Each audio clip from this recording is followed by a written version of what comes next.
In the grand world of Xianyuan, at the true inheritance peak of the Qingzhou sect, Qingzhou reclined upon a rocking chair, gazing at the distant twilight clouds, releasing a deep sigh. I truly feel exasperated. Why must I traverse into such a fictional realm? Of all the narratives, I had to land in the melodramatic and morally ambiguous tale of breaking the universe. To make matters worse, I have become Qingzhou, a character sharing my very name, a devoted sycophant. Is the heavens conspiring against me, I wonder? The existence of this particular novel and its titular character left an indelible impression upon him, despite understanding that his arrival would inevitably alter the trajectory of the storyline. The discomfort within him proved difficult to fully eradicate. Perhaps this is what they refer to as a shadow of the past. Qingzhou's character was that of an unparalleled prodigy, possessing the most supreme fire attribute spirit body known as Crimson Lotus. In simpler terms, barring any unforeseen circumstances, he was destined to become a formidable sovereign. Yet, inexplicably, he developed an infatuation for the female lead, Ruan Yunjin, loving her to an obsessive degree. He perpetually sought her affection, indulging in acts of adoration, even when she dismissed him outright. The most absurd aspect was that in the end, he was slain by Ruan Yunjin herself. As he lay dying, gazing longingly at the female lead, he uttered, "Though you have taken my life, my love for you will endure eternally." Ugh! Was it not merely a matter of desiring her physical form? After all, it was Qingzhou who had continually sacrificed, even saving her life at one point. What merit did Ruan Yunjin possess beyond her beauty? She was clever in her own deluded way, akin to a fool. Her entire family had been murdered, and it was Qingzhou who came to her rescue. Yet, plagued by paranoid delusions, she suspected him to be the very murderer of her kin. Despite lacking substantial evidence, she stubbornly clung to her conviction, harboring resentment toward him. Ultimately, she was deceived by the true culprit, losing herself to them. Upon discovering the truth, rather than reflecting on her actions, she succumbed to infatuation, telling the murderer, "Though you annihilated my family, you were unaware at the time. I hold no grudge. I am yours now. Let's forget the unhappy past and be together." Pray, dear lady, do you not realize you're slain by him? It perplexes me how such a woman could inspire a love so profound that one would disregard their own life. And the repugnant elements of this novel do not end there. The male lead, Shi Jing, starkly contrasts with traditional heroic archetypes, embodying a malevolence that oozes disdain. Self-serving and ruthless, he would slay anyone to bolster his own power. If someone uttered a word against him, he would silently jot it down, waiting for the opportune moment to eradicate their entire family, regardless of age or innocence. As an aside, he is the very one who slaughtered Ruan Yunjin's family. In due time, should the opportunity arise, I shall deal with this treacherous duo. The crux of the matter lies in unleashing the potential of this body. I must revel in the high martial world ahead, making my traversal worthwhile. Ding, the Longevity Dao Fruit has arrived to report. Suddenly, a voice echoed in his ear. In your natural state, you shall possess boundless longevity. From now on, you need not toil for strength. The Dao Fruit will cultivate itself for you, at a pace surpassing that of the strongest physiques in the world engaged in daily rigorous training. You may live as you wish, and your cultivation shall elevate automatically. After a certain period, you will receive a reward blind box. The rewards may encompass, but are not limited to, martial arts weapons, insights into cultivation, and all manner of tangible and intangible items. Caution: do not interfere with the main storyline, as it may disrupt the growth trajectory of the protagonist in this world. Otherwise, the generation of the blind box will cease, and the progress bar will reset to 0, beginning anew. Personal status overview. Name: Qingzhou. Cultivation status: Dao Fruit acceleration. Auto-upgrading in progress. Blind box status: generating. Is this the legendary golden finger standard for traversers? Qingzhou calmly inquired. So, you mean to say I need do nothing to grow stronger? Indeed, what a truly convenient setup for the indolent. If I engage in any interference, the only consequence will be the resetting of the blind box progress. There are no other penalties, correct? Principally, that is the case. However, I advise you to limit the frequency of your interventions. The Longevity Dao Fruit replied. Gu Qingzhou nodded. The cost was not so great, and during critical moments, a little restraint was manageable. Interference was inevitable. Could he merely stand by and watch the foolish protagonist continue to wreak havoc? What meaning would his traversal hold then? Master, Miss Ruan has arrived, came a respectful announcement from outside the door. Without needing to be told, Gu Qingzhou had already sensed her presence. Moments later, the door was thrust open. A slender woman strode in confidently. Clad in a light yellow gown, she exuded an air of competence, her hair cascading like a waterfall, skin as fair as snow, and most strikingly, the cold elegance radiating from her eyes was utterly alluring. She truly is a foolish woman, possessing nothing but her looks. Gu Qingzhou observed Ruan Yunjin with a discerning gaze, internally scoffing. Ruan Yunjin's expression shifted. How dare this scoundrel call her foolish?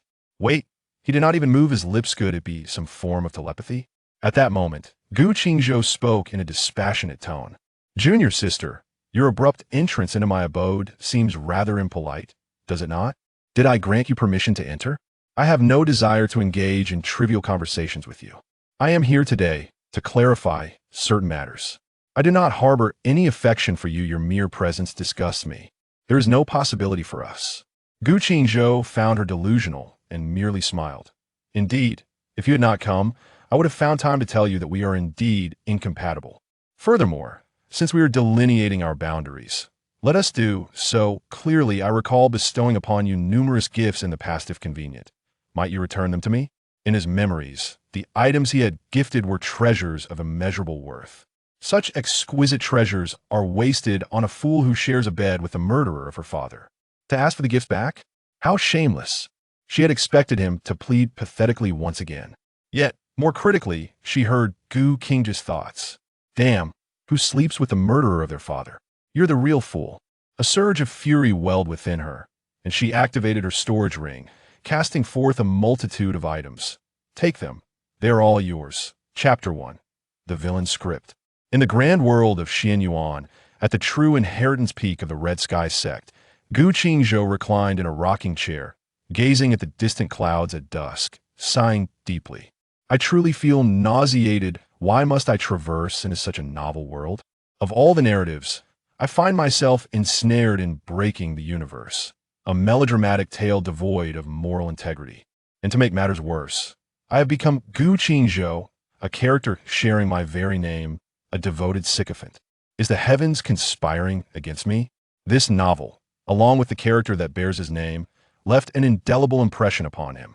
Despite the knowledge that his arrival would inevitably alter the original trajectory of the storyline, the discomfort within him proved difficult to wholly eradicate. Perhaps this is what one refers to as a shadow. Gu Qingzhou's character was that of an extraordinary prodigy, endowed with the most supreme fire attribute spirit body known as Crimson Lotus. In simpler terms, barring unforeseen circumstances, he was destined to become a formidable sovereign. Yet, inexplicably, he developed an infatuation with the female lead, Ruan Yunjin, loving her to the point of obsession. He relentlessly pursued her affection, lavishing her with adoration, even when she disregarded him completely. The most absurd twist of fate was that in the end, he met his demise at her hands. As he lay dying, gazing lovingly at the female lead, he uttered the words, "Though you have slain me, my love for you will endure eternally." Disgusting. Was it not merely her physical form that captivated him? After all, it was Gu Qingzhou who had always been the one to give, even saving her life. What commendable qualities did she possess aside from her beauty? She was foolish, akin to a brainless individual. It was he who rescued her family from slaughter, yet she succumbed to paranoia, suspecting him to be the murderer of her kin. Without sufficient evidence, she stubbornly clung to this belief, harboring resentment against him. Ultimately, she was deceived by the true culprit, and upon learning the truth, instead of reflecting on her actions, she foolishly professed to the murderer. "Though you annihilated my family, you were unaware at the time. I hold no grudge. I am yours now. Let us forget the unhappy past and embrace a future together. Pray tell, dear lady, do you not realize you were killed by him?" He found it exceedingly difficult to comprehend how such a woman could inspire such profound love that one would disregard their own life. The The repugnant aspects of this novel did not end there. The male lead, Shi Jing, was a stark contrast to the conventional heroic archetype, embodying malevolence to the core. He was selfish and ruthless, willing to eliminate anyone to enhance his own power. A mere word from another would be quietly noted, and when the opportunity arose, he would annihilate entire families without distinction of age. It is worth mentioning that he was indeed the one responsible for the massacre of the female lead's family. When the opportunity arises, I shall ensure the demise of these two wretched souls. The key now is to fully harness the potential of this body, to revel in this realm of martial prowess, thus justifying my traversal into this world. Ding! The immortal Dao Fruit has arrived to report.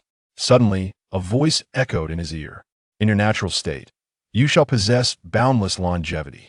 Henceforth, you need not toil for strength. The Dao Fruit will cultivate itself automatically, at a pace far surpassing that of the strongest individuals in the world who exert themselves daily. You may live as you please, and your cultivation will elevate automatically. After a certain duration, you shall receive a reward blind box. The rewards may include, but are not limited to, martial arts, weapons, and all manner of tangible and intangible treasures. Caution: do not interfere with the main storyline, lest the growth trajectory of this world's protagonist be affected. Failure to comply will result in the cessation of the blind box generation, resetting the progress to 0. Personal status overview. Name: Qingzhou. Cultivation status: Dao Fruit acceleration, automatic upgrade in progress. Blind box status: generating. Is this the legendary golden finger that comes standard with traversers? Qingzhou calmly inquired. So, you mean to say I can grow stronger without lifting a finger?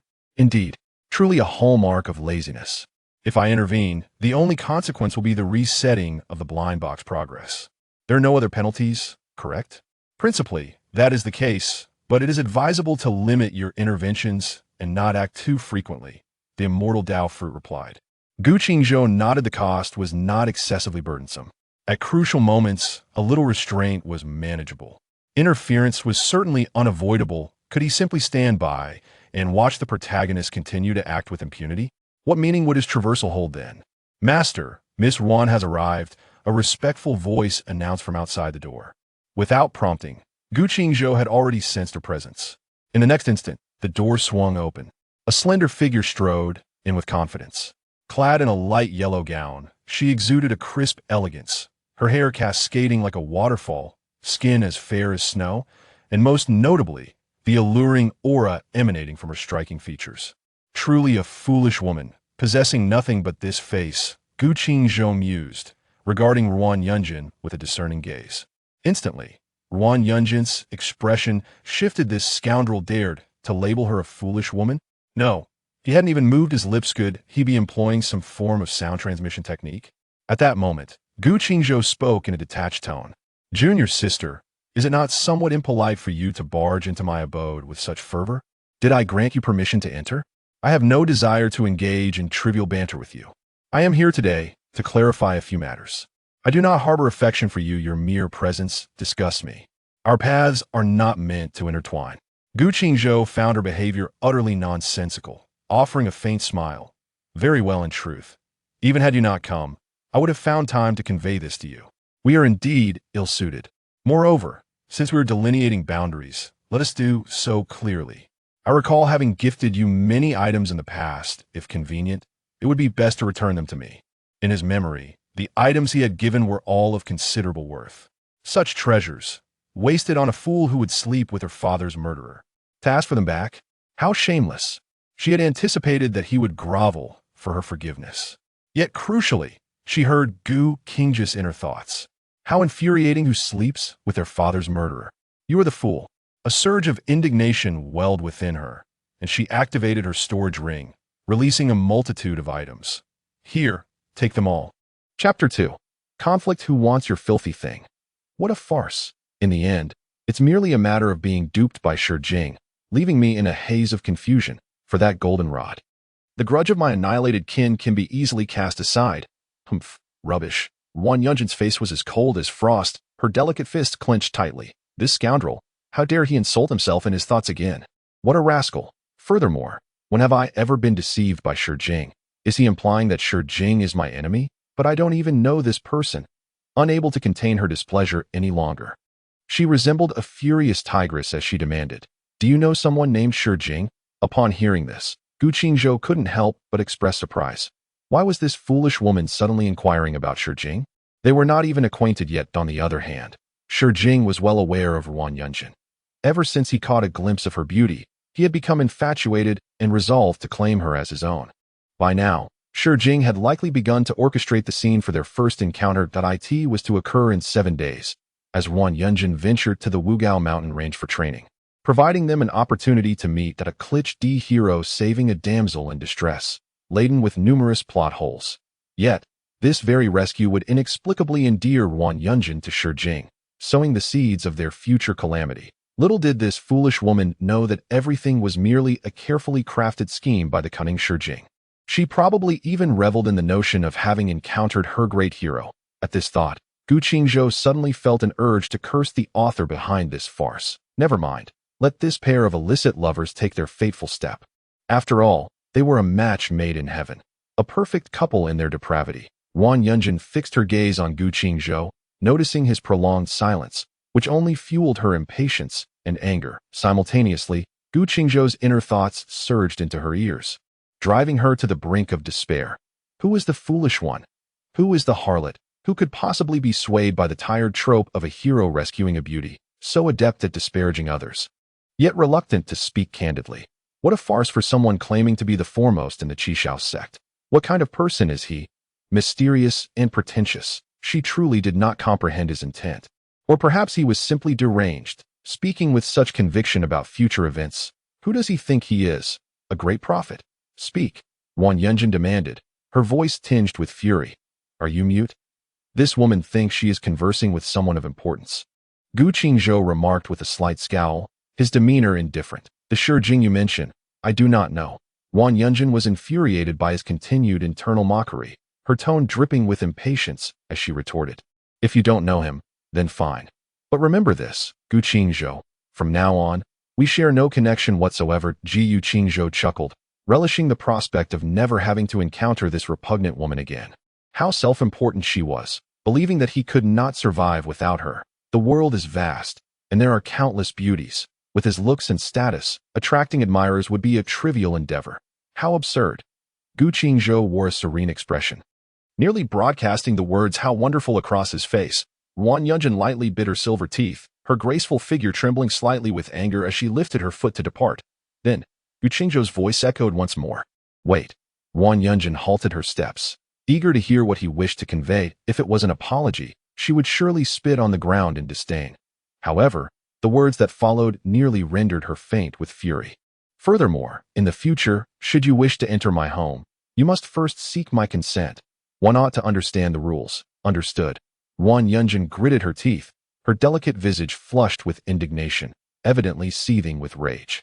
Qingzhou spoke the truth. In the Qingzhou sect, strength reigns supreme. As the foremost individual of his generation, all disciples are compelled to show utmost deference before him. Such is the decorum. Consequently, she felt nothing but humiliation at that moment. After speaking, Ruan Yunjin stormed away in a fit of anger. Qingzhou could hardly contain his desire for her to leave quickly, for she wore an expression of vexation as if she had suffered an immense grievance, which was thoroughly irksome. Once upon a time, Qingzhou had humbled himself to the point of insignificance before him, while she pranced about with an air of superiority. To put it plainly, such a person harbored an inflated sense of self-worth. With the slightest indulgence, she fancied herself a celestial being. Nevertheless, what gave her the audacity to presume that he would be aware of Shi Jing? He found it incomprehensible. Qingzhou always sensed something amiss. When he thought of Shi Jing, a wave of revulsion surged within him. That fellow was fated to be the protagonist of this world, colloquially referred to as the favored child of the author. His innate talent and growth attributes were maximized. The most outrageous aspect was his immense fortune, which was practically divine. Moreover, he possessed a hidden attribute that made him stronger under pressure. Although Qingzhou's own talents could also be deemed extraordinary, his golden opportunity was no match for such a freak of nature. Yet, fate had intertwined their paths as destined adversaries, making it impossible to ignore one another. In the original storyline, Qingzhou harbored no animosity towards him. It was solely because he held affections for Ruan Yunjin that this fool repeatedly sought to harm him. He did not hesitate to challenge the young talents of the Seven Swords sect at Dianqi Lake, ruthlessly eliminating them to frame Qingzhou. Qingzhou had no desire to find himself in a position where, after painstakingly achieving invincibility, someone would suddenly appear to ride on his neck and defecate. Quickly eliminate him, he thought. Better to resolve it now than to face complications later. If their tale were to resemble that of Wang Mang and Lu Xiao, it would be utterly wretched. Of course, he could not act in haste. Such fated individuals were often akin to resilient cockroaches. Even when cast down a cliff, they would stumble upon treasures, and a mere brick could serve as a divine artifact. He resolved to grow stronger. When the time came, with a single strike, he would annihilate him utterly. Unbeknownst to him, nightfall descended. Outside the door, a sweet and respectful voice rang out. "Master, the meal is prepared. Should you wish to dine, simply summon me to a super genius." His treatment within the Qingzhou sect was unparalleled. The sect leader and elders would fain cradle him in their palms that a bountiful array of mountain delicacies was at his beck and call. As a disciple, one would typically be restrained in keeping servants within the sect, yet he was afforded a retinue of capable guards and followers at his command. "Not in haste. Arrange things. I wish to bathe and change." "At your command." Chapter 3. A glimmer of hope outside the small window. Stars twinkled. Within the luxurious natural bath, Qingzhou luxuriated in a hot spring, attended by a bevy of maidens, each more enchanting than the last. They each had their designated tasks. Some gently kneaded his shoulders with delicate hands, while others knelt beside him, meticulously arranging his hair. There were even a few who fed him fruits with tender care. Qingzhou, like a pampered lord, needed only a glance, no explicit request, before someone eagerly obliged. This entourage had been with him for some time, as if they were privy to his innermost desires, so comfortable. What a decadent life of feudal privilege. How delightful. Meanwhile, at Yun Peak, in the residence of Ruan Yunjin, she was venting her frustrations through sword practice. The once ardent admirer had undergone a complete transformation, now exhibiting a chilling indifference towards him. Indeed, she harbored no affection for this infatuated suitor, yet she sensed an inexplicable loss. It was maddening. Her target was a straw dummy, its back adorned with the name Qingzhou. The figure had been reduced to a tattered remnant, with only its head remaining somewhat intact. "Die. You." Ruan Yunjin seemed to envision the straw man as Qingzhou, fiercely striking at the last vestiges of its wholeness until it was utterly destroyed. Feeling a significant release of pent-up emotions. However, why was she hearing those peculiar voices? Were they truly the echoes of that scoundrel's heart? The situation was perplexing, far beyond her comprehension, and she remained baffled. Wasn't that rogue so adamantly proclaiming what he would do in 7 days? She was determined to see if she would indeed encounter Shi Jing when she ventured to Wugao Mountain. Driven by a sudden impulse, she resolved to verify the matter, perhaps influenced by her pre-existing plan to visit Wugao Mountain in 7 days. Meanwhile, Qingzhou had inadvertently revealed a clue through his heart's voice, a detail she had never shared with anyone else. 7 days slipped away in the blink of an eye. Ruan Yunjin made her way to Wugao Mountain, a place she seldom frequented. After all, it was the largest mountain range in the Yuzhou region, the stronghold of the local demon clan. Notorious for its 5 formidable demon kings, the area was fraught with peril. Only the strongest dared venture deep into its heart, for doing so would be akin to courting death in a ravine by the outer fringes of the river. A young man clad in green sat cross-legged, hands forming seals as he regulated his breathing. Suddenly, he opened his profound eyes, radiating with brilliance, and a smile graced his face. "Master, she has truly come," a hoarse voice, audible only to him, whispered in his ear. "The spirits of the flora beyond the mountains do not dare to deceive me." They beheld the arrival of the woman. If there were no others of her striking resemblance in the world, there could be no mistake. Wonderful! Shi Jing could hardly contain his elation. Upon their first encounter, Ruan Yunjin's cold and alluring demeanor had captivated him, igniting a desire to possess her entirely, to indulge in nightly revelries. As time passed, such thoughts became increasingly difficult to suppress. Thus, after conferring with his master, the remnants of a once great being, he resolved to execute a plan of heroic rescue. His master had once been a formidable sage of the demon clan, nearly rivaling the demon kings of Wugao Mountain at the height of his power in these deep mountains. Empowered by the majesty of original demonic energy, they navigated with remarkable ease. Their scheme was to orchestrate an encounter for Ruan Yunjin with a miasma space. such confined realms. Once entered, resembled a labyrinth. Unless one possessed the strength to tear apart the fissures of space, escape would prove exceedingly difficult. At a critical juncture, it was his turn to intervene, though his master was not at full strength. He could assist by obstructing the gravitational pull of that space. Ha ha ha. Thank you, master. Should this endeavor succeed, I shall undoubtedly redouble my efforts to fulfill your long-cherished wishes, Shi Jing expressed gratefully. The remnant soul of the great sage coughed softly. As long as you can achieve your desires, that is sufficient. This disciple was ruthless and decisive, with a profound depth of strategy. Overall, he was quite satisfied, yet the disciple's lecherous tendencies left him speechless. When it came to women, he seemed to lose all rationality. Furthermore, there was an inexplicable confidence. He had gone to great lengths, expending considerable original demonic energy, merely to seek an acquaintance. One must ponder, what if it did not succeed? What if she held no affection for him? Were it not for the opportunity to infiltrate the Qingzhou sect through this woman, allowing him to use that item to restore his soul's essence, and to conduct a verification, he would never have agreed to assist. He had always felt that his disciple possessed an extraordinary fate. Many seemingly absurd endeavors ultimately came to fruition in inexplicable ways. At this time, he continued to sail smoothly. It would indeed be worthwhile to increase his investment. At that moment, Ruan Yunjin had been wandering through the mountains for a while, exercising great caution. She surveyed her surroundings, alert to any movement. She thought, since it was a case of a hero rescuing a damsel, there must be some peril involved. Even if a demonic tide erupted, as long as she did not encounter a being of the great demon general level, she could easily escape. Was it possible that Shi Jing would summon a great demon general just to meet her? If so, that person would be beyond human. After being cautious for quite some time without incident, she lamented, "Am I really foolish enough to believe that scoundrel's nonsense? Where are the people?" She decided to focus on her own business instead and proceeded in a particular direction. Little did she know, every move she made was being watched by hidden eyes. Suddenly, as Ruan Yunjin continued on her path, she felt as though she had stepped into a quagmire, her entire being ensnared. The wind howled in her ears, as if the very fabric of space was fracturing. A peculiar gravitational force seized control of her body. This was bad. Miasma space. Damn it. How could such a thing exist in this area? Ruan Yunjin instinctively sought to flee. Once ensnared in this phenomenon, even she would face dire odds. Yet, like quicksand, the more she struggled, the faster she was drawn in that moment. She truly wished for someone to rescue her. She did not want to die. "Miss, be careful." Shi Jing appeared at that critical moment, striking a pose as he did so. With fists crackling with energy, he dramatically unleashed a surge of spiritual power. In reality, the remnant soul of the great sage secretly exerted force, using original demonic power to draw Ruan Yunjin out. She was like a drowning person pulled from the depths, her face reflecting the relief of survival.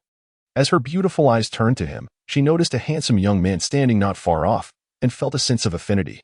Chapter 4. Compliments. His face was ashen, and suddenly he spat out a mouthful of fresh blood. His complexion swiftly deteriorating. "Are you all right?" In a display of genuine concern, Ruan Yunjin stepped forward, her voice laced with worry. However, Shi Jing bore no injuries. It was merely an act to elicit sympathy that he feigned nonchalance, stating, "I am fine. I just employed a secret technique, which has somewhat strained my vitality. A bit of rest will suffice. Thank you kindly." Ruan Yunjin considered this. Even she found it difficult to escape the allure of such theatrics.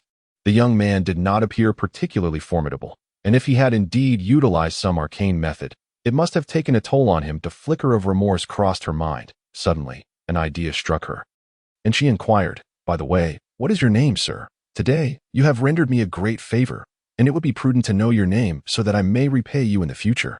Shi Jing had been waiting for this moment. Observing her expression, he believed his scheme had succeeded, and he replied with a smile, "I am Shi Jing." "Shi Jing?" Ruan Yunjin's countenance shifted dramatically, her demeanor turning icy. The pieces fell into place. Danger encountered, a hero rescuing a damsel, Shi Jing, everything aligned. How infuriating that the scoundrel had indeed spoken the truth. That it was no surprise. Such peril often strikes in an instant. Just moments ago, she had failed to detect any threat. How fortuitous that this individual had appeared.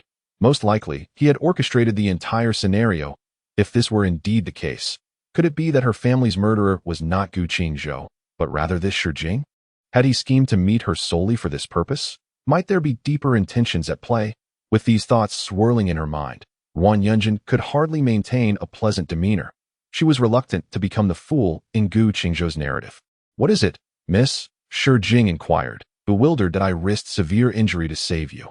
"Your lack of gratitude is one matter, but why treat me as if I were an enemy?" Just a moment prior, she had shown him warmth. "Have I revealed any weaknesses?" Shi Jing silently pondered, considering the elder of the remnant soul. Perhaps so, for he was indeed a prodigy of the Qingzhou sect, not to be underestimated. Our plan is, after all, not without its flaws. Shi Jing refrained from further words, allowing a wry smile to surface as he took a step back.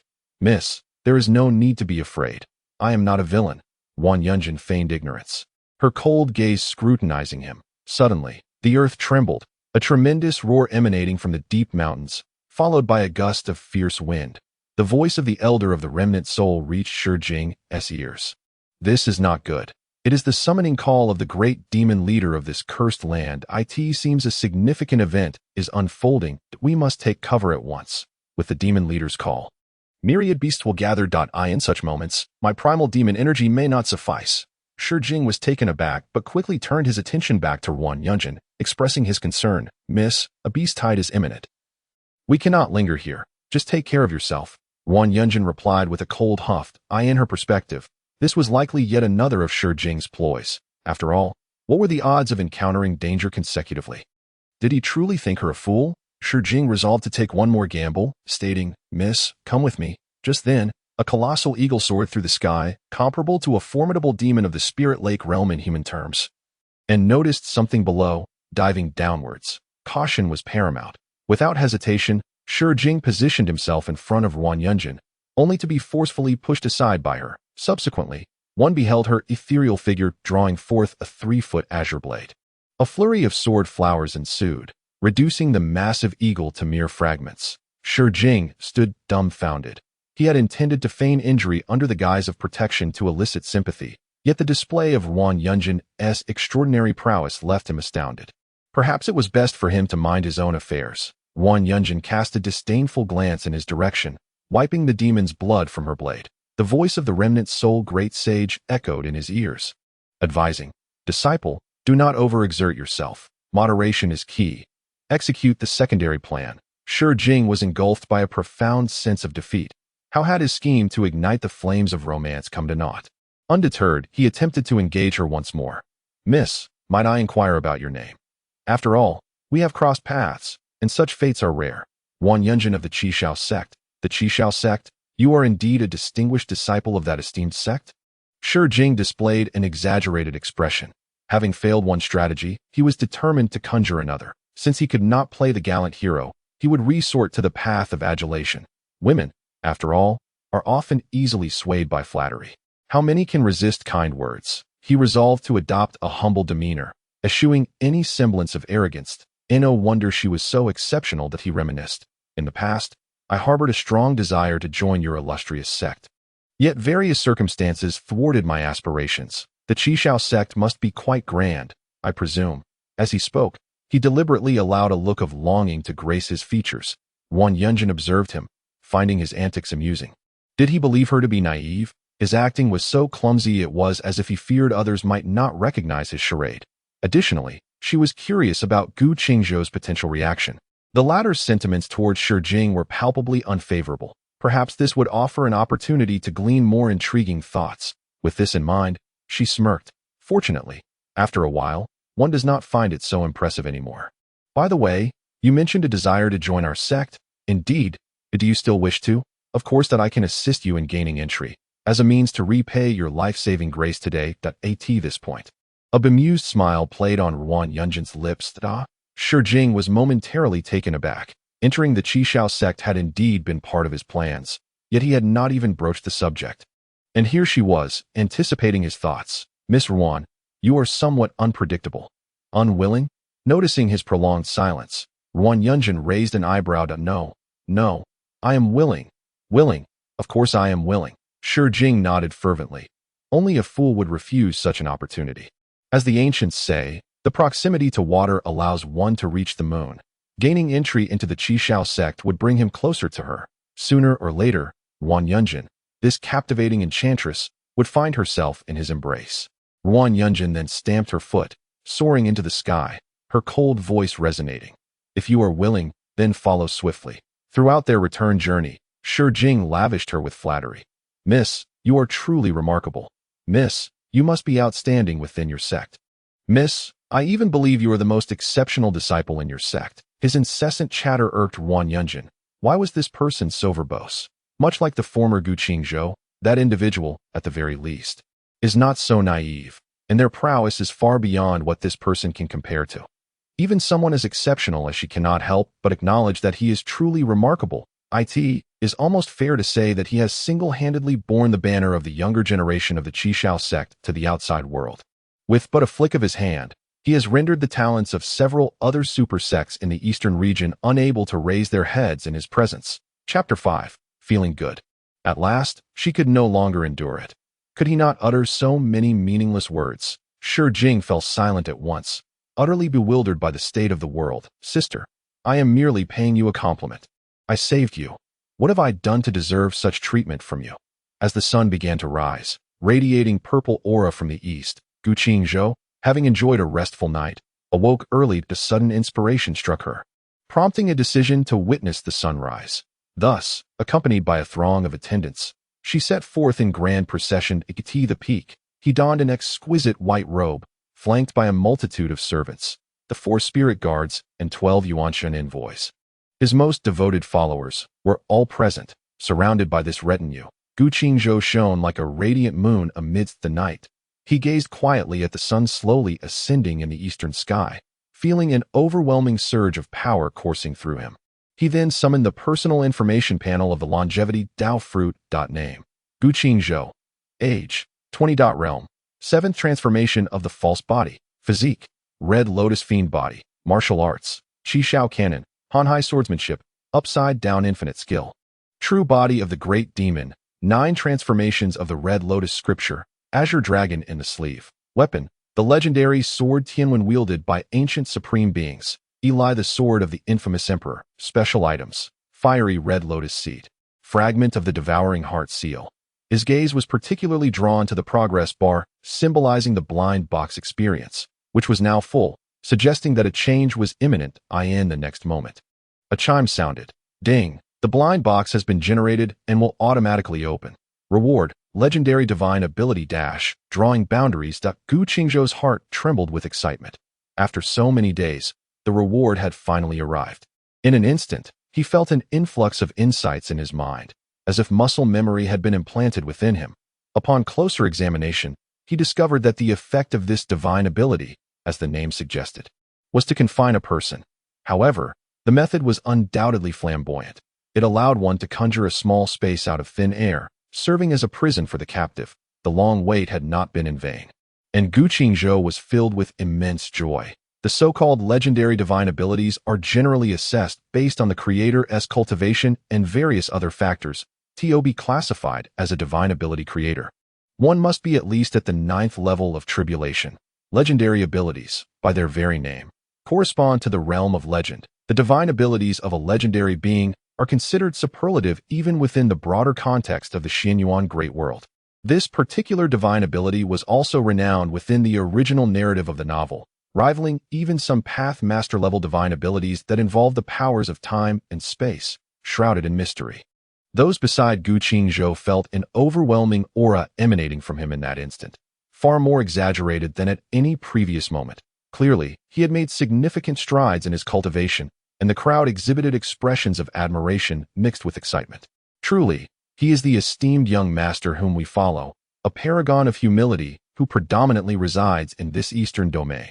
With his exceptional capabilities, he could have long since ventured forth to command respect and admiration.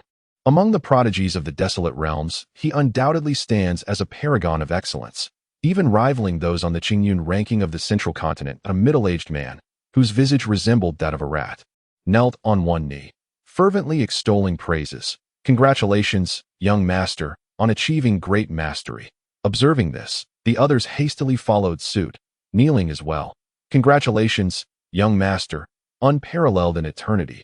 Instantly, a multitude bowed in reverence. Qingzhou chuckled lightly. Stay humble. Stay humble. Please, Rise. He turned his gaze towards the rat-faced man, known as Zishu among his 12 Yuanchen envoys. Despite his obsequious demeanor, he possessed a ruthless disposition, formidable strength, and, most importantly, a keen strategic mind, having previously served as Gu Qingzhou's military advisor. In this melodramatic narrative, he was one of the few characters endowed with genuine intellect. By the way, how has Shi Jing been faring lately? From the moment Ruan Yunjin brought Shi Jing, Gu Qingzhou was made aware he refrained from taking any rash actions, even instructing others to disregard him. Such a protagonist-like figure only flourished under suppression, and he had no desire to interrupt the mystery box progress. Thus, he entrusted Zishu with the task of monitoring him. When the time was ripe, he would strike decisively, Zishu reported. Nothing particularly noteworthy. He is merely familiarizing himself among the other new disciples. However, he does often seek excuses to linger near Miss Ruan. Oh, Gu Qingzhou scoffed, and Zishu hesitated before inquiring. Young master, shall I issue a warning, advising him to be mindful of his station? No, there's no need for that, Gu Qingzhou replied, shaking his head repeatedly. He preferred to observe the unfolding events. However, Zishu expressed concern. I fear he may become a nuisance to Miss Ruan. It was nearly common knowledge within Qishao sect that Gu Qingzhou harbored feelings for Ruan Yunjin, and in the past, he had made considerable efforts to dissuade those of the opposite sex who sought her company. Let her be. Her annoyance is not your concern, Gu Qingzhou remarked casually. Indeed, Zishu nodded, sensing a shift in his young master's demeanor towards Ruan Yunjin. Could it be that time had dulled his affections? Perhaps it was true. This woman, who carried herself with such self-importance, ought to realize that Gu Qingzhou's interest in her was a stroke of fortune for her. Let her come to regret it. On Yunu Peak, Ruan Yunjin immersed herself in sword practice as a means of venting her frustrations that a junior sister she had instructed to keep an eye on the sect's happenings approached her with a report. Yesterday, there was still no significant occurrence. Are you certain Gu Qingzhou is aware of this matter? Ruan Yunjin inquired, her determination unwavering that if Gu Qingzhou knows, why is the sect so tranquil? Senior brother Gu must certainly be aware. The junior sister affirmed, then hesitated to ask, Sister, did you and senior brother Gu have a quarrel? Ruan Yunjin raised an eyebrow, her tone dripping with sarcasm. Who would dare quarrel with him? He is senior brother Gu. She herself could not fathom why she felt such inexplicable anger. Perhaps it was the discomfort of being overlooked that was at play. After all, in the past, Gu Qingzhou would have been petty enough to confront Shi Jing. Yet now Chapter 6. Clarifying matters unbeknownst to him, Shi Jing had already spent several days at Qishao sect. His daily life followed a meticulous routine of cultivation and practice. What vexed him, however, was his repeated attempts to seek an audience with Ruan Yunjin, all of which were met with cold rejection. The disparity in their statuses made encounters exceedingly rare, which was quite irksome that he practiced in his room. His frustration grew, and his mind became increasingly unsettled. What troubles you? You seem distracted, inquired the great sage of the remnant soul. Emptiness, Shi Jing replied despondently. Life has become unbearably monotonous and excessively stable, the great sage responded. Is stability not a good thing? Must you always seek out trouble as you did in the past, surrounded by endless strife? At times, he questioned whether this boy was of sound mind. Shi Jing shook his head. Master, you know well that in such circumstances, my strength often grows at a rapid pace. One must seek fortune in peril. After all that I in this tranquil state, I feel as though my progress is painfully slow. At this rate, when shall I stand before Ruan Yunjin as an equal? That is indeed a point, the great sage mused, recalling the peculiarities he had observed in his disciple since their first encounter. Shi Jing's talent for attracting trouble was remarkable, as was his knack for inciting enmity. Wherever he went, turmoil followed at times. The great sage wondered if this lad was a reincarnation of a plague spirit. Yet, it was strange. For most, such reckless behavior would have led to their demise, leaving nothing but ashes. Yet, Shi Jing thrived amidst adversity, growing stronger with each battle that in a remarkably short span. He had transitioned from a mere novice to one possessing the strength of the Lingji realm. However, it cannot be that I simply find you mischief to engage in, the great sage remarked. Shi Jing felt resigned. A life devoid of ostentation and triumph was unbearably stifling. But on the day of the grand cultivation, all disciples of the sect were summoned to the great square for a grand assembly of inquiry and exchange. The esteemed contemporary Qishao young master, the true heir and elder brother Gu Qingzhou, presided over the event. As dawn broke, tens of thousands of disciples stood in formation, a sight to behold that a wide path was deliberately left clear from the high platform to the ground below. Radiant crimson lotuses adorned the scene, with Gu Qingzhou standing upon a lotus seat, a rare creature known as the thousand-eyed dragon sparrow perched upon his right shoulder. As the throng of disciples raised their voices in unison, "We welcome our elder brother with great reverence." A gust of west wind swept through, and the drums of battle resounded. Gu Qingzhou gathered his lotus seat, adhering to tradition, and proceeded to accept the disciples' salutation. He walked gracefully along the long path towards the elevated platform. With each step he took, disciples from both sides knelt on one knee. The entire spectacle resembled the grand arrival of the sovereign of Qingzhou. Amidst the crowd, Shi Jing felt a surge of anger as he too was compelled to kneel in respect. He regarded himself as an exceptional individual, ambitious and driven. Despite his current weakness, he did not believe he was inferior to Gu Qingzhou. He had an aversion to such pompous displays. What audacity!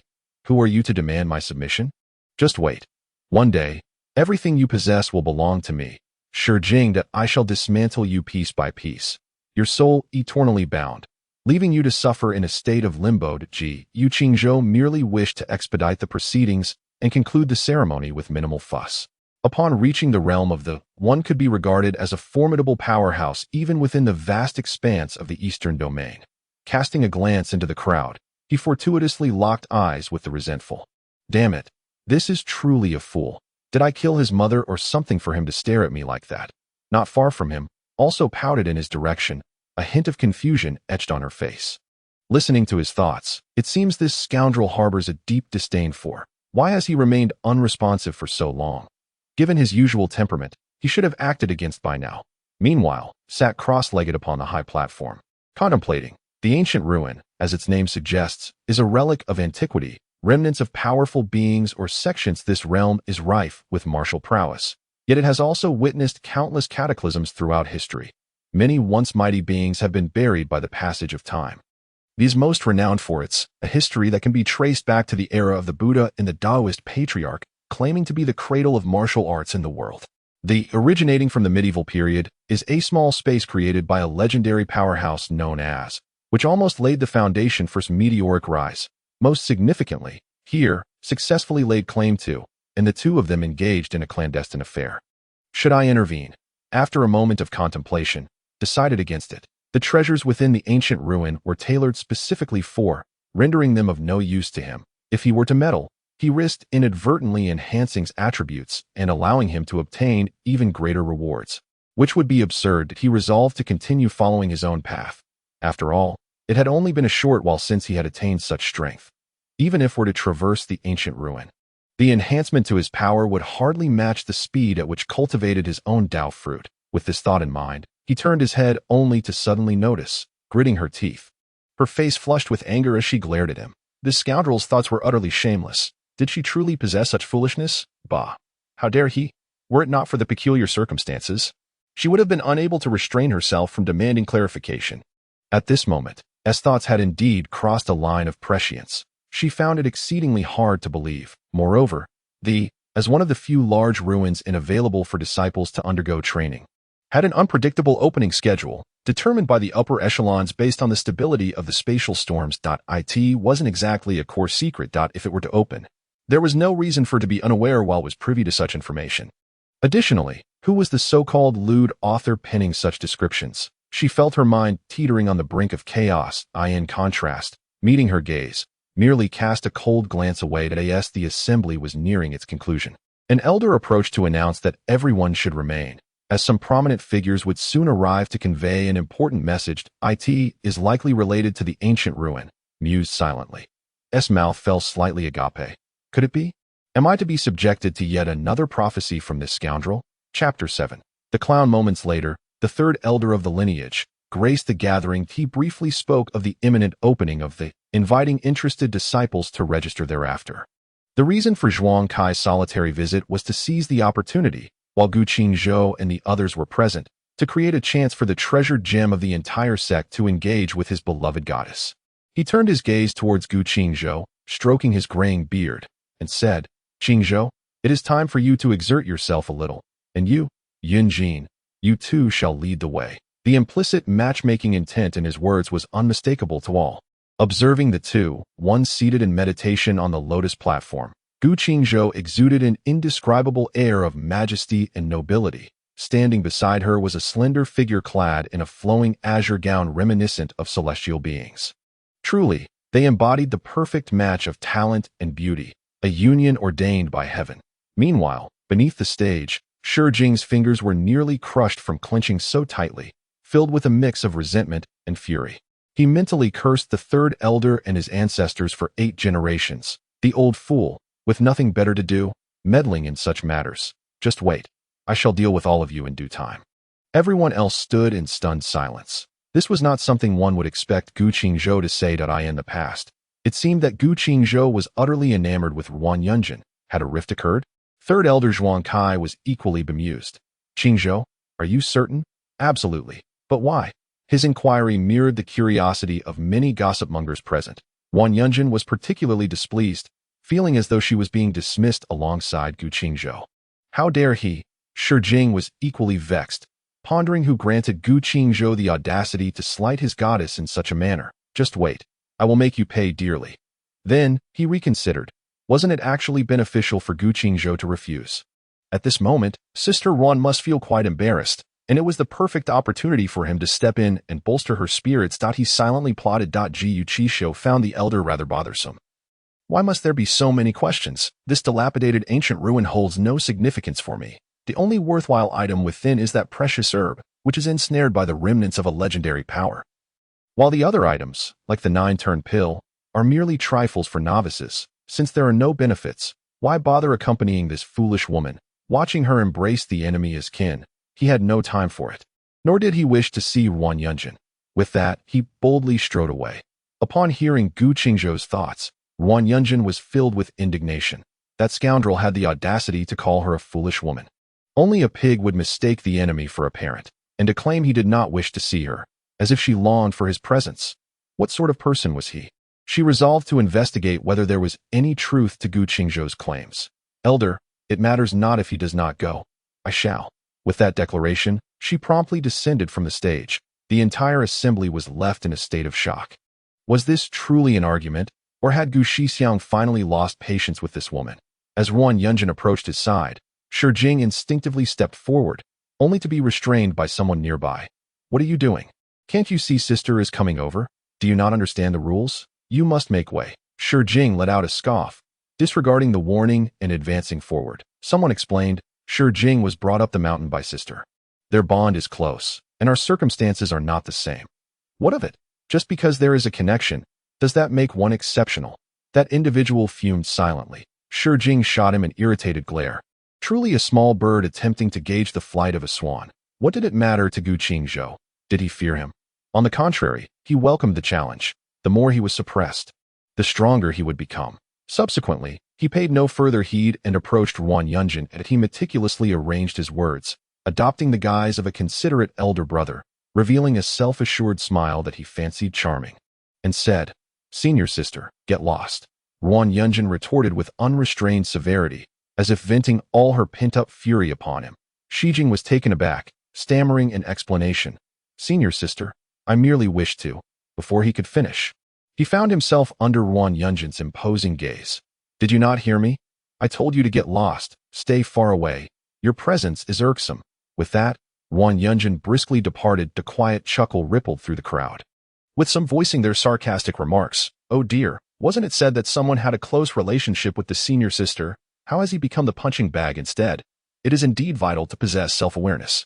How could a toad ever hope to associate with a swan? Enough of that. Someone teased out he is already feeling miserable. But honestly, brother, did you not notice that the senior brothers and sisters seem to have had a quarrel? In such a heated moment, why would you approach them, if not to invite a scolding? Shi Jing felt a surge of humiliation and anger, his face flushing crimson. He turned on his heel and walked away. He loathed it. The most agonizing aspect of life is often not the experience of failure, but rather the oblivion to the reasons behind it. Yes, he was indeed weak now, and he lacked the charm of Qingzhou. At present, he was merely a pitiful wretch. Yet, that was merely his current state. In the future, he would undoubtedly emerge as the true protagonist of this realm. Why must Ruan Yunjin treat him this way? He felt a profound sense of injustice. akin to the sentiment of having once harbored sincere affection, yet now finding it unreciprocated. It was stifling and frustrating. He even felt compelled to inquire of that woman. Are you blind? Can't you see that I genuinely care for you? Disciple, do not be too disheartened. She is merely a woman. The great saint of the remnant soul consoled him. Master, I simply do not comprehend. I saved her, yet I feel as though I have become utterly insignificant in her eyes. Why does she treat me this way? Shi Jing was in a state of despair, the great saint of the remnant soul. Uncertain how to console him, suggested. Perhaps she is simply upset, acting thoughtlessly. Suddenly, Shi Jing appeared to be roused from his stupor. Indeed, that must be it.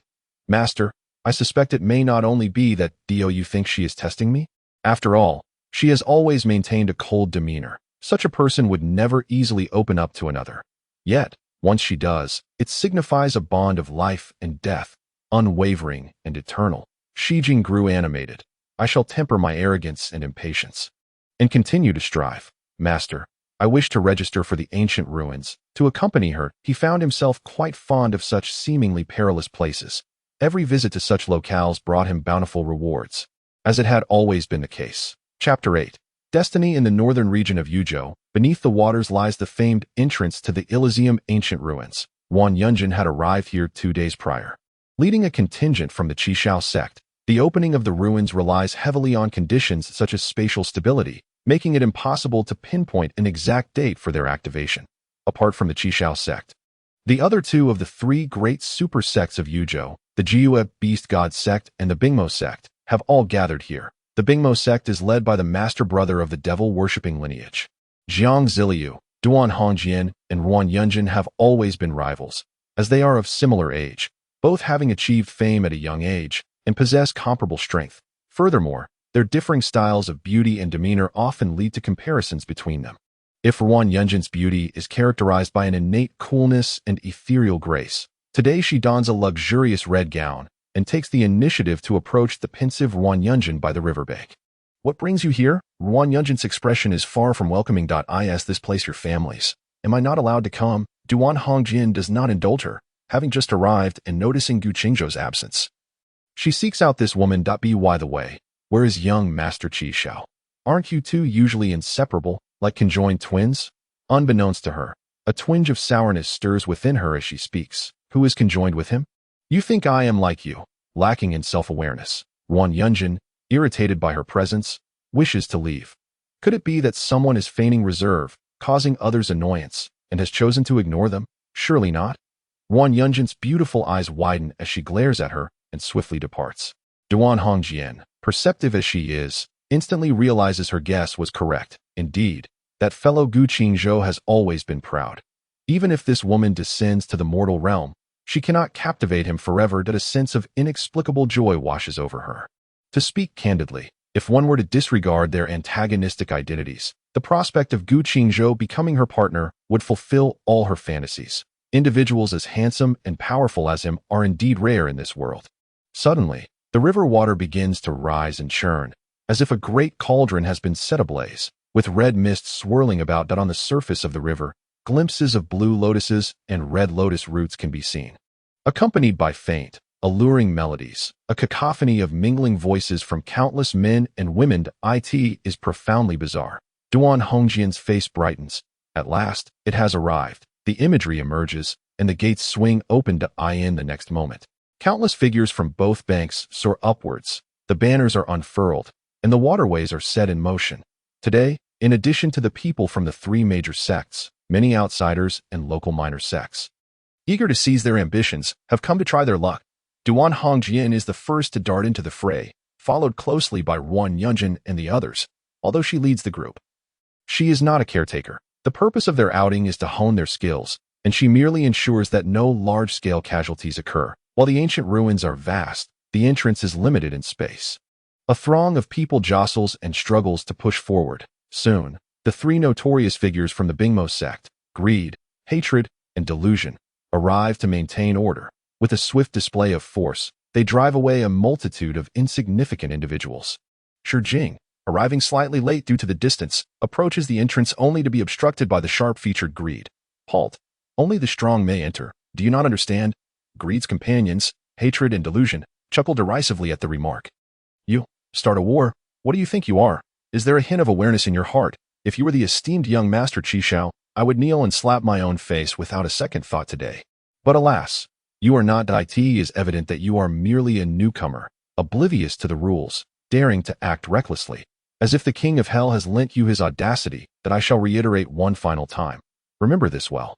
If you wish to enter, you must showcase your true abilities. Otherwise, begone.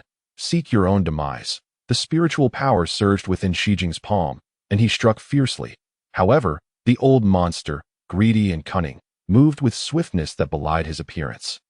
As a formidable presence in the spirit lake realm, he discerned Shi Jing's level with a mere glance. The disparity was insurmountable, far beyond any talent for overcoming challenges. Ultimately, the old monster refrained from delivering a fatal blow, thus sparing Shi Jing from the activation of his life-or-death crisis. The result was that he was sent flying by a single strike, crashing to the ground, blood spewing forth. The old monster's triumphant voice soon followed. Is this all you are capable of?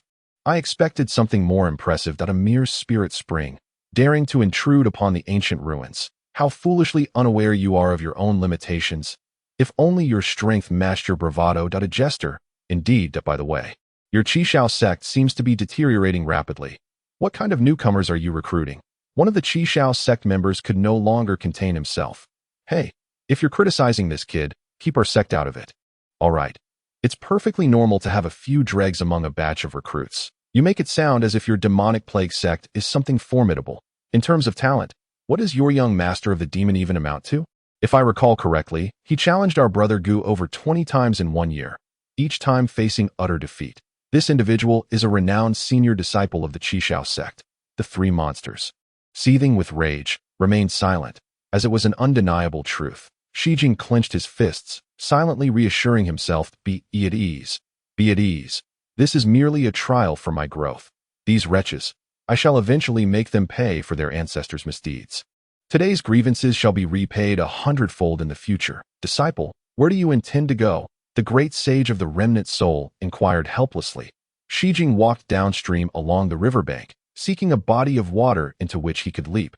Having come this far, I cannot leave empty-handed. What if there is a second entrance? Since the main path is blocked, I shall attempt the narrow bridge. Impossible, the great sage of the remnant soul countered. This ancient ruin has long been under the watchful gaze of the three sects. Utilized for trials for many years, if there were a new entrance, it would surely have been discovered by now. Yet, in the next moment, he was taken aback. Peering through Shi Jing's eyes, he delved deep into the riverbed and beheld a luminous orb, surrounded by the faint oscillations of a spatial storm. Could it truly exist? Surely not. Before long, Shi Jing's laughter echoed. Indeed, it is a concealed new entrance. Master, do you see? This is destiny. Heaven is on my side. All that transpires today is a trial for my ascension. Chapter 9. Regret. Within the space of the ancient ruins, Ruan Yunjin moved swiftly, her feet crackling with thunder as she executed her movements to perfection. She took special note of certain overlooked details. Perhaps fortune favored her, for within a small temple, she discovered the 9 transformations elixir. Indeed, it exists. Once again, he was right. Ruan Yunjin's mind was in disarray as she continued her search. Suddenly spotting a grand commotion in the distance, the disciples of the Jiao Beast God sect were embroiled in a chaotic battle with the diseased demon sect. Senior sister, you have arrived. Something caught her attention. It seemed to be the disciples of the Qingzhou sect. After a moment's contemplation, she recalled, that's right, senior sister. I heard it rumored that a precious pill crafted primarily from the essence of the ancient true dragon's blood is in play. Ruan Yunjin felt as though all her strength had been siphoned away in an instant, nearly collapsing to the ground. Once could be attributed to coincidence, but how could it happen repeatedly, despite her lingering grievances towards Qingzhou? The ironclad truth laid bare before her compelled her to believe. This meant that all these years, she had been repaying kindness with enmity. She had persistently misunderstood the man who had saved her life, harboring resentment towards the very one who had once cherished and protected her with utmost devotion. Tears threatened to spill forth, as if the heavens were playing a cruel joke upon her. What on earth am I doing? As she stumbled, a disciple from the Qingzhou sect hurriedly attempted to support her. Senior sister, are you all right? Ruan Yunjin, in a daze, pushed away their hand. I am fine. Turning away, she walked off alone into the distance. Meanwhile, Having just entered the ancient ruins, Shi Jing, who had recently left a small temple, felt a sudden tightness in his chest after taking only a few steps. As if something that once belonged to him had been taken away, creating a heavy sensation. "Disciple, what troubles you?" the remnant soul great sage inquired. "Noticing something amiss that I do not know," Shi Jing replied, shaking his head. "Master, I sense that this time is quite different.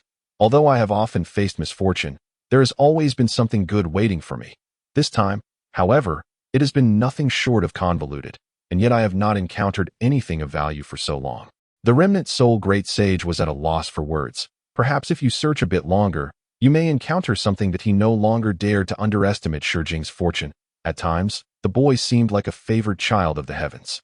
"Let us hope so." Shi Jing then continued on his path, only to suddenly spot a familiar silhouette approaching in a daze. That exquisite visage could only belong to Ruan Yunjin. His face instantly lit up with joy. "Senior sister, what a coincidence." Ruan Yunjin raised her head, her beautiful eyes, now bloodshot, coldly fixed on Shi Jing, for it seemed fate had conspired against them. Qingzhou's prophecy had proven true. It was illogical for it to falter here, indicating that Shi Jing was indeed the perpetrator responsible for the tragic demise of her family. Were it not for the remnants of her rationality and a desire to avoid unjustly harming the innocent, she would have relished the thought of ending this wretch's life. Yet, Shi Jing, oblivious to her hateful glare, asked, "What is it, senior sister? Has someone angered you? Tell my junior brother to come find me 5 years ago. In October, where were you? What were you doing?" Ruan Yunjin's voice was frosty as she interrogated him. 5 years ago in October, a fleeting change crossed Shi Jing's countenance, so brief that Ruan Yunjin almost missed it. But her keen gaze caught the shift, prompting her expression to grow even colder. 5 years ago, let me think that I was 20 years old, in my hometown of Qingzhou. Senior sister, why do you ask this?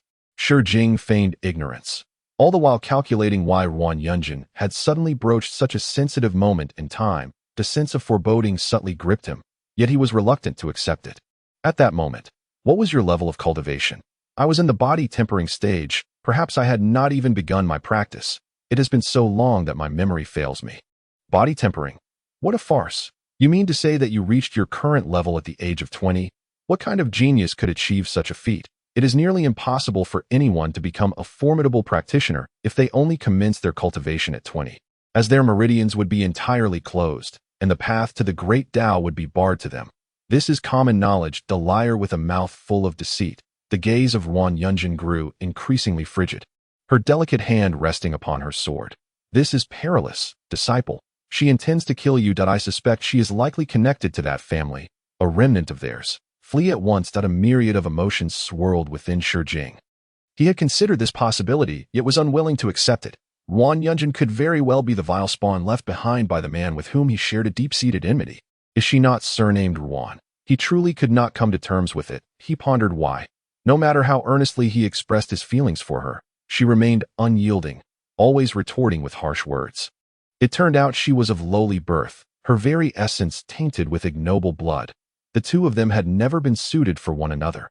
Very well, since it seems fate has decreed that they cannot be together in this lifetime. Let it be. When I become powerful, I shall ensure that you, this little wretch, grovel before me, begging for mercy. You still wish to kill me. How could the destined child be slain by a mere wretch like you? Then by all means, give it a try. He feigned ignorance, saying, "Senior sister, why do you regard me with such a terrifying gaze?" Ruan Yunjin cast a cold glance at her for a moment before turning to leave. Ultimately, she did not wish to mistakenly harm the innocent, preferring to wait for irrefutable evidence. After her departure, Shi Jing could not help but exhale in relief. Indeed, he possessed items to ensure his survival. It was better to avoid confrontation. "Master, why do you think she refrained from attacking?" The remnants of the great soul spoke. "Regardless of the reason, you must prepare yourself for the worst, should an incident occur at Qingzhou sect. Even with those life-preserving items, your chances of survival would be slim to none. Does Master wish for me to depart? That would be for the best. No, I cannot leave. I have only just gained entry. If I leave without leaving anything behind, what was the point of joining in the first place? It is far too risky." Upon hearing this, a fervor gleamed in Shi Jing's eyes. Fortune favors the bold. This woman is not ruthless. I believe she lacks evidence and will not strike. Now that so much time has passed, where could she possibly find proof? If that is the case, then let us wait. Chapter 10. The great figures, unbeknownst to him, several days had slipped by. Qingzhou's daily life continued in a manner reminiscent of a debauched son. He indulged in pleasures as he pleased, enjoying both culinary delights and the beauty of nature. With nothing to occupy his time, he stood upon the mountain, playing the qin and blowing the shao, drawing countless admirers who gazed upon him in awe. Ding! The blind box opened, rewarding him with the dark attribute supreme spiritual body, world-extinguishing black lotus body, which came with the true scripture of world extinction, embodying the world-extinguishing black lotus seed. The sudden sound caused Qingzhou's body to tremble, and immediately thereafter, it felt as though a colossal surge of energy was being infused into him, allowing his strength to ascend layer upon layer, propelling him directly to the fifth heaven of the Dharma body. He felt an overwhelming sense of exhilaration, unable to resist moving his body slightly, and with that motion, the 12 Yuanshan envoys nearby sensed an extreme stillness radiating a wave of profound dread. It was as if it contained a great terror. Could it be that the young master has grown stronger once more? Is this what it means to be a genius, despite not having cultivated in recent days? Qingzhou was filled with elation. In the context of this world, there exist 4 ancient divine lotuses, each wielded by formidable beings, corresponding to 4 distinct physiques. Among these, the world-destroying Black Lotus physique is renowned for its unparalleled lethality. Originally endowed with the fiery Red Lotus physique, he now possessed 2 combat attributes from the 4 divine Lotus physiques. Remarkable. What a delightful surprise. He never anticipated such a generous reward this time. Undoubtedly multiplying his attributes by 2. Indeed, it was wise not to engage in the protagonist's storyline. The annual newcomer competition was approaching. This time, Shi Jing would undoubtedly seize the title of newcomer king, confronting the veterans and earning renown within the Qingzhou sect, potentially capturing the attention of a prominent figure for mentorship. The original body had even provided him with a plethora of stepping stones to aid in his development. This time, however, he could not afford such indulgences. With his newfound strength, his confidence soared, and no matter how impressive the protagonist may be, they had yet to fully develop. The disparity between them was now vast. Moreover, he had learned from an informant that Shi Jing had faced dire challenges during his expedition to the ancient ruins, nearly failing to even enter, and later managing to sneak in somehow, yet returning with nearly nothing. The most coveted treasure within, the true dragon blood fusion pill, had been seized by a little demoness from the Qingwen lineage. If the timing were right, he would not hesitate to eliminate him with a single strike, thereby removing a future threat. With this thought in mind, Qingzhou commanded, "Prepare for our outing." Remaining cooped up at home was rather dull. This young master desired to venture out and explore. The mouse-like attendant approached and inquired, "Young master, where are we headed? Today is a day of joy. Let us wander freely," he replied. A quarter of an hour later, a grand carriage, pulled by 9 serpentine dragons, soared out of the Qingzhou sect, the largest entertainment hub of the entire eastern domain. Yongming City, renowned as a veritable den of indulgence, awaited them. To gain entry into this realm of amusement, one needed to possess both a prestigious lineage and substantial strength.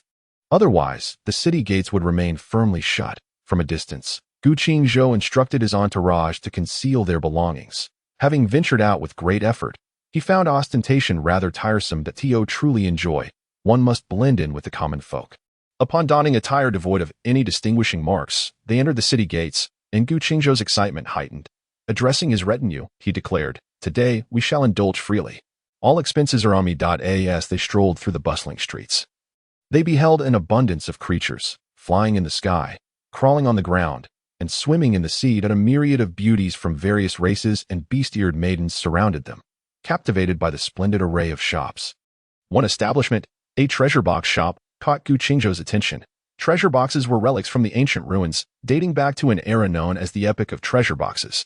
During this period, people were accustomed to storing their belongings in these boxes, some of which were deemed precious by future generations, while others were mere trifles. In the backdrop of the novel, the first formidable being of the medieval era, the demon Lord Qitian, allegedly rose to prominence through gambling with these treasure boxes. Qingzhou suggested, "Let us play with the treasure boxes. Young master, this is a store belonging to the Su family, known for their dragon-rearing lineage. Why not purchase the entire stock for a delightful experience?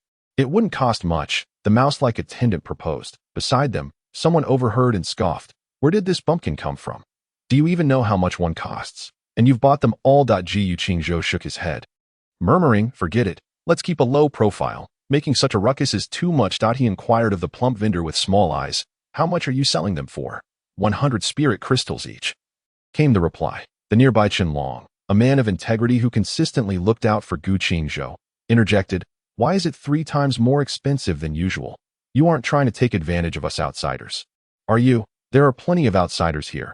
Today, this is the price. If you can't afford it, then don't buy it. This is Yongming City, and if you lack funds, you shouldn't come. With a sharp slap, Qianlong struck the vendor. Gu Qingzhou tugged at him, initially thinking it was no big deal, as they weren't short on money, but the vendor's words were indeed grating. The rotund vendor exploded in anger, pointing at Qianlong. You dare lay hands on me? Do you know who I am? This is the Su family's establishment. How dare you cause trouble here? Let me tell you, dead fish eyes, you've landed yourself in serious trouble. Qianlong scoffed. The Su family of the East Sea Dragon clan, renowned far and wide. Who doesn't know them?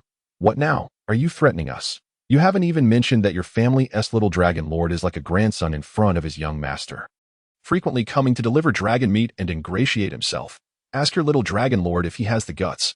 Little dragon lord, the vendor muttered, re-evaluating the group. Though their demeanor was commendable, their attire was rather ordinary.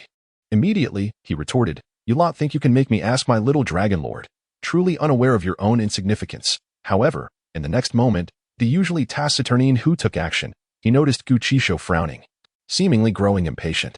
Without hesitation, he struck with a knife. Gu Qingzhou cast a bemused glance his way, and Hu, scratching his head innocently, conveyed a silent understanding. The atmosphere shifted dramatically, and someone shouted, a murder has occurred. Quick, summon the city guards. The overseer who rushed out sensed something was amiss. Despite the seemingly ordinary attire of Gu Qingzhou, surrounded by the crowd, he recognized it at a glance as the most exquisite ton NV silk from the southern prefecture. Known for its understated luxury, it would not be an exaggeration to say that this single piece was worth more than half of this stall. Clearly, they had provoked a significant figure. Quickly summoned the Little Dragon Lord. Coincidentally, the Little Dragon Lord had recently resided in Yongming City and was currently the highest-ranking member of the Su family in the area. It seemed that only he could remedy this situation. In Chapter 11, what are you doing here? Ruan Yunjin never anticipated encountering Gu Qingzhou here. 5 years ago, Gu Qingzhou was a frequent visitor, notorious for his flirtatious and playful nature. However, since meeting Ruan Yunjin, he had completely reformed, devoting himself to following her around. Ruan Yunjin hailed from an ancient family near Yongming City. Upon returning home, she was unexpectedly subjected to her elders' relentless matchmaking, with them insisting she was of age and that this was the customary path. To put it bluntly, they wished for her to marry a talented youth from another ancient clan, adhering to the traditions of their lineage. Ruan Yunjin, with her haughty demeanor, would hardly consider marrying someone as exemplary as Gu Qingzhou, let alone be reduced to a mere pawn in a political alliance. Yet, she finds herself under immense pressure from the elderly patriarchs of her family, who have brought her parents into the fray. Employing both soft and hard tactics to bend her will, ultimately, unable to resist their insistence, she concedes to meet her suitor. Her prospective match hails from the illustrious Shao family of the southern domain. Known as Shao Bale, the two have known each other since childhood, and their social standings are somewhat compatible. However, there is a distinct lack of chemistry between them as they meander through Yongming City together. The experience proves to be exceedingly dull. She yearns to extricate herself from his company, yet he clings to her like a persistent burr. What vexes her most is the fact that this man, in his 20s, requires the presence of a relative, his so-called cousin. During their outing, one cannot help but question his confidence, as he incessantly boasts about his cousin's lineage from a prominent family in the southern domain and his exceptional talent. She wonders what he aims to achieve, he attempting to impress her. No matter how remarkable his cousin may be, it does not elevate his own status. Furthermore, if his cousin is indeed so extraordinary, why does he not flaunt his prowess on the Qingyun ranking? Such immaturity only adds to her irritation. Gu Qingzhou, it seems, carries his arrogance with him wherever he goes, much to Shao Bale's chagrin.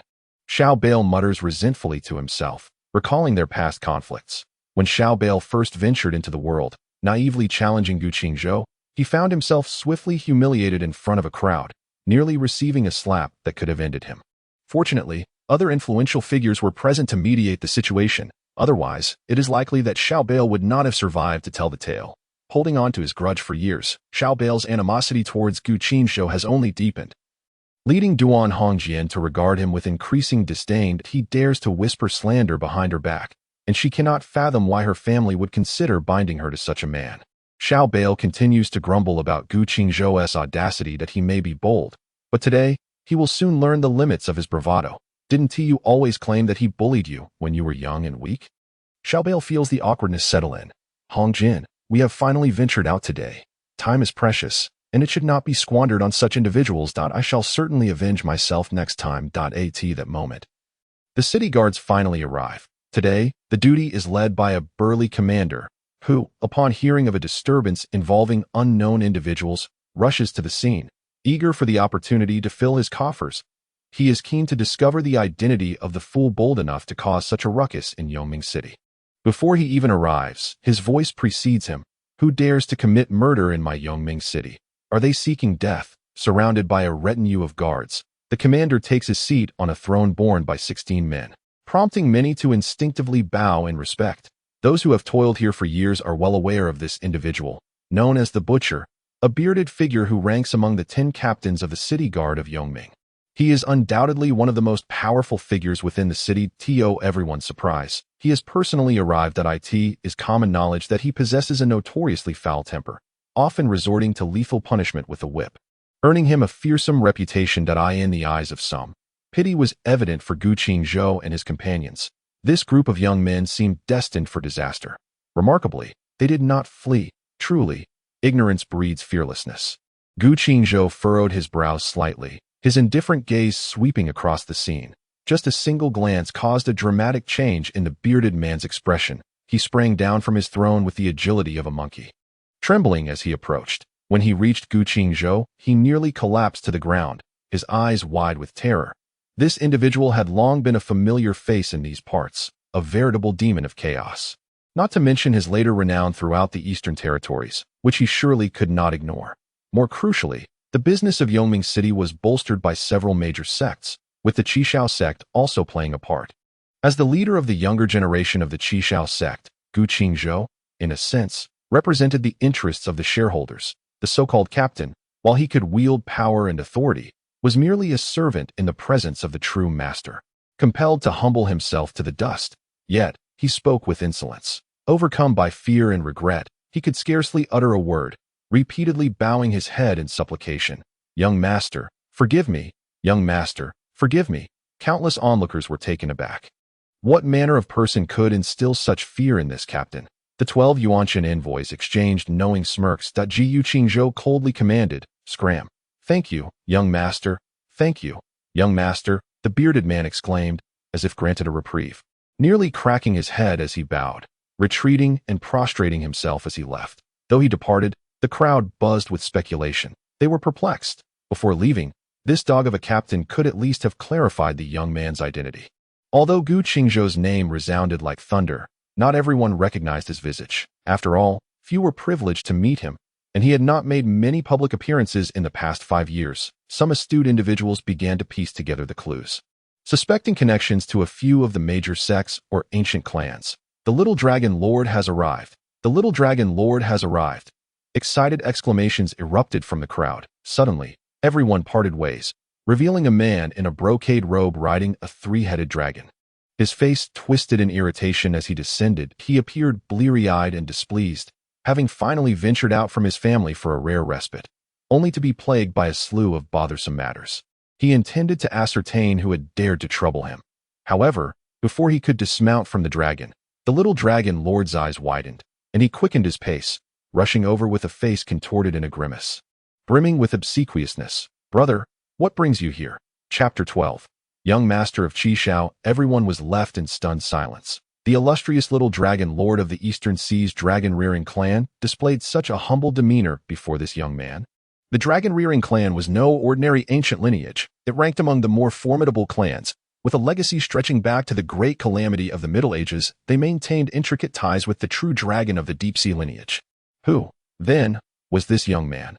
She remains oblivious to the peculiarities at hand. Longevity, in the presence of Gu Qingzhou, is but a trifling matter. Tio put it nicely. He was once a rival. To speak bluntly, he has been a mere backdrop. consistently overshadowed since his debut that he has been thoroughly beaten down, reduced to a state where he can only protect his head with both hands. The psychological scars he bears are palpable. Eventually, he nearly became Gu Qingzhou's devoted sycophant, proclaiming to anyone who would listen that Gu Xiong was invincible, as if uttering such words repeatedly would somehow lend him dignity in the face of his repeated failures against Gu Qingzhou. Am I required to greet you upon my arrival? Gu Qingzhou's gaze was frosty. Of course not, Zai Longjin replied with a sycophantic smile. Gu Qingzhou, uninterested in trifles, stated, I demand an explanation for today's incident. Brother, fear not.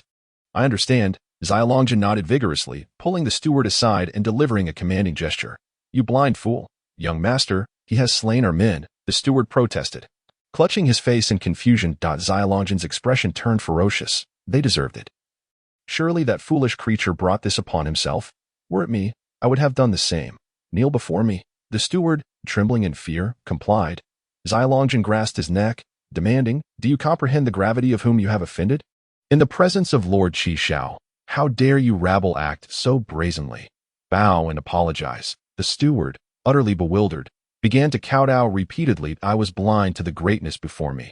I humbly beseech your forgiveness. Young master, the moment the name Lord Qishao was uttered, the atmosphere fell silent. Surely, I must have misheard. He is indeed Gu Qingzhou, the renowned Lord Qishao, the prodigy famed throughout the eastern domain. No wonder. Only such a genius could compel the notoriously headstrong Zai Longjin to submit so thoroughly. In an instant, a multitude knelt, a sea of reverence. Strength reigned supreme. In the hearts of many young people, Lord Qishao is undoubtedly a figure of celebrity, inspiring fervent admiration. Good heavens, I have finally laid eyes on the real person. As the steward's head struck the ground, bloodied from repeated prostrations, Zai Longjin ruthlessly snapped the steward's neck and turned to Gu Qingzhou with a beaming smile. Brother, are you satisfied now? I genuinely had no knowledge of your arrival. Tonight, at the Zhuai Lu, if you are free, I implore you to grace us with your presence. I shall host you to express my apologies once more. Gu Qingzhou's expression remained impassive. Zai Longjin, indeed, mirrored the archetype of a bully who preys on the weak. This matter was settled. Zai Longjin, with his avaricious nature, recognized that a few purebred true dragons were not trifling assets. Yet, he dared not refuse and could only smile wryly. As you wish, brother. Did I, the illustrious Zai Longjin, have no regard for face? This declaration attracted the attention of many, with some even calling out to Lord Qishao in a teasing manner. As the gaze shifted, a striking woman in a flowing red gown came into view. Her delicate brows like ink, her face radiant, adorned with a dot of vermilion between her brows, cascading hair like a waterfall. Simply unforgettable. What a beautiful woman, someone gasped. If we allow such a servant to flaunt about, it would surely tarnish our family's reputation. Zai Longjin, with a thick skin, realized that submitting to someone beyond his reach was not in itself disgraceful. Ruan Yunjin, with a delicate frown, exclaimed, You little rascal. Who are you calling sister? I am but a mere 20 years of age. Oh, not speak nonsense. All right, my mistake. Xiao Longjun replied with a smile. Gu Qingzhou observed her as well, the inherited memories instantly conjuring the name of this woman in her mind. The original host had once been a typical man, and upon encountering a beauty, it was only natural for him to feel a stir in his heart. While reading the novel, Gu Qingzhou had been deeply impressed by this woman. First and foremost, her figure was renowned, said to be so ample that one could not encompass it with a single hand, pure as water on one side, yet stunningly captivating on the other. Two contrasting qualities, like ice and fire, depicted in the author's eccentric narrative, often left readers exhilarated. In the early to mid-stages of the novel, she had been a formidable contender for the role of the primary female antagonist. Indeed, quite ample. Ruan Yunjin was taken aback, having heard the voice of Gu Qingzhou. Many terms, such as primary female antagonist, were rather perplexing to her. Once she regained her composure, she instinctively glanced at her own chest. Could it be that he was indeed speaking? Was he conveying his thoughts? This lecher, what concern is it of yours? Only then did she realize that Ruan Yunjin was a fool. Moreover, how did he know I am a vessel of dual souls? Was my past life that of a powerful being? Could he possibly be aware of the secrets I harbor? Cursed be he. Could he not elaborate further? Gu Qingzhou replied nonchalantly, What a coincidence. Internally bewildered, she mused, Is this woman experiencing auditory hallucinations? I clearly did not utter a single word. What does she mean by half-hidden words? Surprisingly not a transmission. Then what is this? Could it be that I can hear his innermost thoughts? Have I awakened the talents of my previous life? No, that cannot be right. There are no abnormalities whatsoever. Furthermore, it does not affect others in the same manner. What on earth is happening? Ruan Yunjin found herself engulfed in profound self-doubt. Chapter 13. Let us wait and see. Upon witnessing the exchange between the two, Xiao Bale could no longer contain himself, feeling quite displeased. Is this a joke? She is my woman. A simple greeting would suffice. Yet it seems to be never-ending. Hearing this, Qingzhou cast a casual glance in his direction, questioning when this individual had reappeared. A familiar face, his expression icy. Brother Gu, was it you who called? Xiao Bale's face turned stormy, his fists clenched tightly. Has Qingzhou lost his mind? Very well, then I shall address you as young Master Qi Xiao, shall I? Your subordinate offers his respects. Let us speak of matters at hand. Qingzhou showed no inclination to indulge him, as he held no fondness for this individual. During his reading, he had harbored an intense dislike for this character, who was perpetually self-satisfied, possessing an unattractive appearance. He always fancied himself deserving of someone far beyond his reach. Xiao Bale's expression stiffened as he replied, "It is nothing of consequence, merely a greeting." Ruan Yunjin disdainfully stepped back. "Keep your distance from me." Qingzhou regarded the two with a bemused smile, suddenly recalling that they seemed to end up together later on. Had their interactions commenced already? Ruan Yunjin's pupils widened in disbelief. Am I truly on the verge of being with this pig? She immediately transmitted her thoughts. What nonsense are you spouting? I have no connection with this fellow. Do not let your imagination run wild. That I never suggested you had any connection with him. Qingzhou thought to himself, utterly perplexed. Sister, while I may have thought that, I did not voice it. How sensitive can one be? Qingzhou found himself unable to keep pace with the rapid leaps of her thoughts. Flitting from one topic to another with alarming swiftness, he was tempted to inquire, are we quite familiar with one another? Though you possess a certain charm, how do you perceive me, Qingzhou? I am destined to become the ruler of the world. Do you think I, Qingzhou, could be swayed by mere beauty? How amusing. Furthermore, this woman surely did not think he was oblivious to her intentions. It was evident that she sought to exploit him, using him as a shield to evade that hideous creature nearby. To think she wishes to take advantage of me is laughable. With that thought, Qingzhou shook his head. I apologize, but I am rather occupied. The bystanders were taken aback, astonished that he had outright rejected the advances of such a beauty. Truly, he was worthy of the title of young master of Qi Xiao. Xiao Bale was nearly apoplectic. Hastily interjecting, since he is unavailable, let us depart swiftly. That we must find my cousin, as it is his first time here, and he is likely in search of us. That he chose to communicate with Qingzhou telepathically, his tone tinged with a playful lilt, deliberately coaxing. Brother Qingzhou, would you assist your little sister just this once? You too find that wretch intolerable, do you not? I am truly desperate to extricate myself. Do not be so repugnant. Very well.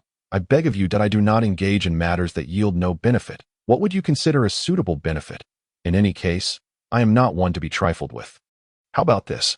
I recall your thousand-eyed dragon dove is a rare breed, and it must be in dire need of consuming the flesh of 3 distinct strains to expedite its bloodline growth. Ancient breeds of dove are not easily found, and I happen to possess a great 1,000-feather dove. Assist me, and I shall grant it to you. Qingzhou hesitated. This little dove, though kept as a pet, had been one of the few characters in novels that he genuinely cherished. Utterly loyal, it regarded Qingzhou as both brother and father. During their final battle, it had bravely shielded him, sacrificing itself without hesitation, leaving him with a pang of sorrow that if he could procure a great 1,000-feather dove, it would indeed facilitate the little dove's evolution. There is no way to refuse. Very well, it is settled. Although he could not quite fathom the reason, this ability proved exceedingly useful. From henceforth, this man would appear to him as if transparent. Let us proceed. In this instance, Qingzhou did not employ telepathy. Ruan Yunjin gracefully approached his side, her enchanting eyes sparkling. All right. For quite some time, the telepathic exchanges between Qingzhou and her had appeared, to onlookers, as an exchange of tender glances. Xiao Bale was on the verge of eruption, and upon witnessing his intended being whisked away by Qingzhou, he could no longer contain himself and stepped forward. Hold on. Gu, what are you two up to? Regardless of the circumstances, she was the one I invited out first. In matters of civility, one must acknowledge the order of precedence, mustn't one? The 12 Yuanshan envoys and the cadre of 4 spirit guards immediately cast cold glares at Xiao Bale, hands poised on their weapons. What nonsense was this? lecturing their young master on the order of precedence. To put it bluntly, even if she were indeed his woman, if their young master took a fancy to her, she would be taken without question, let alone a mere prospective match. Not to mention, the person in question is also willing. Perhaps a glance in the mirror might reveal the true visage they possess. There is nothing more than mere numbers. Ruan Yunjin's delicate face flushed slightly. Although she was strikingly beautiful, she was by no means a frivolous individual. Upon witnessing this act, Xiao Bale was instantly consumed by a fiery rage. Qingzhou, you have gone too far, I warn you. Remove your hand from my woman's shoulder at once. Qingzhou let out a disdainful snort and retaliated with a swift slap. Do you also have a woman? He retorted coldly, his expression as frigid as ice, with a palpable murderous intent simmering beneath. That I give you 3 seconds. If you wish to live, then step aside. However, before Xiao Bale could utter a word, a chilling laughter echoed from a distance. You have quite the audacity, my good sir, that I am curious to see, in my presence today, who dares to lay a hand on my brother. Previously, this young master had only heard tales of certain provincial bumpkins in the eastern domain, often believing themselves to be quite formidable. Little did he expect that upon arrival, the reality was indeed far less impressive than the rumors. You must be Qi Shaogongzi Qingzhou, is it? You are quite arrogant. The voice captivated everyone's attention. It is no exaggeration to say that throughout the eastern domain, among the younger generation, there were scarcely a handful who would dare to address Qingzhou in such a manner. Even those few, under normal circumstances, would never dream of speaking so boldly. The title of Qi Shaogongzi, the first prodigy of the eastern domain, was not bestowed lightly. It was earned by Qingzhou through countless victories and the sacrifices of innumerable souls over the years. They did not know the identity of the speaker, but one thing was clear to all present. Chapter 14, Annihilation. Qi Shaogongzi would never allow such a brash individual to run rampant in the eastern domain. In the crowd, only Xiao Bale displayed unrestrained delight. A savior had arrived, and he no longer needed to back down. You bastard Qingzhou, we'll see about this. Qingzhou's gaze turned toward the figure approaching from the parted crowd, a man of around 30. An unfamiliar face, clad in garments devoid of any insignia, yet undoubtedly composed of the finest materials. He exuded an air of pride and nonchalance. One hand rested behind his back, and his piercing gaze, filled with authority, deterred many from meeting his eyes. Clearly a person accustomed to high status. And who might you be? Qingzhou gently rubbed his hands together. Those familiar with his habits understood that he was currently akin to the calm before the storm. Once unleashed, it would be a tempest of fury, one that none would wish to confront. You may not have heard of me, but that is of little consequence. You only need to remember this. The one who will kill you is me. The declaration sent shockwaves through the assembly. What manner of individual dared to threaten Qi Shaogongzi with death? To speak so bluntly was a rare audacity in the eastern domain, for it signified a declaration of war against the Qishao sect. Qingzhou was not merely the foremost among the younger generation. His father still held the esteemed position of supreme elder, commanding 100,000 Qishao soldiers and guarding the southern gate of the eastern domain, standing resolutely against the encroaching demonic forces. His grandfather, the former sect leader, was one of the most formidable figures in the eastern domain, and although he had since retired from active duty, his influence remained unparalleled. The term noble scion aptly described Qingzhou de Duguangchuan. Qingzhou murmured the name, feeling a sense of familiarity, yet unable to pinpoint its origin. That it certainly did not belong to those figures of so-called supreme stature on the Qingyun list of the central continent, who were guaranteed a place of honor as an invincible target. He had always paid close attention to these individuals, noting every shift in the rankings. This person, without a doubt, was not from the eastern domain. Could they have come from one of the other 8 domains of the wasteland's 9 realms? Ruan Yunjin, her expression grave, leaned closer and whispered, "He is from the Du family of the southern domain." The Du family of the southern domain was an ancient lineage, reputed to have origins tracing back to the era of the primordial human emperor. Their ancestors once held the position of horse trainers for the emperor. In the eastern domain, Qingzhou felt no fear towards any of his peers, as his battle achievements had proven his prowess. However, the outsiders posed a different challenge, particularly since the southern domain's overall strength surpassed that of the eastern domain by a significant margin. If Du Guangchuan dared to be so arrogant, he must have something to rely on. Ruan Yunjin herself did not harbor a sense of certain victory against Qingzhou. With her hint, Gu Qingzhou recalled that Du Guangquan had appeared in the latter part of the novel, albeit briefly, as he encountered the son of fortune, Shi Jing, becoming a catalyst in the narrative. The Du family was indeed formidable, having risen to become the foremost family in the southern domain and later reaping substantial benefits in the Human Emperor Palace storyline. Emerging as significant supporters of the false emperor, a group pursued Shi Jing relentlessly, leaving him with no escape. Upon this realization, Gu Qingzhou turned his neck and fixed his gaze upon Du Guangquan, saying, "Pray tell, why do you not remain in the southern domain? What compels you to venture into the eastern domain? Are you in such haste to court death?" Du Guangquan sneered, "Why not give it a try?" In the southern domain, he was not regarded as an exceptionally famous genius. However, this did not imply that his strength was inferior to those top talents. Rather, his family maintained a low profile due to many ancient customs, preventing him from showcasing his abilities. He had long harbored a sense of frustration, feeling that he was no less capable than others, and even superior to some, yet remained anonymous. With his family's strict oversight in the southern domain, he could do nothing but endure.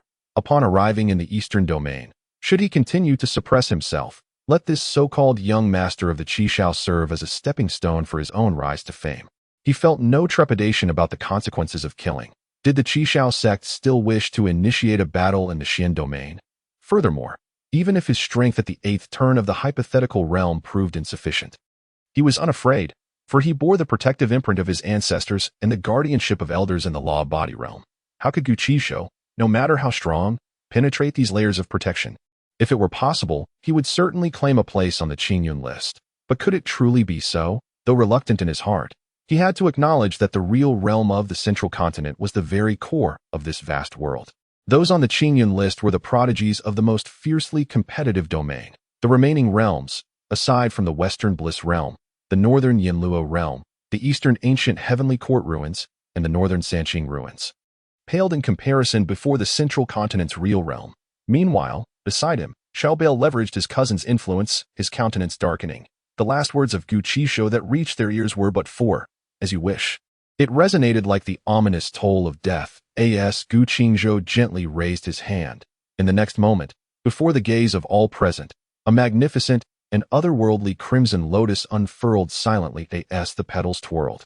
The entire realm seemed to transform into a furnace, the temperature soaring abruptly. It resembled a great maw, descending with a thunderous roar, and in an instant, it swallowed the brothers Du Guangquan whole. The onlookers could not help but swallow hard.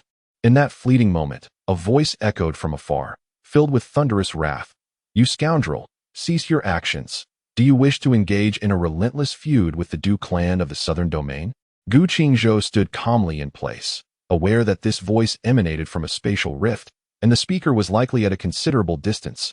Hastening toward the scene, to speak candidly, many characters in this novel seem to possess a certain folly, often resorting to threats of unending vengeance, as if they could truly intimidate him. His gaze remained earnest as he regarded the crimson lotus he had summoned, a smile gracing his lips. "How intriguing," he mused. "But do not presume that you are the only one with gifts from your elders." Amidst the infernal flames unleashed by the lotus, a disheveled figure emerged, none other than Du Guangquan. Encircled by a layer of purple aura, a protective mark from his elders shielded him from immediate demise. Yet he remained inexplicably terrified, for the flames were ferociously potent, threatening to incinerate his protective barrier. Why, he pondered, was Gu Qingzhou so formidable? What manner of monster had he provoked? Regret washed over him. He felt death looming perilously close. Yet how could he die here, when he had not yet made a name for himself in the world? In the next moment, he beheld Gu Qingzhou flick his finger, and a leaf, as if severed from the fabric of time and space, struck with unimaginable speed and angle, effortlessly piercing through his protective barrier and shattering his corporeal form and soul. Chapter 15. Even the 5th level of the Dharma body must perish. All transpired in the blink of an eye. The boastful Du Guangquan, who seemed to have considerable backing, was reduced to a mere puddle of ash upon the ground. Was this the prowess of the foremost youth of the Eastern domain? The crowd gasped in astonishment, expressing their admiration. The 12 loyal followers, including the Yuanshan envoys, displayed pride, unperturbed by the unusual spectacle. In their eyes, this was merely the expected caliber of their young master, an unparalleled existence, transcending all talents and mediocrities alike. Naturally, they were swift to flatter, with Zisher leading the charge, exclaiming, "Young master, Your might is unmatched. Others followed suit, joining in the fervor, creating a cacophony of adulation. In that moment, it was as if the mountains themselves were echoing their praises. Qingzhou awkwardly dug his toes into the ground, gesturing toward his subordinates. You lot, one must say, is he not deserving of such a claim? She was perceptive, seeing further than many. In recent years, the seemingly infatuated Qi Gongzi had made astonishing progress in his cultivation, likely leaving her and others far behind. The display by Du Guangchuan earlier had led her to believe that even if she could triumph, it would require her utmost effort. Yet he had achieved victory with such nonchalance, as unfathomable as ever. At that moment, she felt that this man was indeed a riddle. Qingzhou smiled as he released his grip. Zisher approached, saying, Young master, that voice just now was undoubtedly from that Du fellow's aide. Should we not take precautions and retreat? The young master, undoubtedly unafraid, nevertheless bore a noble title that precluded him from recklessly courting danger, even if it were but a trifling threat that a loyal subordinate. He felt it necessary to consider the young master's well-being comprehensively, even at the risk of incurring his displeasure. Qingzhou remarked nonchalantly, Should he dare to come, I would not hesitate to send him down together. However, Zisher persisted in his attempts to dissuade her. I know your concerns, but you must understand that this is Yongming City. Those ancient fellows are present, and should the situation become untenable for your esteemed master, they would not dare to feign ignorance. Otherwise, Zisher nodded with a sly grin and continued, Otherwise, our old master would see their heads displayed one by one upon the city walls by tomorrow. Observing their brazen discussion of the city's rulers, the surrounding crowd felt a mixture of fear and envy. With such formidable backing, their confidence was palpable, a source of envy that could not be replicated. As thunder rumbled ominously in the distance, a rift was torn open, and Du Buffon stepped forth from the void. His visage was shrouded in stormy clouds, and a colossal six-winged azure tiger manifested around him. Growing ever larger, akin to a giant descending from the heavens, the Dharma body, the realm of the Dharma body, a voice gasped from the crowd. Du Buffon could hardly believe that a visit to an old friend, meant to bring his nephew to the eastern region for a brief respite, had led him to such a dire predicament. Regret consumed him for failing to keep a watchful eye on the boy.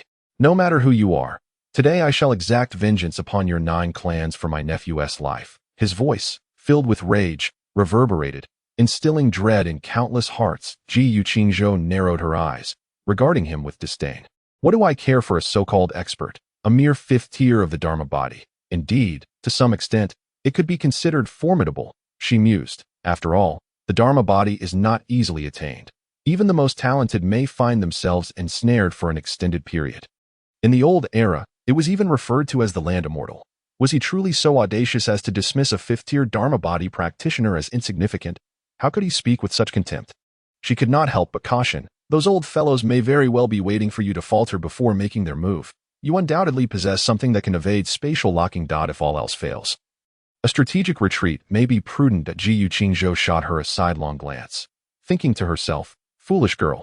Duan Hongqian was instantly incensed, feeling her good intentions had been mistaken for folly. How am I foolish? I shall see how you handle this. In an instant, Du Buffon had drawn near.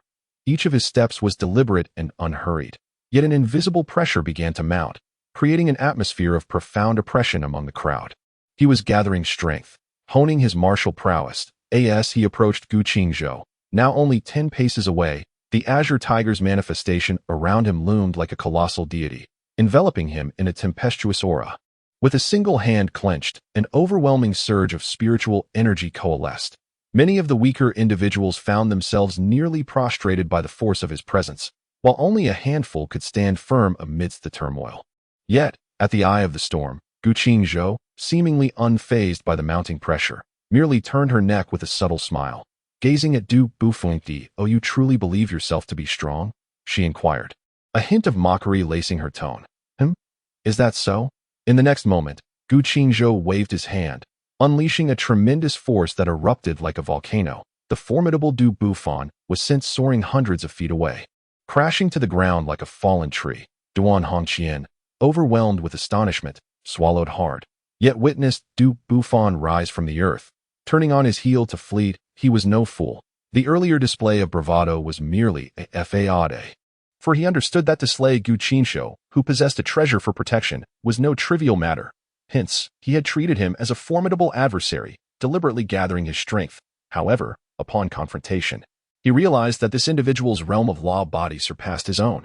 Thus, it was prudent to flee, for as the saying goes, with the Green Mountains remaining, one need not fear a lack of firewood. Did I grant you permission to leave, pretending to be a master before me?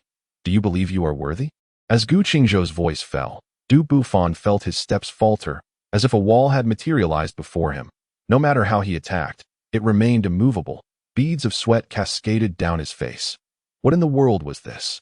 To the onlookers, Du Bufan's figure suddenly vanished into the void, indicating that he had not truly escaped. This meant that Gu Qingzhou had triumphed. Good heavens, a formidable figure of the law body realm was so easily extinguished here? Young Master Qi Xiao was indeed terrifying. Some spectators could not help but sincerely feel that henceforth, comparisons between Gu Qingzhou and other prodigies of the Eastern Domain would be utterly unjust at that moment. A voice of resignation echoed. Brother Gu, might I request a favor from you? To release Uncle Du? Very well. In the next instant, Gu Qingzhou, employing the secret technique drawing the earth as a prison to seal Du Bufan, moved once more, extending his hand, which promptly grasped a bloodied object, a head. It was Du Bufan's head, his eyes wide open, forever unblinking. Chapter 16. Reduced to ashes as Gu Qingzhou gazed upon the severed head of Du Bufan. It rolled about like a ball, fortuitously coming to rest at his feet. Stepping forth from the void was Qingzhou, clad in a long robe, his expression as somber as water. Was this meant to honor him? It was clearly an act of trampling upon the face of Kong, relishing in the humiliation. From within the crowd, a gasp arose. The attire worn by Qingzhou was emblematic of the Kong family. Adorned with patterns reminiscent of the spring and autumn period, and a refined Kong character emblazoned upon his chest, easily recognizable. Among the ancient clans of the Eastern Domain, the Kong family stood as one of the dominant forces. Bolstered by their formidable strength and rumored deep ties to the true Kong clan of the Central Continent, their lineage also harbored the profound teachings left by the sage of literature, the Half-Book of Analects. Furthermore, the Kong family was known for nurturing emerging powers and readily extending favors, with many factions in the Eastern Domain indebted to them. One of the three illustrious figures of the previous generation of the Kong family, Qingzhou, had reportedly broken through to the law body realm and embarked on a journey to the true realm of the Central Continent in recent years. Ruan Yunjin whispered beside her, astonished that a family from the Southern Domain could provoke the appearance of Qingzhou. After all, he was a significant figure in the Eastern Domain. Generally speaking, he would not ally with outsiders against the local powers. Every 20 years marked a generation, and the rankings shifted. In the previous generation, although Qingzhou could not rival Gu Qingzhou's current position as the leader, he was nonetheless an exceptionally distinguished figure. The Kong family's overall strength was certainly not inferior to that of the Qishao sect. She was well aware that Gu Qingzhou could not possibly be oblivious to this. The name Qingzhou left a particularly striking impression on him, primarily due to the narrative of the original novel. This individual was an unabashed hypocrite, presenting a facade of virtue while being, in reality, a glutton for youthful beauty, particularly enamored with young girls. During the middle phase, he colluded with Shi Jing, shamelessly becoming sworn brothers. To a considerable extent, he facilitated Shi Jing's development, ultimately making him one of the principal culprits behind Gu Qingzhou's demise. What a narrow path for foes. Gu Qingzhou initially felt merely disgruntled. One after another, he dispatched the lesser figures, only to be confronted by the older ones. Who did they think they were, demanding his respect? If they did not receive a taste of his wrath, they might truly believe him to be easy to deal with. However, at this moment, he had changed his mind. Some calamities were best dealt with promptly. After all, he was merely a supporting character, and his removal would not affect the main storyline. Continuously generating his own blind boxes. An invisible killing intent began to rise within him, his hand resting on the hilt of his sword. The astute, like the young mouse, had already discerned that their master was utterly enraged. There had been no prior mention of any conflict between Gu Qingzhou and Qingzhou. They were not even contemporaries. What could possibly warrant such enmity? Observing Gu Qingzhou's fingers caressing the sword, an icy chill enveloped the air, nearly crystallizing into an eerie frost. Ruan Yunjin was also taken aback. Surely, Gu Qingzhou would not contemplate slaying Qingzhou here, setting aside the question of feasibility, if a confrontation were to arise. Matters could escalate dramatically. Qingzhou believed he had already afforded Gu Qingzhou enough respect, considering himself a figure of elder stature. He addressed him as Brother Gu, engaging in a discourse of equals. Rather than coercion or temptation, he merely requested that Gu Qingzhou spare his guest. Was that too much to ask? Yet, Gu Qingzhou continued to adopt an obstinate demeanor. Did he intend to deal with Constancy along with himself? Such arrogance was astounding. At this thought, Constancy could no longer contain himself. Gu Qingzhou, as the saying goes, one should leave a line when dealing with others. For future encounters in this world, there are always those you cannot afford to offend. Your innate talent is indeed remarkable, but without fully realizing that potential, it remains just talent. Your reckless behavior is inviting disaster upon the Qingzhou sect. Do you understand? The individual you have slain hails from a family whose strength is on par with your Qingzhou sect in every respect. Moreover, the deeper background suggests that even your ancestors would have to show some deference. Do you comprehend? Gu Qingzhou replied coolly, "Are you instructing me on how to conduct myself?" Constancy scoffed. "No, merely offering advice." There are always greater powers beyond one's own. The more he pondered, the angrier he became. After all, he had only recently made the acquaintance of Du Buffon, who was involved in his family's crucial plans. Yet, that individual had been killed by Gu Qingzhou. Were it not for the remnants of his rationality, he would have dearly wished to dismember this wretched creature. The atmosphere fell into a profound silence. The prominent figures present dared not intervene, bowing their heads, with some even quietly distancing themselves. Gu Qingzhou, with a playful smile, remarked, "So, you believe I have granted you face, do you?" "What?" Constancy furrowed his brow. "If you continue to speak, I shall toast you with the very wine intended for you. Do you understand?" Fool. Constancy, with his finely crafted and delicate complexion, shook his head and exclaimed in anger, "Arrogance! Do you truly believe that by killing Du Buffon, you can eliminate me as well? He possesses the 7th level of the Dharma body. In terms of realms, he has sensed just moments ago that Gu Qingzhou's level may not surpass his own. Why not give it a try? In any case, cease your pretentious posturing before me. The Kong family of Wensheng carries a grand reputation. Perhaps others are unaware, but I certainly am not a mere wretch. Cast out from the Central Plains Kong family, dares to put on airs. Given that your forebears had some semblance of friendship with my family's patriarch, I shall grant you one final opportunity. You have 3 seconds to vanish from my sight.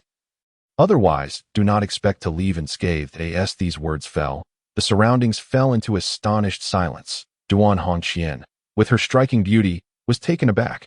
Was this something one could openly declare? Indeed, for certain individuals, this was hardly a secret. Gu Qingzhou had effectively torn away the last vestige of dignity from the Kong family, leaving them exposed in utter humiliation. Constancy, now incensed, retorted, "Very well, I shall now experience the prowess of the esteemed young master Qingzhou." With that, he took the initiative to strike in an instant.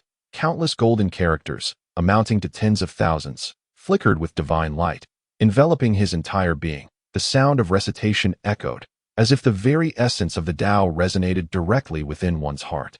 Constancy grasped a golden brush, tapping the air while uttering the word. Suppressed, an invisible surge of spiritual energy coalesced, transforming into a colossal prison cage, adorned with a colorful bird clutching a branch. Charging towards Gu Qingzhou with a crushing force, the world around seemed to plunge into an eerie stillness. All gazes converged upon Gu Qingzhou. A gentle breeze arose, lifting the corners of his garments. He stood his ground, unperturbed, gazing directly at the approaching prison cage with its overwhelming momentum. A bizarre red lotus quietly manifested around him. In the next moment, there was no resounding clash as the cage neared Gu Qingzhou. It was instantly consumed by a terrifying inferno, leaving nothing in its wake. All present, including Constancy himself, were left aghast. This technique, executed with utmost vigor, was one of his signature moves. With this very incantation of suppression, he had previously dispatched 3 formidable opponents of equal standing in a single surge. Chapter 17. When it must be done, it shall be done. The fluctuations surrounding Gu Qingzhou did not evidently demonstrate superiority over Constancy's might. Why was that? Gu Qingzhou then stretched lazily, a faint smile gracing his lips. It is my turn now. That a sense of immense peril washed over him, and inexplicable fear compelled him to contemplate retreat. Stay calm. He is merely a junior. To walk away now would tarnish his reputation. Of course, the key to his remaining resolute lay in the presence of the 3 venerable 9th-level Tribulation Realm elders of Yongming City. The 3 city lords, as guardians of this territory, had vested interests in Yongming City, with one of them having received significant favors from the Kong family, should he find himself truly on the brink of disaster. Whether for reasons of grand affairs or personal ties, they would undoubtedly intervene to ensure his safety. At that moment, Gu Qingzhou drew his sword. Its name, Tianwen. For most of the time, there were hardly any peers worthy of his blade. At this instant, she was still immersed in the afterglow of Gu Qingzhou effortlessly countering Kong Sanxi's ultimate technique, that I in the next heartbeat. Her beautiful eyes beheld, as Gu Qingzhou unsheathed his sword, a dazzling crimson radiance erupting forth. As if embodying the vastness of an endless ocean, it was born out of the void. The endless sea's ultimate sword was all too familiar to Ruan Yunjin. She understood that this martial art was not the exclusive mastery of the Qingzhou sect, but rather an opportunity that belonged solely to Gu Qingzhou. Originating from the Middle Ages, it was the supreme technique of the prestigious Hanhai Divine Sword sect, a legendary form of martial prowess. Many had likely not witnessed Gu Qingzhou wield this art for quite some time.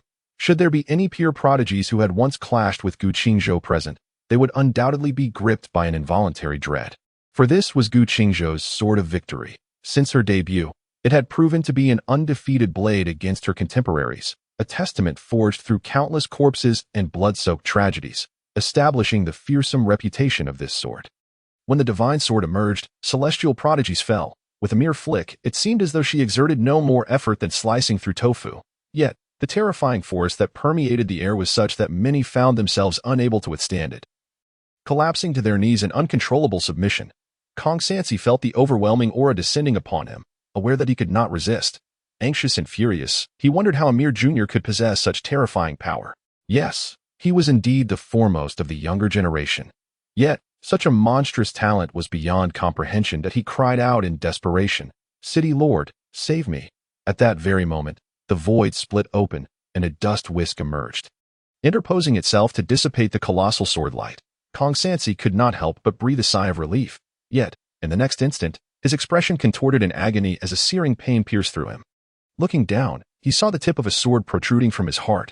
Struggling to turn his head, he was met with the cold, indifferent visage of Gu Qingzhou. He had not even realized when she had vanished from her original position, only to materialize behind him. At the very moment the dust whisk appeared, her sword had already plunged in. As if she had anticipated an obstruction, Ruan Yunjin instinctively covered her mouth.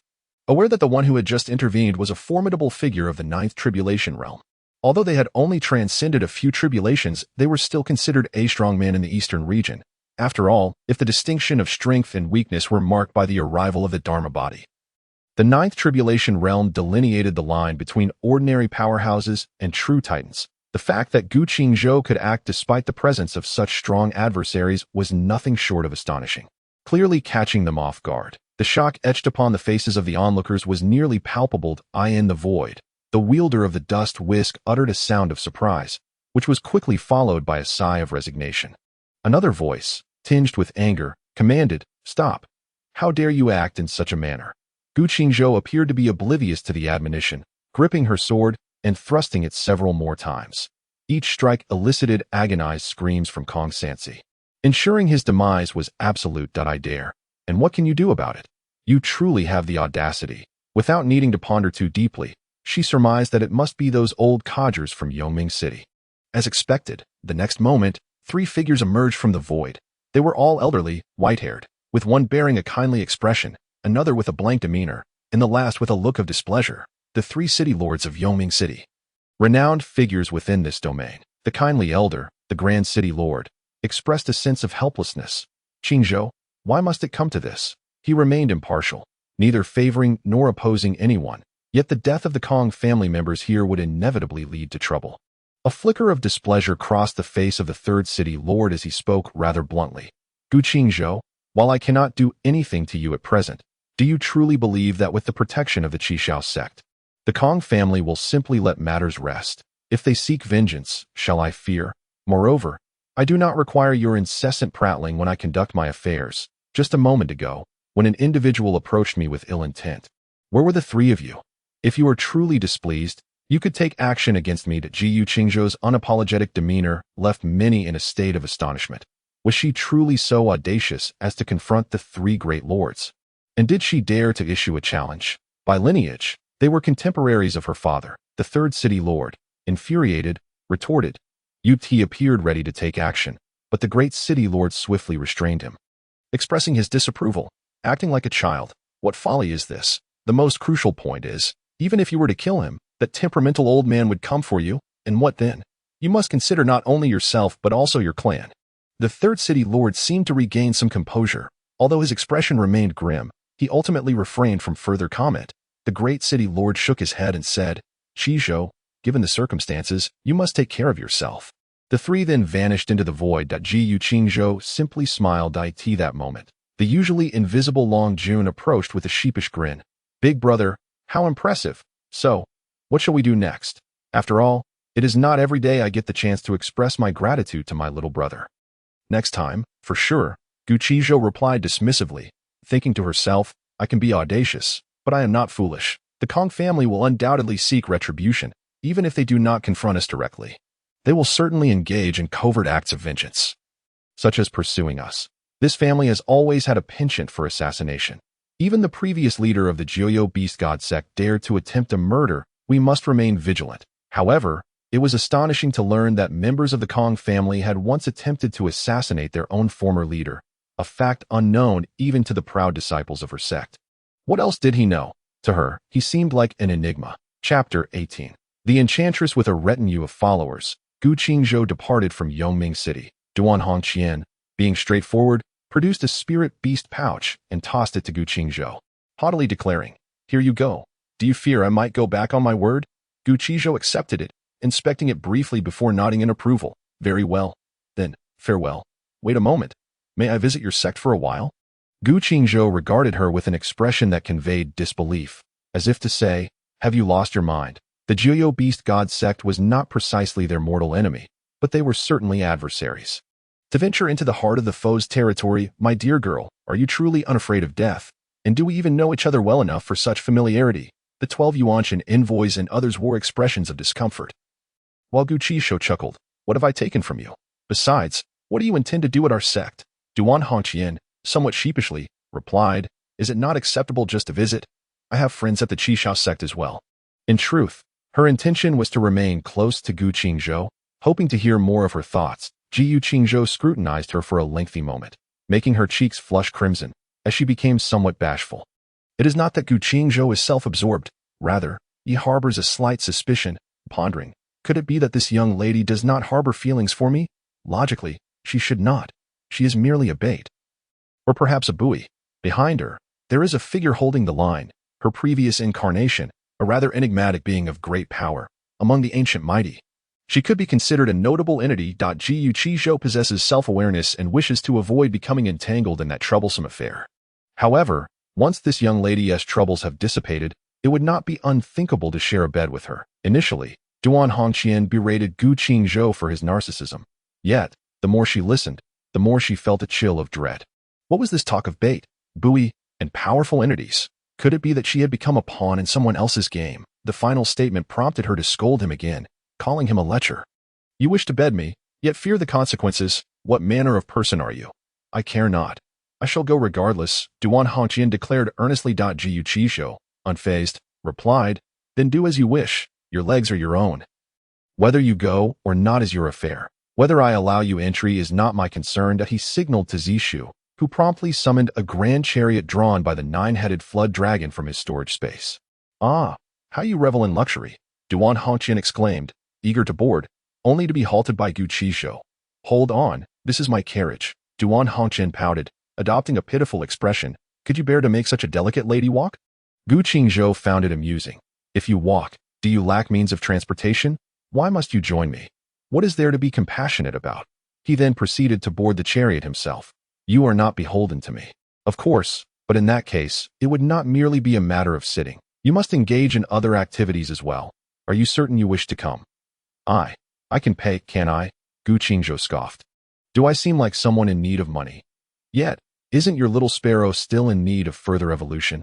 I have an even finer dove to offer you. I beg of you. Very well.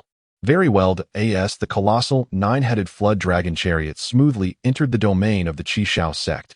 An uproar of cheers followed closely behind. The senior elders in charge of affairs floated in midair, their faces beaming with smiles as they welcomed him. Observing this, Qingzhou stepped out, offering a respectful bow. Qingzhou, when did you break through to the law body realm? Such a significant event, and we have only learned of it from outsiders. You have concealed this matter from us most adeptly. Indeed, your breakthrough signifies that among this generation of the Eastern Domain, you are the first to ascend to the law body realm, once again overshadowing that group of scoundrels. The elders were filled with affectionate adoration. Qingzhou chuckled. It was not my intention to keep it hidden. This time, he had indeed stirred up some trouble, causing inconvenience to the sect. The Grand Elder dismissively remarked. Ah, mere trifles. Such is the nature of youthful disciples competing. Casualties are inevitable, and each must accept their fate. That Tianan family dares to bully the weak. They truly deserve to be punished. As for the Kong family, they understand the rules. Should they act recklessly, we, the Qingzhou sect, fear not to engage in battle. Indeed, Qingzhou, boldly venture forth without hesitation. We have all traversed this path. In this world, if you possess sufficient strength, others will fall silent. Your downfall will solely be due to your lack of power. Furthermore, if all your actions abide by the established rules, how could you be deemed a nuisance? It is, in fact, a matter of bringing honor to us. Yes. Subsequently, the elder pointed towards the thronging figures below and remarked, Qingzhou, do you see? These are your junior brothers who have come to welcome you. They are not a product of our deliberate organization. They have come of their own volition. Upon hearing of your deeds outside, they are filled with admiration for you. Qingzhou stood above, suspended in the void. At this moment, he was the focal point of the gathering. Facing those junior brothers whose eyes sparkled with admiration and excitement, he waved his hand in greeting. This gesture instantly ignited the crowd, and a louder chorus erupted as the excited throng chanted, "Long live Brother Gu." This sensation was inexplicably exhilarating. Below, at a window of a nearby building, Ruan Yunjin watched this scene unfold, her emotions a tumultuous mix. He was becoming increasingly exceptional. She learned that he had single-handedly vanquished two formidable foes and had the audacity to challenge the three city lords without fear.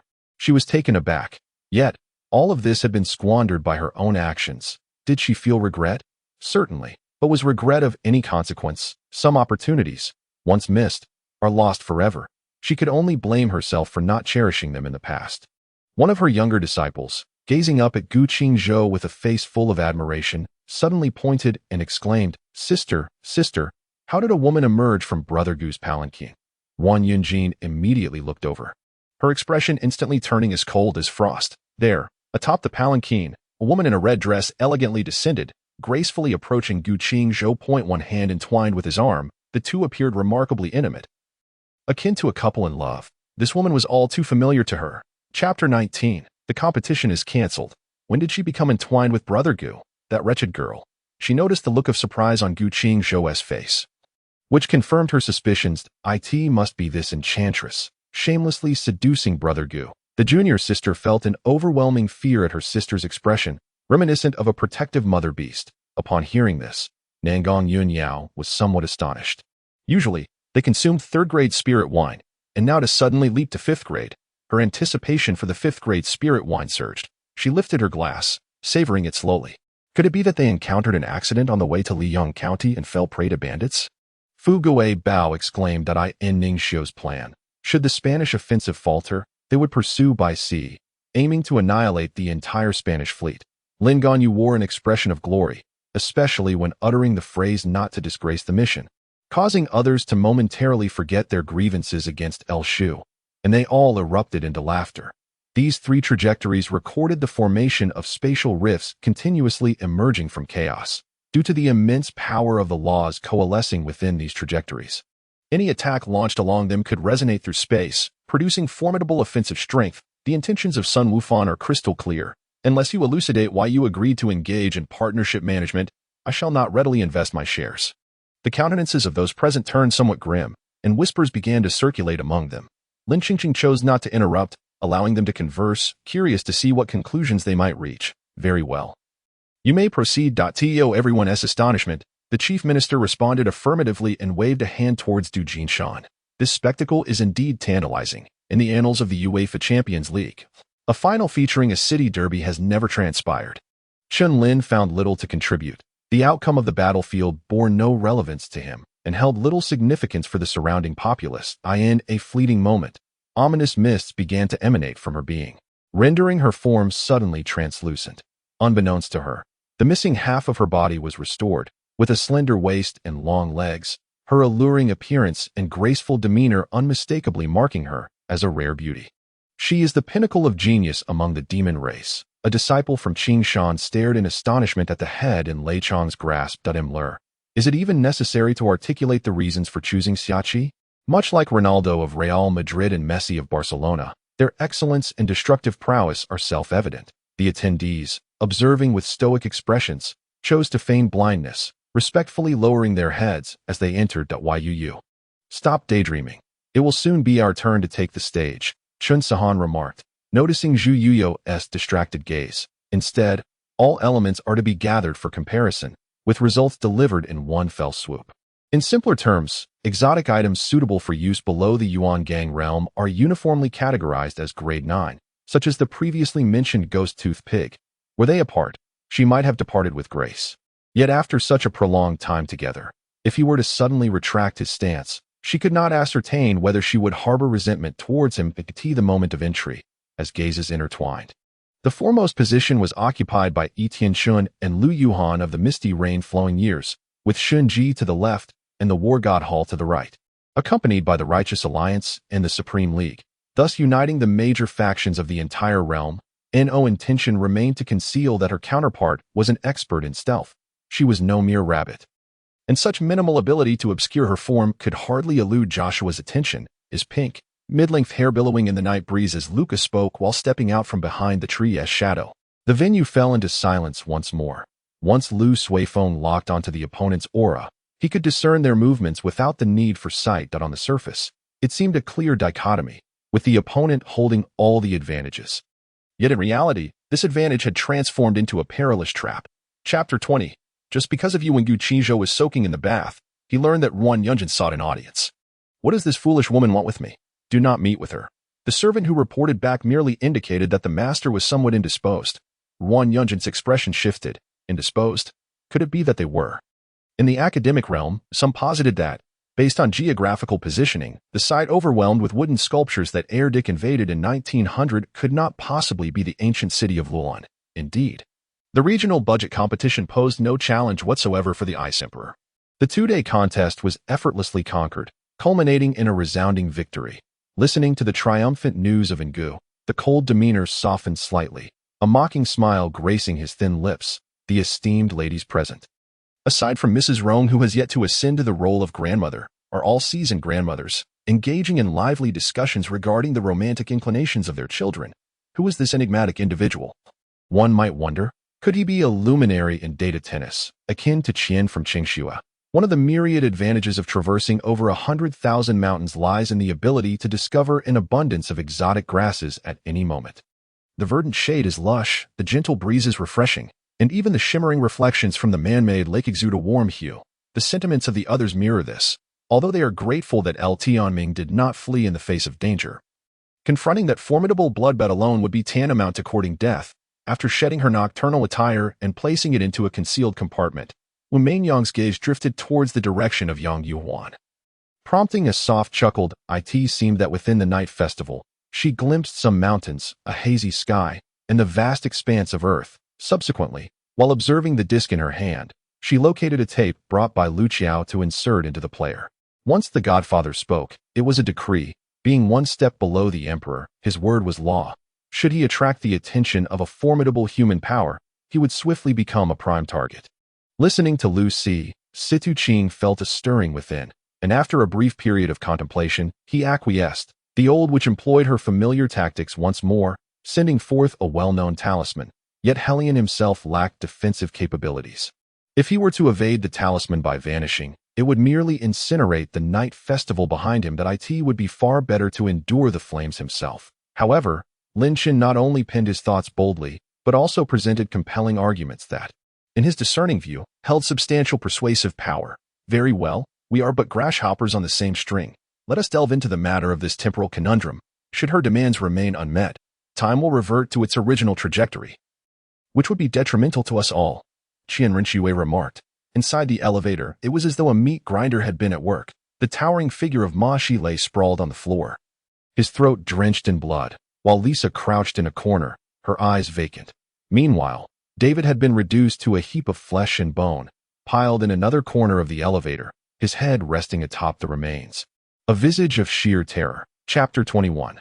The balance of power, the abrupt cancellation of the intersect competition, was news that Qingzhou learned of only that evening. He was somewhat taken aback. The competition's narrative was one of the crucial stages for Shi Jing's grand display. His exemplary performance had earned him the mentorship of an esteemed antiquarian within the sect, imparting esoteric knowledge that would later prove pivotal for his ascent. To have it abruptly cancelled, in light of prior events, Shi Jing's assertions regarding Ruan were not merely reasonable but verging on the profound, yet Han Su refrained from revealing his thoughts due to concerns over his pride. He had arrived at the company early, intending to report his grand plans to his superior, while also settling his wages from the past months. Liu Hongjiang's expression shifted suddenly. Could it be that he had sensed my strategies from that time? No, perhaps he was merely attempting to unsettle my resolve, seeking to buy time. In stark contrast, Xie Sun's was on the verge of tears. She had specially prepared this salt for Ruan Yunjin, and now it was all ruined. As the two individuals engaged in a contest, the members of the Huashan sect were astounded to discover that the man tethered behind the horse possessed extraordinary martial prowess, with merely his adept blade technique. He could ascend to the ranks of top-tier masters. Ning Zhong, having observed a few exchanges, realized that facing him alone might not guarantee her victory. No one regarded him with any additional reverence simply because he was a prince of the Qin state. He remained as deprived as the rest, subsisting on meager rations. Shi Yunyan had intended to declare that he would soon strike back, but unexpectedly, his escape route was instantaneously blocked. He silently curled his lip, contemplating that speaking to the esteemed actor Bo was likely of a similar nature. During the summer, he interned at the Star-Spangled Bank, where one of his tasks involved enticing individuals to open accounts. Thus, he was enlisted to contribute to their numbers. However, in this era, Suhai's investment promotion was indeed formidable, having established the most powerful county-level city adjacent to the metropolis, with Suhai itself emerging as the most robust prefecture-level city. Nevertheless, the high priest appeared to harbor no such ambitions. He merely sought to enhance the efficiency of the administrative and local institutions. Brother Shuri, are you not making things difficult for us? Tang Yishi's face immediately fell upon hearing Wang Wei's remarks. Fu, let us depart. Kuei swallowed a military ration pill, slightly replenishing his chakra, and once again unfurled his chakra wings, soaring into the air. Nothing more remains. This is all there is, for Ouyang Tan and I are not to be trifled with, declared Zhang Kai. After igniting the fire, the three envoys followed closely, remaining motionless as they guarded the carriage of Adiana, who, after quarreling with Hybulida, had confined herself within the carriage, rejecting Karabis's invitation for dinner. As Xiang Sandao was sent hurtling backward, Xiao Chang leaped into the air, his figure transforming into a fleeting shadow as he charged towards Xiang Sandao, delivering a swift side kick that left Xiang Sandao utterly defenseless, striking him squarely. Upon entering the entrance of the Jingning County Public Security Bureau, one would find Deputy Director Chang Jun's office just a few steps in, due to its proximity to the entrance. Chang Jun heard the commotion right away, and upon noticing its persistent nature, he stepped out to investigate. Unbeknownst to them, beneath the distant shade of a tree, Jiang Qingyuan clenched his fists, his eyes ablaze with seething fury. Li Min felt a twinge of regret, pondering why she had felt the need to mention names, deeming it an unnecessary embellishment, akin to painting a snake with feet, ultimately proving to be an imprudent action that nearly exposed her intentions. Chapter 22. Grand inertia once again. The conversation halted abruptly, with no continuation in sight. She truly wished to sink her teeth into Qingzhou. Cannot you finish your statement?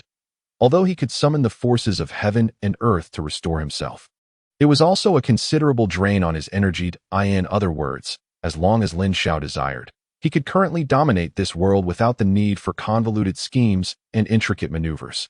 Subsequently, Wu Yang, before her eyes, retrieved a snakeskin pouch, unfurling it to reveal an assortment of silver needles of varying lengths. The Forbidden Realm is a method that only the most exceptional prodigies of antiquity could possess. To activate the Forbidden Realm, numerous fortuitous circumstances are required, and one's own strength must reach an unfathomably terrifying level. Whether it be the Tianyin Temple or the Rakshasa sect, both are destined to become formidable allies for him in the future. For, in a sense, he ought to be the master of the Tianyin Temple and the Rakshasa sect. One must ponder, if anything were to befall him, could the Tianyin Temple and Rakshasa sect stand idly by? At that moment, Lysanda stepped forward with determination, for the situation concerning Kong Shitian was under the control of the old sage, allowing Lysanda to proceed with confidence to render assistance. A shadow approached him directly, resembling an oversized rat. which swiftly extended a claw toward him. Indeed, from afar came the sound of tremors, undoubtedly signaling the old monster's gradual approach. Just then, a gray energy beam descended from the heavens, diving toward Xiao Haoyu. The entire building was situated within a spatial realm, adjacent to the previous Crystal Palace. Although somewhat discordant, practicality took precedence, with plans for embellishment to come later. Lin Feng, traversing through the suite, inadvertently caused a noise that startled Zhao Zhe, who soon emerged from his own room. Lin Ying was taken aback, as he had not anticipated this development. However, upon Yu Hao's remarks, it seemed to hold merit, considering the somewhat dubious nature of the circumstances. Meanwhile, Yuan Xuanshuang had transformed into a golden-crowned black-tailed frog within the garden pond of the Grand General's residence, stealthily infiltrating the imperial palace along the subterranean river. Ultimately arriving at the moat of the Celestial Tower, Feng Jiren and his companions dismounted at the foot of Peach Blossom Valley, swiftly and stealthily approaching a cave nestled halfway up the mountain. Launching themselves into the darkness with sudden resolve, "Don't get too complacent. Even in divorce, I deserve half of this house," she spat, slamming the door shut. "Humph, I dare to take responsibility. Not only was it I who orchestrated the previous actions of the two of us, but in the future, should any of your island organization members appear in Zhanghai City, I shall slay one if one comes, and if two come, I shall slay them both." Lin Feng glared menacingly at the speaker. She found it utterly inconceivable that the ethereal Lady Lian was merely an ordinary lotus seed transformed after millennia of cultivation, after the rear door of the vehicle opened and then closed. Li Cheng eagerly anticipated using Lu Ling's head to cleanse his own shame. Little did he realize the repercussions this would entail. Observing Iron Man deep in contemplation, Fury and Natasha felt a heaviness in their hearts.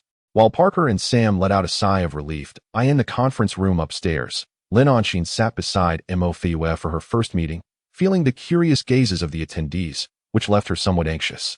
Witnessing the demise of the Azure Dragon Mage, who had exerted considerable effort on his behalf, Ma Feng did not hesitate to strike downward toward the crown of the East Sea's Guangde King. Chapter 23. Results that Ji Qingzhou appeared bewildered. "What did I say? Just a smile. And that's not acceptable." Duan Hongqian puffed her cheeks, insisting it was unacceptable. She felt both annoyed and stifled, knowing full well that the other was speaking nonsense yet unable to directly expose the absurdity. Her gaze then shifted toward Shi Jing. "This is it." Sig raised his leg abruptly, aiming to stomp on the stunned flame demon hovering in the void. Huda remarked, "In Huaman City, all items possess celestial treasures ranging from low to high. For instance, a piece of exquisite jade spirit treasure, after refinement, can become a celestial artifact or divine implement, as well as a decorative adornment. The celestial city is constructed entirely from jade. Hence this is merely ordinary jade. If Tenkaizi were to attend the performance today and pass by here, one wonders if he would also notice his name." Wu Xiao coldly remarked that these individuals were all rogue cultivators, who had long entrenched themselves in Dan City, living perilously on the edge of a blade. Now, with the arrival of a young and brash newcomer, they certainly looked down upon him. Now that the flame demon is dead.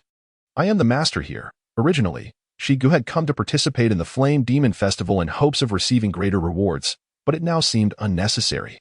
Through the kitchen glass, Carissa observed the three individuals on the living room sofa, their expressions gradually shifting from serious to smiling. She then called out loudly towards the living room.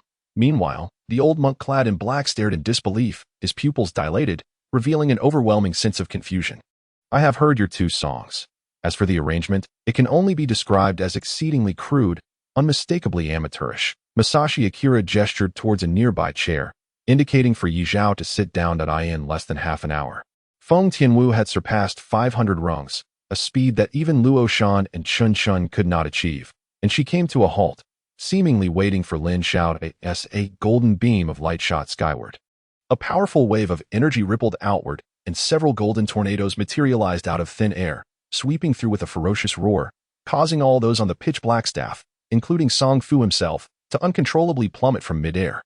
With a chopstick in hand, he deftly inscribed a few characters in a semi-cursive style on the sandy surface of a copper basin. "The moon represents my heart," regarding Su Fingxiao's words. Yang Lu was not surprised. Upon receiving the message from Gusong Island, he had already intended to involve Li Yang and had anticipated Su Fengxiao would have similar considerations, thus reporting back to Gusong Island collectively. He was somewhat unclear about his intentions, simply feeling an urge to go, uncertain whether it was to see her or to inquire about something. Julian, are you free now? Guan Ming knocked on the office door. Standing at the entrance, appearing somewhat awkward, the door was ajar, and he could have entered directly. However, since that moment, she seemed to sense an additional consciousness within her heart, one that was gradually taking hold, making her feel as though another life existed in the shadows. Using the regent as a theme, was it not blatantly slapping her in the face, clearly responding to her earlier proposal of performing with the regent? Today's newspaper was quite peculiar. In this remote sea, delivering newspapers relied solely on newsbirds, which was not inexpensive. Hence, each edition was crammed with news from an entire nation, yet today's paper recorded but a single piece of news. Chapter 24. As divine as a demon, 9 grand bells rang out. Soon, the Enlightenment Stone began. A throng awaited before the Qingzhou ancient tablet. Anticipating the opening of the ancient tablet space, they would have half a day to seize the opportunity for understanding. Within 6 months, how much they could comprehend would depend solely on their efforts. The disciple in a blue robe deliberately bumped into Shi Jing as he approached, provocatively stating, "Huang Fuyu, you vile creature. How dare you push me into the water?" Huang Fujia's expression twisted in fury as she shouted in a frenzy. Mo Qingye stepped outside, abandoning her usual habit of avoiding crowded places, taking her steed and heading straight towards the throngs. Lin Jinrong's kiss has always been assertive.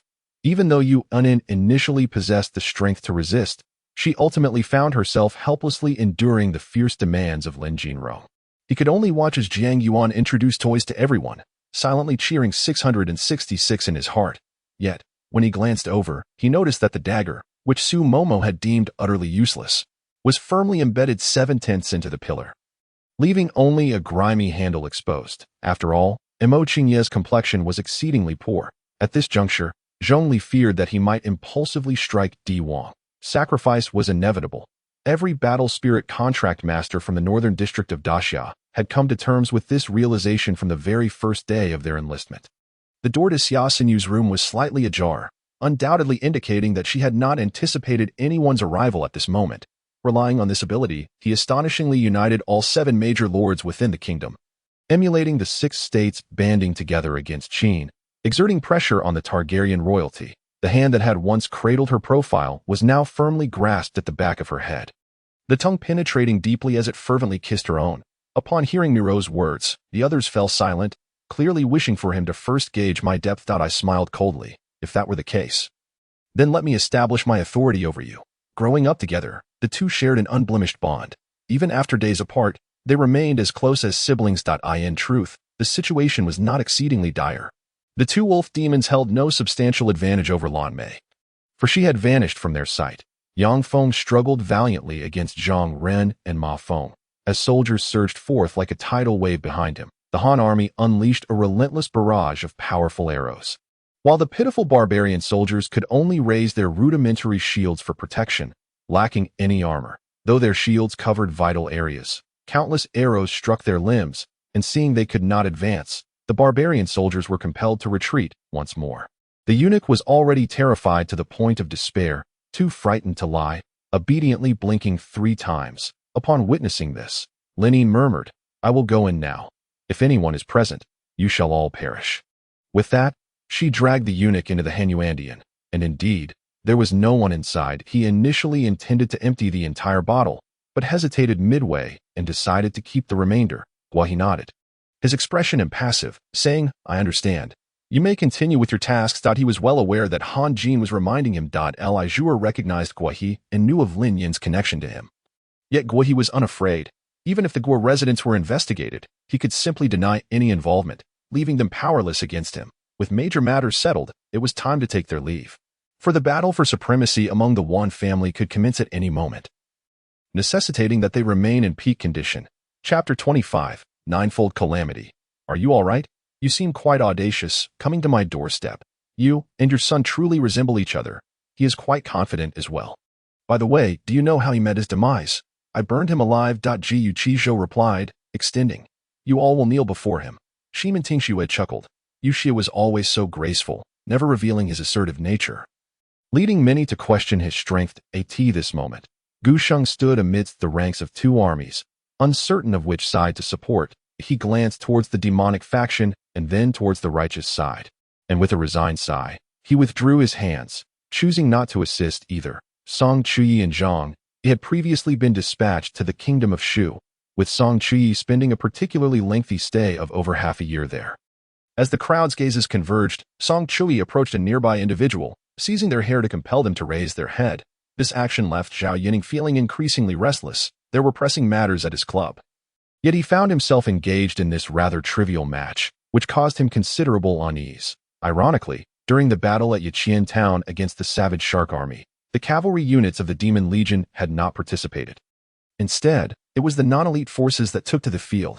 Communication on the pitch was crucial. Without it, playing well was an insurmountable challenge. Any team sport is founded on mutual trust and assistance. And a lack of communication would inevitably hinder performance. Collins' words held significant weight. Zhao Yining, typically more reserved, needed to amend this demeanor on the field. In light of the increasingly fierce assaults on the Dongli people in the southeastern region. The others seemed to grasp the gravity of the situation. Beneath the hood lay the visage of a half-elf, which, despite the marks of time, remained handsomely unparalleled, even with a countenance reminiscent of nostalgia. The warmth akin to winter sunlight could not be obscured. Taking this opportunity, Mei Changsu encouraged the three of them to leave the capital together and relax for a few days at the nearby Hushi hot springs. At this juncture, Zhao Yining was also exceedingly vexed on the field. He could hardly fathom being intercepted by a rather clumsy burly man and a young teammate, even with Ozer not deploying their main players. Merely sending in 2 substitutes had already left Zhao Yining lamenting his plight. 5 years prior, I stubbornly pursued a career in writing, leading to a fierce argument with my father that ultimately triggered his heart condition, resulting in his untimely demise in the hospital. In this world, each virtuous individual contributes to a more beautiful society. There is no need to easily block the outlets of others' love. Hu Ning, at a loss for words, gazed into his beautiful eyes, stepped forward, and embraced her tightly, comforting her softly as her delicate form nestled closely against him. Upon seeing Lin Yi, that individual's brows lifted in delight, as if encountering a rare guest. Listening to the man's words, Su Shiyun couldn't help but wonder if he resembled the deeply affectionate yet unrequited second male lead towards the grand lady. As she was scheduled for surgery early that morning, her worries for Nian Nian compelled her to arrive exceptionally early. Gong Jiujiu sat in a chair, casting a fleeting, astonished glance towards Gong Shi. Many believed that the Tianxian sacred land was primarily sought for the sacred fruits and springs within the ancient forbidden grounds. But this notion is somewhat misleading. It was merely the name of the Red Lotus army that made her slightly uneasy, as she felt an uncanny similarity to the White Lotus Society. Chapter 26. Evoking Emotions. Disciple, do not lose heart. Although the spotlight you deserve today has been seized by Qingzhou, the talent you have displayed will undoubtedly catch the attention of influential figures. In practical terms, there is little difference. I remain uncertain, having never truly grasped whether she harbors feelings for me, or the reasons behind her companionship, and whether she genuinely cares for my existence. As the effects of the alcohol surge within her, Gu Weiron's emotions began to blur, her speech tinged with a hint of raw sincerity. Upon re-entering the headquarters of the Song family, Gu Meng trembled uncontrollably, for she had never dared to tread in this place before. The 20-zhang distance between the two was swiftly closed as they rushed towards one another. Lingo raised her long blade, enveloped in a crimson light that resembled an otherworldly flame, while the yellow light atop the spear held by Huang Qiyun grew ever more radiant. Shortly thereafter, Lian arrived at the Snow Wolf Cave, a towering 3-meter ice cavern exuding the distinct scent of the snow wolves. Upon hearing this remark, Shang Shi's expression softened slightly, though it remained somewhat sour. Lu Nian felt a warmth in her heart, realizing how many men would rush from afar, shedding tears for her, merely to offer a comforting word and a warm embrace. However, by the late 19th and early 20th centuries, disciplines such as sociology, geography, economics, anthropology, and psychology began to take shape, rendering traditional historiography somewhat antiquated. "Hey, what are you two babbling about?" Yang Lan interjected. "Come take a stroll with me to the cafeteria." At that moment, Wang Feng entered Lu Qing's room, pulling me outside. "Dad, trust me, I will make it right, and I will uncover who is scheming behind the scenes." Song Weili gritted his teeth and declared, "Ling Zhao's parents." Those two legendary figures were so remarkably kind that they inadvertently allowed many unscrupulous individuals to thrive. Ing Paliza charged towards Tails Tan, its formidable regenerative abilities rendering it nearly impervious to the molten rays that struck it. As the massive blade on its right arm and the Gatling gun atop its head annihilated Tails' tongue before it, naturally, Blood Thunder and Purple Lin have ventured to the city of gods and demons. Our special trip here is solely to confront this old turtle. Observing Wu's anxious demeanor, Chu Liangrao's expression softened somewhat. Had Wu truly approached with demands, she might have rebuked him sternly and expelled him. Yet, since Wu recognized the gravity of the situation, there was no need for her to escalate matters further. Qin Yuetian's eyes sparkled with joy and excitement upon reuniting, fixated intently on Gun Yinshi. In this day and age, one cannot fathom how many young prodigies from the 9 heavens, each from diverse paths, converge towards a singular goal. Oh dear, have you forgotten your elder brother now that your sister Lano has arrived? Fu Guangqing feigned irritation. The power of the chaos true lord at the 99th step of cultivation, unleashed in its entirety, was overwhelming, obliterating all in its path. Young Master Yun turned with a hint of confusion. His gaze meeting Zhishan's deep, cold eyes, which regarded him with an icy stare. Chapter 27. Show mercy. Shi Jing felt a surge of confidence. He held a trump card, knowing that as long as he could withstand a single strike from Qingzhou, he could leverage her reputation to resonate throughout the entire eastern region. This plan he had not even disclosed to the Soul Saint. In this moment, the crowd instinctively turned their attention to Qingzhou. Would senior brother Gu agree? A short-tempered elder with a bushy beard, however, initially prioritized Qingzhou. Ultimately, the final defense would be entrusted to the martial celestial lords of the 33 cosmic kingdoms. Although they had not dispatched their strongest warriors, their numbers were considerable and should suffice to hold the line. Shueisha spoke in a deep voice. This was the subject the man had recently been researching. He aimed to create a formidable genetic beast. His tone was somewhat grave, yet the head of the Ling family did not wait for his inquiry before severing the line. Consequently, he disregarded the transaction, turning to call Han Yi, understanding that, regardless of the circumstances, at least 2 of the 4 Han would remain steadfastly by Ling Laoda's side, with Han Yi being undoubtedly one of them. The elderly matriarch had thoroughly elucidated the mutual benefits of this marriage. According to the new regulations established by the Ling family, anyone bearing a lollipop shall not be permitted entry. Wu Bo paused. Is it time to reveal oneself? The demon hunter beside him felt his heart race, gazing at Hu Gao in astonishment, contemplating whether he should hastily flee. Given his current predicament, encountering Hu Gao again would only lead to his demise. The gentle breeze rustled through the air, and in this dimly lit place, a fire pit flickered to life. Qing Yu coughed several times, finally rousing from slumber. He sat within the pavilion, holding a flute.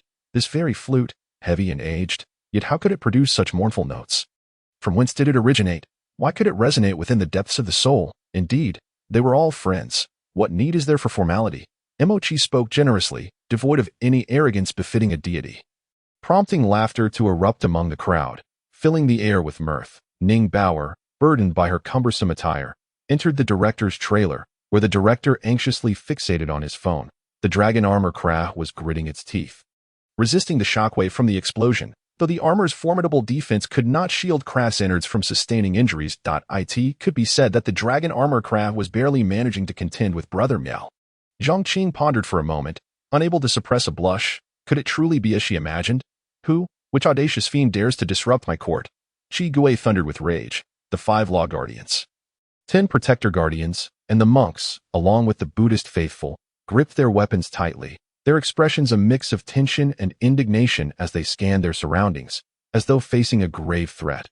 Although she did not enlist Shi Jingchen's assistance to conclude the matter, she remained unafraid of Zhu Jinbang and others investigating, for the individual who ordered the wreath was certainly not her, and publicly, she had no connection to it whatsoever. I suspect that Wu Sangui, as a Han person, would never forsake his ancestors unless absolutely necessary, for he would not willingly bear the eternal shame of betrayal. But today's reversal stems merely from the fear of falling into a trap, of being ensnared like a sheep in a tiger's den, compelled to revert halfway and engage in a desperate struggle, rather than being resolute in opposing Mighty Shan. Chapter 28.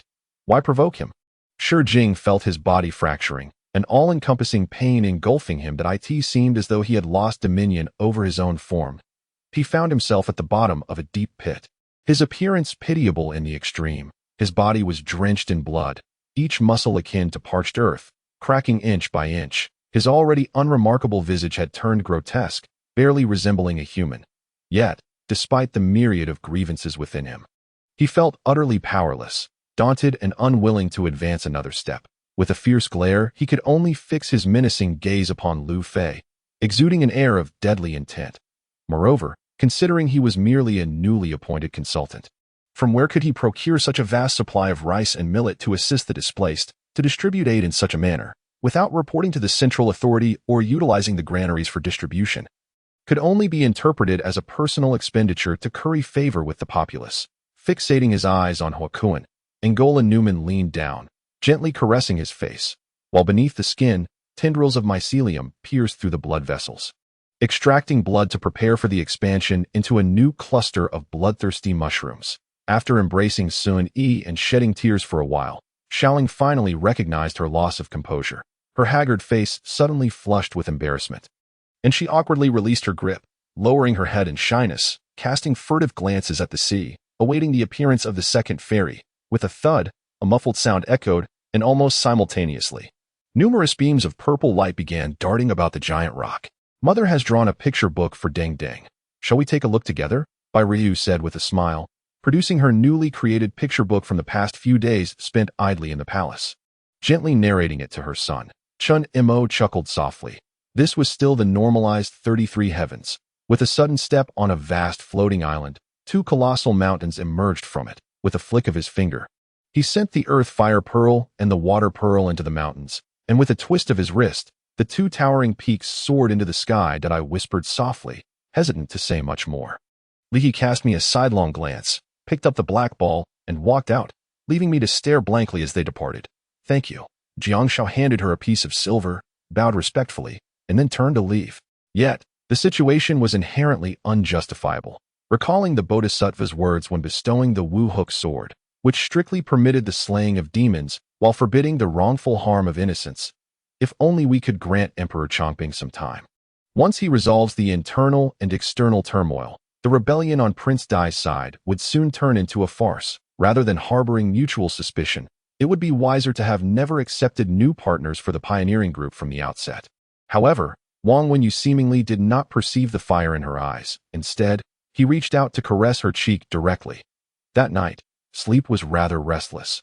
Visions of disease-repelling talismans, Xingu, and various other demons invaded his dreams, leaving Lu Ming in a haze, unable to discern reality from illusion.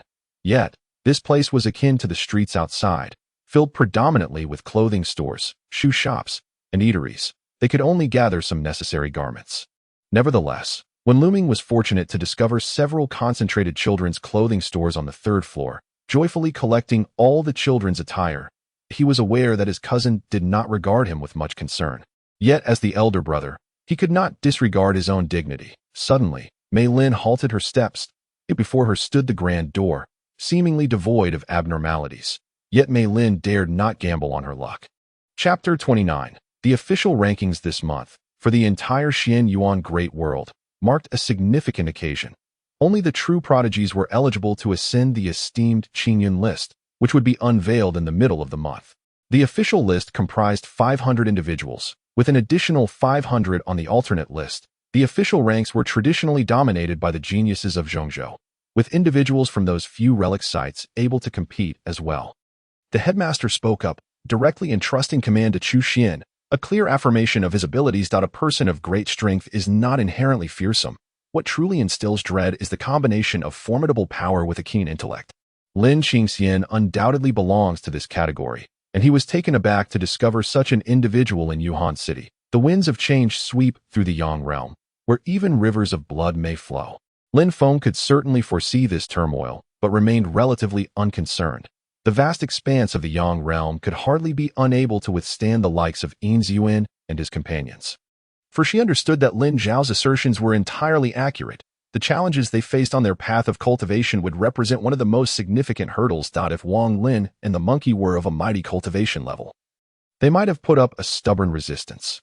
However, despite possessing combat prowess on par with great beings, they remained mere divine kings and not truly mighty entities that in the blink of an eye. Both found themselves severely injured, losing the capacity to fight. It is certain that as long as Lin Xiao does not meet an untimely demise, his future self, even in the immortal realm, will undoubtedly be recognized as a formidable power. In an instant, thunder roared and lightning flashed, with terrifying phantoms swirling around. Within the formation, a towering figure emerged, wielding a heaven-cleaving axe, striking towards Lughowl. Shi Yu stood calmly, observing without alarm, casting a glance at the Demon King, pondering whether he felt any panic now that his subordinates had perished, leaving only the girl who had surpassed him. Qin Yun chuckled inwardly, recalling the 10,000 divine Shoutian Thunder Sword Array, a formation he had heard of before, once narrated by the old drunkard. Master, this junior brother claims to be your nephew and has an important matter to discuss with you, said Shino. At it must be said that the scene was somewhat ludicrous. Yet no one dared to laugh, for a mere glance at the professor's countenance revealed her furious disposition. Many ministers, already fearful for their lives, discerned the emperor's intent and began to murmur in support of relocating the capital.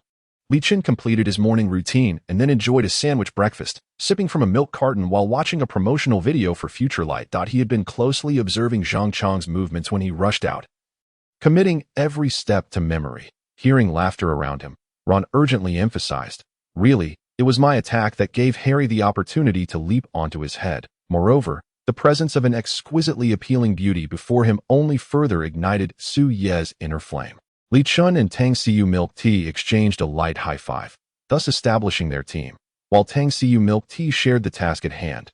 Damn it, whether we did it or not, there's no need for so much grumbling. This Northeast Tiger has arrived for a reason. Although we are not responsible, someone is undoubtedly placing the blame on us. Let's investigate and uncover the truth. Lan Fenghuang also ceased her performance that he and Xia Wan had just completed their wedding, which had trended on social media since the day before, and today it had reached the pinnacle of popularity. Ji Yuqian's success in the entertainment industry can also be attributed to his pleasing appearance. While it is difficult to say the same for Zhuang Zhongming, but Zhuang Yan's mother, Tang Jing, should be quite easy to handle. Chapter 30. Persevere in action. An attendant, assigned by Elder Wu to deliver meals, arrived at mealtime to bring food to Shi Jing. Finally, Shi Jing could inquire, "What day is it today? It seems so lively outside." "Oh, it's because senior brother Gu has ascended the Qingyun ranking. Everyone is celebrating him," the attendant replied politely. Yunjun's face flushed, and she pouted. Such crass flattery, when directed at another, would likely be dismissed as mere background noise. Yet for some inexplicable reason, it now strikes a most melodious chord, filling the heart with joy. Zhuang, with his bleeding wound, has sought refuge behind a pillar to evade the hail of bullets, and Zhao Xiaochun similarly hastens to find cover. Upon hearing this, Ma Xiao and the others exchanged smiles, while Roman and Da Vinci, who had been monitoring the situation from afar in Chaldea, couldn't help but smirk. I hurriedly grabbed a piece with chopsticks and chewed it, exclaiming between bites, "Delicious, truly delightful." I nodded repeatedly, unable to resist taking a few more mouthfuls. Zhao Xiaochun took out her phone, distractedly browsing through some curious news articles, yet her eyes were discreetly signaling to Bai Wuchang. Initially, Din Yan's face was already unattractive, but in his fury, his features contorted further, instilling a deep sense of terror. With a thunderous shout, the Grand Elder altered the realm at his command. The galaxy vanished, flames erupted, and as he closed his hand, it transformed into a furnace, commencing the refinement of Feng Wu Tian. At that moment, a youth approached, clad in a thin gray-black coat, carrying a black backpack slung over one shoulder. He walked quietly, his gaze fixed ahead, as if the road was all that existed in his eyes. Among those present, only 3 had experience in cooking. Seeing the atmosphere grow tense, Marta and Jean intended to offer their assistance, but Lu Yuan preempted them. This left those who had once believed Ichio's fame solely stemmed from the divine martial battle heaven technique utterly speechless, their faces reflecting shock. Guan Bing glanced at Zhao Shiru, seemingly comprehending why she had earlier claimed she owed no debt to Jiang Chuanxue. In truth, Feng Xiaojing's motivation for directing this film was twofold.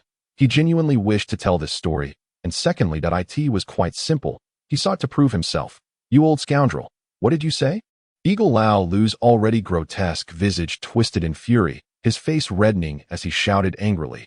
At that moment, his demonic power surged forth, suggesting that any slight disagreement could lead to a violent confrontation. Yes, the esteemed ones, including Xiao Lu, responded as if granted a reprieve, promptly exiting the holy tower, only to realize once outside that their garments were thoroughly soaked. His smoking habit was not particularly severe, but due to its prolonged duration, it created a strong impression of addiction. It has long been said that those who excessively divulge celestial secrets will suffer the 5 harms and 3 deficiencies, and upon death, descend into hell, likely due to having usurped the offerings of the powerful in the underworld. Such a need for Luo-Mo, alongside a barrage of criticisms from that side, suggested that accomplishing this was indeed quite challenging.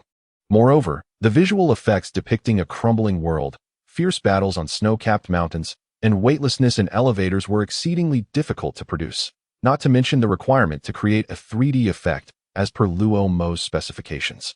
How could such matters rest solely on your word? It was no wonder that it had remained here for so long without anyone making a trade. Originally, the Tianxian peak lineage was merely of average standing within the Baiyun sect, but from this day forth, it would likely ascend above all other peaks, rivaling even the lineage of the sect master. Chapter 31.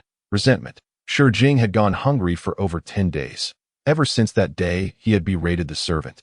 Even the person delivering meals had ceased to appear. His already weakened body, deprived of sustenance, began to wither further, his life force dwindling to a mere whisper, and he became as emaciated as a skeleton. To be candid, his mere survival at this juncture is nothing short of a miraculous testament to life.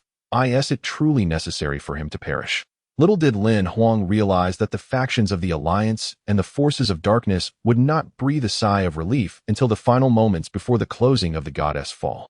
For over 10 days, they had been anxious about the potential arrival of the unknown entity responsible for the demise of Huang Tianqi and his companions. Particularly concerning were the mechas of the Sun Palace and the Moon Palace, which, while ostensibly 2 separate entities, could indeed merge into one, aptly named the Sun-Moon Sovereign. Should this proposition be accepted, Duan Chou might very well dismiss it with a laugh, and even if invited later, he would likely decline. Suddenly, he felt the familiar sound of hooves behind him, the wind rushing swiftly and lightly. He sensed a white sleeve ensnaring his waist, and before he could resist, he was propelled forward, tumbling off the horse. His severed arm crashing to the ground, spilling a copious amount of blood. In matters of the world, attention to detail is paramount. It appears this adage holds true regardless of the era. No, Xu Chongba mused. This saying was originally crafted by ancient sages, was it not? His subordinates could retreat after a defeat, seeking other avenues. Yet Zhu Yuanzhang found himself with no escape. His only choice was to share the fate of Jinling. For the Ming dynasty still held the potential for his ultimate ambition, the dire consequences of which he fully comprehended. This represented yet another stark transformation, albeit merely a layer of hell undergoing metamorphosis. The impact was holistic, thereby enhancing the power of the entire 18 hells in this singular moment. Within the Celestial Isle, at the base of a conical hill, stood a structure of classical architecture. Imbued with the essence of Jiangnan Gardens, Yin Song remarked, "I have come here to restore my inner strength." Lucy nodded, glancing at Lu Yin Song, appearing as if she wished to speak but refrained. Thus, throughout this journey, Zhu Yuanzhang had remained largely silent, introspective about his own actions and contemplating his next steps. Such matters required meticulous consideration to avoid further missteps. The secret realm was set to open the following day, and Jiang Yan would likely be occupied for several days. Should he disregard Langa now, it was conceivable that the latter might contrive some mischief in Jiang Yan's absence. Upon reaching the intersection, merely 100 meters from the Jin residence, mournful music faintly resonated in the air. Gao Yu cast a glance at Lan Ran, who seemed oblivious to Gao Yu's gaze, continuing to engage in jovial conversation over cake with others. Even the cleaning lady at the company could not help but clench her fists tightly, her cloth twisted so thoroughly that not a single drop of water could be wrung from it. And this Gao Yu Guangyin, although he had previously deflected the attacks from him and Subai, Stark did not perceive an overwhelming spiritual pressure emanating from him. Little did he realize that Mi Zhu was preoccupied with the calculations concerning his elder brother-in-law. Engrossed in diligently addressing long-overdue administrative affairs, Chun Fei and Fang Zheng were mere white paper fans in the assistant's crew, while he was the red stick. Was it truly so dreadful to be a red stick? Liu Bei, concerned for Chun Deng's health, decided to keep Hua Tuo in Xuanjiao for a month, during which Hua Tuo seized the opportunity to arrange for his 3 disciples. When these words passed from the lips of the old curator to Qiyu, and subsequently reached Nanqing's ears, they sounded utterly implausible. For Forbidden 006 entering this secret realm, regardless of its intentions, it was certain to make its way to the 3rd hospital. The young Hu Fei set ablaze the remains of his dearly departed kin alongside the family abode. ascending the mountains to join the bandits. Though labeled a rogue, he embodied the spirit of a hero, vanquishing traitors and battling the Japanese invaders with unmatched valor, standing resolute against the malevolent forces that plagued the land of Huaxia. Chapter 32. Drizzle before the teleportation array. The disciples representing the Qixia sect in the upcoming 100 Sects War found themselves ensnared in a web of complex and inscrutable emotions. Anticipation mingled with uncertainty, as this marked their inaugural journey into foreign realms. The adversaries they would soon confront were no longer the prodigies of the Eastern Domain, but rather the elite champions dispatched from the perilous 9 domains of the wilderness, and potentially even more formidable foes from distant lands. The debt owed to him was merely a temporary measure. There was no necessity to report to Director Zhen. I am merely here to lend my support for this occasion. Lu Feng, well aware of her intentions, candidly laid it all bare. Yang Qian's gaze flickered, and she nodded with pursed lips. Words became superfluous, and once the photography crew was in position, everyone retreated to their respective recording chambers. Upon witnessing Chen Shichong and Qing Tian lying there, Mu Bai's lips curled into a smile as he leapt effortlessly onto the 2.Mu Bai sprinted lightly, encountering 7 or 8 corpses along the way. Their heads severed, their bodies riddled with wounds or charred beyond recognition, a gruesome testament to their brutal demise. Yet, whether they would succeed remained beyond their control. Even the sword sovereigns will held no sway. As all sovereigns could do was await in silence. Having loitered around the periphery of the Valley of 10,000 Beasts for over a month, the desolation and solitude of autumn gradually descended. The wide expanse of fallen leaves danced gracefully, bidding a final farewell to life in their resplendent form, awaiting the return of spring to shine anew under the sun's warm embrace. The spoils gathered by the snow bandits lay scattered across the ground, which Chunjian promptly collected into his mustard seed bag without leaving a trace, distributing them among the nearby tribes. Is Cha-Cha with child? How could that be? Xin Yu's brows furrowed deeply. Nearly twisting into a knot, the bone dragon charged ferociously. Bai Lianzi understood the immense power it wielded, fearing that even a mental shield would prove inadequate. In a moment of panic, he swiftly darted hundreds of feet away to evade the dragon's attack. I had not considered it. Although Vice Director Xie may lack competence and prowess, he is, after all, a veteran, having endured hardships even without accomplishments. Wu Wei continued to resist stubbornly. Yet his previous convictions had begun to waver. It was purchased for 1,000,000 crystal coins. Zhao He's voice was icy, so cold it seemed capable of taking a life. Cold Fei Shui had yet to speak, but Shui ordered the servants to bring in the garments.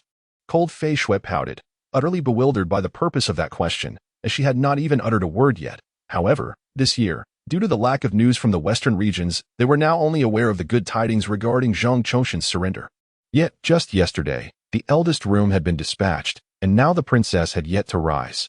Ning Yaobi's troubles were far more dire than those of the Duke of Yong City. After all, should anything befall the Duke, Ning Yaobi, now married, would face no considerable disaster following her period of mourning.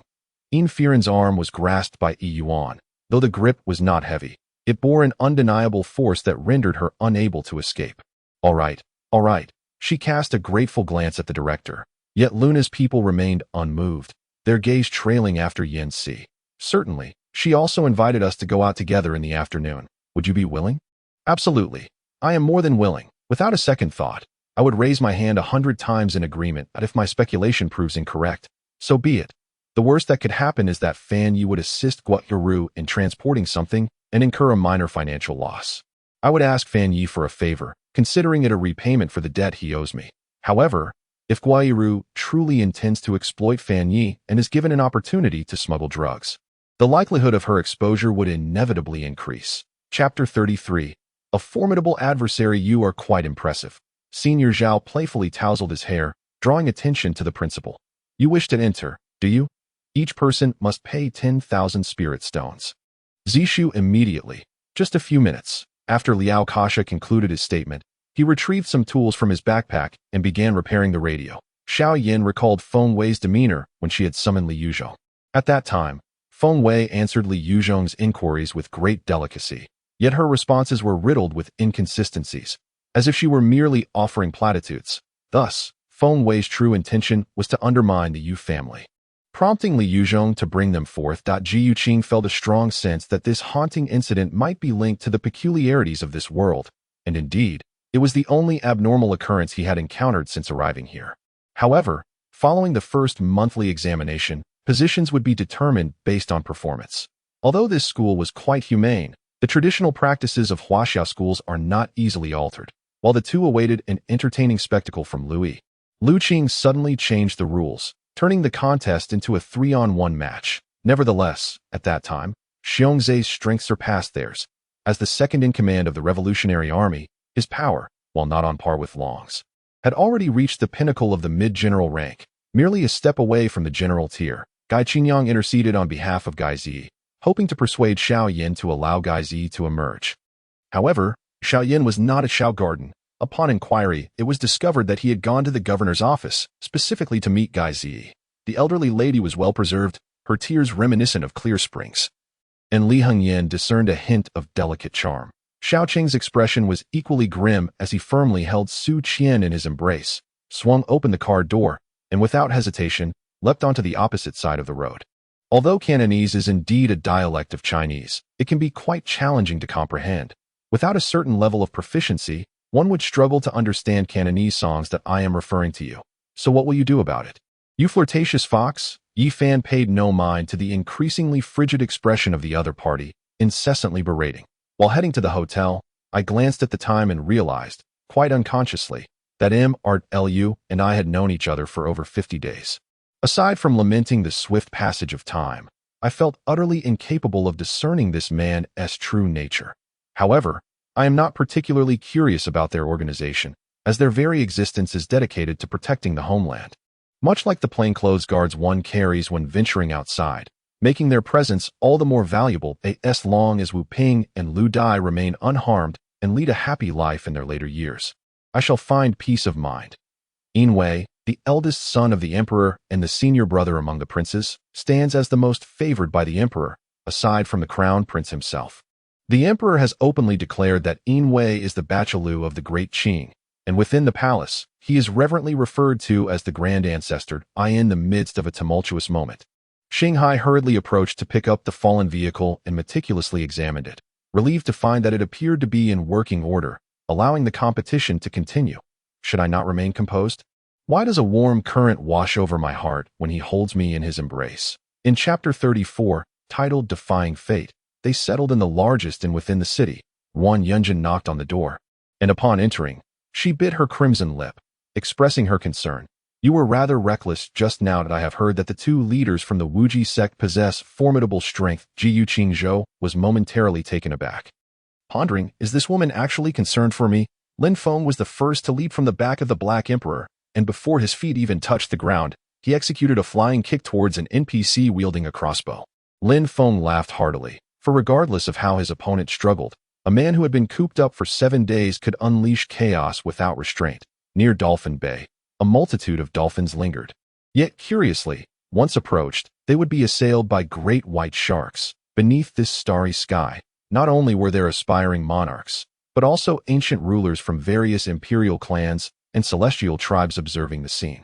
After several years apart, the once fiery temper of the prodigy seemed to have diminished, yet in the glaring spotlight of the crowd, I found no inclination to apologize. I would let him be. And once his ire subsided, I would seek him out. When two voices collided, it resonated like a torrential flood rushing through a valley, producing a deep and grand sound, creating visible sound waves that dispersed outward. Given Qin Shan's profound admiration for blades, and the presence of a foundational intermediate sword technique within that lineage, Guyan contemplated imparting this technique to him.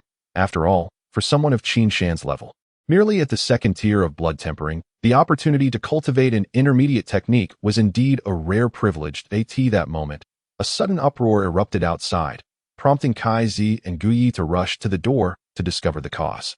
Regrettably, it seemed that Cowell was acutely aware of the significance of the number 7 jersey to Liverpool and staunchly refused it that in the end. He reluctantly donned the number 8 jersey left behind by the former captain. Renap, hearing this, I found it utterly ludicrous. Concocting a false master Tang could not deceive me, and now they sought to fabricate a false brother. The elevation of one's realm is akin to an insurmountable chasm for ordinary practitioners. Yet this struggle appeared non-existent for Li Mingshang. Her cultivation ascended in merely over a year, surpassing those who had devoted decades, even centuries, to their path. What is that child doing out at this late hour? Chen Shang, recognizing his son from afar, immediately dashed out. Liu Ping also sighed softly, acknowledging the reality that if the officials and soldiers of Yangzhou City mobilized, there would be no place to hide. The city of Yangzhou is indeed vast, leaving little room for evasion. Regrettably, Hody Jones, whom many regarded as a hero on Fishman Street, did not emerge as they had hoped, failing to rescue them like a true champion. At the banquet, Wang Xingxin wandered about with his ever-empty wine bowl, toasting and chatting, while Chang Sun Chong closed his eyes in contemplation. He could hardly believe that this youthful lad, barely out of his teens, was indeed the practitioner of the lighting period spoken of by Zhang Weiman. Although the remnants of vitality still lingered within them, Fan Wu encountered difficulties during the absorption process. What do you intend to do? Huzi frequently expressed his opinions in such a manner, thus revealing a guarded demeanor towards Chang Yu 11. In the past, when he and his brother were not so emaciated that they were unrecognizable, many had uttered similar words to him. Chapter 35. Uninvited guest. The senior brother leading the team from Wuji sect, Ling Song, was at a small ancient ruin not far from the Tongtian ancient domain. Absorbing the legacy of a powerful figure. At this moment, he was immersed in a sea of joy. Originally, he had merely sought to pass the time while awaiting the opening of Tongtian ancient city by casually exploring the vicinity. But unexpectedly, he stumbled upon a remarkable find, a cultivation pearl from a powerful figure of the Middle Ages. While flying, Wang Ge suddenly heard a report from Hong Ho, and upon turning his gaze, he indeed found a menacing shadow had appeared before him in the blink of an eye. He then realized that the air above Rong City was suffused with a mingling of demonic and ghostly energies.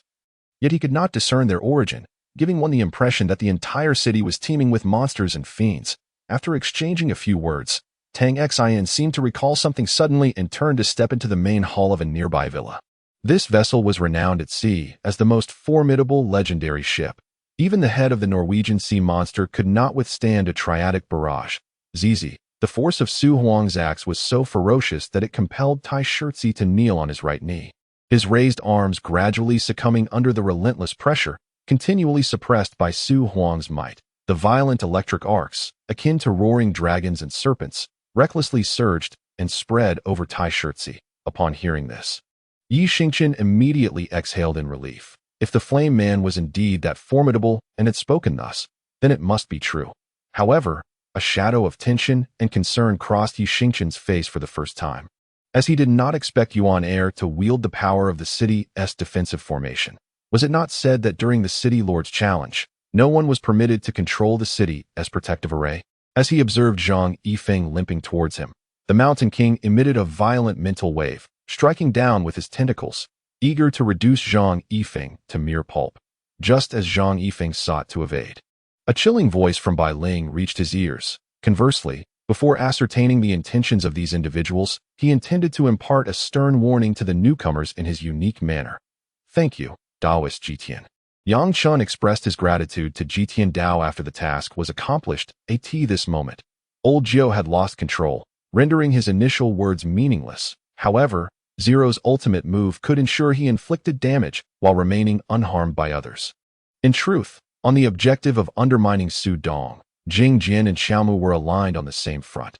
Hence, Jing Jian subtly hinted at a few matters, yet he also set a clear boundary. It was merely business, to be handled by the Hamburg branch, with no political entanglements, merely a tacit understanding with the sea. If more was desired, then it would have to be regretted. Old Tan waved his hand dismissively. I have no desire to soil my hands. Why drag you into it? Rest assured, there is no need for action. He possesses self-awareness. Moreover, at this juncture, Old Tan suddenly left a cliffhanger, ceasing to converse with us further. Badeo gazed fiercely at the city gates and declared, Enforcers, soon, your fortune shall wane. With that, he strode purposefully towards the entrance, his hands clenched tightly.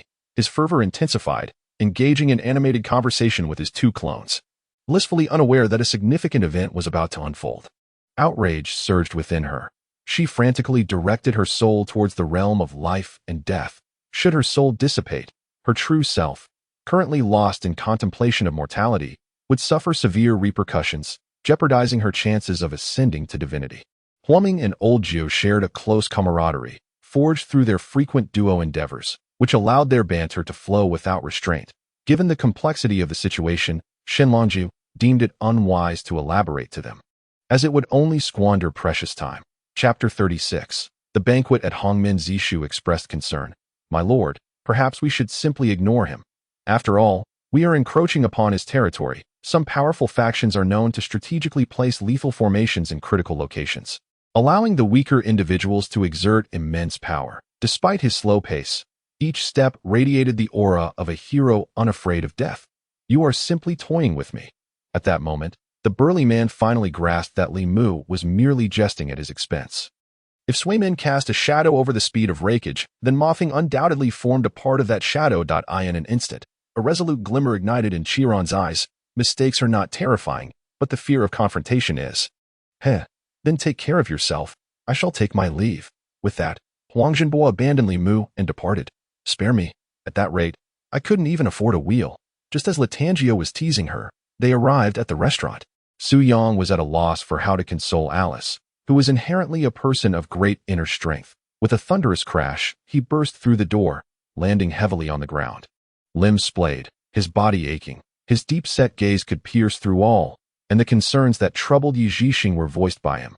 Dantai Bingyue looked up with a smile. Indeed, Wu Zibo was right, dressed in masculine attire. Her strikingly beautiful face appeared even more handsome. She glanced at Yi Bai, a glimmer of light flashing in her eyes, before striding forward. They all berated Mo Lu for forgetting friendship in pursuit of beauty, condemning him for his shamelessness. This left Mo Lu speechless, yet unable to refute their claims. Not far away, the once desperate Sun Yuan black dragon collapsed helplessly to the ground. Its expression transformed under Mo Lu's piercing gaze into one of utter stupor. A trace of regret lingered in its eyes, yet there was no indication of any intent to intervene. Although the assault to seize the commander was perilous, they successfully dispatched 3 commanding zombies. Though these zombies were neither the masterminds behind the conflict nor particularly esteemed leaders, they were suspected of having been deliberately distorted and released by Gam, as bait. 300 miles north of Chuanli Lake lies a vast plain, where Quanbei City is situated. The Shaolang Villa is nestled within this city. You have merely disrupted my soul transformation technique. The outcome is far from determined in the Eastern realm. The atmosphere grew heavy with foreboding as he swung his arms, prompting over 10 subordinates to launch their swords in unison, their blades gleaming with lethal intent. For nearly 10 days, the 4 major mining districts remained eerily silent, and indeed, the words spoken by Li Yunqing had proven to be a formidable deterrent. Seizing this opportunity, Li Yunqing dedicated himself relentlessly to his cultivation, seldom stepping outside, with only Yi Zishan occasionally visiting to provide him with sustenance and water. Such intense training inevitably raised concerns. Cheng Fei, brimming with youthful vigor, struck with fists like a ferocious beast charging forth, a colossal shadow looming behind him as if a gaping maw were about to engulf him. He Ling propped her chin on one hand, furrowing her brow, and turned to Ma Tian and the others. To them, even the slightest crease of her brow was captivating, let alone her expressions of anger. After finishing her bath, Ouyang Jing luxuriated in a refreshing nap, only rising when the gong outside signaled the gathering in a quarter hour, stretching languidly as she got out of bed. Speak. If you provide me with a reasonable explanation, no one will save you today. Qin Feihao barked sternly. Chapter 37. The hidden card trapped at the bottom of the pit. Chang Jingren was utterly bewildered. The classic conundrum. Who am I? Where am I? What just transpired? He was still processing the situation when a sudden blow knocked him senseless. This strike surprisingly dislodged nearly all of his protective artifacts, barely allowing him to preserve his life at this moment. Apart from that, Yi Feng was momentarily stunned, a bitter smile creeping into his heart. Shi Wuqing was indeed correct, as his subordinates had never left a living witness. However, his identity and movements did not permit him to spare anyone. Why accuse her of causing a scene? Mu Shimei longed to inquire what he would think if she deliberately carved out time to accompany the 9th prince, risking a confrontation with him for the prince's sake. Li Hao, you sense it, don't you? This is a member of the Xingyun assassin group. I can tell from the palpable aura of menace that he is a master-level adversary. Xiejin remarked, fully aware of the assassin organization, being an outer member herself, well-versed in the internal structure and ranks. Shangwan Honglai closed his eyes in resignation, feeling an unexpected surge of anticipation at that moment. We submit. We submit. Longsun Wudrin and his companions erupted with joy upon hearing this. Xiang Huzizheng even prepared himself for the possibility of dismissal. However, upon hearing Yiming's verdict, they all exhaled in relief. This logic was not lost on Du Fui. Even if he overlooked it, his generals and strategists would certainly remind him. Thus, if Du Fui sought to align himself with a substantial power, he had no choice but to turn to Li Yuan. Whether his actions were to curry favor or to ensure the prisoner's comfort, I could no longer pursue. What mattered most was the temporary reprieve from Lorade. Come now, let us dispense with the pleasantries and see whose strength prevails, yours or the might of my fists. Li Hao was resolute against collaborating with such a person. Despite the looming peril, one must not bow down. Even if it meant facing death while retaining one's true essence. The phone rang, revealing Lu Ruodong's name. Mu Jihan had been incensed that she concealed the bankruptcy of the Mu family from her, compounded by her inability to answer the call due to her parents' grave illness, leading her to ignore Lu's calls for several days. Li Hongchang and Du Li gazed at Li Hao in confusion, pondering whether he possessed a solution. Nevertheless, they chose to place their trust in him. With a smile, Li Hongchang remarked, "However, to speak candidly, I do not have much money, merely a few tens of millions, which would hardly suffice if necessary. We could resort to bank loans. Should someone genuinely wish to learn the art of lacquer carving from him, he would be more than willing to impart his knowledge." However, the profession of a lacquer craftsman was regarded as a humble calling. Regrettably, as Sun Wukong stated, one could only cultivate their skills after reaching the golden elixir stage. At present, he could only dream of such aspirations. As for Li Erlong, he was fully aware of old Lu's curiosity regarding his connection with Wang Xuelan, and thus deliberately tantalized old Lu's interest. Observing the young man's anxious demeanor, Sun Qian shrugged. Chuckling softly, adopting an air of indifference as he settled into his seat, that Wu Gang was cognizant that Sun Qian still held one of his tickets. After much contemplation, he concluded that a gentleman's vengeance is best served after a decade.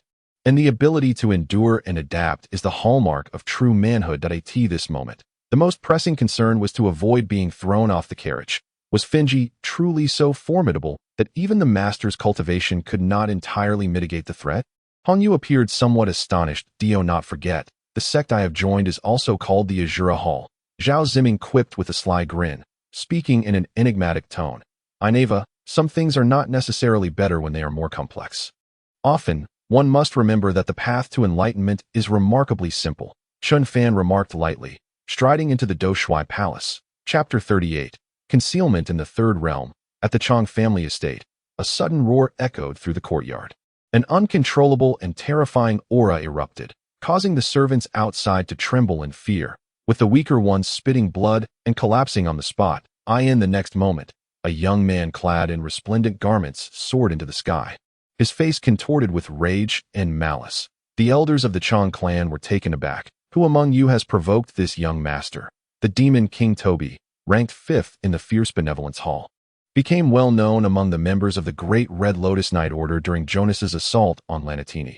Zhang Zhao had never realized that his agility could surpass what he displayed today. Effortlessly leaping over a wall exceeding a meter in height with a mere push of his arms, Li Zhihui and Park Anna exchanged uneasy glances, noticing that the two men disregarded them as they leisurely followed behind. Ares found himself in utter disarray, unable to comprehend what he had done wrong to provoke Maluka's sudden attack. This principle held true. Even a gargoyle's assault would not cause a bag to burst prematurely.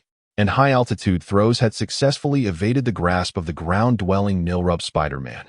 Old Wang opened his mouth, sensing a foul odor permeating his nostrils. The pain jolted him to awareness. This stench is toxic.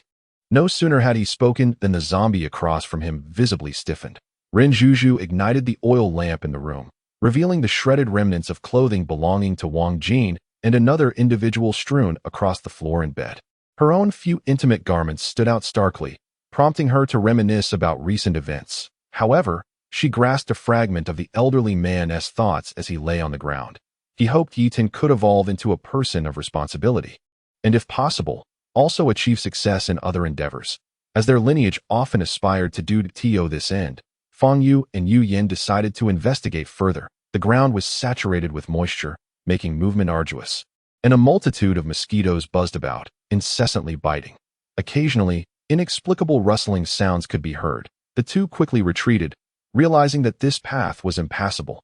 After much effort to escape from the camp, those who were familiar with one another, whether compatriots or acquaintances, swiftly formed alliances, each claiming the available vehicles. Some had already departed, yet Wang Ying found herself isolated and vulnerable.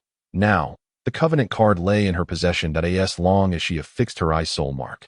The Covenant card would activate, ensuring that for centuries, neither party would strike the other. Should an attack occur, the card would unleash formidable power to aid the non-violating party against the violator. The taxi driver was no fool. When offered money, he would naturally take it and leave, leaving Li Zixiao in a dire predicament. Resigned, he lowered his head, allowing Qin Ziyuan to pull him along. Brother-in-law, I was attacked, she lamented, having already contacted the authorities, and seeking to vent her grievances. She was unwilling to accept that, despite her diligent efforts to eliminate all obstacles, she too would be cast aside. How could she possibly come to terms with such an outcome? When she dreamed of this, it startled her. In the dream, her expression was unervingly frantic, even scaring herself. Although she was reluctant to witness it, Renzi's final glimmer of hope dissipated, yet Lin Xiaohuan knew she must assist her in analyzing the situation's implications.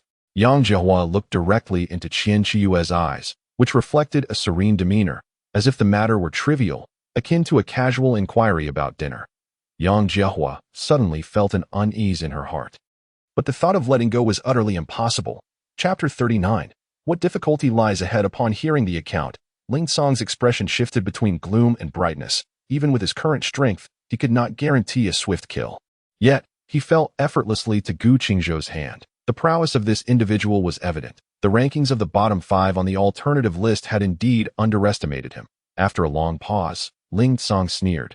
Gu Qingzhou, you truly are one who refuses the path to heaven and finds no entrance to hell. Before long, the Xiongnu cavalry who surrendered were mostly captured by the two, and on the battlefield, only the countless pools of blood and corpses remained. If one were to count, there would likely be over 10,000 bodies, remnants of the recent battle. Bright chandeliers illuminated the room, adorned with an array of dolls, and a massive wardrobe filled with exquisite garments and dresses. This technique comprises 3 tiers. The first tier absorbs spiritual energy, the second, mental energy, and the third, life force, thereby granting immortality. It is precisely for this reason, combined with a desire to please Yue Ying, that the moonlight was exceedingly gracious for him. Being able to carry objects signified he was treading the path of resurrection. Even if it was burdensome, he accepted it willingly. In the moonlit realm, Wang pondered before stating, raising a bell, I possess a similar artifact that can communicate with Chunyu. With that, he produced a copper coin for dispelling evil. However, the situation was far from over. That mischievous child seemed to realize that Qin Feng and his companions would not dare to confront him, so he darted over to another table occupied by Qin Feng's group. The journey was silent, as Li Bing focused intently on driving, and by afternoon, they finally arrived at Lu Qiuguang's ancestral home. The failure of the ragged headscarf man was all too predictable. Before host Benson could finish his words, he had already made his choice. It was only then that Qinwei realized the recklessness of opening the coffin. This ancient zombie would undoubtedly be a formidable adversary. With their limited strength, her group needed to devise a clever plan to confront it. Fortunately, just before the coldest month of December, the dry riverbed between Lucy's villa and the land purchased by Stewart had been excavated and developed anew on the 3rd day after the breach of the coastal defense line. A multitude of warships from the Hongtang fleet appeared on the Yellow River outside the northern city of Jinan. Pu Chao's gaze swept over the faces of the crowd, and after a prolonged silence, he solemnly expressed his gratitude to the elder Liza and the fellow villagers for their discernment, restoring his reputation. However, the events of today had become common knowledge throughout the village, despite the truth being unveiled. He felt utterly ashamed to remain there. After Ling Yun saw through Lu Zhentian's attack, he turned his back on him, his hands trembling as fear filled his heart upon meeting the gaze of those blood-red eyes. In comparison to Luo Sha, he was undeniably a genuine novice. Thus, he prudently chose to inquire about the situation before proceeding, for there were many things he did not comprehend. Sun Qingzhou chuckled lightly, a hint of suspicious blush gracing her cheeks. That on the day when the snow began to fall, Lu Ci was attempting to weave a fence gate using a triangular combination of mountain vines, branches, and banana leaves. The situation was so dire that even Qi San, a person of vast experience and iron-like resolve, was moved. Even if Li Tianyang had not witnessed it himself, he could easily imagine the severity of the circumstances. Consequently, upon learning that representatives from the Lake Tribe were also present with the team, Li Tianyang specifically ordered them to conceal the whereabouts of the group to prevent any potential conflict arising from the villagers of Chicken Cage Port discovering this information. After taking a sip of hot cocoa, which bore a resemblance to coffee yet possessed subtle differences, he found its texture smoother than milk, prompting him to drink it in a most natural manner. Xiaoying rushed over, urgently commanding the imperial physician to provide treatment. Fortunately, the queen was generally in good health and soon began to regain consciousness, silently shedding tears as she held Xiaoying's hand. She yearned to participate in the renovation project of the northern city, yet her pride as a member of a prestigious family made her reluctant to exploit Bai Yanwei's connections. Chapter 40. The Sword Testing Cloth, Shuiro. I apologize for worrying you. When Shi Jing emerged, he saw Murong Shuiro intently examining a jade slip, a flicker of inspiration evident. Clearly bearing news just transmitted, the smile graced his face as he inquired. What are you looking at? Nothing much, just a friend sharing recent events. Lu Ju's eloquent words were logical and coherent, imbued with a grandeur as vast as the ocean. Even Jiangmu Li and Yin Qi, who regarded him with peculiar eyes, could not help but be moved. Huang Hai, the class leader of the 3rd and 4th grades, excelled academically, while Qin Qianxue, the study committee member, galloped ahead, having only been outshone by Yi Feng in their first year. Yin Jiufeng, brimming with vigor, took a step forward, covering 100 miles in an instant as he directly stepped into the grand hall of the peace base. Yet, the moment he entered, witnessing the bizarre scene of Zeus and the others' bodies exploding into a mist of blood, a grave expression immediately clouded his eyes, as if sensing the gaze of Xia Kaixian. Lu Wei, whether intentionally or not, directly moved to the other side of Yi, yet a flicker of excitement appeared on Xiao Zhengfa's face as he too respectfully saluted before Yi. Upon witnessing the 4 celestial combat teams rushing forth, Xia Tian, Lu Qinshan, and others wore solemn expressions, fully aware of the gravity of the situation. Grant me an opportunity, Tang Xin, to prove my worth, Zhou Wei earnestly implored.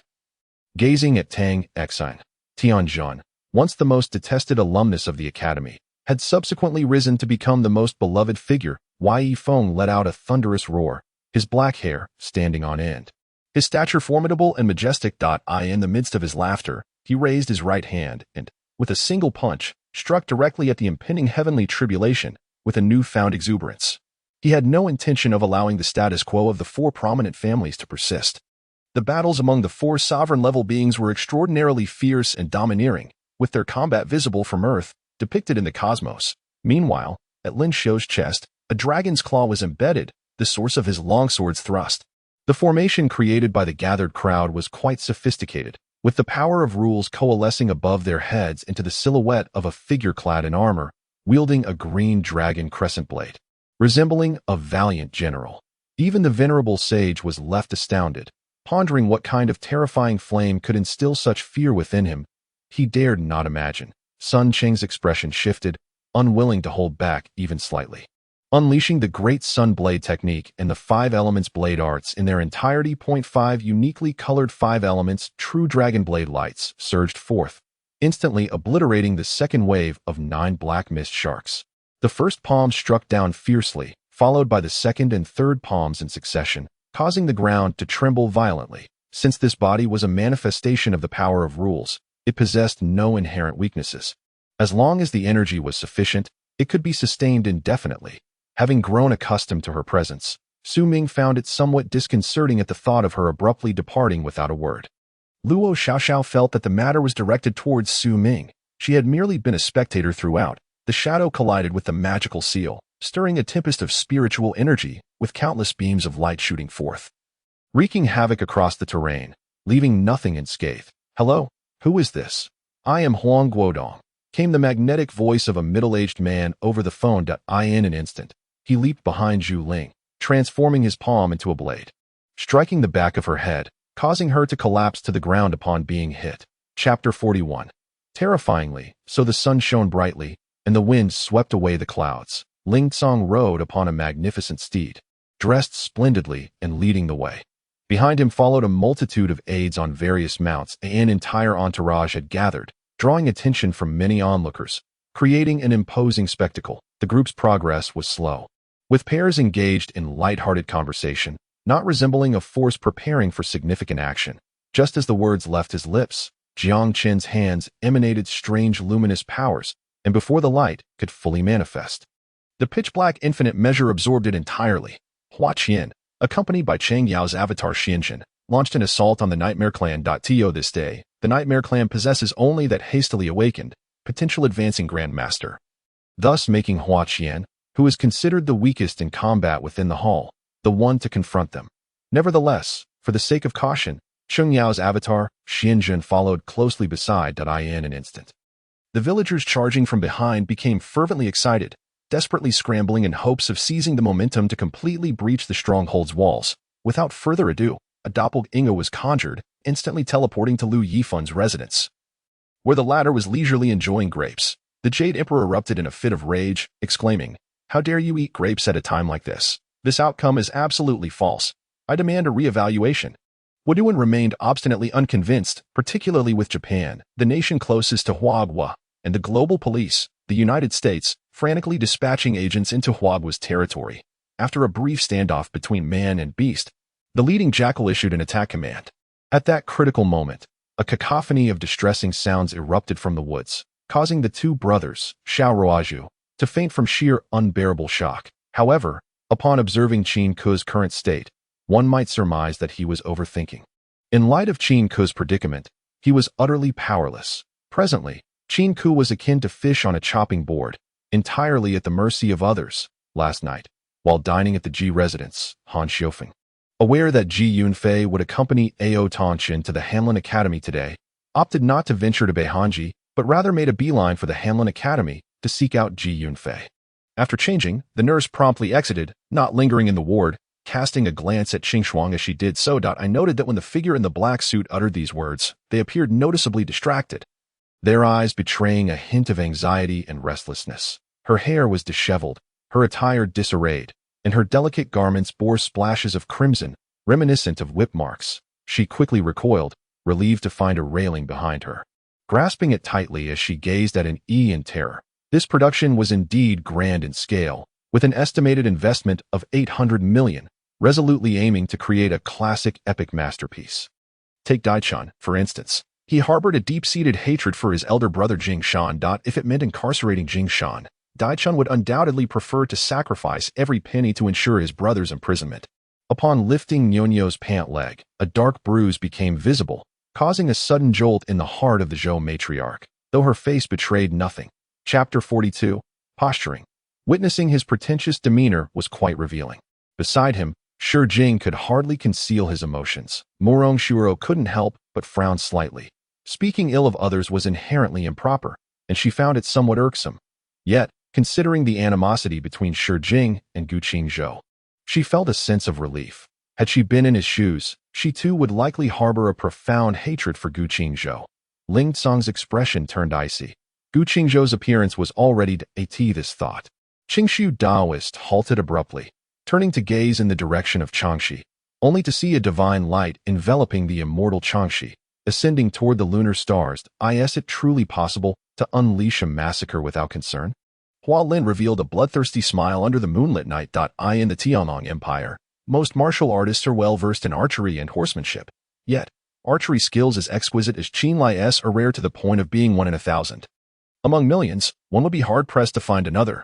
What does it signify? Surely, my fellow cultivator comprehends this. No need for this humble Taoist to elaborate. The crimson jade staff emitted a faint, disdainful sound, clearly quite impolite. If all went as expected, this chaos would not settle down until dawn, and Chao Cheng would have no chance of catching up to at that moment. I entered Kong Lin's room with my mother, only to find my sister lying pale on the wooden bed, her gaze fixed on the willow tree outside the window. Observing the drifting cotton-like fluff, her eyes seemingly glazed over, taking a long time to shift. However, now that the master had summoned his disciple to assist that surnamed Dang, and had even taken him into the jade cave that controlled the entire Qianchongxing killing array, what should we do? Should we spare no effort to stop it? Feng Lingjing spoke with terror. Meanwhile, Jiao Xinai was touched, realizing that Long Fei was truly striving to revive Watergate, daring to venture alone and engage with the most dangerous individuals in the world.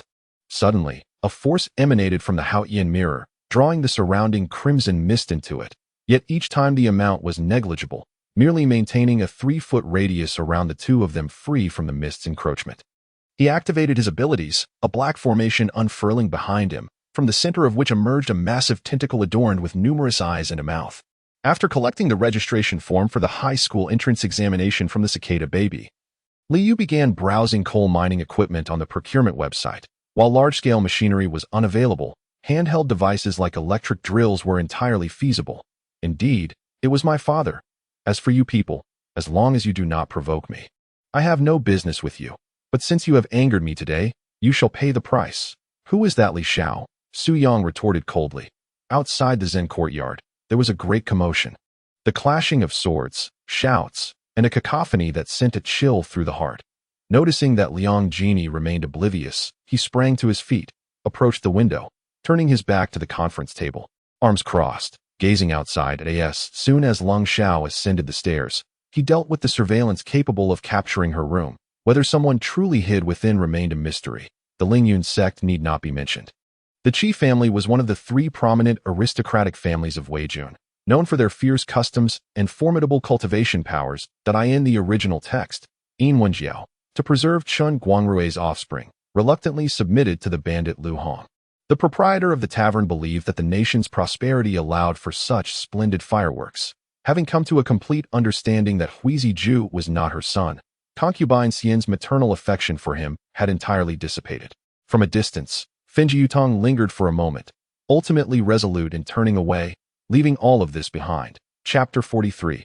The power of one. Jiyu Qingzhou's calm voice fell upon Ling Tsong and the others, sending a chill through them. They were not fools. They could discern strength from weakness. Questioning their hearts, even the strongest among them could not guarantee the effortless defeat of those who had just perished. Some felt a twinge of fear within. Yet, Gu Qingzhou's demeanor was excessively nonchalant.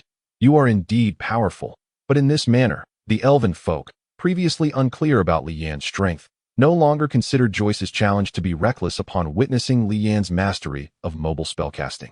While it is true that she possesses eyeliner, she is still a favored concubine, especially with both the Emperor and Lu Pin backing her. Who would dare to act recklessly? Nan Ruoqing is merely concerned about the trouble he might bring upon her. As for himself, tonight holds far more significant matters to attend to, the success or failure of which could directly impact his ability to rescue his father. As the evening approaches, the cold becomes increasingly biting. At the current temperature, it is likely nearing -10 degrees. Zhao exhaled onto his hands to warm them, realizing he could no longer remain passive.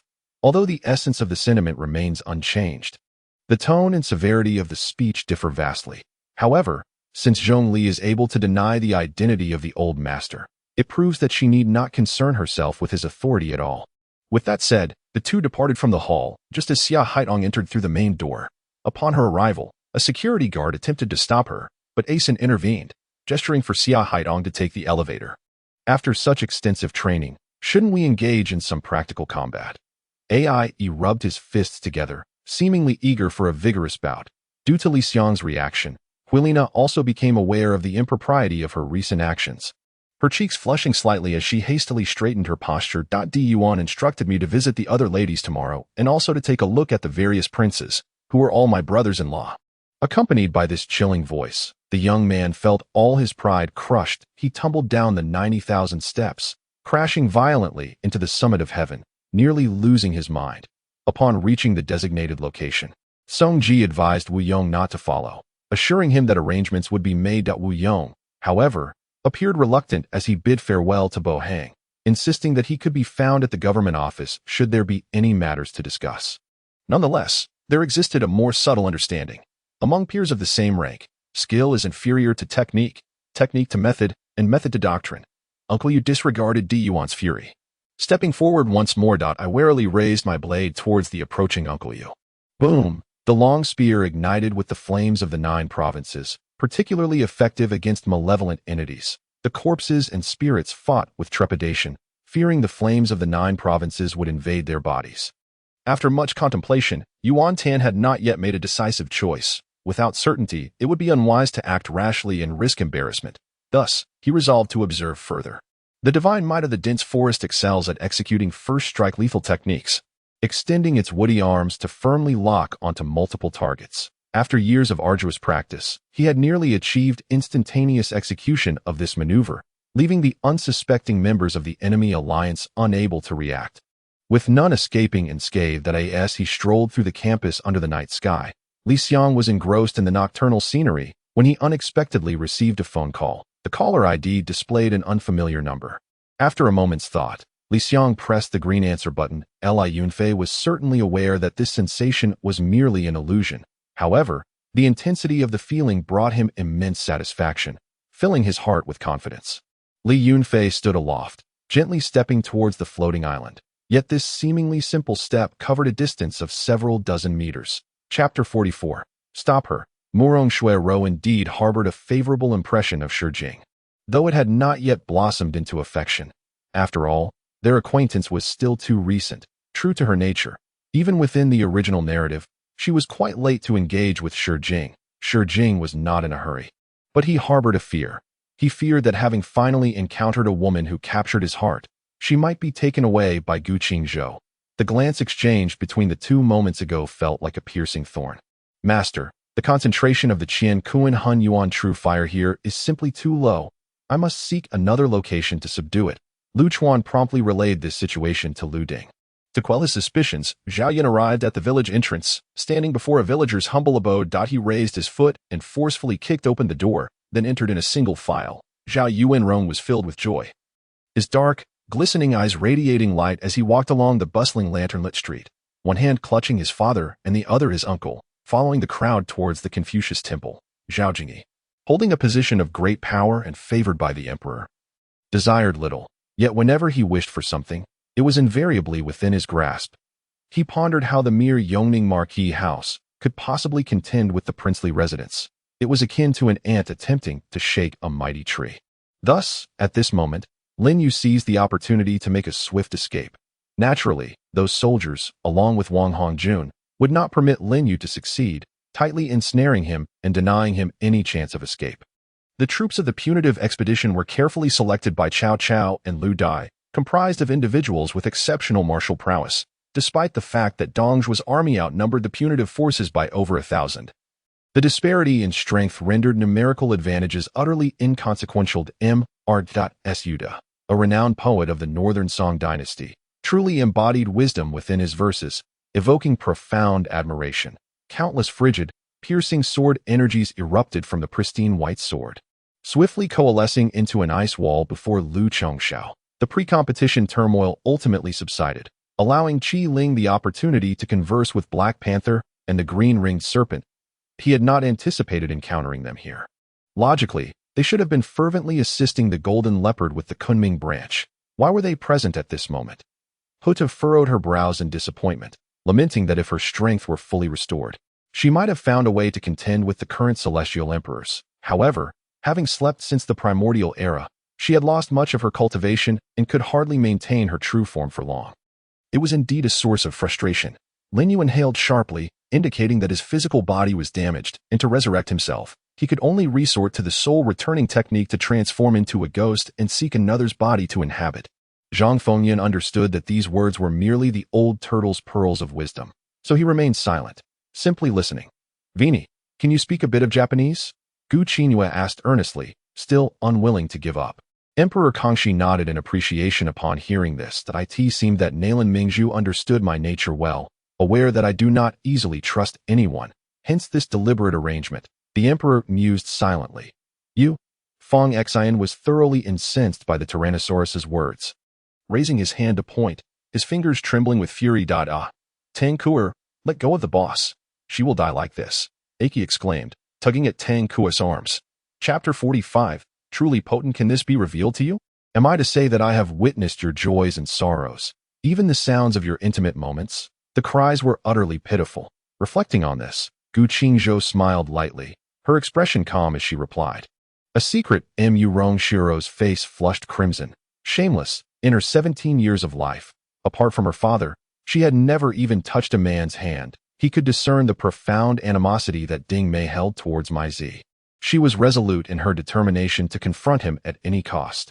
Yet, little did she know that Ding Liwan, having learned from her father-in-law, was equally vigilant, leaving no opportunity for him.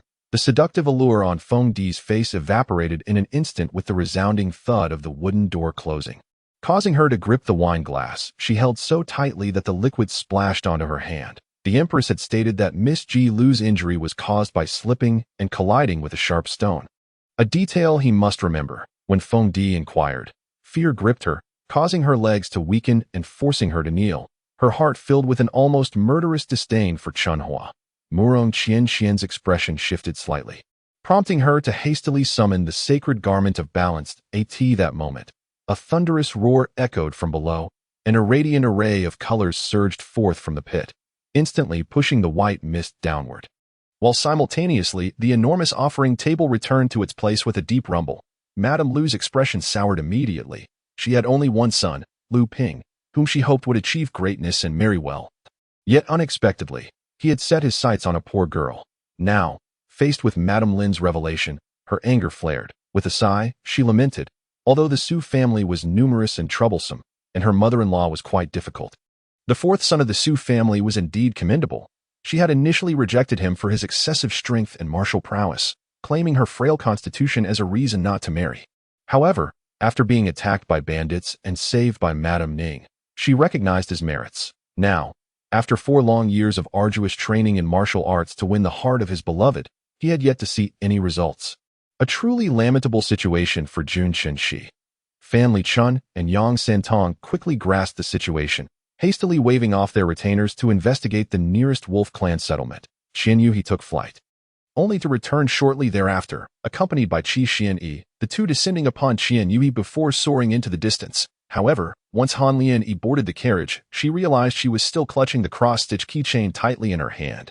It was indeed true, at least until now, he had fulfilled half of his promise, particularly in regard to the founding emperor of the Western Xia, Li Jiqian. In the early stages, the damage from the defensive tower was exceedingly high. And Lu Jianing's barbarian king charged directly at the tower, its health plummeting rapidly. Just as the final blow from the tower was about to claim the barbarian king's life, a roar suddenly erupted. Watching the family servant turn away, she offered a few awkward smiles to the standing Pang Lan, reflecting on what was perhaps the great sorrow following the great joy of legend. Lian Shua was engrossed in browsing the web on his phone when Yang Yin Hong recklessly bumped into him, sending his device flying to the ground. Stepping onto the golden desert, waves of golden sand stirred, clinging to the trio's aura, impervious to any force attempting to dislodge them. Thus, Tian Lin seized control of the purple sun heavenly fire, eliminating the greatest threat from the enclosed land of flaming moon. A warm sensation permeated into his being. Yi Shiqiu distinctly felt a subtle fluctuation in his fighting spirit and nearly a millennium of demonic power. Following that, as if something within him shattered under the pull of that warm energy, a surge of warmth flooded towards his palm in an instant. Chapter 46. Overthinking. Gu Qingzhou was genuinely taken aback to discover the depths of Shi Jing's animosity towards her.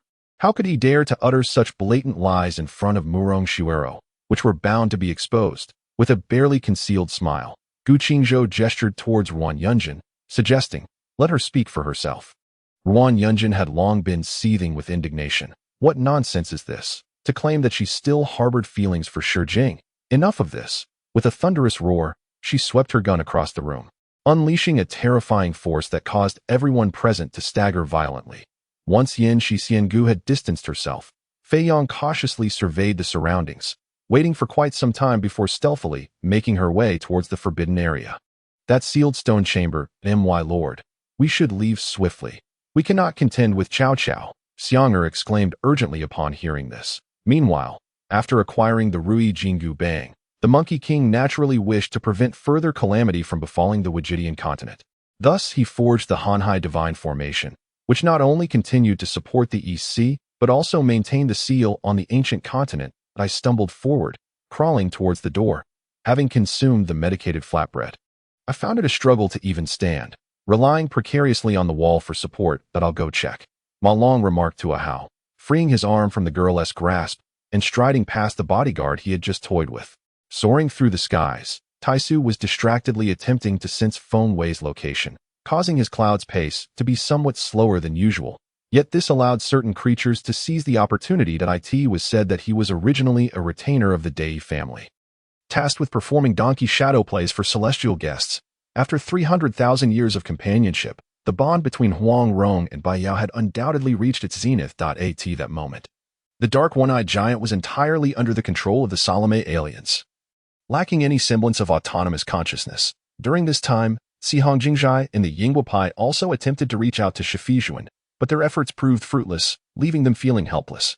They genuinely wished to assist, but could not establish contact. Excitement, you say? Do you wish to be surrounded and trapped? Yi Bin remarked with a sidelong glance at CC as he drove. Upon closer observation, one would notice that the two were sprinting towards the opposite street, their objective being to shorten the sniping range on Lucia. The closer the distance, the greater the accuracy, and consequently, the more formidable the powered AT. This moment in the demon realm, a man exuding an aura of dominance gazed intently at the celestial phenomena unfolding in the skies. His eyes narrowing. The avatars of the Baltan aliens were designed to split their cells, thus creating replicas of themselves. The celestial measuring ruler, imbued with boundless power, descended to suppress. And at that moment, Fan Han found himself unable to evade. For all his movements were locked in place. Fire, Lord Hokage, you cannot be away from us for too long. This is exceedingly perilous, Hinata Hyuga said, nervously fidgeting with her fingers as she addressed Chen Yan. What's the matter? Are you feeling jealous? Jian Quan, not in a hurry to read the letter, noted that ignoring En Mo to attend to the letter would be tantamount to self-sabotage. Hey, don't start criticizing me just because you've met your best friend. You're not the one who abandoned a friend for a boyfriend, so why act this way? Afraid she might become envious. My boyfriend is exceedingly dissatisfied, incessantly complaining. Chapter 47. The Spoiled Watermelon, Kai Ching-in. A disciple of the Qingzhou sect is meticulously cataloging an array of gift lists. Presents have filled an entire room. All of these were sent by the various powers of Qingzhou following the day when Qingzhou displayed her formidable prowess. Slaying hundreds of outstanding individuals, the He family of the 7th domain contributed a pair of deep-sea blue pearls. With a snap, a senior disciple of the Qingzhou sect expressed his unease. The Qing sect must be facing a crisis. Otherwise, they wouldn't delegate such extensive authority, Ruan Yunjin added. Lan Tian strolled leisurely through the garden, admiring the flowers, appreciating the grass, occasionally pausing to gaze at the flowing water beneath the bridge, his demeanor serene and unhurried. Visiting predominantly secluded gardens, though he also ventured to a few more prominent locations, the two let out a sigh of relief, and Yuran rose to open the door, only to find him there, accompanied by a long-haired girl clad in red. Well, your goodwill is evidently not valued by them. Just look at how they are dressed. They likely aren't very ordinary people, remarked a rather stout player seated nearby. It's only right do your best. This task isn't particularly well received, so don't harbor grievances alone. Seek out your brothers. If anyone deserves a slap, we shall give it to them. A fellow cultivator who came to assist stated. Boss, we have arrived. After disembarking from the vehicle, Shu Fong retrieved her phone and directly called Qin Yi. Find a secluded spot, intercept him, and give him a beating. Remember, he might recognize you, so alter your appearance slightly. Li Xinhao instructed Lu Mingyu and the others. Amidst the contrasting forces of ice and fire, under such duress, the bronze puppet astonishingly cracked open, and the smile on Li Zi's face vanished. The man before him was not particularly foolish. As he managed to devise such a strategy, glancing at his social circle, Qin Yi reviewed the news and ultimately logged onto his Weibo. He shook off the accumulated snow from his military coat, then laid it on the ground for the ox to place Chun Hui down. Afterwards, he descended into the ditch, joining Chang Shun in their explorations. Upon hearing that Fan Yaoyao had suffered a disruption of her heart meridian, she felt a sense of relief, for the revival pill was specifically designed to heal meridian injuries. Observing Luo Iping and Qin Xiu busily attending to the exhibition booth, Zhang Xiuan began to wander around the talent market hall. As for the items utilized by Yuanying stage cultivators, the Huashan stage cultivators paid them no mind. They were only concerned with the treasures that emerged later. Auction events were always like this. The further along, the better the items became, with the first item merely serving as an introduction. I too turned and entered my room, hastily rolling up the bedding from the bed and carrying it out. Suddenly, a green light curtain flickered from the body of the Qinglang puppet, repelling the flying sword aimed at it, preventing any harm from befalling it. Oh, not be anxious. You are the rightful heir. You not only inherit the original aspirations, but also carry the lofty hopes of your parents. Moreover, this battle will ultimately be concluded by you, the sage reminded. With a furious roar, he declared, "Look closely. I am her husband." This proclamation of husband was made with such conviction, marking it as perhaps the most powerful term in history. Indeed, indeed. Zhang Chao felt a surge of delight within, fully aware that the words spoken by these individuals were insincere, yet still deriving a certain pleasure from it. The Fang family had suffered immense losses, regressing by several years in one fell swoop. The cynical Fang Dazhong was also engulfed in frustration, sitting on the windowsill and smoking one cigarette after another. The room heavy with a palpable aura of sorrow. Chapter 48. The sledgehammer Qingzhou extended her hand, and immediately someone presented a clean handkerchief. As she wiped away the few traces of blood that had stained her hands, she murmured to herself, "I cannot comprehend why one would seek death. Goodness." The subordinates of the dark-faced man, terrified, turned and fled. "Now, is it not a tad too late to leave?" Bu Tianlei lamented, stating that this was the moment when the queen ant was at its most vulnerable, and they were unable to join forces to slay it. Once it completed its rebirth and consumed the demon crystal, who among those present would stand a chance against it? Yet, when a man is driven by desire, he pays no heed to whether you are a fierce tigress. Even if you were a matronly sow, he might very well pin you beneath him after consuming a potion, after a considerable time had elapsed. The overwhelming pressure dissipated, allowing everyone present to breathe a sigh of relief. Qinyuan needed to maintain sufficient strategic composure, avoiding any unnecessary new policies, as that would only inundate the administration with demands. In the early morning, the 1st Division of the Southwest Army, led by Commander Yu Yun, suddenly crossed the border of Qingzhou County, advancing towards the nearby Jiwei Prefecture in Wenshui County. I took a deep breath, intending to liberate myself from the oppressive emotions and to engage in battle with the lightest of spirits. Within a minute of posting on Weibo, comments surged past 10,000, attracting not only fans but also curious onlookers who flocked to admire the screen. To avoid getting soaked and illuminating too many dust particles, they opted for a horse-drawn carriage, with Yunqi even veiling her face with a scarf. "How delightful! Have you tasted the meat roasted by father?" Dou Bao smiled at the shapeshifter that had transformed into a water ladle. The flight of the wild geese traverses 90,000 paths in a day, while the phoenix rests upon the parasol tree, never alighting on the grass. The voice gradually faded, and the figure in green disappeared after a few leaps. As for the inexplicable appearance of that tree king's son, Goju was not overly concerned, for when the rules were announced earlier, the steward had made it abundantly clear that those who could secure a place in the top 10 would reap significant rewards, particularly the top 3, who would not only gain a wealth of contribution points, but also receive bestowed treasures. After speaking, I nervously turned my gaze towards Jia. This statement was my ultimate objective. I was somewhat apprehensive. What if Jia was also at a loss for what to do? In the silence that enveloped us, Jia finally spoke softly. "When I lost my father and mother, I felt as though I had not truly lost them. This scene was not unfamiliar to me. In the realm of comprehension, he had already once grasped an illusory vision. Not only that, but there were matters that he had not understood back then. And now they were coming into focus." The crowd exchanged heated words, each taking turns to voice their grievances, save for Huang Mao, who turned his head away in silence. Yet, in truth, even Huang Mao, who had the closest relationship with Gong Dezhuang, still believed he deserved his fate. In the distance, Hudair finally moved, leading the remaining barbarian cavalry in a charge, vowing to annihilate the main force of the Zhangzhou army right here. The last master of weapon refining, aware that he could hardly escape his fate, let out a sorrowful and indignant roar. Resolutely, he summoned the celestial essence within him, preparing for an imminent self-detonation. "Hey, Ma Bailong, do you know who I am?" I sneered into the phone directed at Ma Bailong Xiachuan Xiuyu. Cheerfully brandishing a pair of chopsticks, savored a couple of bites before suddenly feeling a wave of dizziness wash over her. Not only was there no sense of stagnation, but it seemed as if the celestial energy within her had become even more vibrant and lively. Regardless of the circumstances, the person must be rescued. He merely awaited Lu Qingxian's return before planning a visit to the Martial Artists Guild. Chapter 49. The spirit of our kind. Upon hearing the words, the occupants of box number 3 erupted in outrage.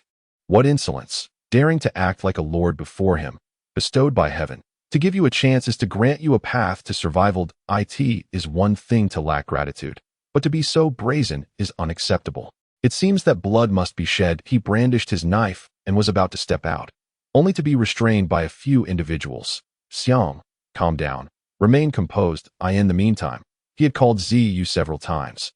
Knowing that Ziyu's condition was gradually improving, he was beginning to walk again, and feeling was slowly returning to his arm, albeit his memory recovery was rather sluggish, with moments of confusion still frequent. He hoped to one day prepare a delectable dish for Yinming Li, allowing her to indulge in some comforts. This meal was, as always, consumed under a heavy atmosphere. One might say that the gatherings of the Rong family had never been relaxed. Coupled with the recent incident at the Tianshan base, the conflict between Tan Xingyun and Rong Shengyuan had escalated, and their exchanges were laden with tension when the elder brother began to praise others. He unexpectedly lauded the Hu people. Lian Yin reminisced about the past with a sigh. Gazing at the princess who entered the grand hall, she quickly reined in her thoughts. Li Xian presented me with a purple gold 8 trigrams plate. The needle unwaveringly pointing in my direction. As I shifted to the right, the needle followed suit. When I moved to the left, it spun in that direction as well, persistently directing itself towards me. A truly marvelous phenomenon. Not far away, in a vehicle, Chen Fangping peered through the layer of tempered glass, fixated on the individual who no longer wore the mask of obedience and understanding but had finally revealed her vulnerable true self after lowering her defenses, leaving him with an indescribable sensation. However, Yu's father was no fool. Happiness could not cloud his judgment. Previously, in front of so many people, Mo Xiaochun had not granted Yuru any regard. Yet now he was proactively taking her to the Mo family villa. Something was undoubtedly amiss. Sure Hao Dong chuckled, remaining silent. Yet he understood that while Shi Fei's words were blunt, they were nonetheless a direct and effective approach. Could it be that this was the course of action they must take? When the mall security intervened, Su Changbei hurriedly stepped forward to negotiate, resolving the matter in no time. Are you Li's heart cried out. Her other hand clenched tightly into a fist, beads of sweat glistening on her smooth forehead. She forcefully resisted the urge to spit out the soup, steeling herself to swallow it down. That Yang was indeed Qianming, and Qianming was Yang. Chu Yunlian regarded his appearance with a cold snort, yet could not help but let out a sigh of relief. That I in the room. Qin Suyin sat motionless at the edge of the bed, her eyes like autumn waters shimmering with life. Her lips, akin to rose petals drenched in morning dew, were vividly alluring. The wedding gown lay slightly disheveled, the collar loosened, exposing her tender, fair neck that glowed temptingly under the light. Master, your hesitance raises concerns. Could it be that Li Fei and Wan Chong have encountered trouble? Mu Feng inquired. Indeed, since we share the same thoughts, we must awaken Yang Jie. M. A. Xing added from the side. Thus, regardless of the challenges posed by practicing the concealment technique, Mu Feng would not relent. As long as he could acquire strength and enhance his abilities, any amount of suffering would be worthwhile. Observing the situation, Yang Ji promptly stepped forward, extending her hand to obstruct him. Just as a strike was about to land on Xian Mo, Yang Ji had no choice but to turn and lift Xian Mo into her arms. With a swift motion, the two vanished before Xian Jinming. Chapter 50. The Man in the Black Robe. The penultimate item in this auction was a treasure chest. According to the host, it was a familial heirloom. Though its precise origins remained unclear, it certainly held significance. The auction house acquired it, and despite the chest's peculiar construction preventing any investigation of its contents, preliminary assessments based on its age suggest it could be traced back to the Middle Ages. Approximately 50,000 years ago. Su Zine struggled, yet his grip tightened further. His chest is unyielding as solid marble, leaving her with no avenue for escape. That it felt as if an icy chill enveloped her. She instinctively tightened her embrace, listening to the powerful rhythm of his heartbeat. The laughter resonating in the courtyard did not diminish despite the fragrant dishes on the table, but instead spread forth in a different melody. He stood behind her, observing her slender shoulders and her typically erect spine, suddenly rendered speechless. Drink. Lin Yun's hand moved in a constant flow of seals, drawing forth mana to his dantian, his formidable aura soaring. Toppling all furniture in the room, Lai Yufeng flew directly to the stone formation suppressing Gongju, where the guarding experts bowed in greeting upon his arrival. He paid them no mind, directly entering the formation. As for when they would exit, Mu Ran was not concerned. Since someone had confined them there, she doubted that person's intention was merely to let them perish from cold or hunger. Moreover, from what she gathered from Su Yuechou, although they were trapped, it seemed they were awaiting the rescue of a noble figure. This implied that someone would indeed come. Initially, the pain was mild, but after the water broke, the intensity of the pain surged with each passing moment. She lay on the bed, her complexion paling, beads of fine sweat appearing on her forehead. The moon in the latter half of the night had seemingly sought warmth elsewhere, leaving the earth shrouded in a bleak chill. Fang Yixing wiped the remnants of vomit from Qian Ming's lips with a towel and gently laid her on the bed. The reason for subduing Zhang Yang and Qin Mingjiang was merely because Li Changlin intended to use them for his own business ventures. In an instant, a thunderous sound echoed across the land as the cavalry of the Qingzhou army mobilized. Once the formation was set, Huan Wei stood at the forefront, sword raised. Almost instantaneously, the wounds of 3 great demons healed completely, their demonic essence surging forth like a tidal wave, stronger than ever before, while their demonic forms expanded rapidly. However, Tian Mo's tone suggested he intended to venture far into a desolate place to undergo tribulation, which posed quite the dilemma. From a bird's-eye view, the golden-hued longevity grass, reminiscent of banana leaves, clusters together, surrounded by a multitude of green insects. I recognized this as the divine herb lantern bug. Qing Yuan took a deep breath, hurriedly sending messages to the federal fleet, instructing them to alert the saint sent below and her own people. She could not be too explicit for fear of leaking information, but the essence of her message was clear: cherish life and steer clear of Luoxing. Young master, would it be better if I remained silent? Meyer cleverly closed her mouth, understanding that feigning ignorance was paramount at this moment. Indeed, she knew nothing. She had seen and heard nothing. Yes, eat more, I remarked, glancing at Zhou Tianling, who looked at Rena with a plea for help, yet still struggled to chew. His face flushed with embarrassment. It was painful, excruciatingly so. The hefty body, weighing around 200 pounds, crashed to the ground in a most unfortunate manner. He utilized his supreme power to relive his experiences. Why did he choose to do this? A multitude of questions arose in Song Ming's mind. Simultaneously, the ominous cloud of the Yi family drifted over as an established public company. Ye's stock had experienced its share of turbulence. Yet today, a mysterious force suddenly emerged, engaging in a fierce contest with Ye's stock market experts. Chapter 51. The fragments of the exquisite sword. Ruan Yunjin and the others awakened from their confusion. What just happened? For them, it felt as though they had just endured a dreadful nightmare. A sense of indescribable despair enveloping them. The sound of screams echoed in their ears. Gu Qingzhou, if you dare, just kill me. The leaf blade, capable of striking the scarecrow target, was already rare. The previous attack had become the most striking display thus far, instantly eliciting astonished exclamations from the onlookers. Yang Lijuan beamed with joy, her face radiant.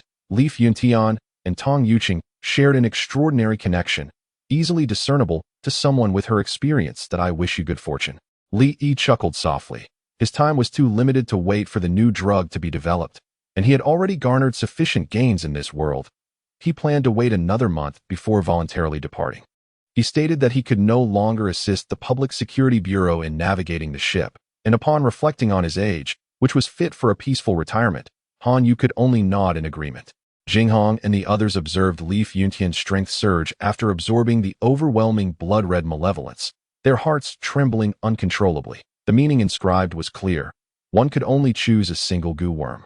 Relinquishing this opportunity to those fortunate enough in the future to tea that moment, Li Kuan approached me, his expression one of confusion at the sight of old Master K. Su Tian was equally perplexed by the old man's intentions and inquired why he had suddenly bowed in disagreement.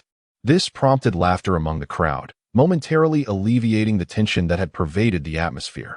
Now, the riddle had progressed to its final question, with specific eligibility requirements for participants. They must be those who had answered correctly from the previous 4 questions. Any nefarious individuals who had failed to solve the earlier puzzles would not be permitted to partake in the final riddle. Upon hearing Mu Kuan's words, the scout felt a chill run through him. Yet his discontent towards Qingzhou intensified. His eyes filled with rage as he cast a furious glance at Qingzhou's retreating figure. Accompanied by the enchanting evening primrose, one finds oneself at the edge of the world. However, this individual has unwittingly succumbed to the abundant spiritual energy of the surroundings, entering a meditative state beneath such splendid scenery. Has the exquisite evening primrose been carelessly disregarded, may I inquire?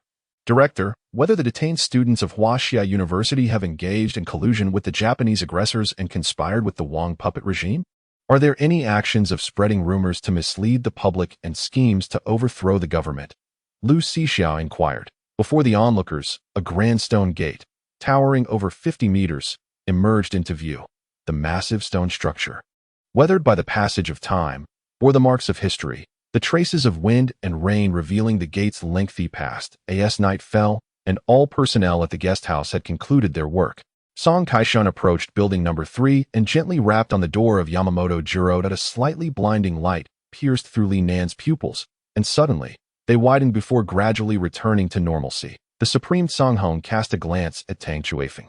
Realizing that the more he observed this fellow, the more agreeable he appeared, his demeanor becoming increasingly endearing. Such a shabby creature, I can hardly be bothered to compete with them, yet they dare to encroach upon our territory. Voices emerged from one of the vessels. It must be their flagship. Chapter 52. Touching My Woman. Opening the treasure chest, a faint glimmer revealed a rusted, ancient shard. At first glance, it seemed unremarkable, yet when Gu Qingzhou's consciousness connected with it, an astonishing killing intent surged forth. One could only wonder what kind of bloody deeds had been committed to imbue such lethality. Observing the shape of the shard, it appeared that 3 more pieces were needed to forge a complete Zhejian sword.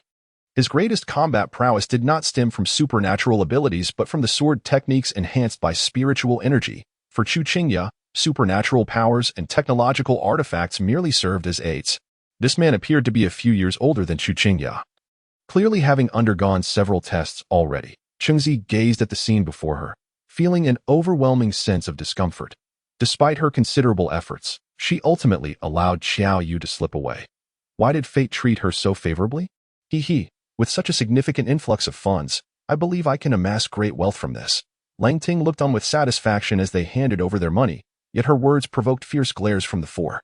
The original self understood that she should hide, yet she could not bear the thought of Qin Chong marrying Xiao Tianzi and living a blissful life. Before retreating, she exchanged all her possessions for silver. Hiring an assassin to eliminate Qin Chong.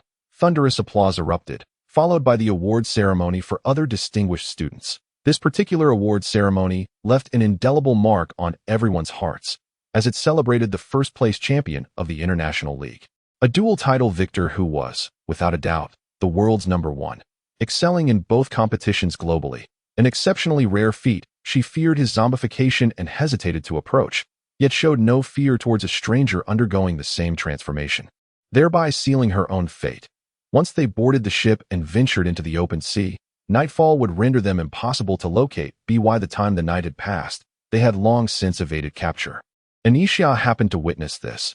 As someone who spent most of the day glued to their phone, how could they possibly miss the messages? As Zhang Xiang appeared before her, the ferocious beast stirred once more. But a sudden, intense pain in its soul forced it to halt reluctantly. Just as Li Mu was about to step into the passage, he was suddenly startled by the voice of Ren Xiaoyao behind him. Ren Xiaoyao swiftly dashed to Li Mu's side and grasped his arm. Equip your weapons, and the contract will automatically generate. In that case, I shall take my leave. The treant trembled as he spoke, fearful that we might have second thoughts. That it was precisely due to this situation that Linglong further witnessed the callousness of those from noble families and the royal lineage. Within the city resided 2 generals, Chen Dao and Lu Feng. Upon seeing Zhou Yu's retreat, they both exhaled a sigh of relief. The dwarf blacksmith was truly a diligent craftsman. Thus far, I had scarcely observed him taking a break, tirelessly hammering away at the forge. After neutralizing Chu Zhao's assault, Li Mu raised his hand and pointed in the direction of Chu Jiao, unleashing over 100 streaks of dark golden sword energy that surged forth from his fingertips, coalescing into a torrent of dark golden sword aura as it flew towards Chu Jiao. Time, the sea god, the illusionist, the beast god, what were they truly up to? The other deities sensed the presence of the god of time and the other divine beings, their brows furrowing in confusion, uncertain of what had transpired to compel multiple formidable entities to take action together. No, it is for you to purchase, and the price can be slightly discounted, I hastily clarified. As I endeavored to dash toward the ghoul's rear, it immediately pivoted, confronting me directly and staggering toward me. Under the overwhelming calamity, the disciples of Wanjian Peak were utterly defenseless, not even rousing from their slumber, instead dissipating into nothingness in their dreams. Chapter 53. Save me. The loathsome aspect of Xiao Se Jun is that he detests docile women. In contrast, this sort of taming of wild horses is far more intriguing. A wild horse, through the passage of time, can be trained to follow one's every command. As for women, if financial allure fails, then wield power instead, gradually shattering her confidence, instilling despair, leading her to accept her fate. ultimately. Yet in the end, she relinquished everything, with no former friends remaining, only an endless wait through the years, only to discover that Jin Shizhen harbored no affection for her, and in fact, shunned her due to her fairy-like identity. This was the grandest irony of the tale. Ranran fell ill, plagued by a high fever, the cause of which eluded everyone. Yinfu Ningyue, disregarding her own health, insisted on accompanying Ranran. Only in her presence did Ranran find solace in her sleep. When exposed, Chenmo's face instantly flushed a deep crimson, his head bowed, wishing he could simply vanish into the earth. I had already made arrangements for the morning flight. I would accompany you. And Jonathan would be there waiting for us to discuss your mother's condition, Lansu said with a smile. Thank you. Meng Li and Pei Zhuo were skeptical of this, yet they were still grateful for Jiang Qingran's goodwill. Upon seeing Yu Yun's gentle smile, she felt a surge of dread. Had Yu Yun harbored any malice, a single strike would have caught her completely off guard. By the way, should we deal with those two powerful beings escorting Lu Xiang? Yun Rong inquired with a hint of concern. The formidable great white shark, when stalking its prey, displayed ample patience and cunning. Haste makes waste. What we sought was precision and decisiveness, requiring a single lethal blow that a glint of fierce light flashed in her beautiful eyes. I shall arrive shortly. You calm them down first. Lu Ziyuan, devoid of any appetite for breakfast, hurriedly made her way over. Upon reaching the front yard, she beheld a man in his 40s scattering food for the red koi in the aquarium. The man was tall and robust, bearing a resemblance to He Dongfan. Qin Yuan shook her head in resignation and proceeded to purchase a set of black attire, alongside a black mask, before hailing a taxi towards Phoenix Villa. The frail man struggled to gaze in the direction indicated by Su Bei, as a violent gust swept in like a tempest. Witnessing the man swallow the heart-replenishing pill, his breath steadied, prompting Ji Changyue to exit the room. As for doubting her own abilities, Su Bei had never entertained such thoughts. To become a formidable force, one must first possess a resilient spirit. If it truly were as she suggested. To sit down and engage in earnest conversation would likely lead to an argument after just a few exchanges. Rendering it seemingly futile, Aileen spoke kindly, oblivious to why Zhang Cade suddenly called her by her full name. The thought fleetingly crossed her mind before being cast aside. His eyes revealed a hint of indifference and ire. And he proceeded to recount the events of yesteryear in meticulous detail. The discussion reached its conclusion, as both parties instinctively placed their glasses at the edge of the platform.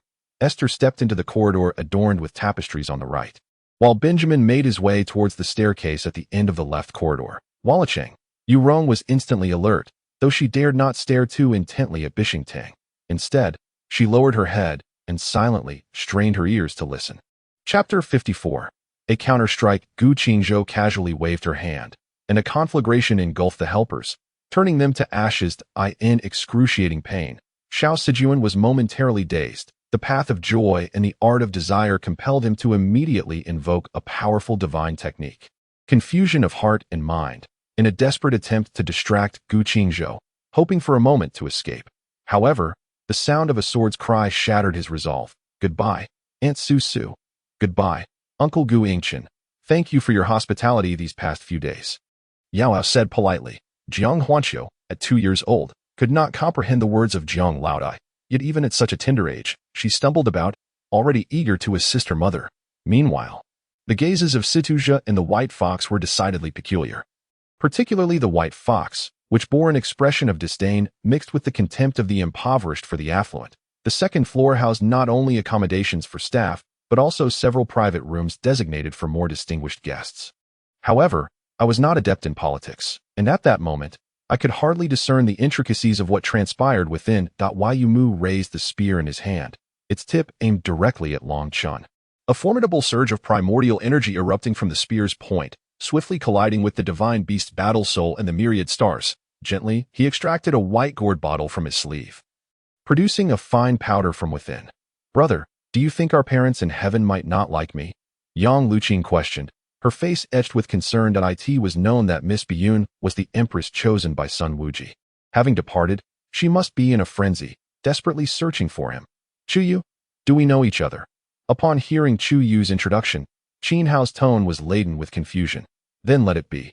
Do not intrude unnecessarily. The rotund man trembled with anger, yet Jiang Han paid him no heed. For over half a month, various distant sects have been gradually making their way to Qipon town. The situation here for the recluse is relatively stable. However, By the end of the month at the latest, they too must set forth. The burial grounds of the 8 directions conceal only a fragment of memories. Numerous other tangible and intangible elements are encompassed within Jiang Han's realm of shamanistic medicine. Moreover, the Hua-Mo, possessing exceptional inherent qualities among the demon race, often ranks above average within their kin, making it not uncommon to see them among the ranks of demon generals. This singular thought occupied Jiang Han's mind. The luminous lotus platform appeared to wither as if undergoing refinement.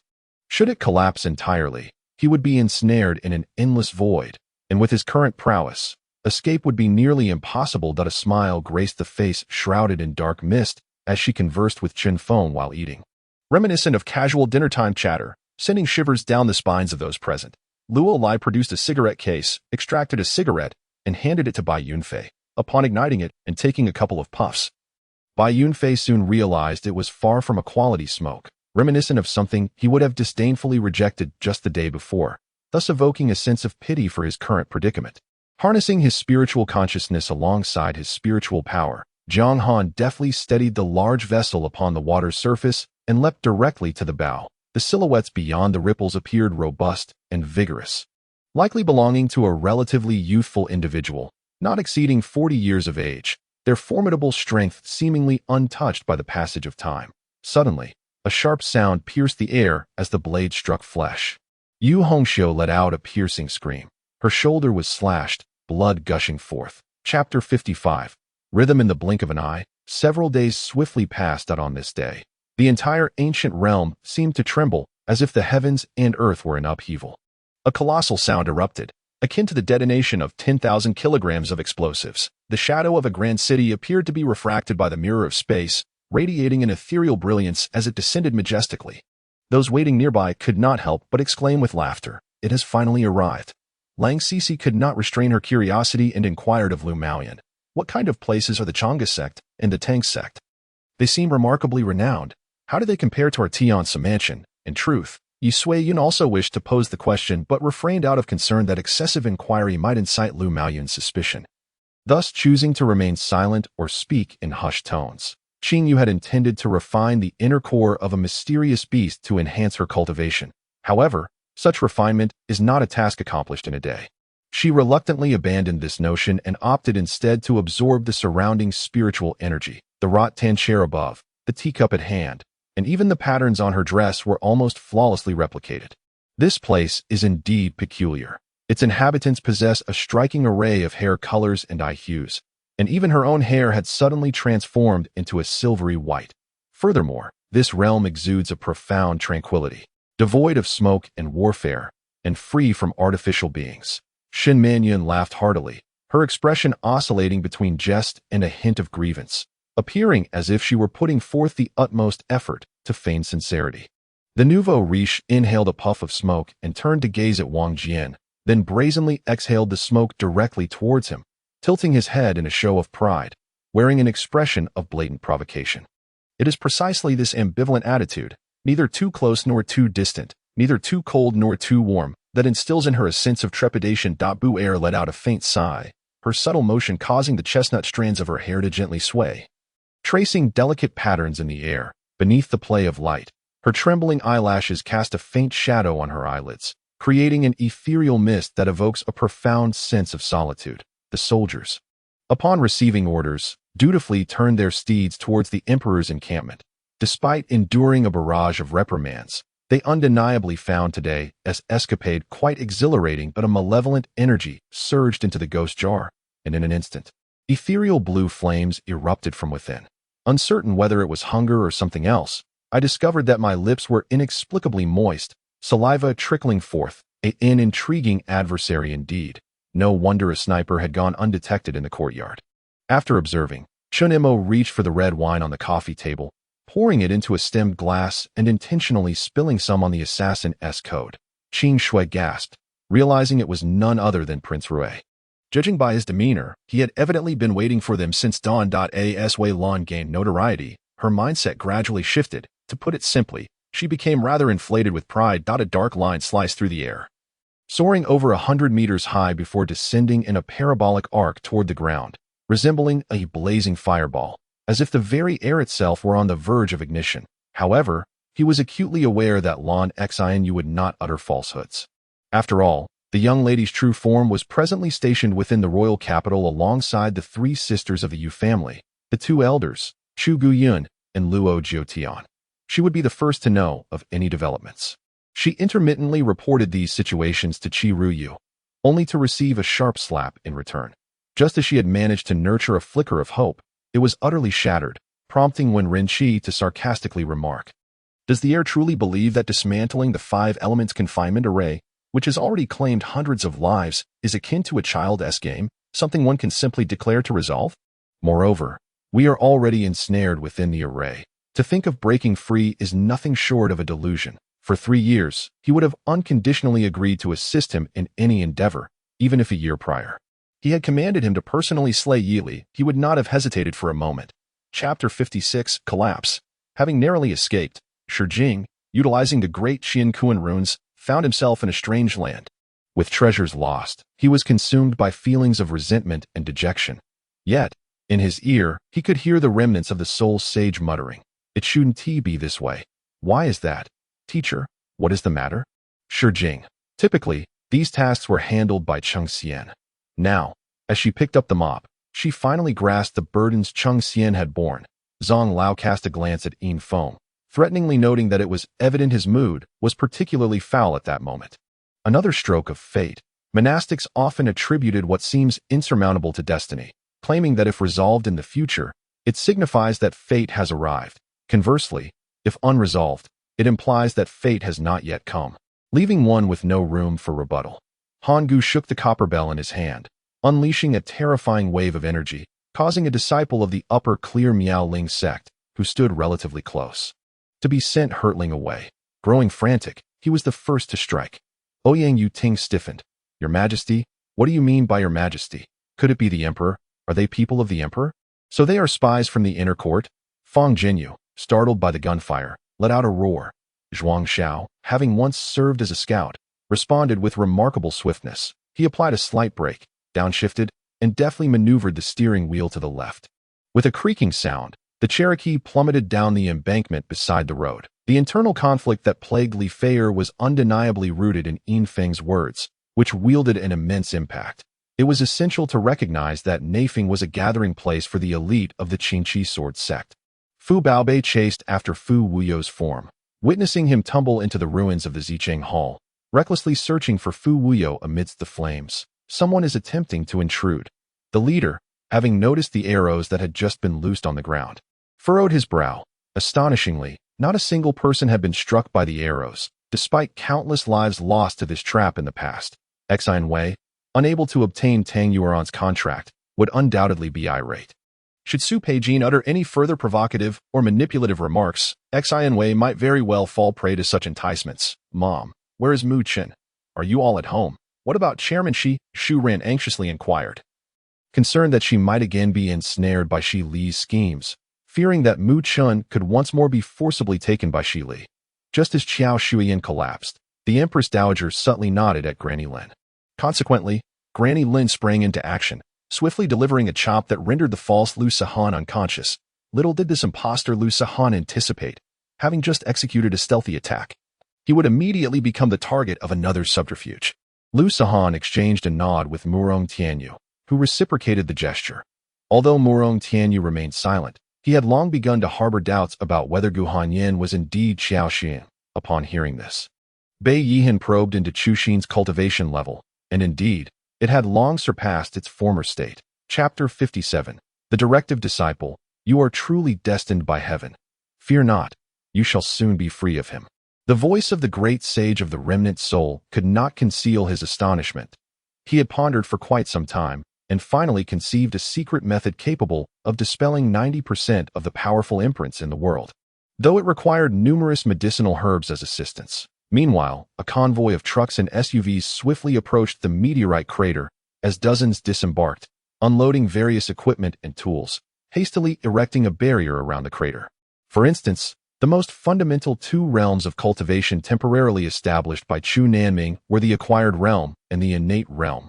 Many fans, previously indifferent to the high school league, were astonished to discover that a young domestic player had suddenly signed with a German club. In India, a renowned ancient yoga master, now over 100 years old and bedridden for decades, was likewise enveloped in colorful mist, striving to transcend the limits of the human body. What news? Upon learning this, the Latin nobles present could not help but feel a sense of curiosity. It was difficult to fathom what more significant and favorable events could divert their Majesty King Henry's attention. However, it was evident that some issues had arisen during their traversal, resulting in their arrival in this distorted world where Chris resided. The primary augmentation of the rock giant's sorcery manifested in strength and defense, with less potency in enhancing speed. Thus, Rod was momentarily caught off guard and ensnared by its powerful grip around his feet. Your Highness, observing your demeanor, you seem rather unwell. Perhaps you might consider resting for a while? Maud feigned concern, secretly vowing to resent this individual for a lifetime if he dared to acquiesce. Though I may not yet possess all of you, Ron, there shall come a day when you and I will be inseparable. Tom erupted into hearty laughter once more, particularly after having conferred with the cunning old fox from the Yin family. Such behavior might lead to a misunderstanding of sorts, wouldn't it?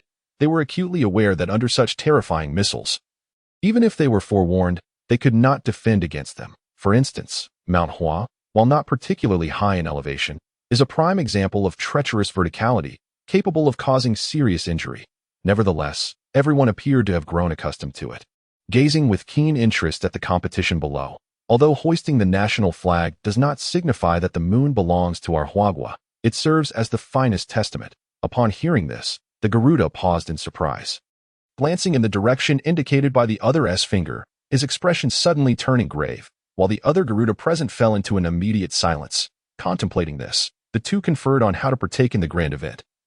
Without much deliberation, they reached a consensus to attend, feeling no urgency, for they learned that the gathering was still a fortnight away, and Yanlong Valley was not far, merely a journey of 7 or 8 days at most. Is this truly the land of Guizhou, the origin of myriad waters? Ling Li inquired, her knowledge of such matters stemming only from the legends whispered among the aquatic clans of the Four Seas. Chapter 58. No firewood to burn. Amidst the mist, a sound of surprise escaped, followed by a voice of relief after a considerable time. Who would have thought that we could reunite in such a manner?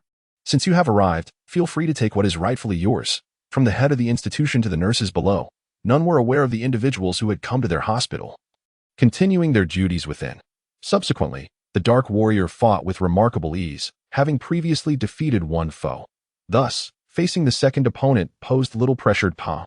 I bellowed. The first level presented minimal challenge to me. It was manageable. As these skeletal monsters possessed neither skills nor substantial defenses, it appears the hero's tomb has 10 levels. It seems I am currently leveling up within it. Reflecting on this, Song Xingwei couldn't help but smile wryly. For on one hand, he was tasked with judging a defendant, while on the other, he was faced with his own savior. If he did not defend him, his position would surely falter. How could you say I am unreliable? Third brother, you heartless wretch, do you believe that now I can no longer protect you? You begin to undermine me. Zhang Banson glared at a Chao, visibly irked. Following the incident, Chu Yenji swiftly executed Cha Xiang and Che, immediately sending Grandma down the mountain. Such a reaction, if claimed to be unrelated to him, would likely be doubted even by Chu Yenji himself. However, at present, she harbored suspicions regarding an entirely different matter. However, regarding the thoughts of these individuals, Jiang Xinyu could only express that they were overthinking. She certainly did not possess the leisure to admonish each one of them individually. Furthermore, the incident involving the second concubine had already provided them with ample lessons. Why should she feel compelled to take further actions? Su Jingyao nodded, and then charged forward, entangling himself with a fiery skeletal lion. Su Jingyao had also reached level 40, coupled with his exceptional control abilities. He was well equipped for the confrontation. Don't move. Let me take a look. Lin Fan observed that Brother Chang did not seem to be putting on an act, prompting him to crouch down. As the competition was about to commence, the audience eager to place their bets flooded into the venue, which could accommodate over 10,000 people, now filled to capacity. The lights illuminated the ground below as the host slowly made his entrance. The cat demon writhed extensively, struggling to evade the dogtail grass in Sinan's hand, yet her limbs were securely bound, rendering her efforts futile. Inan rarely heard Mo speak of his past. Noticing his somber expression, he chose to listen quietly without interjecting. The two climbed from the storefront advertisements on the first floor to the second floor window, Chu Bai opened the window to peer inside, only to find an impenetrable darkness, devoid of sound or any foul odor. Yu Shuang knelt on the ground, feeling as though an invisible hand was gripping her throat under Si Nan's indifferent gaze, making it difficult for her to breathe. Chu Bai approached Captain Wang, and before he could finish his words, he placed a foot on his chest. With a crack, Captain Wang coughed up a substantial amount of blood, falling silent, clearly deceased, never to rise again. Particularly, Zhang Guoxing's face was alight with unrestrained joy, his eyes wide with excitement as he clutched the 200,000 in cash. I say, General Kong, are you truly a fool or merely pretending? Don't tell me you've overlooked the secrets of the monster. Lu Huaqiang's gaze pierced through Kang Zhiming, exuding an aura of authority that rendered Kang Zhiming frozen in place. Chapter 59. Conflict. The remnant soul great sage listened with indifference. Unbeknownst to him, Shi Jing was weeping internally, wishing fervently to curse the black-robed man and his entire family. Who on earth was this person? Had he desecrated their ancestral grave, or something? Why was he intent on making life difficult for him? Upon reaching a deserted area, Qingzhou was somewhat astonished as he examined the spoils acquired from Shi Jing. After all, Haizui's influence on the mage and magical engineering industries was monumental.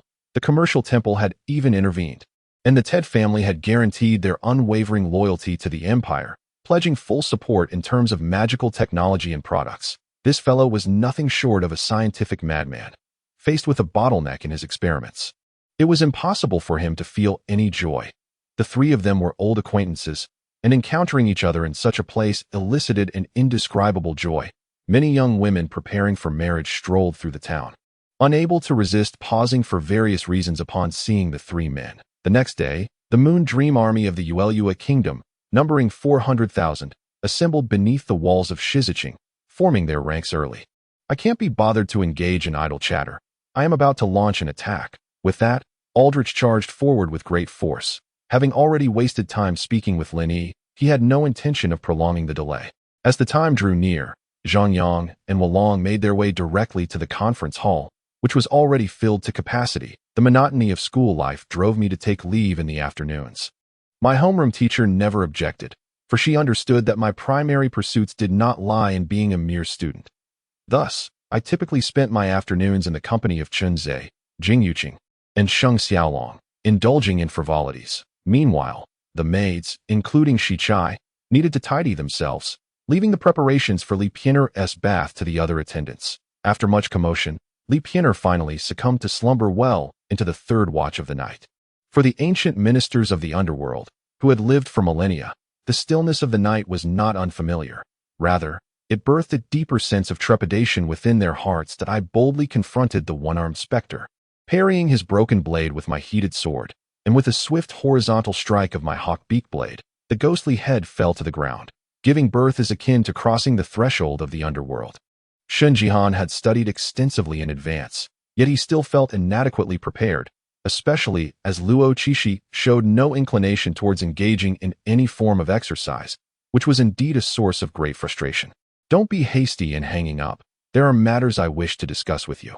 Hearing the tone of Luo Qixi, Li Qiuqing quickly interjected, recounting her actions in meticulous detail. Wasn't this merely a fixed NPC? As long as one engaged them in conversation, they would chat endlessly, indifferent to one's origins or destination. At is that all you have to say? Hui Yuancheng observed the smug expression of the eighth prince, having already sentenced him to a figurative death 80 times. Shen Jihan's words held greater significance than Luo Qixi's sentiments. Luo Qixi gazed at Michelle. A flicker of struggle crossed her eyes, while Michelle calmly awaited her initiative to speak. Yet Luo Qixi ultimately declined the proposal. He was not the type to sever bridges after crossing them. The principle of borrowing and returning had been deeply ingrained in him from his past life. Without wasting time, Wu Feng could effortlessly procure the medicines and equipment. However, now trapped in a perilous situation, conventional methods were no longer viable. In light of this, why not take an unorthodox approach and strike fear into the heart of the tiger? In an instant, the entire space was engulfed in the radiance unleashed by Artoria's strike, as she wielded her formidable noble phantasm, the star of creation, rivaling even that of the heroic King Gilgamesh, to strike the monstrous foe, leading to what should have been a moment of triumph. Or was it? Within the ancient city's confines, Qingzhou sprinted unreservedly, stirring a tempest of spiritual energy to those beneath him. It was akin to being caught in a sandstorm. Many caught in the upheaval choked on the dust, cursing, "Damn it, have you lost your mind running so fast?" as if it were a funeral. She raised his hand above his head, her hair cascading over his face, filling the air with her fragrant locks. "Did you not come with the senior? It's too much trouble for you to see me off, and the senior as well." "I think I shall take a taxi myself," Wan Jiayue said, somewhat embarrassed. "As long as you're happy. Just promise me you won't attempt to take your own life again. At the very least, you are no longer unanchored." Qingzhou advised. Beside them, Lucy and Habby, witnessing this scene, looked as if struck by lightning, their faces a canvas of disbelief. Ace remained silent. Luffy charged ahead with fervor, oblivious to where he had flung the water pipe. Thus, my grandfather, while inciting my uncle to confront me, simultaneously came to my aid. Gao Jia articulated his deepest confusion. "This matter is entirely my fault. I was too young and selfish back then. A form of self-punishment. I shall drink this cup, hoping for your forgiveness of my past selfishness and impulsiveness." With that, Xiaowan lifted her glass and downed its contents in one gulp. So much has transpired in these days. Ever since the day Li Xiaoya's father fell ill, or rather, since she and Gao Jia registered their marriage, her life has undergone a seismic transformation. She remained uncertain whether these changes were for better or worse.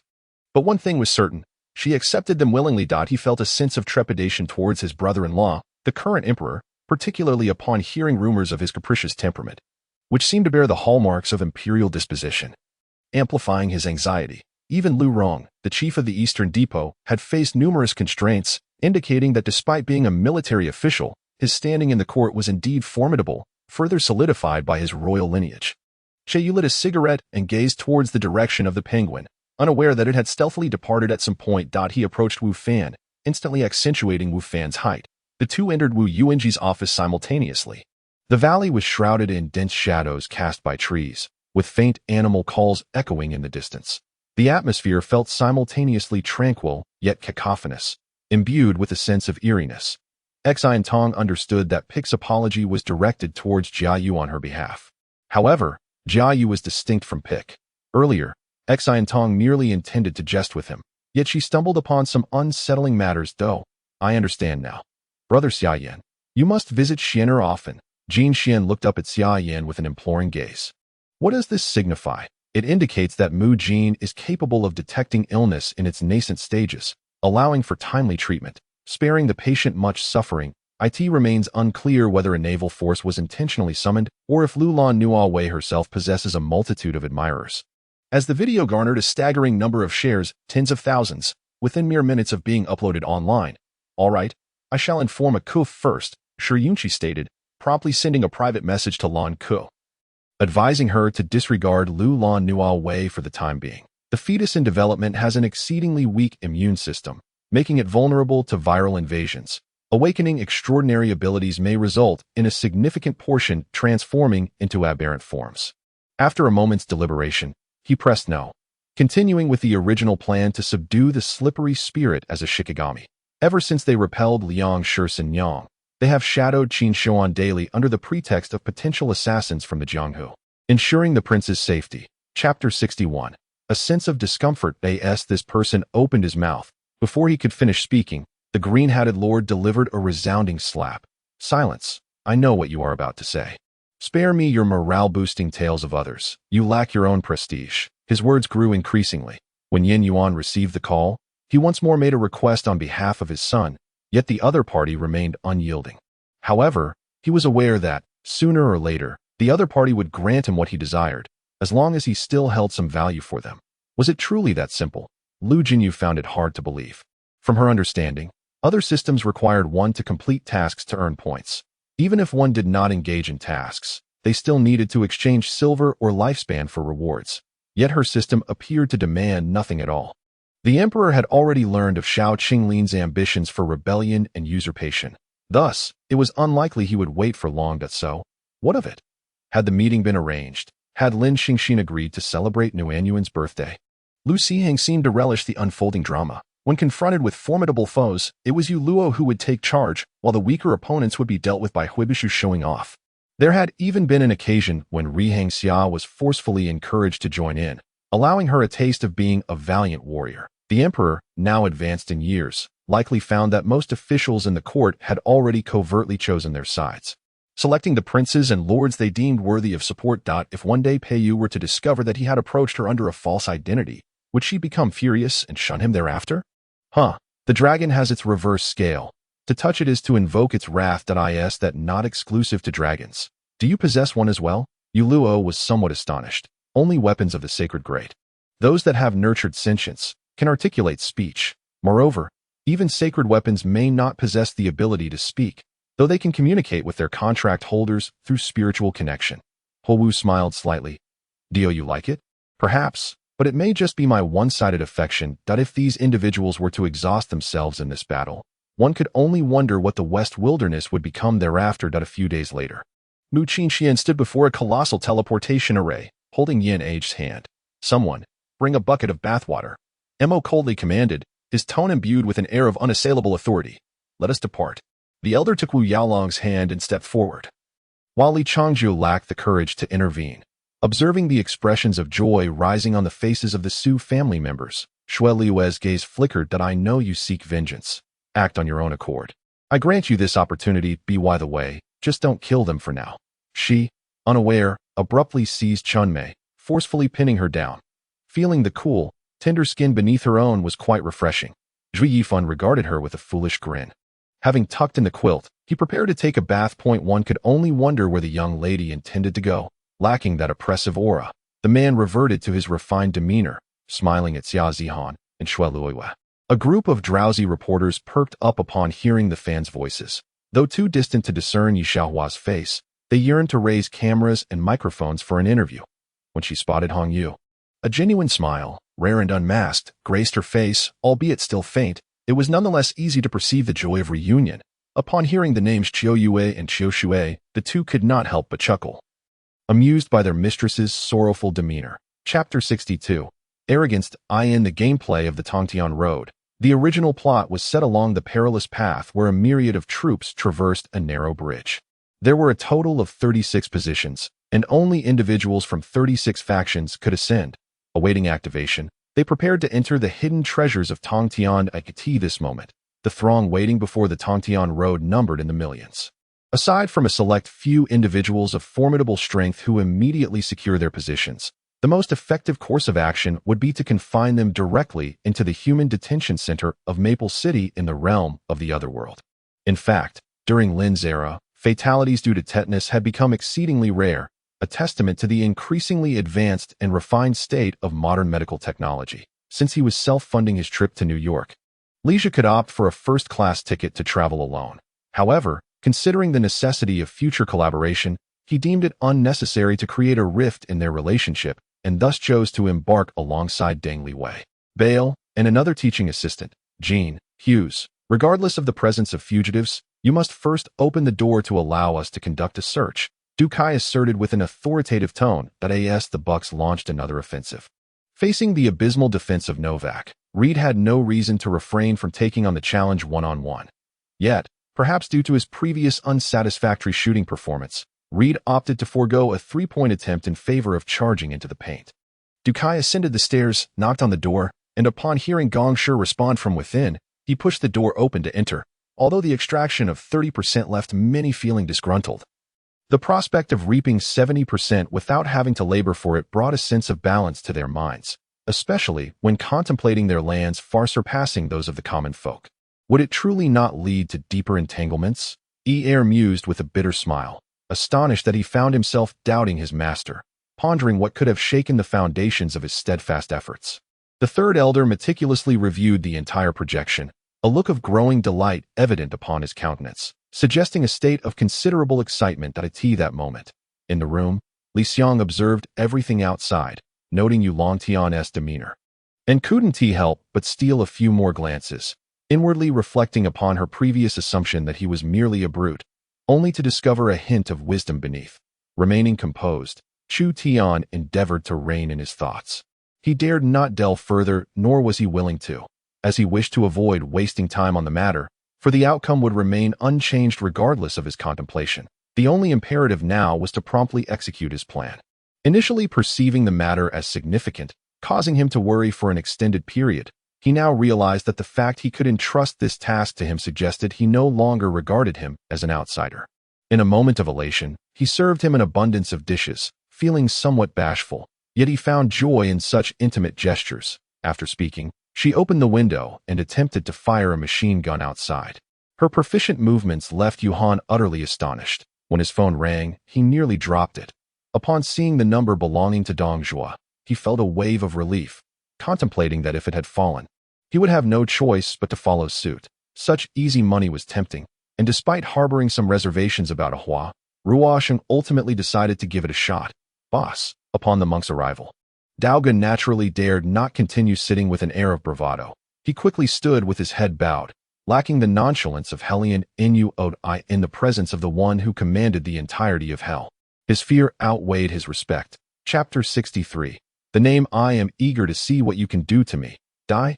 A terrifying aura surged forth, and in an instant, a fierce wind began to howl, completely disregarding young Master Zhang. The next moment, everyone was left dumbfounded. In a sheltered spot behind a dune, they established their camp, where the ground temperature soared to an astonishing 60 or 70 degrees.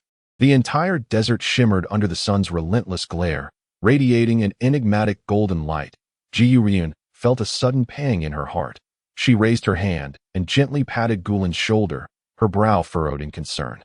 After bidding farewell to Mr. Su, Song Jiuyou and Song Wensheng engaged in prolonged conversation, primarily concerning the political landscape of the court and how the Song family, as the maternal clan of the newlywed empress, ought to navigate their position. Was there perhaps a high monk performing rituals nearby? Lu Yin supported her, scanning the surroundings but seeing no signs of any ceremonies. Perhaps the night was simply too enchanting. Or perhaps it was the moment when the moon made its entrance. As Zhao regained her composure, she happened to glimpse a strikingly handsome man adorned with a captivating smile. Princely maintained his usual gentle demeanor, his countenance warm and approachable. Yet the contrast between his adeptness in the kitchen today and the disheveled state they had both been in on a previous occasion was stark. Indeed, had they been anywhere else and learned of her battle with Songming, they would have rushed to her side without hesitation. Only within this formation were they rendered incapable of taking further action. Yin, too, did not depart in haste, nor had she intended to leave. The room bore no signs of conflict, and her skills were formidable enough that she would not vanish without leaving a trace. That everyone had eaten their fill and imbibed sufficiently, the young lady of the palace wisely made her exit. If action were to be taken, this would be the opportune moment. With just a slight maneuver, chaos could ensue, facilitating the achievement of certain objectives. Mushue's dark eyes narrowed as a purple aura of enchantment emanated from her dantian, dispersing the bewitching sounds around her. The Huangjin army, who had just begun to feel a surge of panic, gradually calmed under the resonant shouts that it was not a simple matter, yet they had come. When soldiers came, they would be met with resistance, and when water surged, it would be contained. When had I ever been afraid? Mu Jiuxiao turned to glance at Xiao Ju. The mobilization of the troops from Qingzhou was not aimed at Yuzhou this time, but was intended for the arrival of El Bu in Yuzhou. Yin Liang felt an unsettling conviction. If he could not break through the encirclement of these death warriors in a timely manner, he would truly miss the chance to escape. That I feel unwell, I said, feeling so wrong that I nearly hurled the pig feet in my hand. Yet I understood that such an action would lead to dire consequences, so I begrudgingly muttered a weak retort. This was not only to protect Aunt Ing and her kin from external influences in the future, but also to guard against the formidable expansion of the demon clan from Baijin Mountain.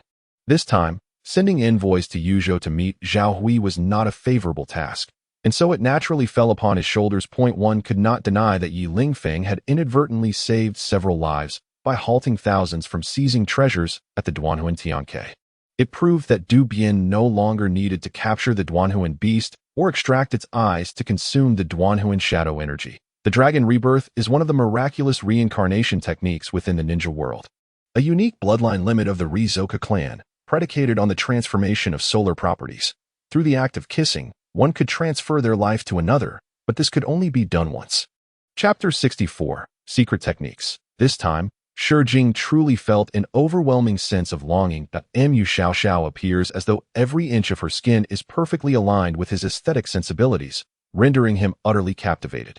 As for her character, she expressed her disdain for those who, despite their good looks and a modicum of talent, behave with arrogant haughtiness. Behold, How commendable her values are, articulating the innermost thoughts of Shi Jing. Is Gu Qingzhou not precisely like that? Within the serene and elegant visage of Nangong Lanhua, the trace of a smile that once danced upon her lips has long vanished, replaced by a countenance as frigid as ice. Indifferent as autumn waters, her gaze imbued with a chilling coldness akin to falling snow. Once the office was deserted, an unsettling quiet enveloped the space, where even the sound of breathing became alarmingly distinct. Yu Feng's capabilities were on par with Yu Yun. Thus she was showing respect to Li Jinger by granting her the opportunity to speak for herself. Since this is for our benefit, let us maintain silence. Keeping one's mouth in check is indeed for our own good. Fang Liling stated solemnly, in the inpatient department. Wang Juing had lain in a coma for 3 years, and Li Jinger had frequented this place for just as long. Their familiarity with one another deepened by the latter's filial piety. Upon entering, one was instantly engulfed by a dense forest, where all the flora exhibited an eerie shade of black that it was as though they were nourished by this land steeped in venom. The trees here lacked vitality, instead exuding a somber air of decay. Gu Lei tugged at my sleeve, and when I turned to her, she bestowed upon me a rather peculiar glance. Yet, Chisuyo had already noticed the flush creeping up her ears and refrained from mentioning it. Concerned that Bai Wei might flee in embarrassment. By the way, I heard there was an incident at the Imperial Garden last night. Is it true? Just as Wu Feifei believed that the topic brought forth by Lu Tangdang was nearing its conclusion. Lu Tangdang suddenly recalled the events concerning He Qiao from the previous night. This simple gesture of surrender was something they had witnessed countless times throughout their naval careers. Even the most fearsome of pirates understood that when escape was impossible, a mere sign of surrender would deter the Navy from further bloodshed. Jun Shini lowered his gaze, sunlight glistening on his long, thick eyelashes. He advanced step by step towards Xia Ying, who maintained her character's demeanor, revealing no signs of discomfort. Is that all? Li Siwei exclaimed, startled, as he hastily threw off the covers, only to discover that young Fan's left leg was entirely missing below the knee. Zhao Su wiped the cold sweat from his forehead, lamenting the lack of discernment shown by these two women. After all, this was the entrance of a hotel. Was it truly necessary to disregard the occasion so blatantly? At that moment, and Sheng, having just successfully executed a screen, swiftly dashed to reclaim the basketball from the spot that had just been sealed off. In Rin Xiu's direct observation, for battered and emaciated princes of northern Qi were brought forth by several soldiers from the Northwest Army. The previous chaos and frantic desperation had vanished, replaced by an air of condescension that once again graced Kelly's face. Following Li Dong, they gracefully stepped towards the first bedroom without disturbing the tea on the coffee table. Chapter 65. Watch closely. Shi Jing grew increasingly anxious that it seemed that the remnant soul sage was becoming more eager to show off, retorting with a question. Disciple, are you aware of the clan chronicles of Zhongzhou? Such words were spoken, yet Shi Jing was no mere mountain dweller. Though Zhongzhou lay far away, how could he be unaware of the renown held by the clan chronicles? Those listed within were ancient clans, noble families, and powerful tribes. After a prolonged wait for the god of fury to arrive, the god of jealousy let out a reluctant growl, only to have her form completely consumed by the flames of the god of light, turning her to ashes. Meanwhile, Bai Yu cautiously peeked from behind the stone door, attempting to conceal her figure, inquiring of the leisurely tea-drinking Shang Jingtian outside.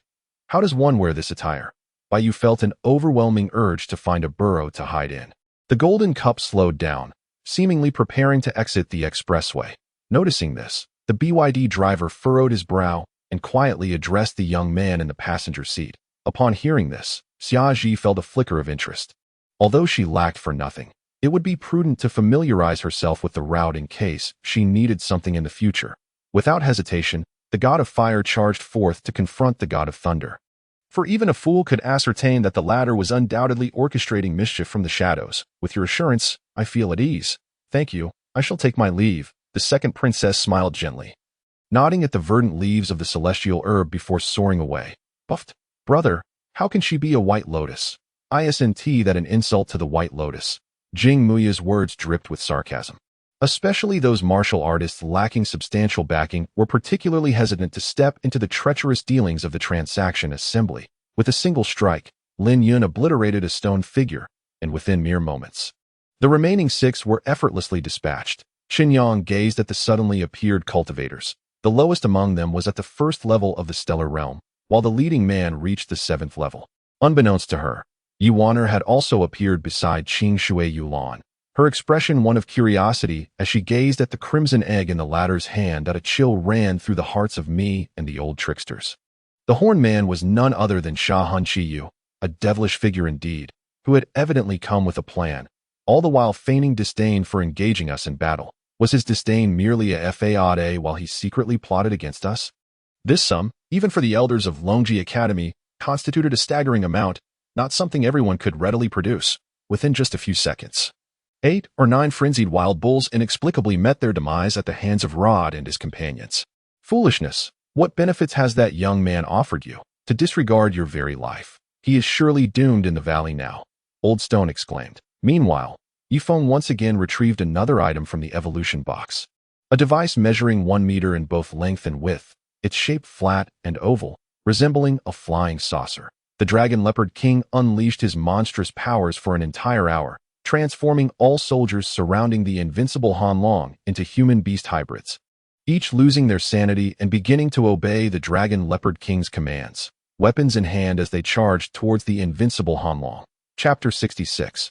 Ranking. After a prolonged darkness, Duan Hongqian and the others finally adjusted. Suddenly, a blinding light enveloped them, and they found themselves seemingly transported to the clouds, surrounded by swirling mist, with distant cranes and rare birds in sight. The air carried an unusually refreshing quality. The golden-armored golden lion bellowed fiercely, grasping the air with his left hand, producing a long spear, and with a flick of his wrist and a sweep of his arm, the spearhead was aimed directly at Qingzhou. He grasped her hand firmly, guiding her towards the most sensitive part of his being. Her fist became stuck at his waistband, unable to descend further. Lu Kaoshen found himself at a loss for words, caught between admiration and lamentation. Suspecting that Feng Junmei harbored some ulterior motive to drag his adversary down with him. Look at its delectable flesh, every inch of it fit for culinary delight, whether stewed into a broth, stir-fried into a dish, or prepared in any other manner, it would surely be exquisite. The flavors produced would be utterly irresistible. Qingzhou, undeterred, continued to incite. Just yesterday, she had received a call confirming the paternity test, which established a father-son relationship. Yet, before she could revel in this news, the morning brought forth such scandalous revelations that I understand. Aunt Yun, rest assured, I shall journey to the capital in a few days. I will uncover the truth behind this matter. Li Guyu repeatedly bolstered herself in her thoughts, determined to prove that Xiao Jianhua was not the kind of person he was portrayed to be, and to validate that her choice had not been erroneous. Perched confidently upon the divine pedestal, the steps below were occupied by cultivators of the nascent soul stage, the least among them being peak golden core practitioners, followed by the leaders of various nations and sects, encircling Jiang Hao like stars surrounding the moon. However, she could not afford to avoid this confrontation. Her conscience would not allow it, and she was well aware of Yi Yiling's temperament if she chose not to show up. He would undoubtedly come to her home, leading to an even more untenable situation. The cost of time was exorbitant. They had spent millennia achieving their current level of cultivation, although their lifespans had increased. It would take an equally long duration to reach their present stage once more. The information provided by the interface chilled her heart. She had initially believed the Kirin baby on the ground was Zhao Shuang's contracted beast. Suddenly, a tremor erupted from the dining table, causing Shun Yin to feel an inexplicable surge of anxiety. Hesitating, she approached to retrieve her phone, and thankfully, it was Lu and Su Shan's health had always been quite robust, and she had appeared full of vitality upon arrival, so her sudden illness felt rather suspect. Perhaps yet another schemed at IT that moment. Qin Wu raised his hand to halt Jiang Cheng's actions.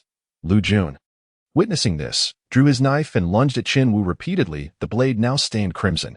Unless there was pivotal evidence to substantiate his claims, with a credibility rate exceeding 60%, this operation stood little chance of being revoked. I consoled myself to remain calm, following the fat man's instructions. As white light blossomed in my palm, to my surprise, the false Li Chang'an also manifested a similar glow. Perhaps the bomber had targeted the city center. Throughout the journey, few zombies were encountered, yet the debris and craters made every step arduous. Chapter 67. Eliminate this bastard. The eldest disciple of the diseased demon sect ranked 399. The two of them were among the most distinguished talents to visit the Tongtian ancient domain this time. Gu Qingzhou reacted with indifference, having never heard of these two individuals, nor did they evoke any memories. In the courtyard, a skeleton ascended into the air, letting out a roar that echoed towards the heavens, and a visible wave of transparent energy surged outward, causing the two individuals in the chamber to succumb to unconsciousness. Lin Yuxian wandered aimlessly down the street when suddenly a carriage lost control and barreled towards her. Yet, Lin Yuxian remained oblivious, continuing her walk without evading the oncoming vehicle at that moment. Wang Nin finally grasped the notion that if one is not a kindred spirit, how could they possibly share the same values? In truth, the current Qin Sijuan harbored a blind trust in Luo Fan. Whatever he proclaimed was deemed correct. Thus, when she hurriedly arrived at the company, not a single person in the infirmary had departed. What a surprise! Previously, you were merely stalling for time. Luo Fan furrowed his brow slightly, his gaze fixed ahead, and he could not help but voice his thoughts. Ultimately, it is indeed necessary to leave a message. Otherwise, it would be truly embarrassing that a simple greeting or a comment would suffice. Nangong truly found it impossible to persuade Xin Wanxin to sell vegetables to him. And it seemed yet another outburst was imminent. The owner of the antique inn was a robust, middle-aged man in his 40s, and the three assassins beside him were equally brawny, quietly pushing the door open with their large blades in hand. It might be that they appeared unexpectedly along the way. I sense that their intentions are not benevolent, Jiangqing analyzed. With parents holding warped values, it is hardly surprising that the bi-siblings would not be too far removed from normalcy. Parents reflect their children, and the values of one's family of origin conceal the child's future. Nevertheless, such a predicament would evidently not concern He Dangui. After listening to Lu Yao's words, her expression remained unchanged. Her gaze locked onto Lu Yao's face, discerning the genuine fear and flickering eyes that revealed a mix of truth and falsehood in her statements. Ye Xian promptly replied, instructing a nearby servant to lift Yun Lian's corpse. Reflecting on how the Yi residence had now been thoroughly tainted with the scent of blood, with thousands dead both inside and out, a sigh escaped him as he wondered whether the master was aware of these events. Sun Shi was left speechless. She had not anticipated that the Talshan family would come specifically to report this matter to the elderly matriarch, especially since He Dangui was a newcomer from an outside lineage. Timid and impoverished, looked down upon even by the servants in her household. How could anyone suddenly speak on her behalf? Since the Qin family had no objections, Song Sheng felt even less inclined to object. Casting a glance at the self-satisfied Lung Xiang, she thought that when it came time to weep, maintaining her current poise would be essential. The presence of the three was reminiscent of malevolent spirits emerging from the depths of hell, slaying one as they came, and two as they approached. There was little she could do, aside from assisting in bandaging the wounded and ensuring their sustenance each day. This sensation was distinct from the darkness within me. Perhaps the space within me bore some familiarity. However, the darkness within Pu Shaosheng was far more oppressive than that within me. That I was jolted awake, fearing that if I continued to gaze, I might be consumed by it. Chapter 68. Dog's Courage. The entire scene fell into silence. Many stared at Gu Qingzhou with expressions akin to that of bewildered fools. Some instinctively glanced at their neighbors, seemingly wishing to inquire about the stranger beside them. Who is this lunatic? Where did he emerge from? Does he not realize that the person he just casually eliminated was an underling of the remnant child? Does he wish for death? Upon hearing Moron Wudi's lengthy discourse, Sa Bei felt an overwhelming surge within her heart, akin to a river in flood. The revelations were increasingly astonishing that I cast a glance at Adong, disregarding him. After a moment's contemplation, my gaze shifted towards Chang Zi, who was furrowing his brow, his heavy breaths resonating clearly in the stillness that enveloped us. With this thought, I perceived no peculiarities. After all, if one is to be looked down upon, so be it. There was no need for excessive words. One must remain calm and composed at that moment. Another nurse approached, her attire suggesting she was the head nurse. When a puppet seeks to escape from its puppeteer's grasp, destruction is often the puppeteer's recourse, and Wang Er found himself facing such a predicament as Chun Zhan grappled with dizziness. His phone rang, bringing forth a voice laced with trepidation. Without hesitation, Wang Hui stepped inside. "Are you here to be promoted to a formal student?" Just as Wang Hui entered, a voice inquired. Su Weisheng gazed at Yi Junlin, his face bearing a starstruck expression, and an inexplicable sense of loss surged within him. His own primordial spiritual energy was formless and colorless. Would this purple-golden spiritual energy be something he could neither see nor wield? With a heart tinged with anxiety, Chen Mofan endeavored to refine a sliver of the purple-golden dragon's primordial spiritual energy into his own inner spiritual force.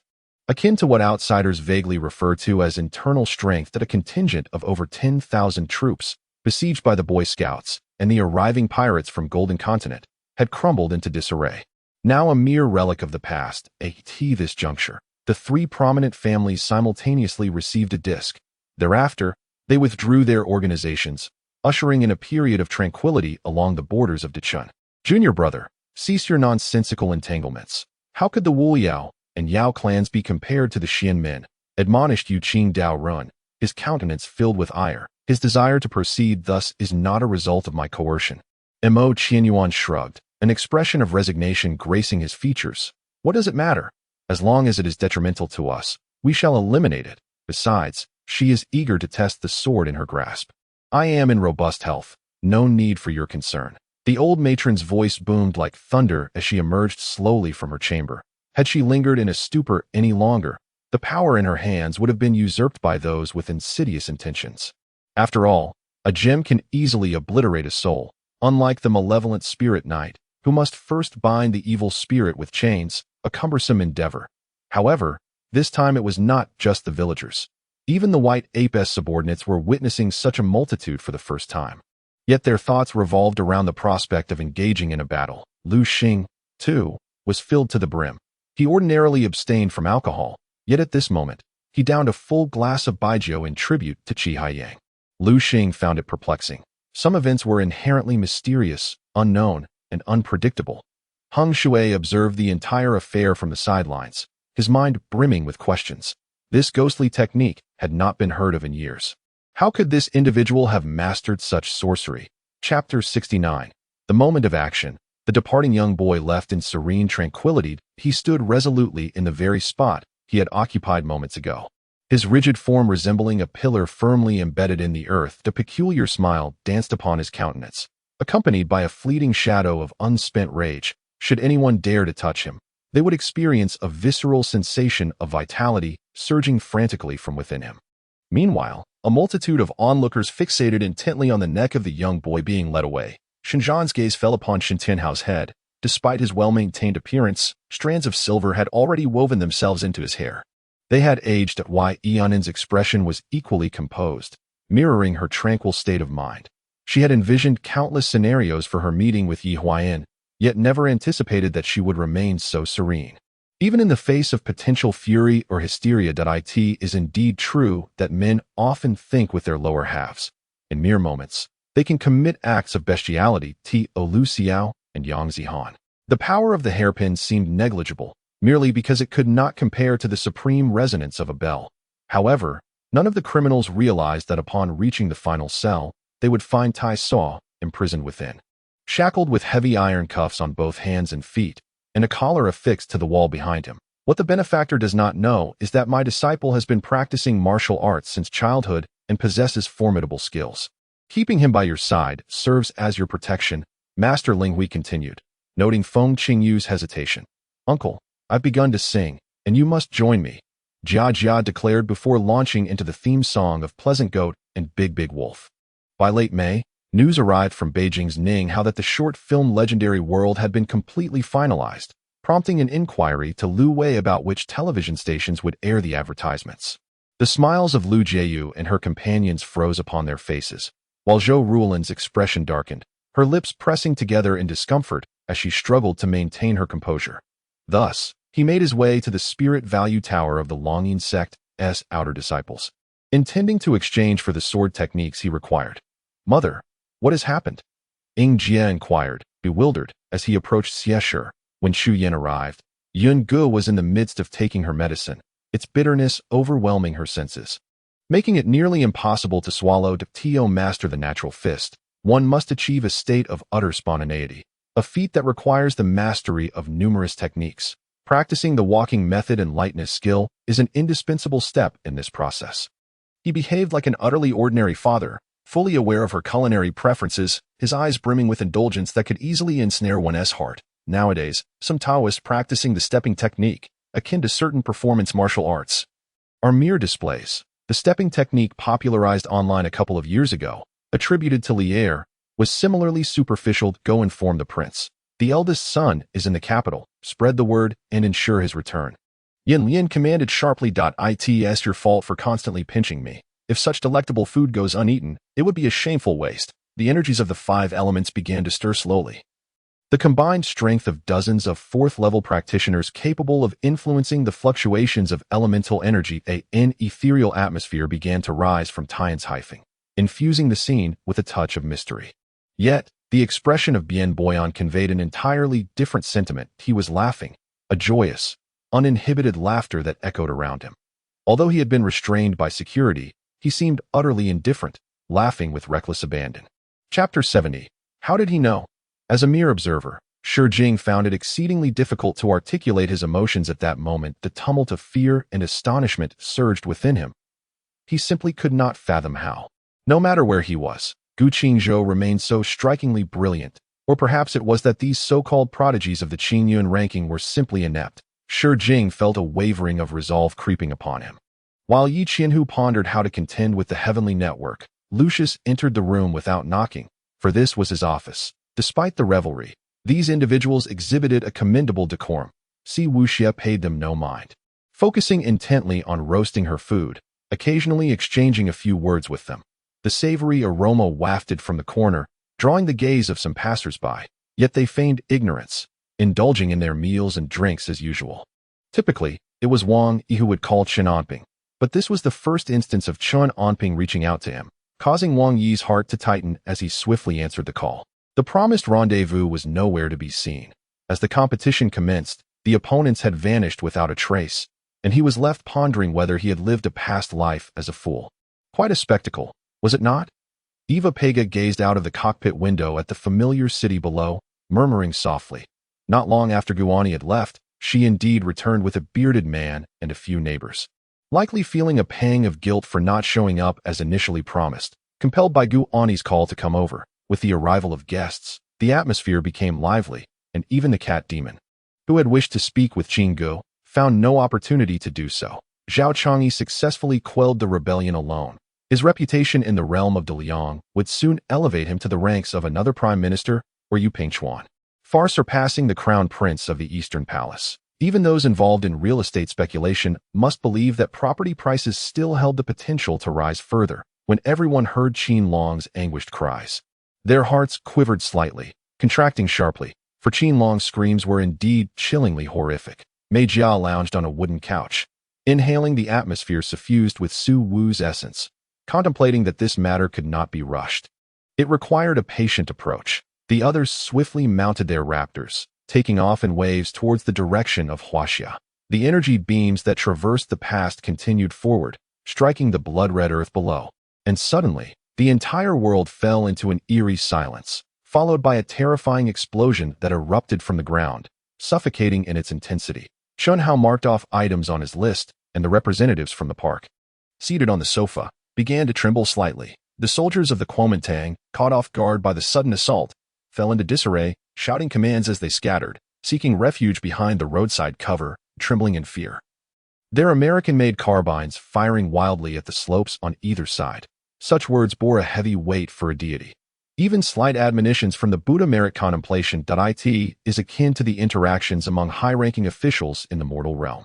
When a subordinate commits a minor error, the superior does not resort to harsh rebukes, but rather expresses their words with a touch more gravity, offering a gentle reminder to the junior. The snipers immediately pulled the trigger, and the bullets whistled forth, instantly shattering the heads of the 2 enemy artillerymen who had dared to expose themselves. Chapter 71. Inner voice. Mu Xiaoxiao clenched her silver teeth tightly. What on earth was Qingzhou rambling about? How long had she known Shi Jing? Yes, she indeed harbored a slight fondness for him, but it was merely that, an infatuation, not yet evolved into love. How could it have escalated to such a degree? And to speak so authoritatively, does she fancy herself a grand prophet? When it first emerged, it began to expand incessantly until people noticed its resemblance to the constellation of the Big Dipper. However, just as doubts began to arise, it suddenly fell from the sky. Everyone sighed in relief. Yet within a day, It miraculously resurrected, shining even more brilliantly than before, that I must say. If you believe that having a bit of money now makes you exceptional, you are gravely mistaken. How does it feel to wander aimlessly, living in rented accommodation? Chun Kai suddenly gave a strange smile. Meanwhile, his twin brother, Shuang Wuyin, began to twitch at the corners of his mouth, subtly shifting his stance to maintain a sufficient distance from this rotund figure, clearly appearing as though they were not acquainted. With the primary and secondary foundational experts deployed, as well as half-step foundational practitioners and 12th-stage qi refining cultivators, they prepared to subdue them. Chu Chun issued his final command. Thus, the two enjoyed their meal while conversing, lingering until well past 9 o'clock in the evening. Once his father's cultivation was restored and the injuries to the Dao healed, a mere Chu state would truly be unable to confine him. Curiously, when the green mist surrounding Dugabo dissipated, the verdant plants on the ground instantly lost their color, as if their vitality had been abruptly extinguished. Moreover, given that news from Qingzhou was not particularly well circulated, many were still unaware of his dazzling exploits in Longqing, as there were few martial artists here and even fewer connections. With everyone more concerned about their earnings for the day, with the weight of the world upon him and a fractured left hand, Yichun could no longer contain himself and spat out a mouthful of blood. However, gazing beyond this world, one side was a torrential blood purgatory, while the other was enveloped in ethereal purple light, creating a standoff among three realms, though in reality, the purple light and the world together resisted the blood purgatory, just as the world had taken a couple of tentative steps into the Green Valley. A voice began to echo intermittently. Renaud and Bai Yomu exchanged glances with Qin Lang, their eyes laden with a peculiar meaning, as if concocting some scheme. Upon clicking complete, the light screen displayed, redirecting to the construction of the sub-palace, where one could now directly view the building's progress. The 5 Ghosts Pursuit Formation. No sooner had I uttered my incantation than a burst of bloodlight surged violently, instantly engulfing the entire tea house. Subsequently, striking crimson lines, as thick as 2 fingers, suddenly appeared on each of their bodies, binding all the bloodlines from the 5 ghosts to the old man's forehead. The exquisite white jade floor shimmered with a gentle glow, while a white fox frolicked upon the eaves intricately carved from sandalwood. If Dao Wui truly tampered with the king of men's sword, given Chun Qingdi's current realm, it would indeed be difficult for him to perceive it. Moreover, upon careful reflection, it becomes evident that the Dao is boundless. Whatever actions may have been taken are ultimately rooted in greater purposes, rather than being directed at oneself. She is, after all, no fool that ate tea this moment. It suddenly dawned on her that Qin Lang could not possibly be so easily vanquished by her. However, Meng Tao, observing this, felt a twinge of discouragement in his heart that he had witnessed, in the past, certain esteemed elders who were fond of such provocateurs, with Tan Ping being a quintessential example. The interplay of the 5 elements, the enhancements from positional advantages, and the defensive factors of the target, all these variables render disparities quite natural. It's only normal, Ergo remarked casually. Chapter 72. A bright future. It appears that Shi Jing has assumed a rather unfavorable role. Is this mere rumor? And furthermore, it concerns Sister Shui Rou. Yet, how benevolent is Sister Shui Rou's nature? It could not possibly be her fault. Having grown up together since childhood, she unequivocally trusts Murong Shui Rou, while Shi Jing has only been acquainted for a few days. Nevertheless, she is reluctant to harbor doubts about Shi Jing based solely on Gu Qingzhou's words. Despite the fact that most military hospitals across the nation have opened their doors to the general populace, the General Hospital of the Mingheim Military District remains one of the rare exceptions, as it exclusively admits officials from both the military and political spheres, as well as patients from influential families. Are you certain? Lu Cheng inquired loudly, as he still needed to report to Lu Ziyue and dared not let Longchen encounter any mishaps. He proceeded to open the lower deck door. The youth approached an elevator, pressing the button for the second basement level while issuing a command. Yetion possesses an insatiable thirst for knowledge and an even stronger curiosity. He would not easily relinquish matters until he has unraveled the intricacies involved. This, perhaps, is a manifestation of his compulsive nature. Otherwise, he would not have followed this far. Perhaps it was the explosive revelations he encountered this morning that left everyone, whether holding a notebook or empty-handed, hanging their heads in silence.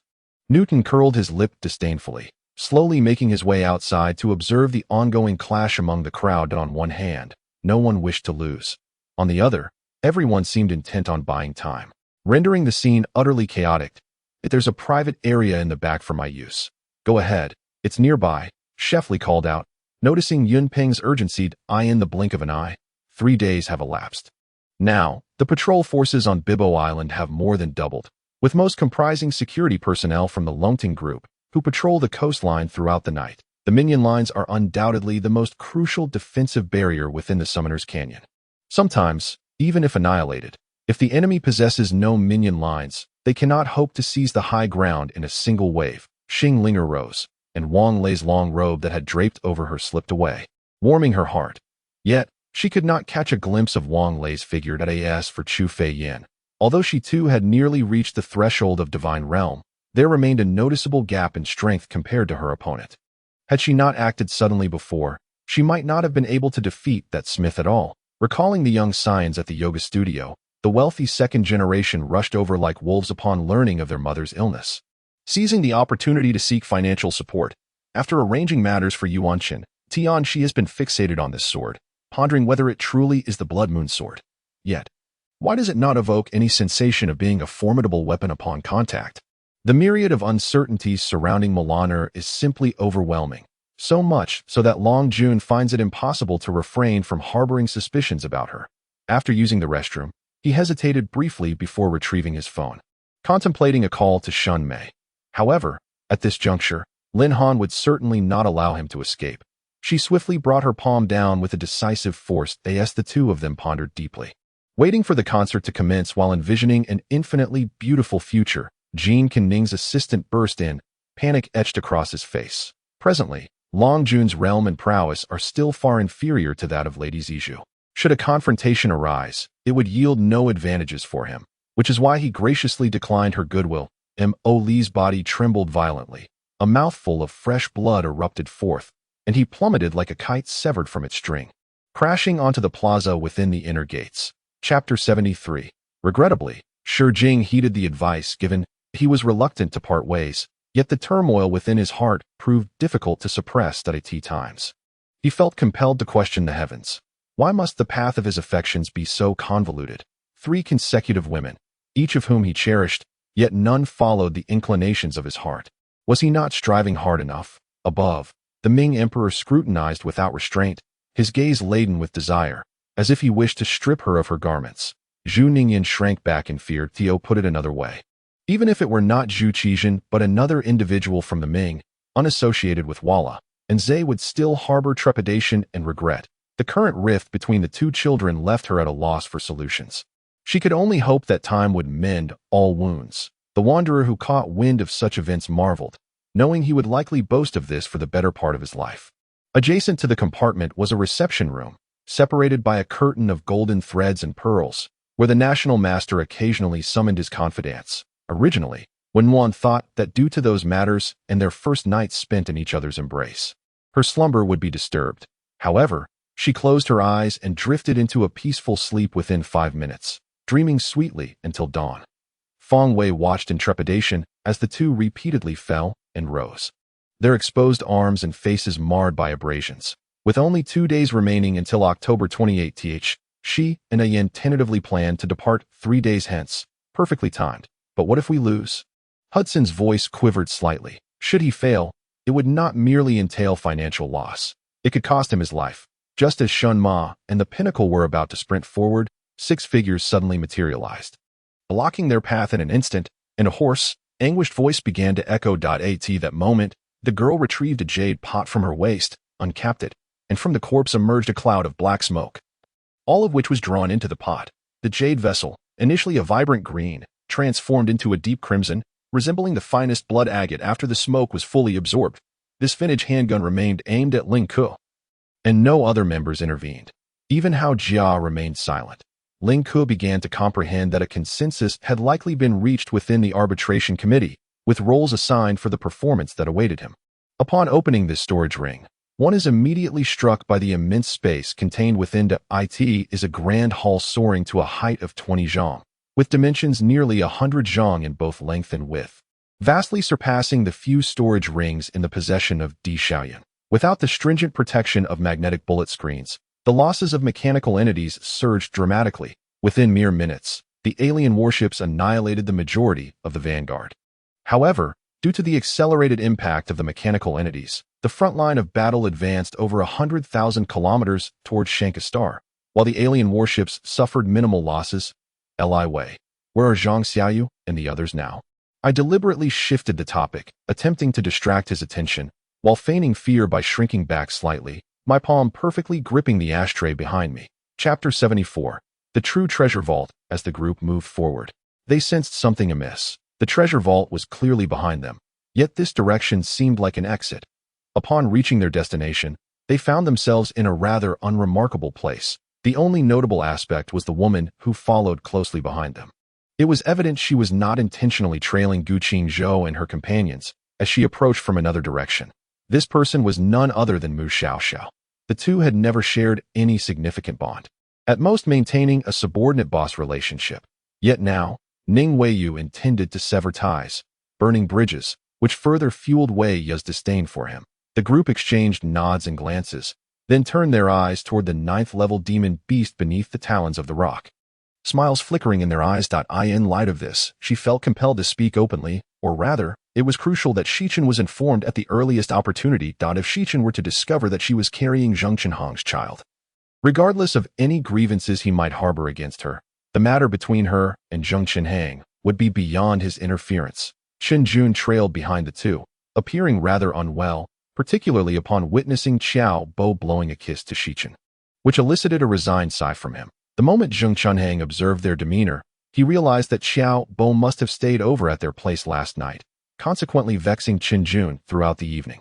Prince Lu Mu was known for his impulsive temperament, preferring direct action without delay. Adhering to his father's edict, he made his way to the central governmental office, specifically the Ministry of Agriculture, to consult with the Deputy Minister Zhuo Wangsun regarding this matter. Such intimate friends were absent from my life, yet I certainly had a fair-weather friend who never cleansed themselves after a mishap, Chen Yingying promptly retorted. During this discourse, Hong Jun had already elucidated the state of quasi-saint realms. Among those present, aside from Jiang Zhao's wife, even the supreme ones remained at the pinnacle of Dao Guijingxian, having been unable to break through for over 1 billion years. Listening to the teachings served to enhance their own power. Yuan Mingzhu, particularly concerned about Du Jinshan, decided to intervene. The calamity of the dragon and phoenix was indeed so. According to the legendary timeline of tribulations, 1 yuan equaled 12 meetings, with each meeting spanning 18,000 years. Thus 1 yuan meeting accumulated to 129,600 years, necessitating 5,000 yuan meetings to manifest a tribulation, amounting to an astonishing 6,480,000,000 years. Jiang Zhao's primordial spirit locked onto the flying shuttle, closing the door as he took his seat. With a thought, he pinpointed the direction of the purple fire abyss, and in an instant, the shuttle shimmered and soared away.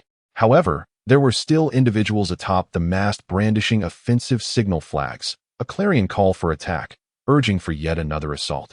Even if the ship remained immobile, the crew would summon their last vestiges of strength to rally against the enemy vessel. Upon hearing her explanation and observing Yang Kei's cautious demeanor, Qin Ling could no longer suppress a soft giggle, her delicate form quivering slightly, exuding an enchanting allure.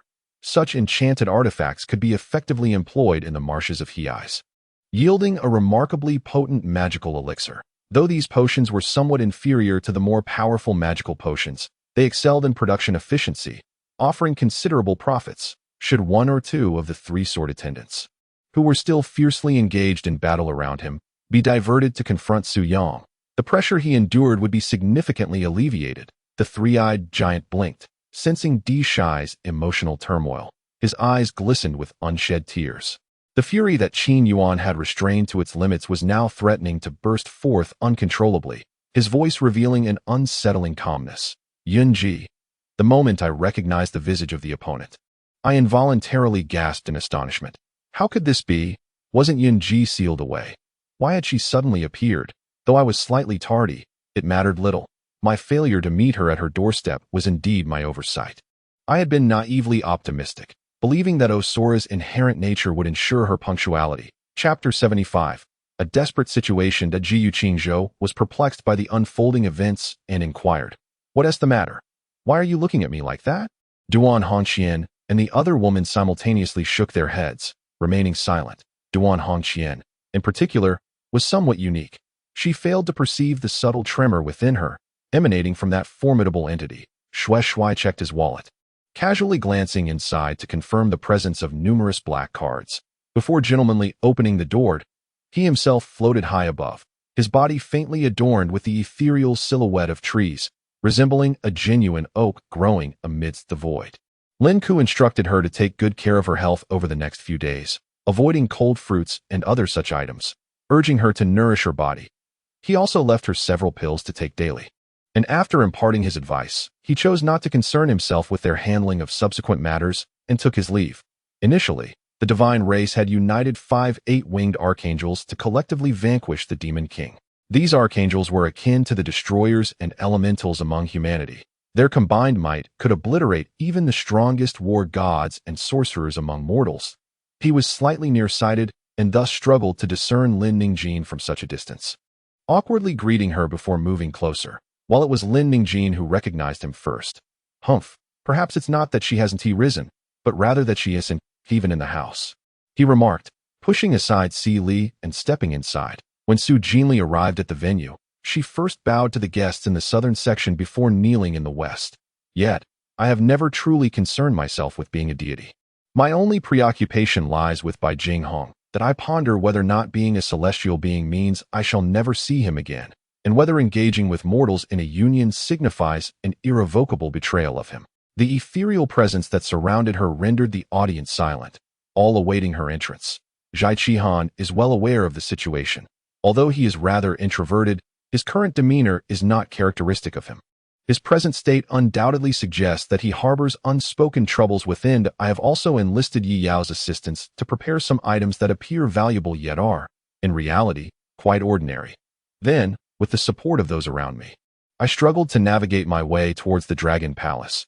Dragging my long gown with great difficulty, he sensed a breath brushing against his neck, cool and tinged with a faint, sweet metallic scent. I shared this feeling, an ominous premonition that something was amiss. Qin Xin observed the surroundings with heightened vigilance. Aware of the sisters from the Shun family's disdain for Shinyashi, I had not anticipated the severity of the situation. As they openly challenged her, Huiyin, having spent many years in the business realm, possessed an astute ability to recognize individuals. He identified Wen Renya from a distance after seeing her only once.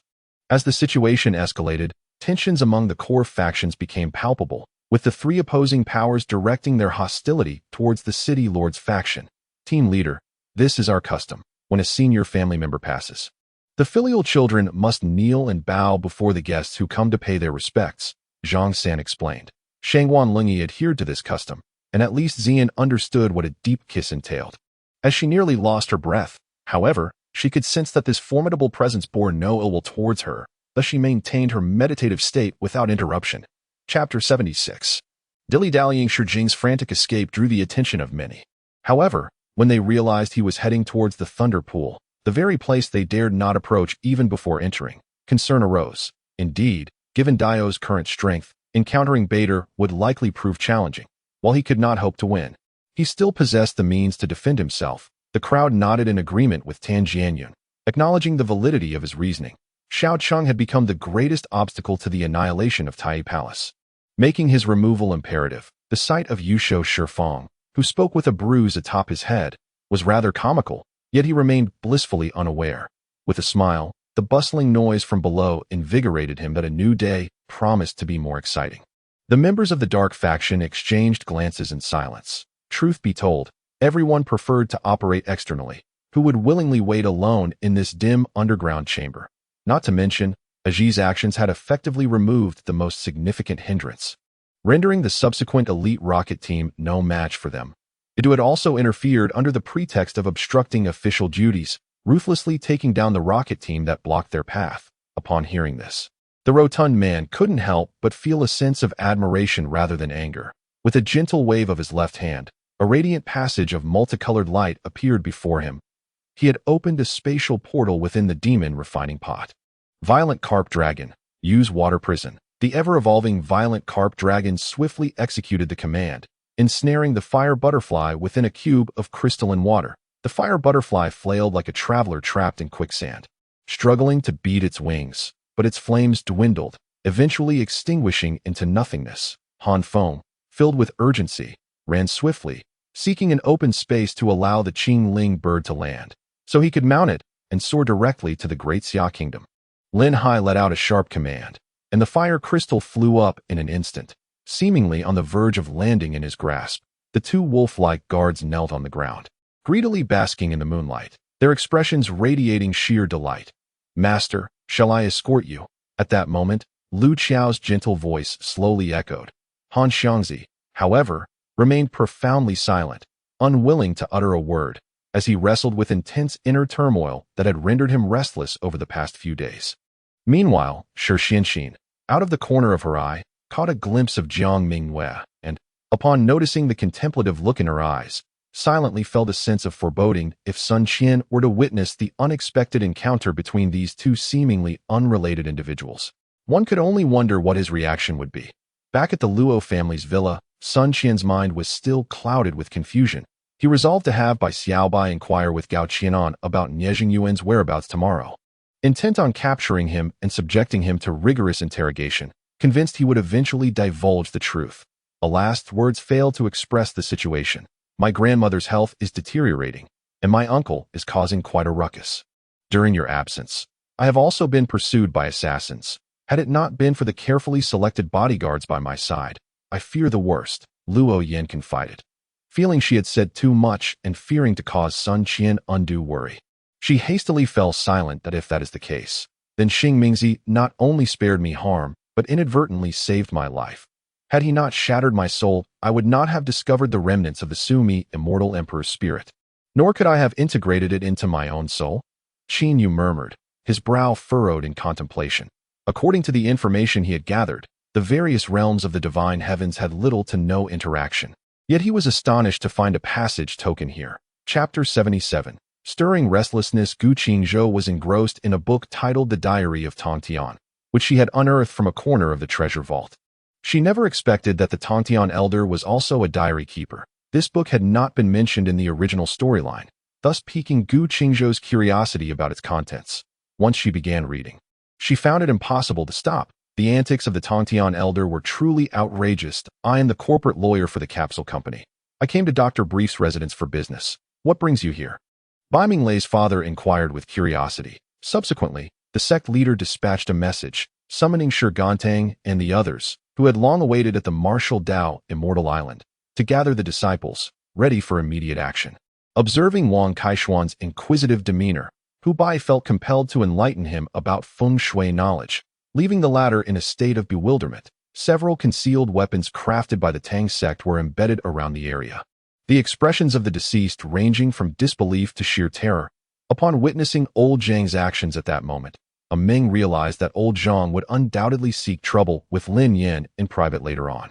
After careful selection, he managed to shelter a few dozen local survivors from Yun City, returning with a heavy heart amidst the vigilance of other factions in Yun City. Subsequently, during the Alliance War, after Mu Shi was felled by a single strike from Li Bai, he found himself forgetting the villainous Li. This prompted the sect leader to invest considerable thought and effort into devising a way to instill in his disciples the mindset of harboring a heart to harm others, while remaining ever vigilant against potential threats.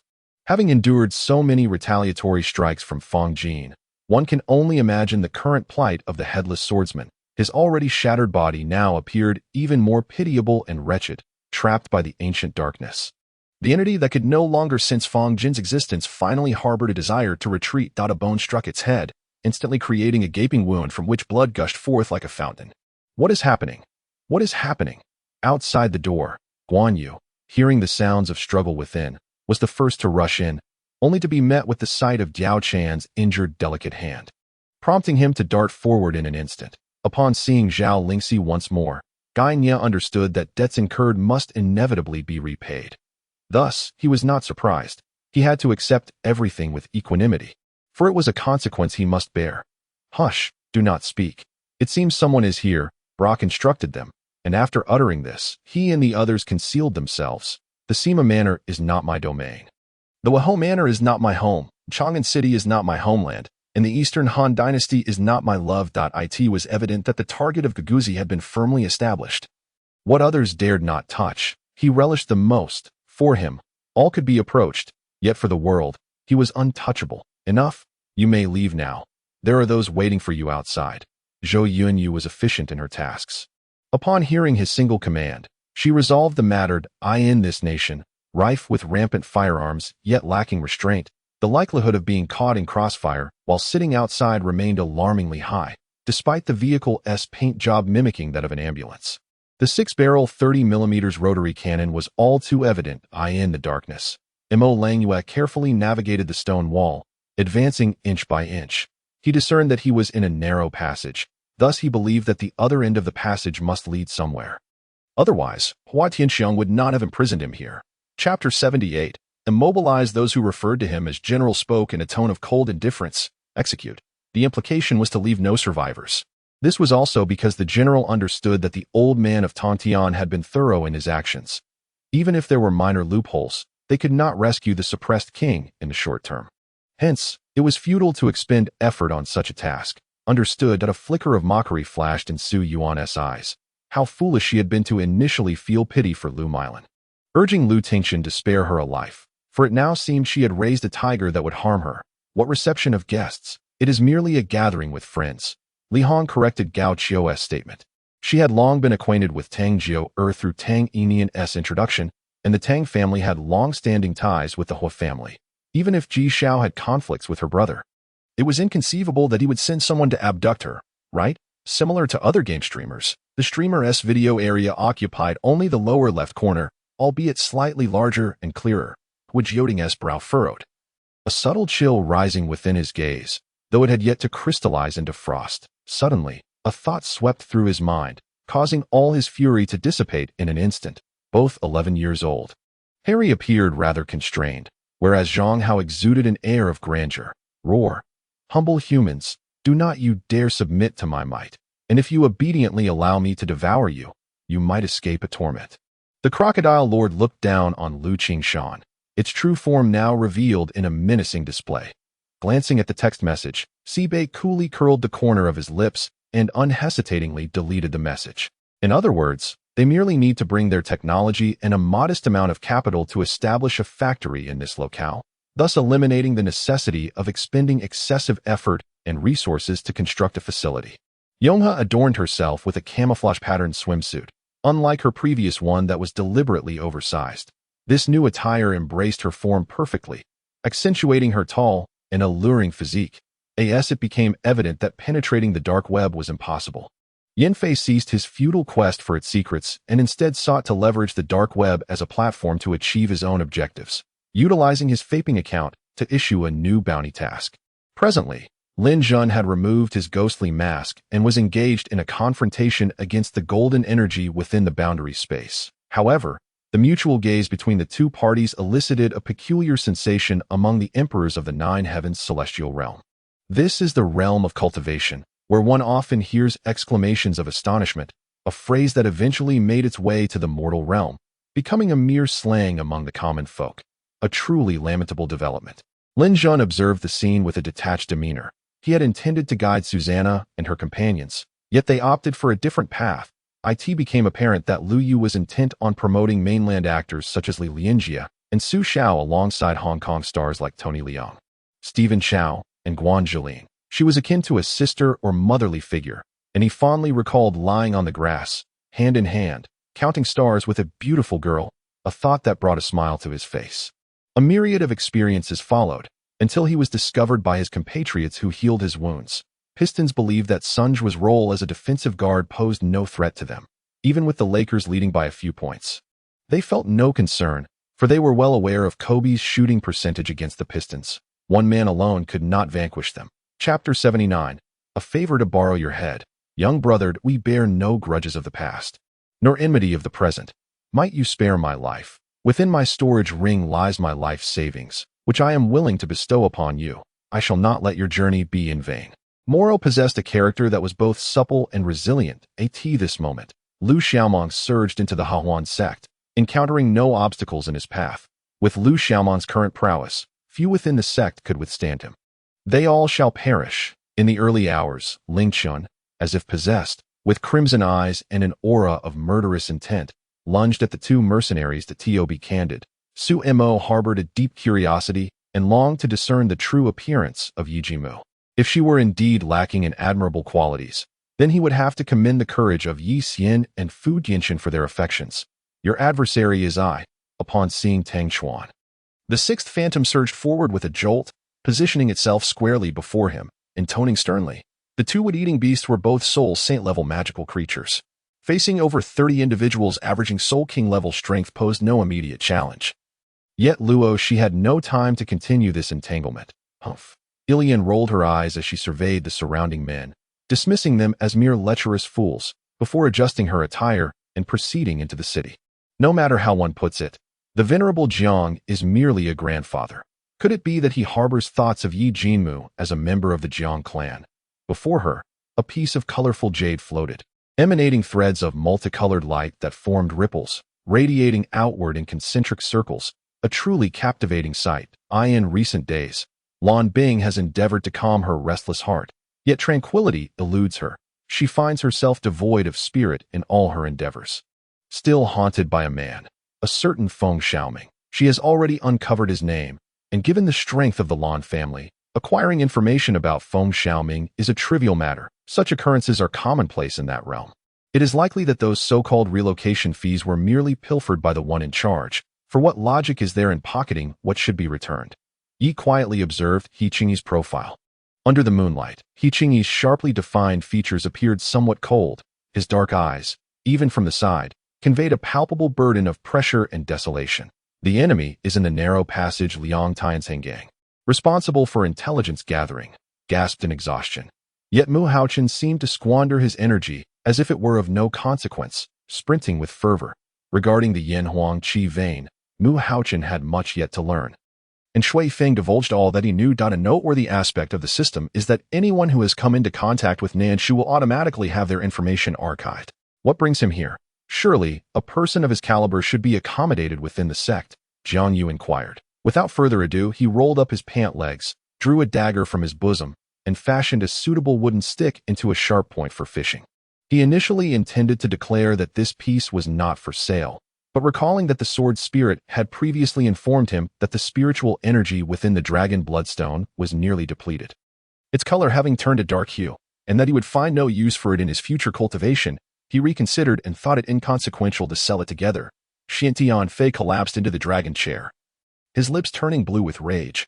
Chen Shuji dismissed it all as absurdity, yet the venomous words, laden with malicious intent, struck at her heart like a whip soaked in strong liquor, repeatedly lashing at her most vulnerable spots. To spare their members from the oppressive atmosphere and avoid being entangled in this murky water, most of the merit tasks they undertook in recent days involved slaying monsters in hidden realms. Chapter 80. Underestimation. Just as Murong Shuoro and her companion hesitated over whether to employ some forbidden items, the once bloodthirsty team of the Heavenly Demon suddenly changed countenance, their leader displaying palpable fear. The internal structure of the Heavenly Demon clan resembles that of a feudal lord system. This group belonged to the vassals of the General Moro, willingly releasing their souls. I see you will not shed tears until you reach the coffin. I was reluctant to see you suffer such a great loss, which is why I engaged you for so long, Lang Fei said helplessly. Shen Jimin, unwilling to concede, unleashed a flurry of blade energy, all of which were thwarted by the light bell. Stepping back a few paces, his eyes were filled with fighting spirit, his long blade planted firmly on the ground as he murmured, indeed, at that time, the ghostly Taoist master diagnosed you with a blockage in the 3 meridians. Your life was hanging by a thread, and you were at risk of death at any moment. Lung Yi spoke with a gaze filled with deep compassion. Lang Fei, observing the two unscathed tin puppets, furrowed his brow and once again unleashed 2 golden dragons. These dragons intertwined in the air, forming a magnificent golden scissor that aimed towards the silk threads behind them. However, if I discerned this flaw and chose one from the remaining 3, even with unwavering confidence in my judgment, I would still face a 66% chance of error among the remaining options, rendering the likelihood of failure alarmingly high. Along the journey, no one uttered a word, their eyes fixed on the ever-approaching sunlight behind them, resembling a colossal hand of death reaching toward them. Lin Jingfeng stood proudly on the battlefield, surveying his surroundings. At that moment, Xiao Lingyue had also ceased her actions, and Lin Tong re-emerged in her true form atop the city wall. Yet, gazing beyond the city, the ground was strewn with corpses. as the 50,000 troops of the Qing nation were swiftly annihilated here. Could this be the scheme of Toyotomi Hideyoshi? If he cannot conquer me on land, would he attempt to breach my defenses by sea? Yoshikawa Motoharu's mind was consumed by thoughts of war against Toyotomi Hideyoshi. Leaving little room for other considerations, he was filled with a sense of urgency. The young master's habit was to strike the drum without a heavy hammer. If the Minister of Shadows made no progress, by the time the young master could command the Jinyui, his own value as a shadowy figure would be in grave jeopardy. This was something he could not permit. I did not proactively regard them as enemies. Perhaps it was merely due to their positioning on the opposing side, Fide candidly reported. Avi vaguely heard King Byron admonishing Walter, emphasizing the importance of prudence in words and actions. Neither Avi nor Zolanos was aware of the declaration Walter had made in the palace, and thus, they could not comprehend King Byron's intentions. Yet, it was all too late, just after Xiao Rang had shouted. He lifted his head only to discover before him a creature that was half human, half tiger, alongside a monster with a dragon's head and a human body. These two beings had silently appeared before Xiao Rang. And despite his formidable divine sense, he had not sensed their presence in the slightest. My dear wife, how I long for you. Gazing at the enchanting beauty of Shangguan Exine, I was overwhelmed with emotion. Seizing her hand, and in an instant, we found ourselves in her boudoir. The great green soared through the air, while on the ground, the piercing cries of the golden devouring worm king echoed, unable to reach the great green. Frantically, the worm circled on the ground, and seizing the opportunity, the great green struck with its massive tail, sending the worm spinning like a top. Although radio technology was first invented in the Far East, Li Ningyu was not an expert in that field. During the research and development phase, he had merely shared some theories he knew with specialists, yet he understood the transmission of radio waves. Chapter 81. Overcome with joy and tears. Within the Thunder Pool, Shi Jing was uncertain of his current circumstances. Was he still considered a person? In what form did he exist? He could no longer feel the presence of his own body. Feeling hollow as if only his soul remained, ethereal and insubstantial, while his consciousness remained remarkably lucid. Lu Xinhua, from across the screen, bestowed a kiss upon Lin Hai before reluctantly ending the video call. "Grandfather, how is it? Is my grandson's skill not commendable?" I inquired, a tinge of excitement evident as I observed my grandfather savoring each bite that I do not comprehend. "And you? Surely you have faced him in a direct confrontation.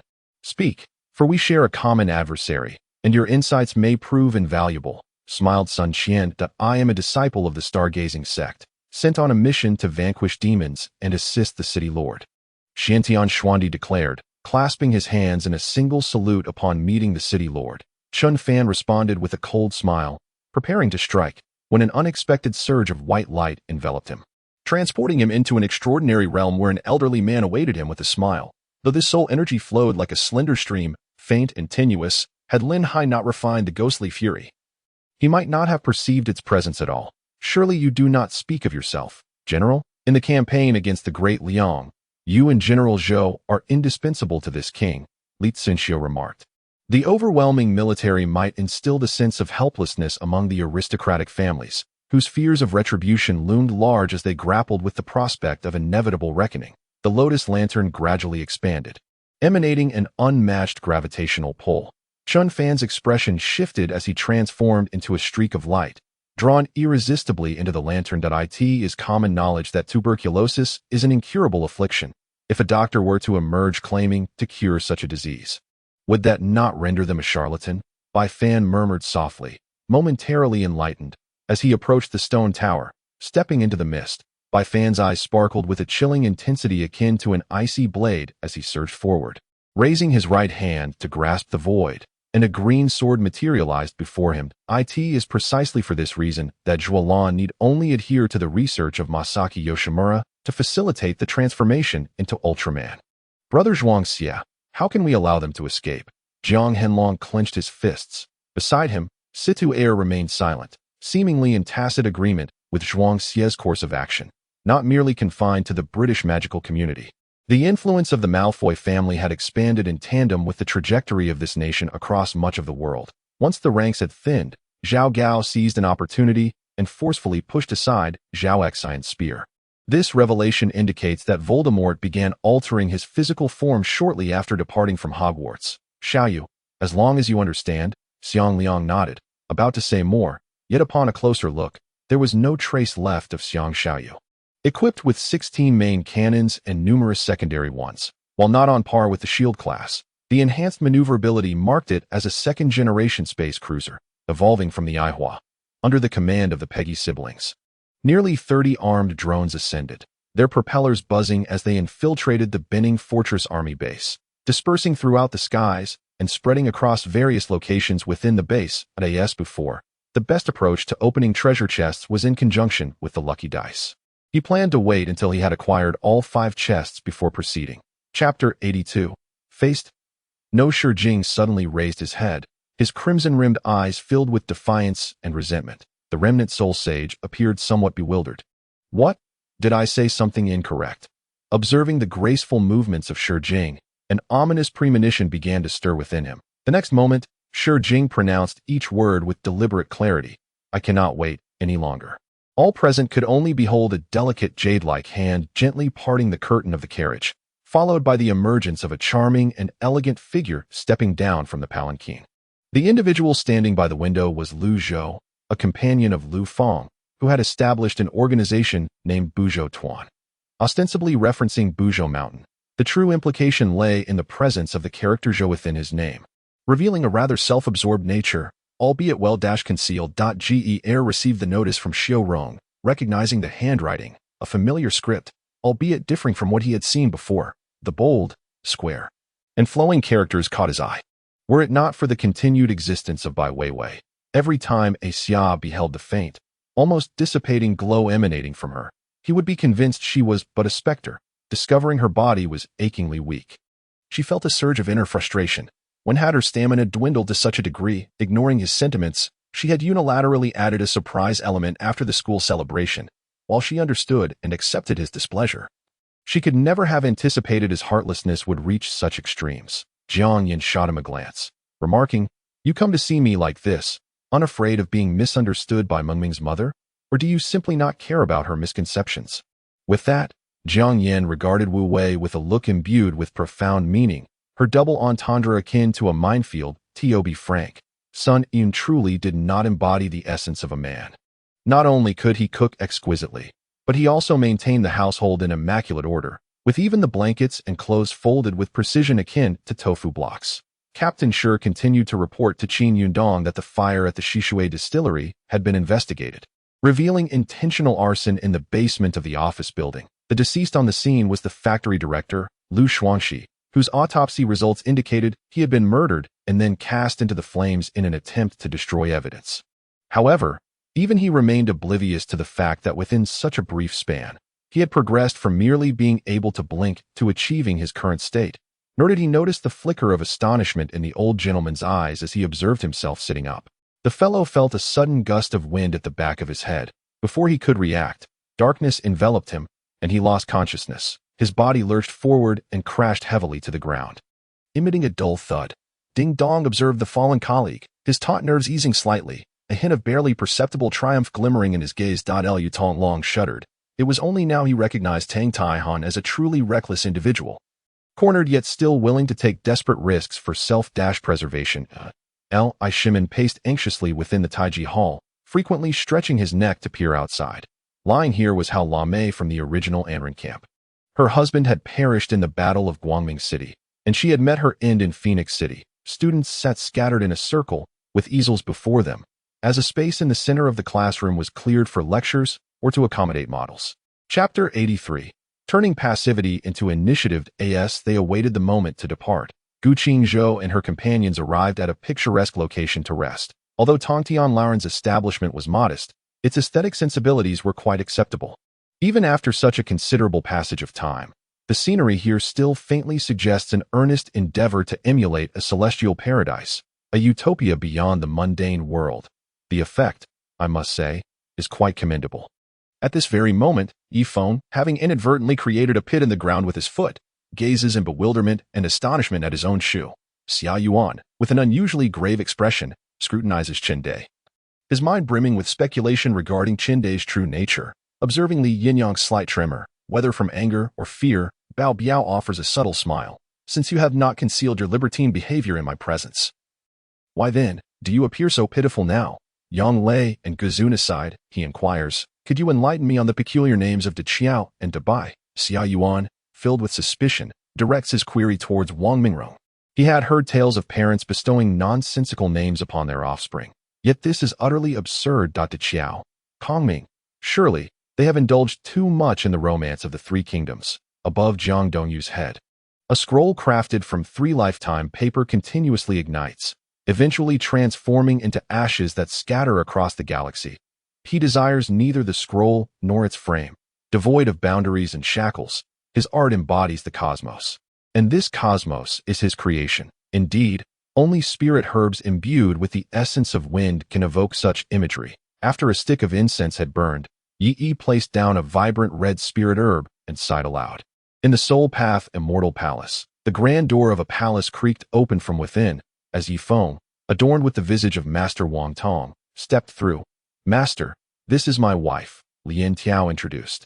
Maintaining his facade before outsiders, Dong Yi remarked, I hope he is here of his own volition.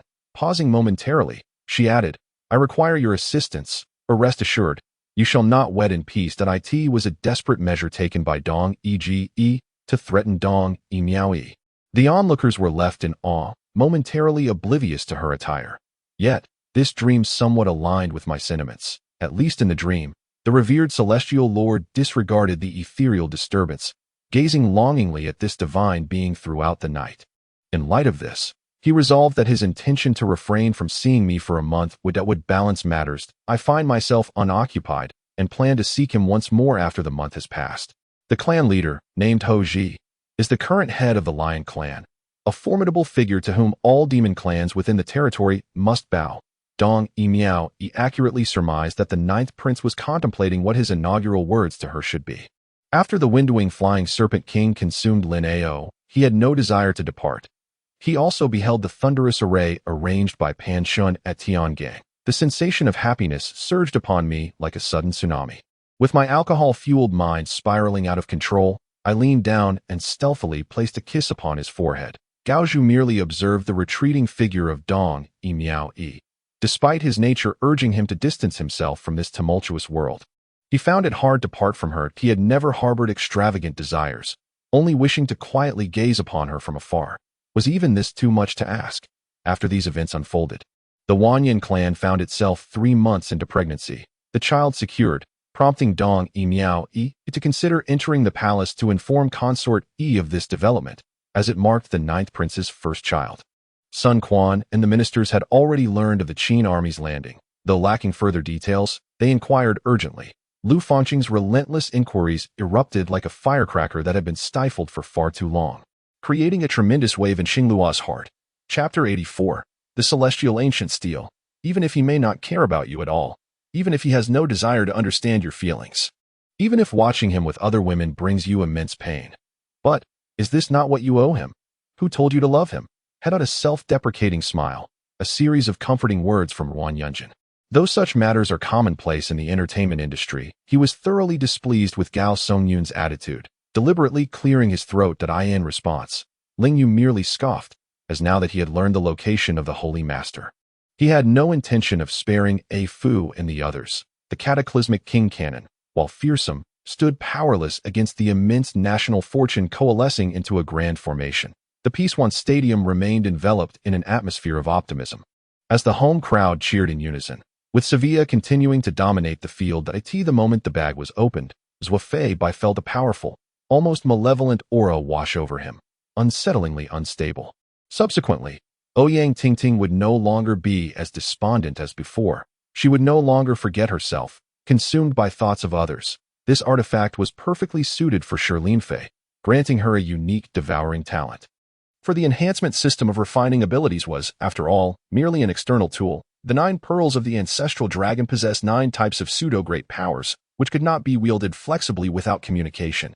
Thus, Lu Qinyuan immersed his spirit into each pearl. Although previously, Bao had shown gradual improvement under his treatment, encountering such an unknown virus left Su Beichen's confidence only half assured. The sole solution to curing the patient lay in the creation of a vaccine. The taxes were exorbitant. Ordinary citizens without a powerful backing found that, Regardless of how novel their creations might be, the authorities could effortlessly strip them of every last resource. The multitude of taxes and the severity of exploitation left Changsun Hong feeling perturbed. Will I succeed in capturing it? Su Haoshuan couldn't help but ask nervously, gazing at the white wolf on the ground. After all, it was morning, and having received such sensory stimulation from Lei Lei, he found himself in a state of lofty intensity, one that he had not even realized himself. When the police knocked, he quickly opened the door. Within the grand halls of affluent households, in dimly lit secret chambers, or amidst the animated discussions of tea houses and taverns, anyone with even a modicum of ability, or those who fancied themselves capable, were either openly or covertly discussing this ranking in the spacious VIP room of Shenghua. Two parties were seated, one representing Dongsheng and the other representing Shenghua, with the materials for the impending contract laid out on a large conference table. Changsun Hong glanced at the drum of announcement at the entrance, his hands itching to take up the mallet and strike it, yet he hesitated. After lingering at the door for quite some time, he finally saw a constable yawning as he emerged to light the lanterns. Of course, I did not misremember. Back in my prosperous days in the business realm, I had not anticipated that my adversaries had already taken note of this. The initial wave of individuals has already dashed across the wooden logs propped up over Jishui. Arriving at the base of the wooden wall, the 5 mercenary leaders unanimously directed their gazes towards Constable, for it was unmistakable that the 4th position to be filled, as mentioned by the messenger, was that of Emily's Weeping Mercenary Corps, since the other 5 mercenary groups exhibited no inclination to depart from the guild. Chapter 85. Amplification.to reason. Shi Jing's confidence is not without foundation at present. He perceives that even with the strength of the 6th layer of tribulation, Xiang does not hold an advantage over Gu Qingzhou. However, he possesses the innate indomitable combat attributes bestowed by the Son of Destiny, which significantly enhances his capability to challenge opponents beyond his level. This has been validated through numerous past battles. It is not mere blind confidence. The Purple Cloud deity on that day, Zhao Bohu led over 80,000 righteous warriors from Jiangdong to challenge outside the city of Tanqing for a full hour. Yet did I have heard from those in that Shan Hanji has already departed. The bodyguard hesitated for a moment before continuing. The truth lies concealed behind layers of seemingly treacherous and bewildering complexities. The very essence that can pierce the heart in an instant. When Mingyue's 17th style of Wamingzi reached the 13th round, the dense sword web shredded the Zhang family's masters. What more is there to say? It merely indicates that Ranfan's betrothal with the Qin family may very well be nullified following their recent conflict, rendering her less desirable for marriage. Now, merely relying on 2 pistols has left Schwartz feeling rather uneasy. He must procure a rocket launcher for safety. Failing to retrieve the rocket launcher immediately after the fainting incident with Bei Lady may indeed be a miscalculation on his part. Qin Zian, gripping his phone, could not help but feel a twinge of concern regarding the situation in Country R, prompting him to inquire. Kill. With a thunderous roar, the cannon resounded as a dozen men surrounded the middle-aged farmer, brandishing their knives in unison, while the cannon, unperturbed, retreated a couple of steps, reaching for its waist. Thus, the dean's office is most likely the stronghold of their target. Ganmeng and the 2 veteran members prepared to investigate the room on the top floor first. He did not anticipate that at this very moment, Grandmaster Chun, leading troops to assault Mount Tai, upon hearing that he had become embroiled in troublesome affairs, would promptly write to inquire about the situation. If this is not concern, then what is it? What? How could this be? I just reviewed it yesterday. Let me take a look. Huahu remarked, stepping forward to inspect, but found no trace of residency. Your Majesty. The Heavenly Emperor, Sun Tzu, and the others began to ponder, which feudal lord is this? For they had never heard of them. What violence? How am I unaware of this? Listen closely, all of you. Huahu has evaded military service and has been reported. I have come specifically to apprehend him. The Hua family is complicit. Do you understand? Liang Xiang laughed heartily. The 2 men were of average height, one with a ruddy complexion, dressed like a perpetual drunkard. The other, pale as a ghost, clad in tattered rags reminiscent of a beggar. Zhu Beiji was overjoyed, suddenly extending his swine-like hand to tear away the Taoist robe from Zhun Tian's backside, revealing his fair posterior. Although he was unaware of what kind of spell the enormous screen before the Lingshao Palace represented, I hardly have time to seek the romantic partner right now. Tang Yunjin mumbled incoherently from beneath the covers. Thus, even at this juncture, Churchill and de Gaulle could still venture to Northern Ireland, mustering an army exceeding 150,000 troops, by wisely utilizing the remaining air and naval forces and fortifying coastal defenses. They could thwart the landing of Allied forces, thereby acquiring the means for continued resistance. Indeed, those who engage in strategy possess a certain moral ambiguity. Hans swallowed hard, silently reflecting that it was fortunate our Frere is our leader.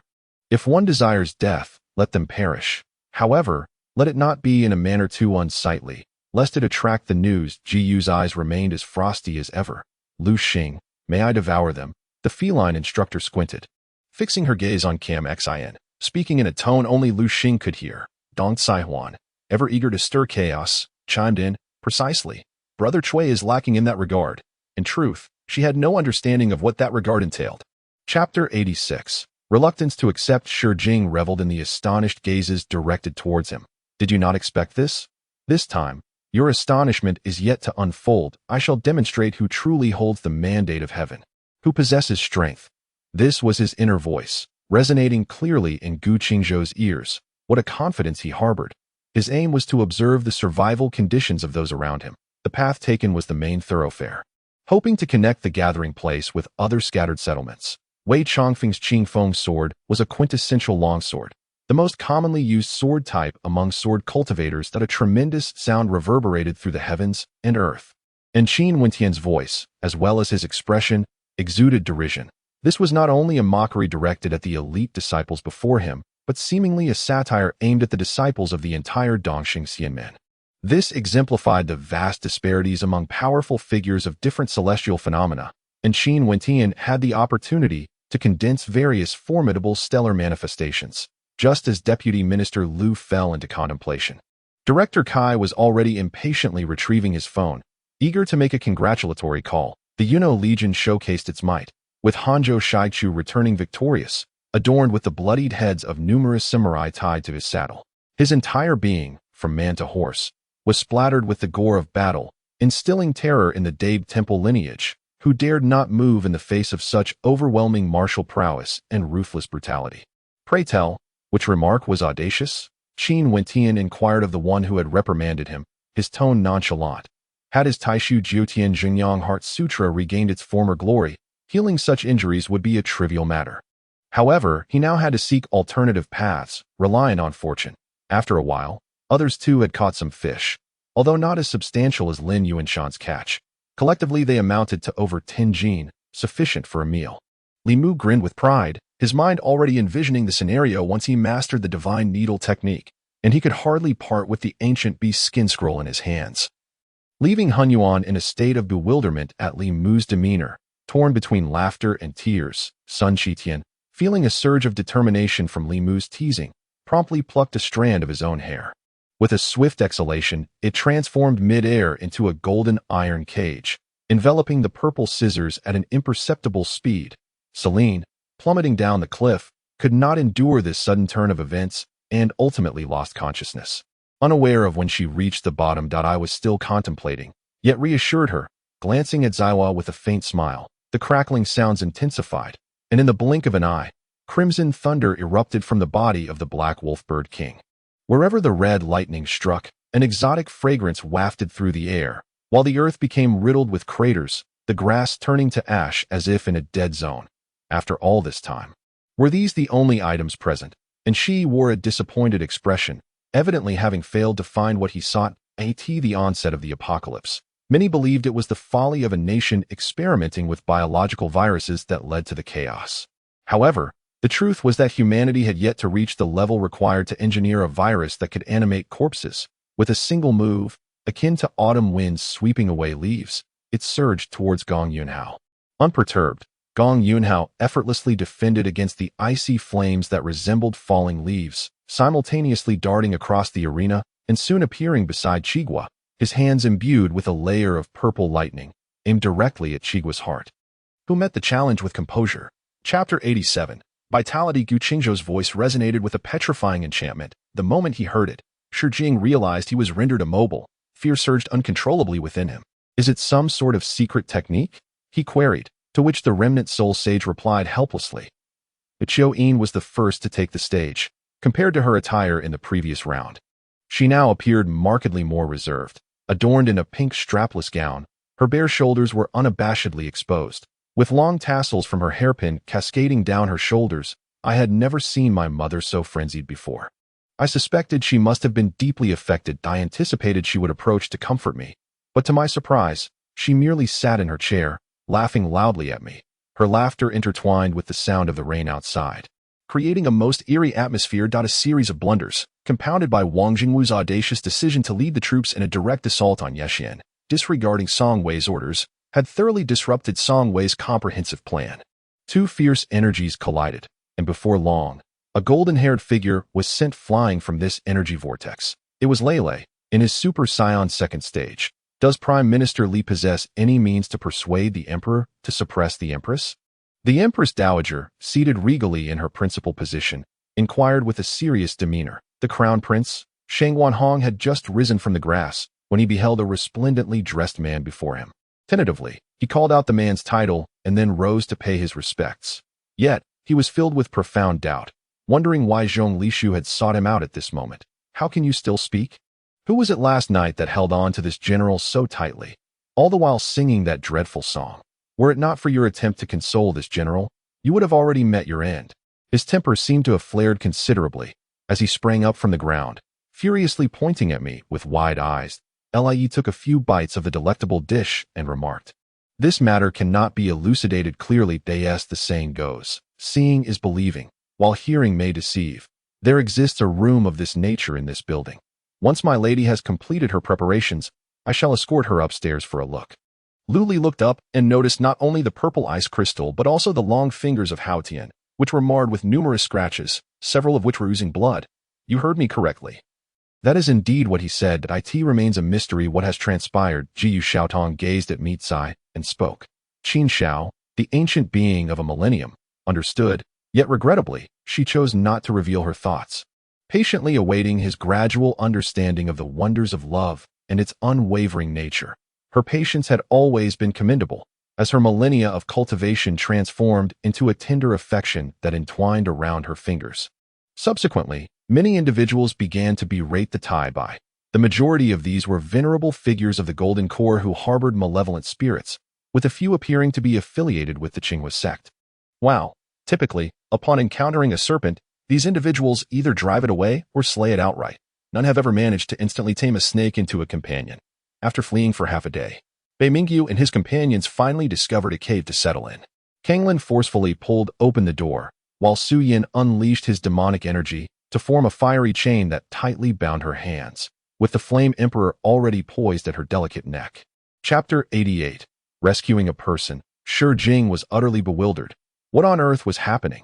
Although he understood every word spoken by the remnant soul sage, he was left utterly perplexed when attempting to connect them. What does it mean to toy with me yet become my lifeline? The remnant soul sage did not keep him in suspense. Consider why he chose to act in such a manner. To put it plainly, Lu Dongsheng was the head of the mechanical engineering department. Until he was convicted, it was only right to show him a degree of respect. Once transported into the central activity area, one could seek out the Huashan host within the venue to register for PK competitions. Teams that successfully registered would be assigned opponents based on the matchmaking rules. Previously, Jiang Sun had been timid and reserved, suffering from social anxiety at the KTV, only daring to sing songs like the hero's song and Dare Ask Where the Road Lies, songs that reflected his social apprehension. As a soldier, Francisco was expected to sacrifice himself for the sake of his nation's dignity. Unfortunately, the cost of such dignity was exorbitant. The experiences of the past 2 years had transformed this proud general into a supporter of capitulation. At that moment, the ongoing battle between Sun Wukong and Zhu Ganglai caught their attention, both turning to observe the commotion.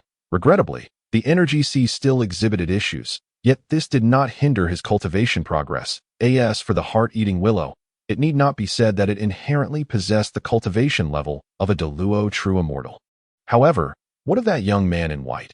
His aura seemed even more terrifying than his own. Yet, the malicious onlookers remained oblivious, whether the relics of yore were merely subpar or if they were intentionally released watchdogs.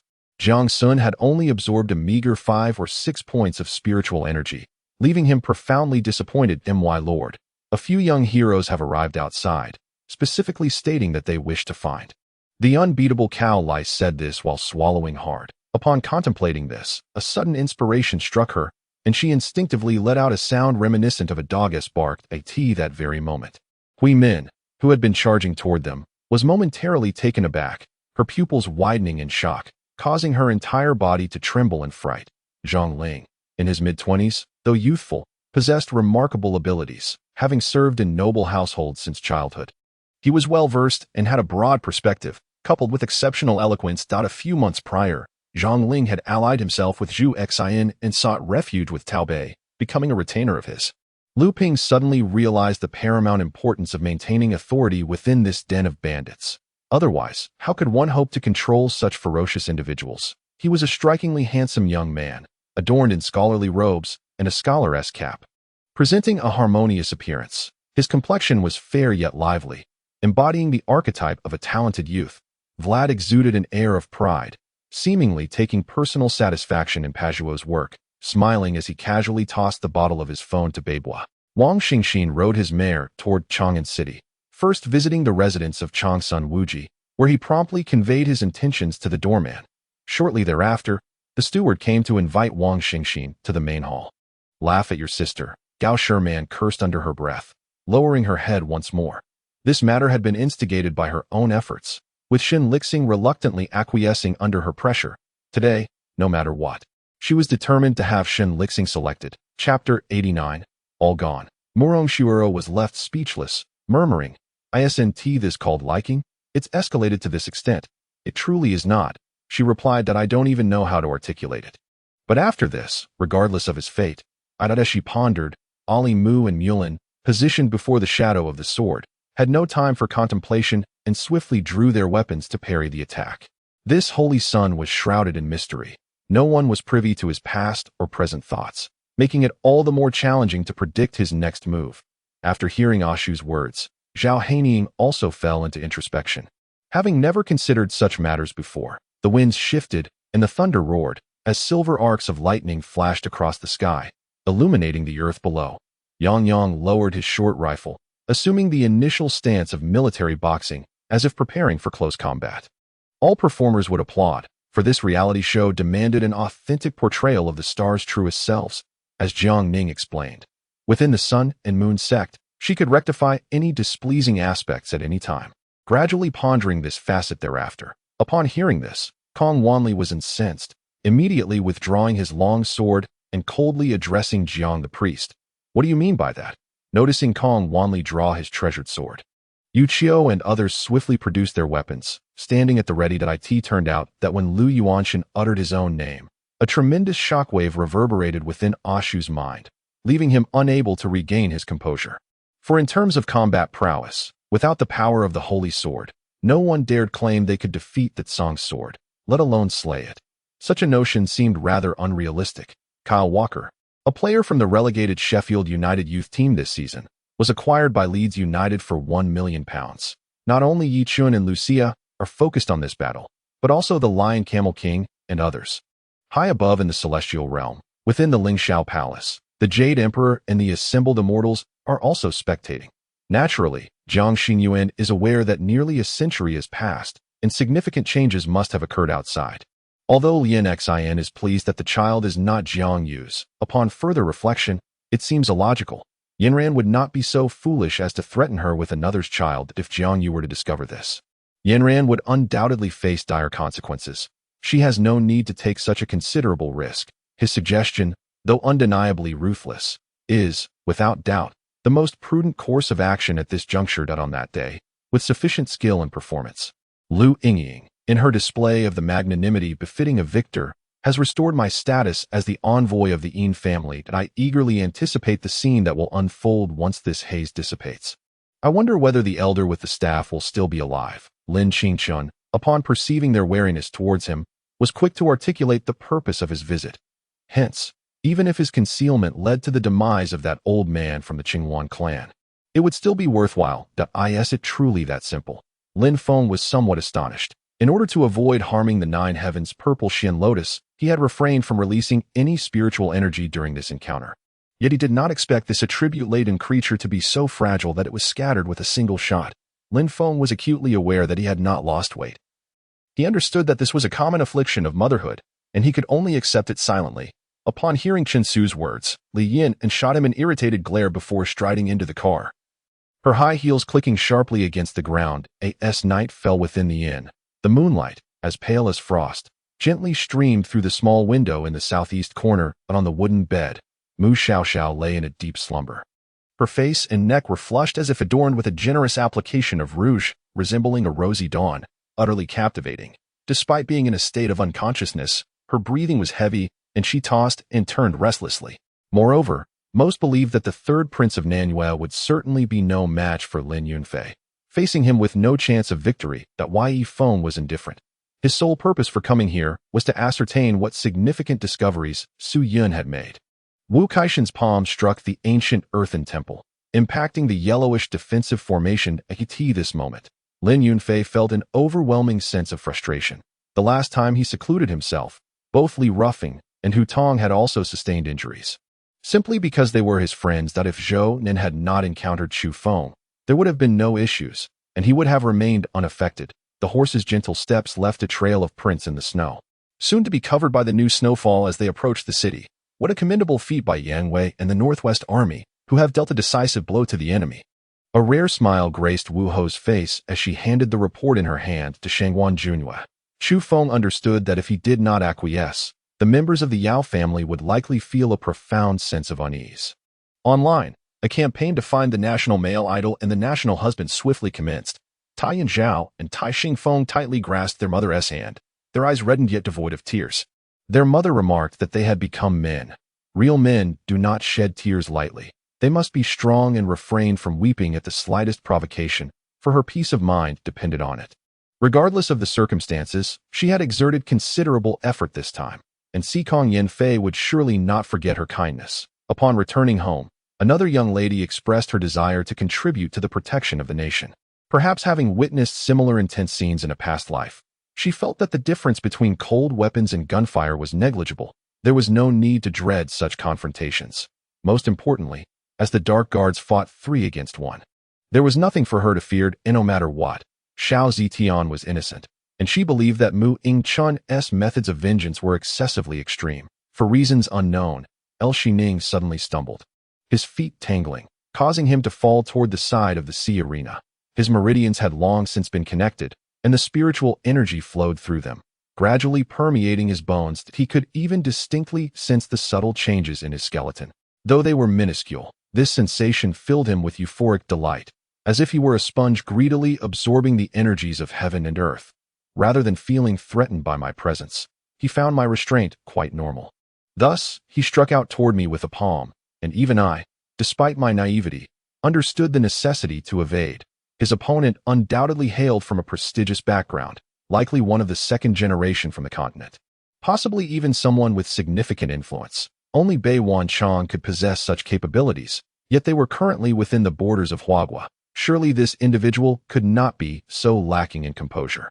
Moreover, by Mu Yan's identity heightened Qin Li's anticipation. 300 million stalks of purple leaf mosquito grass were effortlessly procured using a purple gold card. What could that possibly signify? Upon arriving at Chuangyue City, 70,000 troops swiftly assembled, encircling the city and setting up various siege weapons. Subsequently, she found a long, sturdy wooden stick and pressed it against the edge of the raft behind her, as if to assist the elderly man in some endeavor. Chapter 91. Striking at the heart of the matter. Plans were made to utilize Shi Jing as a treasure-hunting dog. If Qingzhou had not made some preparations, it would have been quite peculiar. At that moment, Qingzhou unconsciously planted another profound mark on Shi Jing. Not long after Mu Xiaoxiao took Shi Jing away, he seized the opportunity to follow. That he was rather eager. For in the original story, the more tragic Shi Jing's circumstances, the greater the fortune that awaited him. Just as he was about to relent, Lin Yuru abruptly tugged at her sleeve, effectively halting her words. Amidst Zhang Longwang's astonished gaze, Wei Tianxiang spread his arms and suddenly drew inward. Duan Bai and Luo Qingxin, accompanied by others, arrived early at the Alchemy Guild, having learned that today marked the alchemical competition. They were determined to witness it. I shall protect my wife and prohibit anyone from approaching her. Bei Xie suddenly interjected between Mu Rongfeng and Fan Tong, coldly declaring that no one dared to entangle themselves with his wife. In the next moment, for half-step heavenly sovereigns emerged from the devastated battlefield, with Tian Nu holding a severed arm, blood gushing forth from the jagged ends. Everyone's attention was focused on the lounge area. Little did they expect that the suspect not only refrained from fleeing, but chose to remain within the building. Upon hearing this, not only did Lu Qingzhou feel a chill run down his spine, but even Su Mo's heart skipped a beat. While it was said that she was out shopping for clothes, in reality, Gui had already reserved the garments needed for Su Jiao to attend the banquet from several top luxury brands. All she had to do was wait at home. Jiuye's primary aim was to take Su Jiao out for a breath of fresh air. After all, spending all day live streaming was hardly a fulfilling endeavor. The once exuberant iron-head monk suddenly resembled a cat whose fur had been ruffled, desperately pleading for mercy from Feng Engshi, though it was evidently futile. This not only elevated the reputation of the courtesan, but also established the Hongxing building as the premier establishment in Qingzhou City. Wang Jing was no mere cabbage. Such places were not easily found, representing an insurmountable height for them. When Master Banji noticed that Qi Dorn's expression had slightly relaxed, he cast a glance towards the direction of Nurhasai. A glimmer of contemplation crossing his gaze. The sixth senior brother was infuriated, observing Zhao Ritian, who was gleefully showing off while wide-eyed with excitement at the spectacle, utterly unaffected in his performance. Yet, no matter how he strained his memory, he could not recall the visage of the anxious figure kneeling before him nor the subsequent outcome. Astonishingly, this peak-level expert was extinguished in less than 10 seconds. Just how formidable had the martial prowess of this remnant of the Yi family become? He refrained from mentioning the formidable King Buddha, for one who could bear such a title was likely already treading upon the lofty heights of the transcendent over the past 5 years. Yang Huan had manufactured several large ships, with the first equipped with formidable firepower. At this moment, he was engaged in a near-cordial discussion with the leader of Varath, the Right Noble King Qiangba, reminiscing about how well his brother had gotten along with him, hoping that post-harvest this autumn, the latter could first intercept a portion of the grain, which he would purchase at a price 10% higher. Generally, do you have any basis for this assertion? Although Yang Min was skeptical, he still sought to inquire of Li Xiu whether the earlier statements could indeed guarantee a significant increase in the grain yield of the Han dynasty. Layer upon layer formed, each layer growing heavier. When the lowest layer could no longer bear the weight, it would collapse in batches, only to rise again, repeating the cycle until it finally overcame the challenge. Chapter 92. Stinking Fish and Rotten Shrimp. Gu Qingzhou released her grip, causing Shi Jing to plummet over the cliff. In that fleeting moment, Shi Jing began to grasp the situation at hand. To be honest, Shi Jing was utterly bewildered. They weren't going to kill him. He had originally believed his demise was imminent. To his astonishment, he had been granted a second chance at life. Indeed, in his understanding, to be cast into a ravine. Qin Yun was not content with his current gains, setting his sights on another member of the Wingback clan who possessed a Misu bag.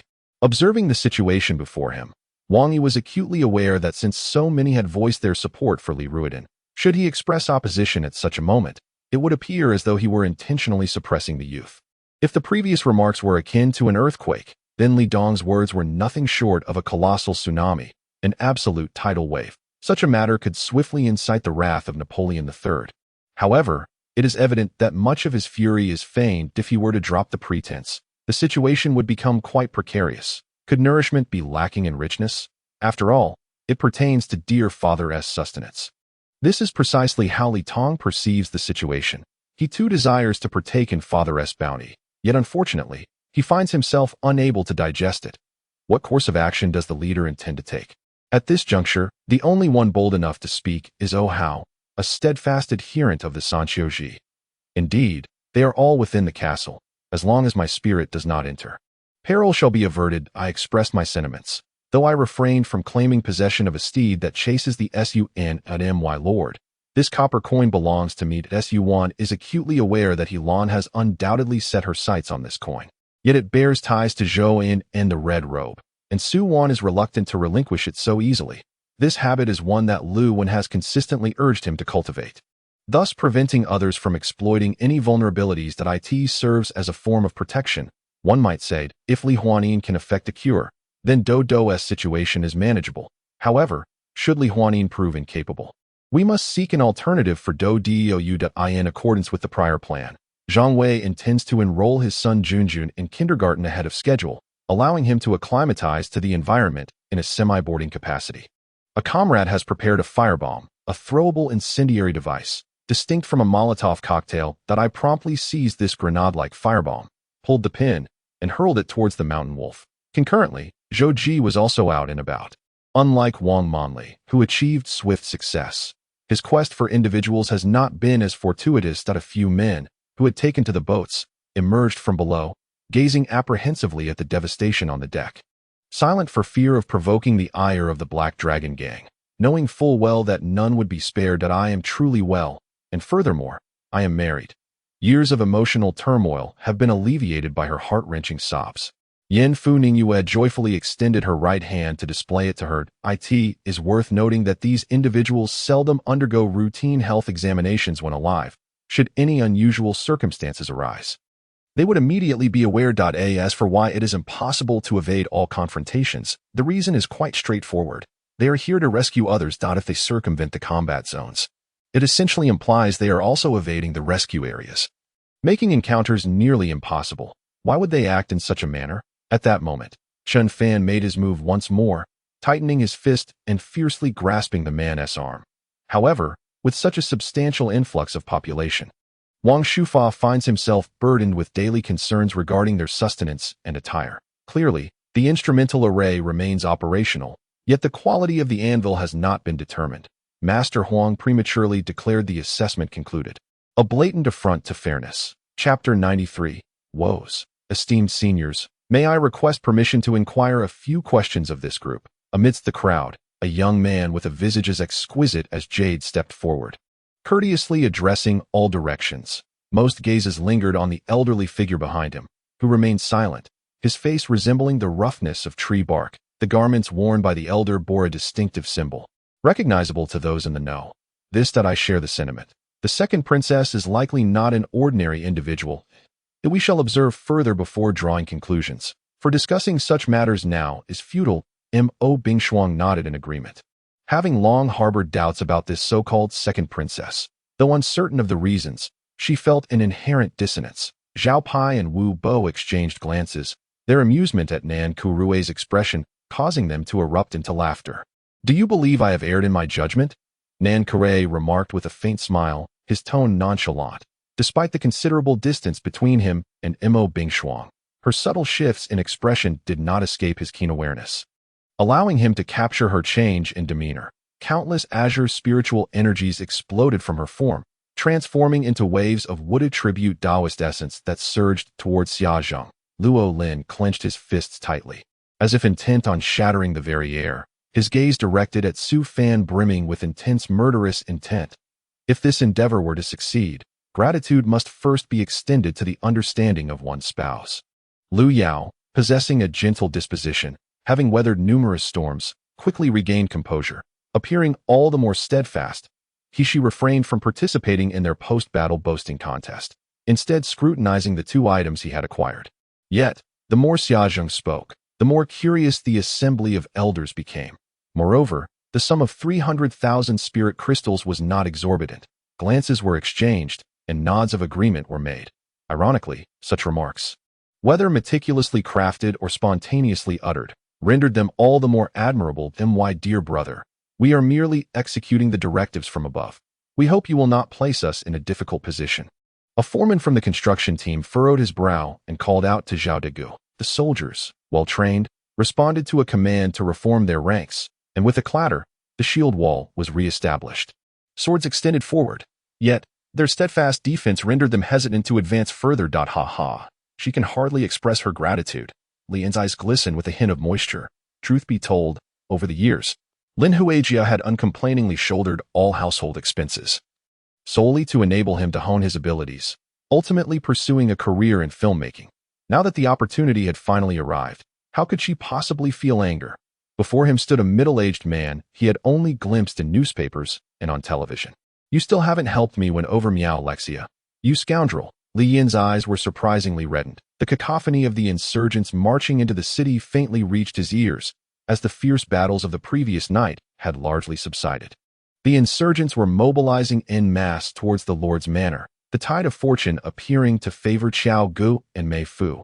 The Silver Sand territory was marked by its barren land, sparse population, and meager resources, yet it was plagued by rampant pirates and monstrous beasts, roaming unchecked. Subsequently, she sought out a funeral home, purchasing several thousand yuan worth of wreaths and various funeral supplies, instructing them to burn these offerings before her former partner.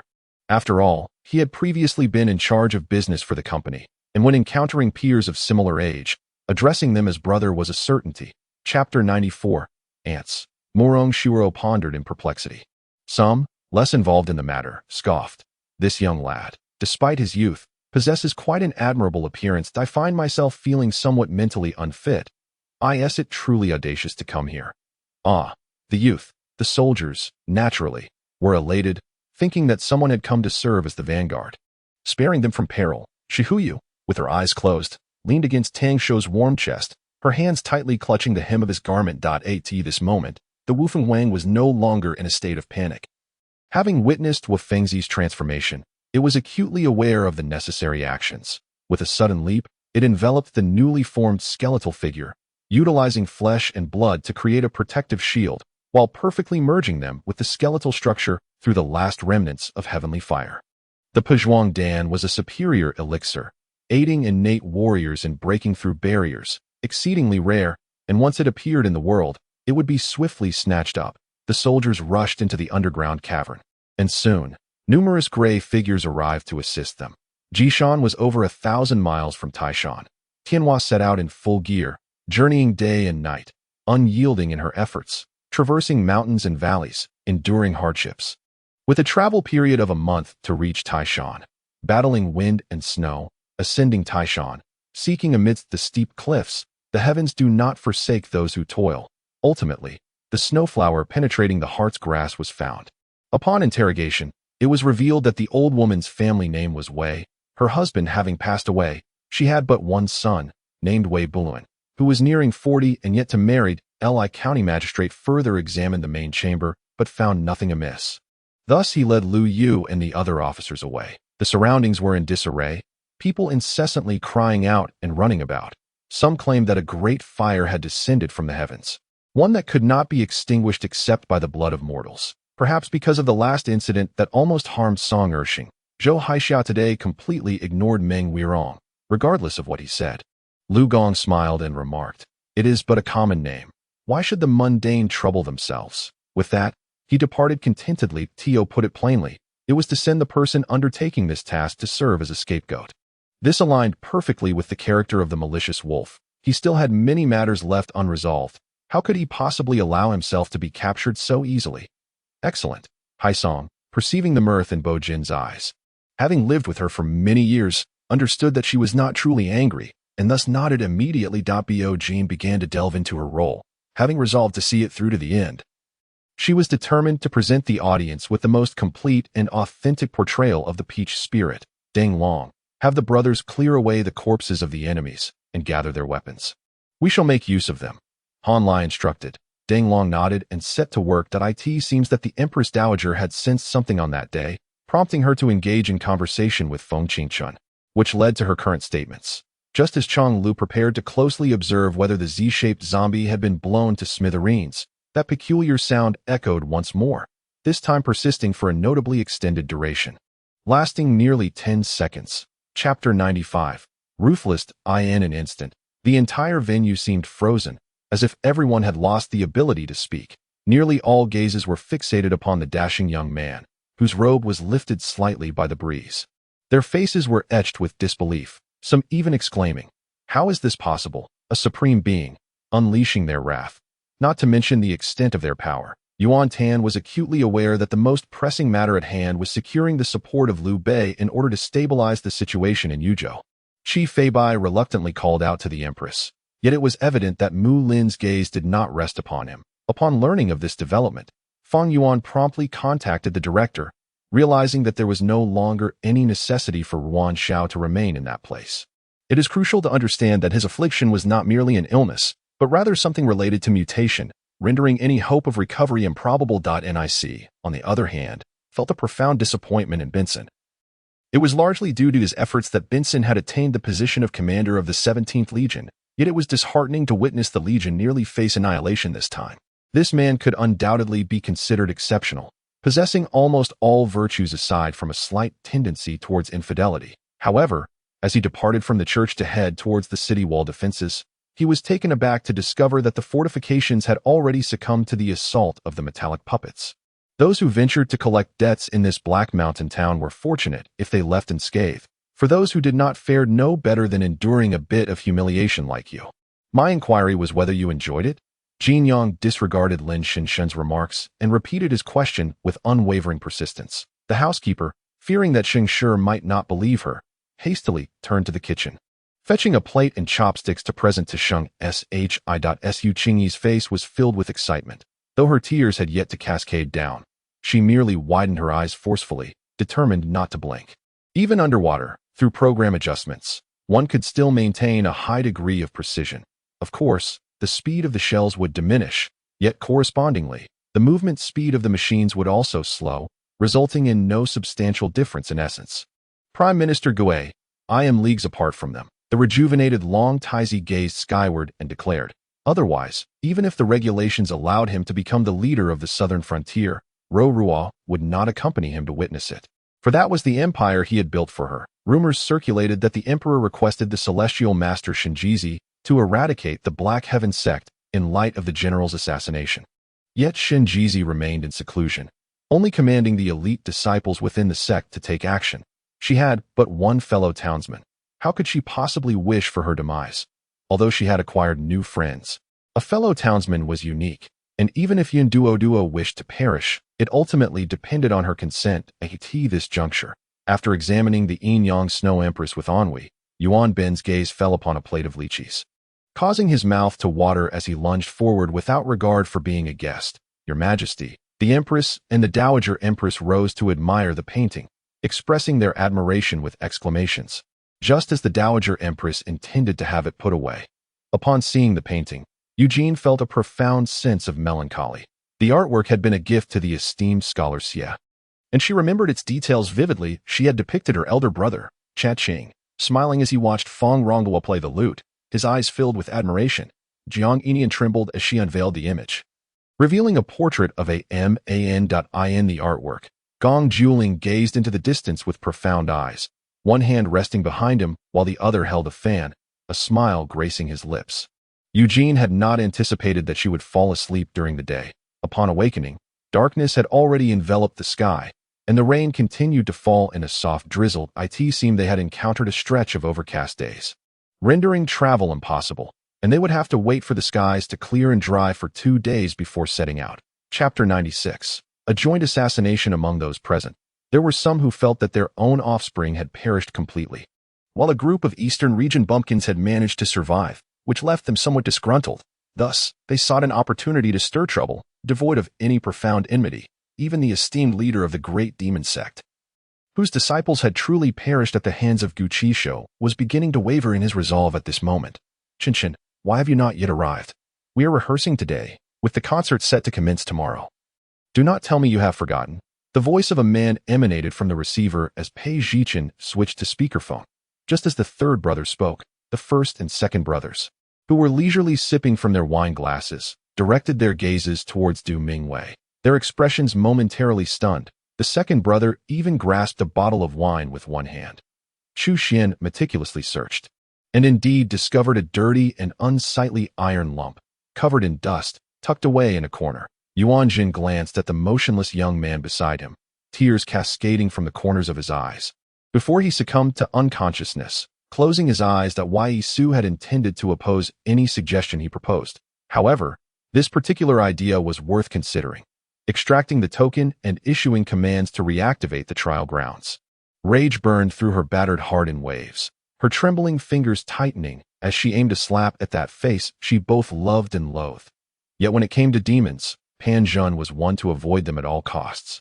Despite facing Huayi, they were reluctant to ally with such fiends. That Morgana's profoundly depraved philosophy of freedom struck him as a blatant disregard for life. Once individuals lose respect for life, the concept of order becomes nothing more than a farce. Yin swayed her alluring body towards Huayi, sitting upon his lap and wrapping her arms around his neck in a manner that made Chun Jian feel nauseous. The three ancestors remained somewhat dazed. As body cultivators, their sensitivity to spiritual energy was not particularly acute. Yang Yu covered his ears from the shock, yet his eyes remained fixated on the actions of the old man in the black robe. Wang Xianren remarked, "I possess excellent hemostatic balm, a family treasure, sweet and sour, suitable for all ages. Chao Gu, would you like some?" The gunmen quickly regained their senses and turned to flee, while one particularly oblivious individual foolishly raised his weapon to shoot at Qin Yan. However, low-tier players were certainly no match for the ape-like sentinels, and for the moment, they could only retreat to advance, seeking to restrain the ape-like guards until the big shots arrived to clear the field. Ahem, indeed, by eliminating adversaries, one could obtain energy forms of the same tier, aiding in the enhancement of one's cultivation. The envoy's voice rang out, tinged with a hint of awkwardness. Long Tongue, upon hearing Miao Zichen's words, glanced at the dragon slaughtergrass, ensnared by the innate moss web. "You need not thank me. I lack such capabilities. If gratitude is to be expressed, let it be directed towards him," Ancient Star Soul said, pointing at Wu Tian with a smile. The sound of bowstrings vibrating filled the air as Li Feng shot forth a barrage of arrows without hesitation, aiming to pierce through Junhao. As for the individual wielding the silver spear, he had found employment on a construction site, earning the trust of the foreman.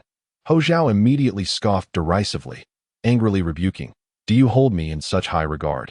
Or do you underestimate the elders of your respective clans?" The patriarch of the Cade family, both astonished and enraged, in that critical moment, paid no heed to Shui Luo, instead swiftly delivering a punch towards the spatial dimension. Shui Luo was exceedingly confident in this attack, compressing the space within a radius of several hundred kilometers into an ultra-high-density compressed space. Chapter 97, Attest Gu Qingzhou paid no mind to those who criticized him. Merely resting his hand on the sword, making a motion as if to draw it, the little mouse beside him understood and couldn't help but squint. He recognized that his master was about to get serious, evidently resolved to embark on a killing spree. Indeed, shortly thereafter, Gu Qingzhou pointed her sword sheath at those grotesque supreme powerhouses and chuckled lightly. "Let's give it a try out a quarter of an hour earlier." Niao Wanluo's long eyelashes fluttered slightly, her lips moved soundlessly, and then, unexpectedly, tears began to fall. The ancient city of Kop N is situated in the northwest of Honduras, approximately 225 kilometers from the capital, Tegucigalpa, and not far from the Guatemalan border, perfectly coinciding with the location of the City of Gold. Upon entering the banquet hall, Yi Tian first greeted several newly arrived museum directors and collectors, before making his way to the area occupied by the company staff. Nick Fury remarked that while what Tony suggested could indeed happen, after all, those politicians value their lives more than ordinary people, it was essential to voice it. It might require the collective strength of the entire world to stand a chance against Thanos and seize a glimmer of hope. "What do you want?" Her tone was immediately off-putting, sounding rather unfriendly. Ling Yang thought of Li Hongxiu, dressed in finery, yet seated in a filthy black carriage, surrounded by heaps of cabbage on one side and radishes on the other, struggling to hold up a flashlight, nearly bursting into laughter. Aside from the leader, Dao Suzhenren, the Chuanjin sect comprised 5 elders. Of the remaining 3, 1 was away on a journey, while 2 were in seclusion, neither making an appearance at dawn. The triad of exploratory teams successfully departed Yemen, quietly entering Saudi territory, vanishing once more from everyone's sight, lost without a trace that I in this light. It indeed bore a striking resemblance. I scrutinized the painting of myself, the contour of my face, the curve of my smile, the faint yet discernible aura. It truly resembled me. He had only seen me once, yet I was surprised he remembered me so clearly. Number 1, alongside Su Yi, burst through the door with 10 personal guards, resembling fierce wolves. What do you propose we do? Are we to simply watch the cooked duck fly away? This is an unimaginable disgrace for Beach. The Beach Prince, seething with rage, grabbed the envoy by the collar and unleashed a torrent of abuse. Yi Jinyu furrowed his brow at the unfolding scene. Had he come here previously, he might have truly been frightened. However, now he had to protect his sister, thus he could not afford to be intimidated. He must bravely confront all dangers. The attendants led the way before the carriage, and by dusk, they held candles for illumination, accompanied by 2 black carriages flanking Zheng Hu's vehicle. Dai Xiangru was still unaware that Li Chong had followed her. She was busy warming up the meal she had prepared for him in the microwave. His gentleness, his amiability, is cleanliness. Though inherent, maintaining such qualities was surely attributable to living in a stable environment. Sumewa let out a cold scoff, initially thinking there was profound emotion involved, only to realize it was easily forgotten. Yet at that moment, Sumewa did not mock Hong Zhiyong, perhaps feeling that mocking him would be rather pointless. Thus, this patch of soil, varying in color, likely originated from the remnants of rotting fruit. The elven folk had not removed it, but rather left it near the roots of the trees, attempting to nourish the elven trees. The remaining prominent families are enveloped in a sense of sorrow akin to the grief of a rabbit at the death of a fox. The Longevity clan, known for their martial heritage, has been slaughtered, and it was anticipated that this would incite chaos across the realm. Surprisingly, a month has elapsed, and tranquility prevails in every corner, with no one daring to seek vengeance. Indeed, one can only cultivate their mental prowess, devoid of the use of magic, until the day the curse is lifted, concluded Gu Li. Chapter 98. Rifts in space. At this moment, the sky resembled a vast bowl. One side echoed with the roar of thunder, and the azure and crimson lightning shrieked violently, with 12 thunder beads aligned as if to shatter the heavens and the earth. This was a supreme being traversing the path of thunder. On the other side, an endless surge of blood energy erupted from a colossal vessel, transforming into a pink mist. Amidst the vast sea of clouds, an eerily countenanced, naked Buddha appeared, entangled in tumultuous motion. In his previous life, he harbored many regrets and unfulfilled aspirations, yet he found that he could pursue them here just the same. Humph, spare me. I have no desire to entangle myself with your organization. Compared to your so-called group, I would rather remain here. Kai Zhenghua remarked disdainfully that it is indeed peculiar. As the 1,000-pound weight emerged, He Chang's retreat was halted, and the man's advancing speed diminished significantly, ultimately leading to a stalemate with He Chang. He Chang furrowed his brow, contemplating. What a nuisance. Why must I exhaust myself against this stone? I could simply undermine them, injure Ming and this formation would be shattered. Wu Tiet, this fellow has much to say. Judging her position by her voice shouldn't be too challenging for me. At this moment, Yutong was unaware that her thoughts were becoming increasingly pure. The power of her soul surged, eventually triggering a particular setting within the large faith marker in the square. This individual was a strong practitioner of the 4th stage of the core formation realm, dispatched by the blood sect, and was the one who had previously taunted Shueli. Perhaps her state of mind had shifted. When she heard Murongju's words about marrying him, she found herself devoid of the previous disdain.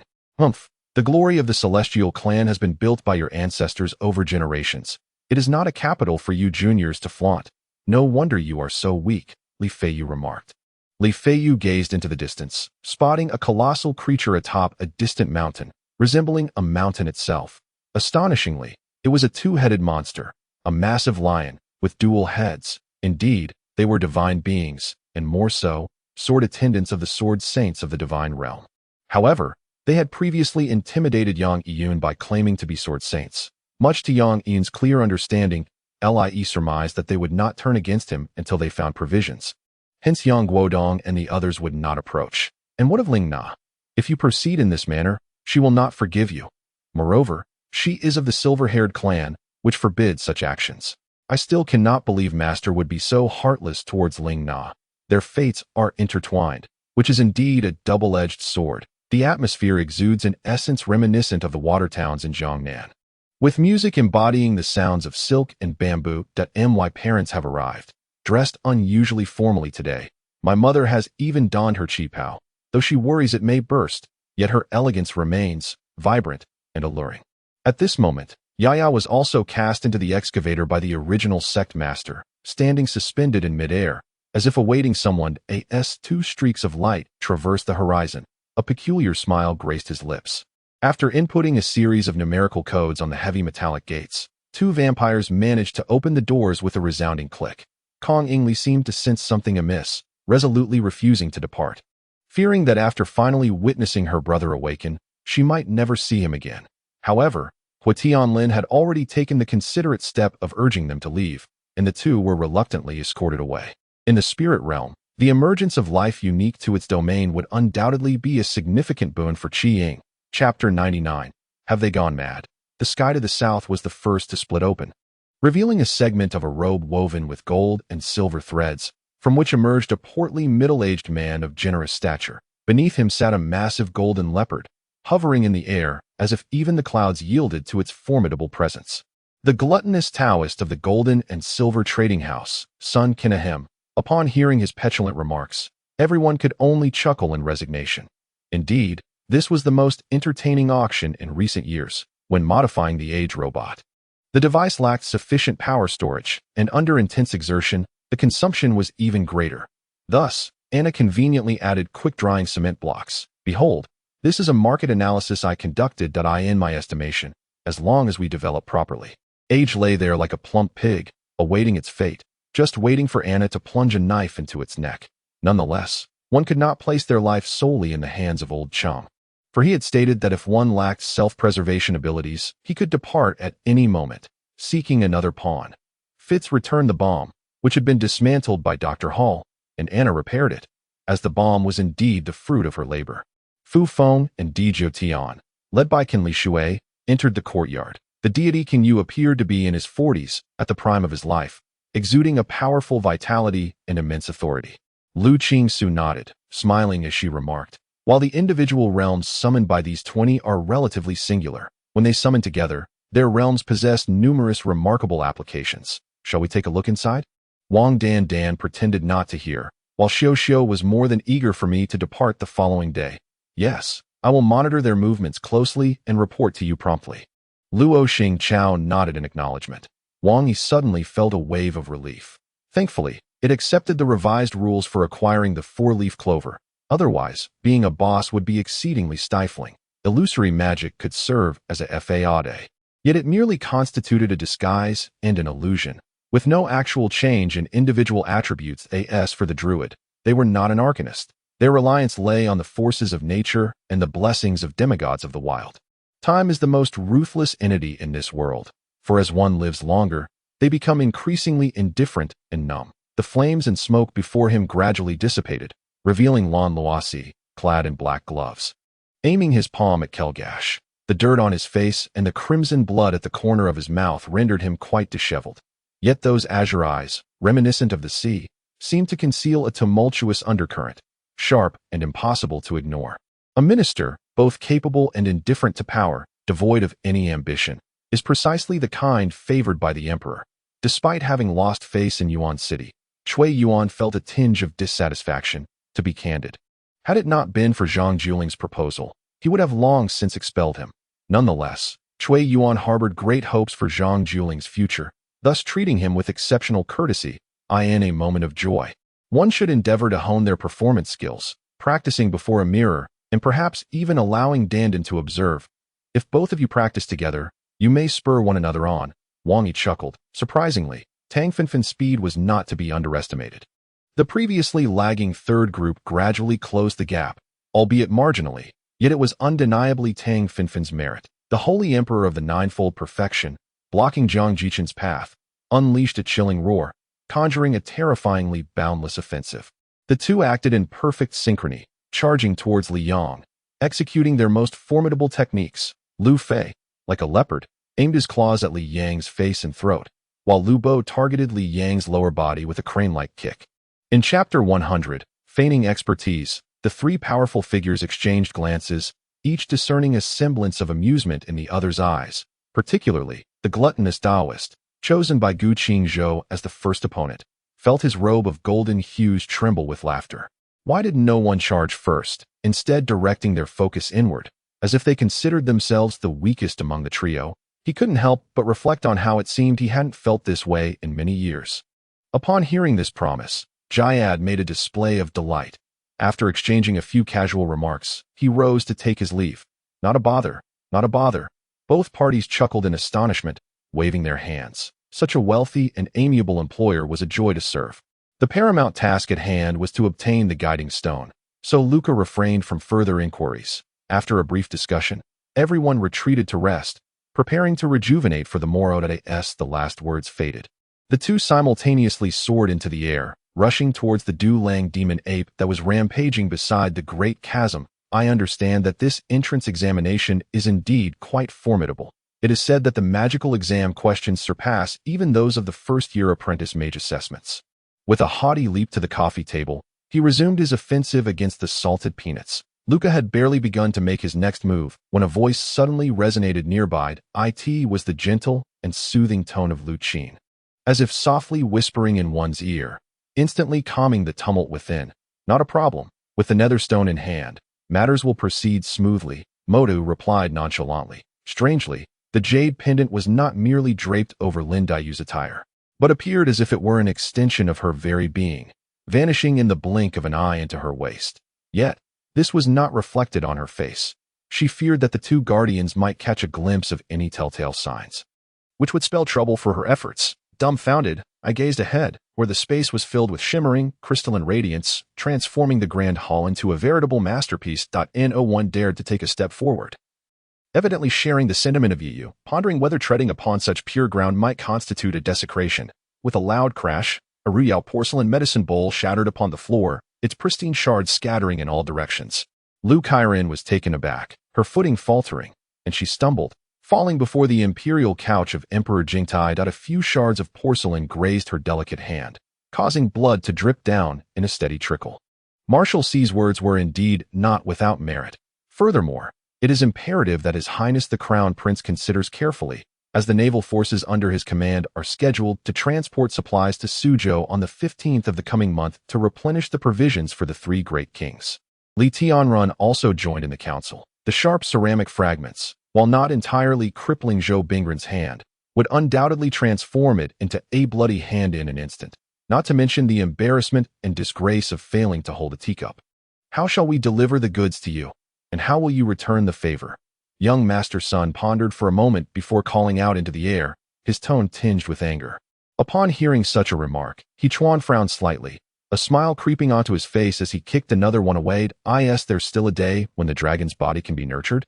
Su San, you need not speak nonsense with your eyes wide open, merely to amuse me, Emperor Jing huffed, panting like a bellows after a brief exchange. In these times, to procure fresh meat dripping with blood, one would either have to visit the market or indeed venture to the slaughterhouse. The remnants of the Shan family from Jinya village proclaimed loudly, "This life shall surely eradicate the remnants of the Shan family."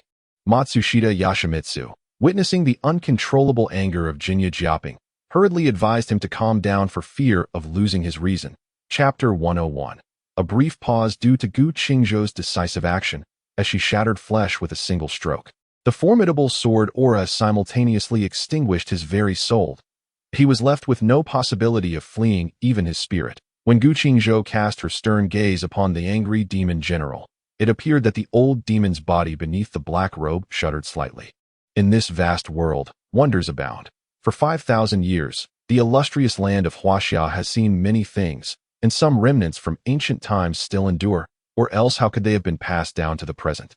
The Wheel of Heaven's Tao and the celestial spirit-devouring formation were now operating in perfect harmony, with the primal energy of Earth continuously flowing into the body of the Dao as long as the gates of Panga continent were opened. The Earth would temporarily break free from its constraints, allowing those who had reached the pinnacle of martial arts to transcend into another realm and proceed to Panga continent for further cultivation. Beneath the biting cold, a dozen black-clad horse bandits, stripped of all but their tattered garments, huddled together, trembling, having lost all semblance of their previous arrogance. The expedition team, having fallen victim to the onslaught of star worms, found the ship's ecological system compromised, rendering it incapable of providing sustenance, compelling the Alliance to dispatch automata to deliver provisions. In an instant, the form of the wolf demon morphed into a shadow of blood, appearing before the dragon's head of Huangyan. Its sharp claws aimed directly at the dragon's eye, the most vulnerable point on Huangyan's body. Without delving into other matters, merely observing the somewhat stiff movements of the 10 or so minotaurs surrounding that black figure reveals its identity. Yifeng, why have you chosen the flank? Your footwork is exquisite, your vision expansive, and you remain remarkably composed on the field with commendable finishing skills. Why opt for the flank? You could easily excel as a forward or midfielder. Shen Fu suddenly turned to gaze intently into Yifeng's eyes and inquired, "Have you commanded the combat team to prepare?" Shelebekov inquired with a tone that suggested he was quite knowledgeable. Having participated in similar exercises hosted by General Artyomiev of the Moscow Military District on numerous occasions, he understood that during times of social upheaval, it is often necessary for certain individuals to step forward and make sacrifices. bearing the brunt of public scorn. Well, since we have come this far, we might as well assess the situation. Wang Ping interrupted the self-introduction of the young man with a severed arm, leading the way forward and casually transforming the two imbeciles by the roadside into corpses. Wu Yunyun smiled radiantly and said leisurely, "Very well, should you require my assistance with anything work-related, do not hesitate to seek me out." After saying this, she personally escorted Wu Kai to the office entrance. Meanwhile, the processes of urbanization and industrialization in China, alongside the scale of its population and the pressures of employment, necessitate the establishment of a manufacturing industry capable of producing everything from socks to computer chips. Within the sect, there exists not only a powerful inheritance of techniques, but also an extremely fierce competitive atmosphere. The moment one joins the sect, the competition commences. Chapter 102. Connections. The grand, thunderous sea exuded a terrifying tumult. Resembling a celestial prison of 1,000 thunders, the heart of that most fearsome vortex. Qingzhou stood firmly within the eye of the storm, bolts of lightning striking him repeatedly, enveloping him in a tempest of electricity. It felt akin to transcending tribulations, as if the power of lightning was catalyzing his strength. The dazzling flashes of electricity rendered his long hair tinged with silver. In the next moment, Qingzhou let out a furious roar. Grasping Li Jing, having consumed just a few cups of wine, was utterly unfazed, prompting everyone to continue feasting and drinking. However, without Yang Jingdao and Empress Xiao present, this was not a place for them to linger. "Is this news true?" Iman furrowed his brow, fixating on the news for several seconds before finally casting a doubtful glance at Jerry. The teammates, still immersed in their sorrow, widened their eyes in confusion as the two immediately began to fight upon meeting. Only Dongfang Jiang, who knew the truth, remained silent and made no attempt to intervene. The soldiers approached. The coffin was tightly sealed, and even the use of tools might not suffice to open it. Yet, from the seemingly flawless coffin, an exceedingly peculiar energy began to emanate. "Congratulations, fellow cultivator. This significant blow to the tree demon is indeed a great merit," Wang Jing remarked, revealing himself to Yan Qixia, who was busy clearing the battlefield. "There are no horses here for you. Leave at once." The newcomer, however, did not afford him a moment to speak, dismissing him with, "Everything here belongs to the Niu family. What do you think you can take?" In such circumstances, to claim that no explanation was needed or that everything was fine would undoubtedly be untenable. To break through the sword curtain that obscured the heavens, one would need to halt Wang Jing's sword. However, how could a sword imbued with the power of lightning be stopped? "Can you leave Tian'ai City now? Moreover, the Federation's territory is vast. How can you ascertain from where they have fled?" Lin Shen questioned. Finding Chu Yun's notion rather naive, the Federation's borders are so extensive. How would they locate anyone, especially considering that Chu Yun is still under probation? "And what about you all?" Upon hearing this, Jiangchen felt even more certain of his suspicions, his words laced with a growing sense of anxiety. Wang Jun gazed at the beaming faces surrounding him, his imagination soaring as he envisioned Kit standing at the forefront, singing a song that perfectly matched the atmosphere, while everyone behind him swayed in unison, lost in exuberance. Could it truly be that Harry Potter, merely by being the protagonist, was granted the privilege of a cheat? Yet how could one explain the exceptional talents of others like Ron, Hermione, and Neville? Thus, Sun Yang needed to exercise utmost caution, for a misstep could lead him to an unforeseen downfall. With a sigh, he transformed into a white phoenix and soared once more. In the next moment, the head of the colossal tortoise was pierced by a silver spear, its enormous, wheel-like eyes closing in reluctant defeat. It was evident that he spoke with sincerity. He pointed to his own nose and declared, "Listen well, I am Mo Ming." This was the first time he boldly proclaimed his name, and it filled him with joy. The mere sound of her calling his name sent a shiver down his spine, prompting an impulsive reaction. Wang Jun abruptly halted, suddenly grasping a fleeting inspiration. But whose corpse was being preserved? Was it on the verge of awakening? What kind of existence would it embody upon its return, with an insatiable bloodlust? What tumultuous waves would it unleash in the lower states? As his words began to falter, he gently lifted an arm, fingers dancing, and with a flick of his finger, an inconspicuous red light flickered into existence. Yet, in the blink of an eye, this seemingly trivial red glimmer erupted into a radiant brilliance, swelling into a formidable blade of lethal intent that spanned thousands of miles. After the conclusion of the Christmas ball, The four warriors were poised to confront their next challenge, and the secret of the golden egg was not easily unraveled. Furong approached Sun Yang with her golden egg, hoping to receive another hint from him. Sun Yang, feeling a wave of frustration, thought to himself, couldn't she just use her own intellect? Fortunately, he reacted swiftly, conjuring a thicker magical barrier just in time to avoid peril. However, it was clear that he was still shaken. Subsequently, he spat out a mouthful of black blood, which splattered against the magical shield, causing the dark energy clinging to it to surge even more violently. The heart of the angered demon lord remained restless. Colin shielded his eyes from the glaring sunlight, squinting as he emerged from the forest after such a prolonged sojourn. The moment he stepped out, he felt as though the sun's rays would blind him. Moments later, Jihao obtained a distribution map of the strongest demon beasts from the God of War in the Wuzhong mountain range. The Starry Supreme and the Pangu Supreme exchanged knowing glances, each taking 10 pieces of primal energy, sacred fruit, and immediately entering into a mutual state of seclusion. The distant sound of galloping horses echoed, indicating that a sizable group was in pursuit. A golden ingot was tossed forth, landing with a thud on the mat. Inside the dimly lit boat, the gold ingot shone even more brightly. After all, the number of those at the pinnacle of perfection was exceedingly scarce. Earning praise from even one who had reached such heights would be regarded as a great honor, even by the supreme gods. Do not even mention it. Chu Guang began to feign madness, stubbornly refusing to admit that he had slain Qi Cheng. Zheng Yong could only manage a bitter smile. Green did not awaken Belladonna. Instead, he and Qianing dashed across the rooftop towards their target. The old woman displayed an expression of bewildered horror, then perceived her life force waning, ultimately transforming into a lifeless corpse. This moment, Yanyun City was devoid of triumphant joy. An inexplicable sense of crisis lingered in his heart. His gaze settled upon a tangled cluster of flowers. As he approached for a closer look, he discovered that the body lying inside was none other than the bodyguard of Yuan Shu's household. Oh no! Teacher Yuan Shu! Yamen silently exclaimed. He hurriedly rushed into the room. No sooner had he spoken than the paper talisman seemed to transform into a portal. Instantly, a torrent of water surged forth from the talisman, roaring angrily at Bai. The river churned once more, and a dozen figures adorned with fish scales leaped onto the ship's bow, members of the Sea Shark clan. Led by a youth named Sha Li, if it were said that Jiang Han had previously fallen victim to an ambush by Ma Siyun due to past grievances, it could be somewhat excused. In any case, he had endured enough and was thoroughly heartbroken.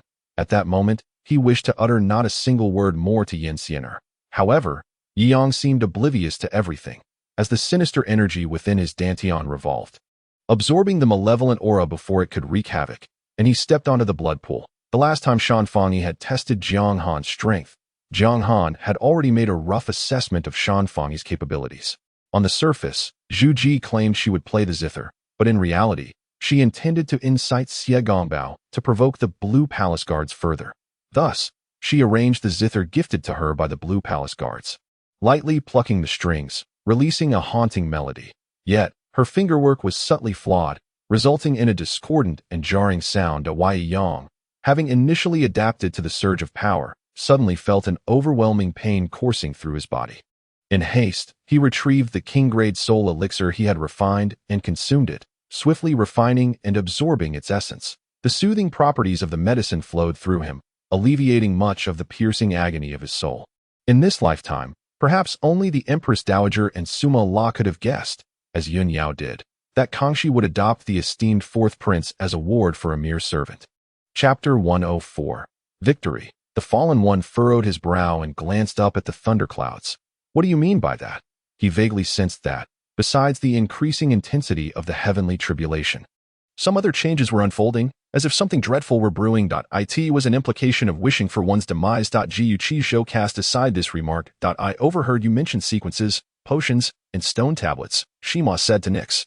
In the high skies, another explosion erupted, and the white-clad youth in knight armor, unable to fly, plummeted downwards with the biting cold wind, on the verge of crashing to the ground, shattering his bones.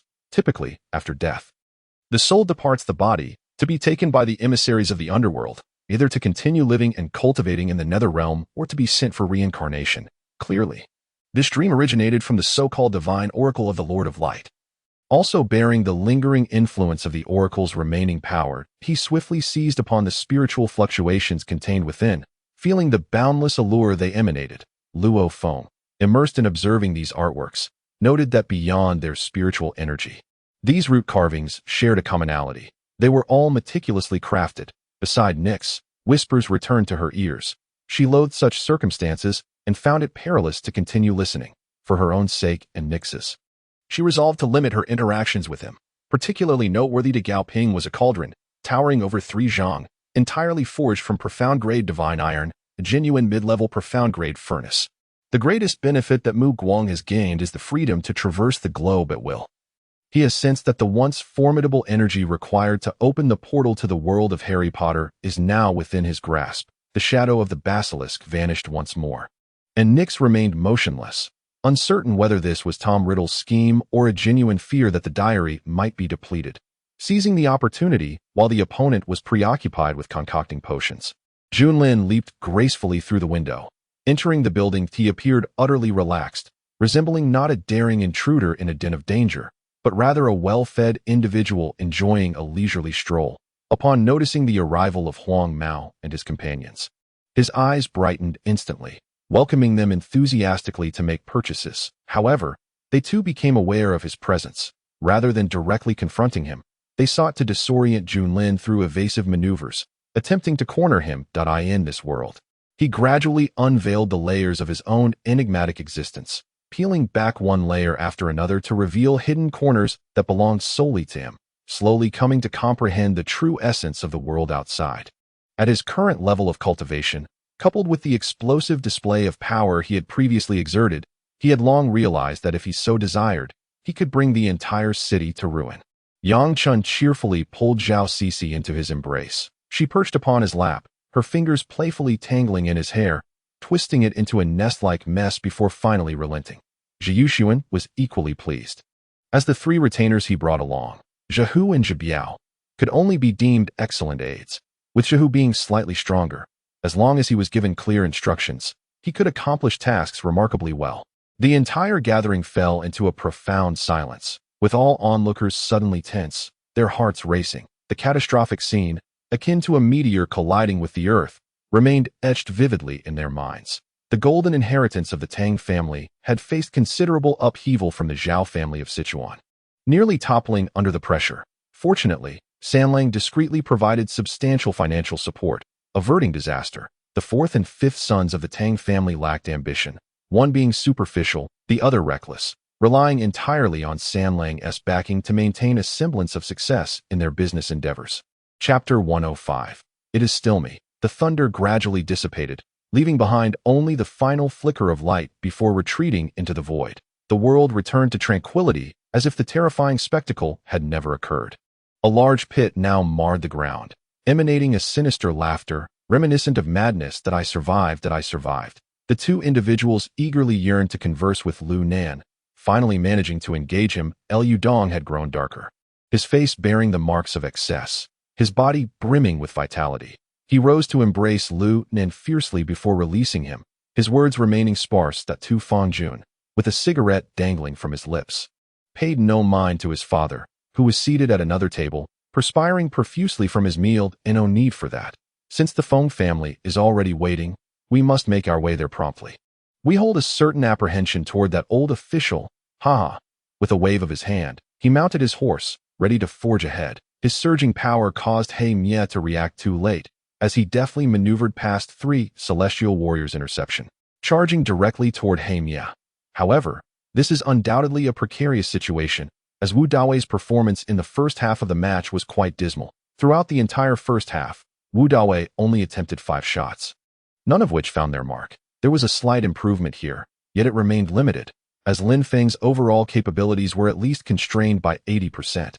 Indeed, the peculiar frame that suddenly appeared in her mind was divided into 3 sections from left to right, each adorned with an icon, accompanied by explanatory text beneath. Feng Yue was on the verge of unleashing a tirade, but upon seeing her son approach, her eyes reddened, momentarily forgetting to pursue Lu Dian. While everyone was deep in contemplation, Li Kuafu unexpectedly, without hesitation, struck decisively, a spray of blood erupting as the sharp dagger severed the throat of the young assassin. The sheer force of the massive stone blocks was astonishing. None of the dozens of individuals on the ladders leaned against the wall escaped unscathed. All were crushed to the ground, resulting in heavy casualties. However, their clumsiness provided the mounted archers below with an opportunity to aim, leading to roughly 1 in 3 of Song's soldiers being struck down by arrows. Upon exiting to the wooden hut that had just been erected yesterday, they discovered Xaner and Bai Ling gazing in confusion at the members of the Holy Witch sect. Humph! If my friend Long truly possesses such miraculous abilities, then the Ziyue herb shall be considered a prize for his victory. Yi Heng's disdain was unmistakable. Bei Mo Jing, after deeply observing Mo Wanli, suddenly chuckled, shattering the previously tense atmosphere. I am furious. I instructed you to head east, yet you stubbornly veer west. I refuse to believe I cannot control you, Lu Yu declared vehemently, subsequently intensifying her mental focus.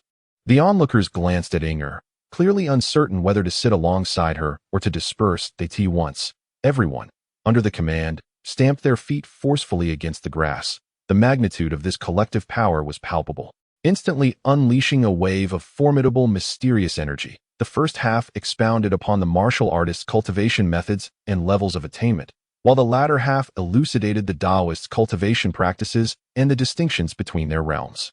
Since the path of Tao is impassable, one must first study the former half. Moreover, it seems we harbor no deep-seated enmity. Was it not merely a matter of you losing face at the tavern? Such a trivial issue. Yet you resorted to hiring a creature from the Ghost Clan to take my life, and you failed. Quite an unwise investment. Chapter 106. Gallant. With the demise of the fallen Taoist, the second wave of crisis was once again resolved by Gu Qingzhou. The onlookers. Gu Qingzhou appeared remarkably at ease. Although there were some complications, Gu Qingzhou ultimately emerged victorious. Did she not? Duan Hongqian murmured beside her. Has it come to an end?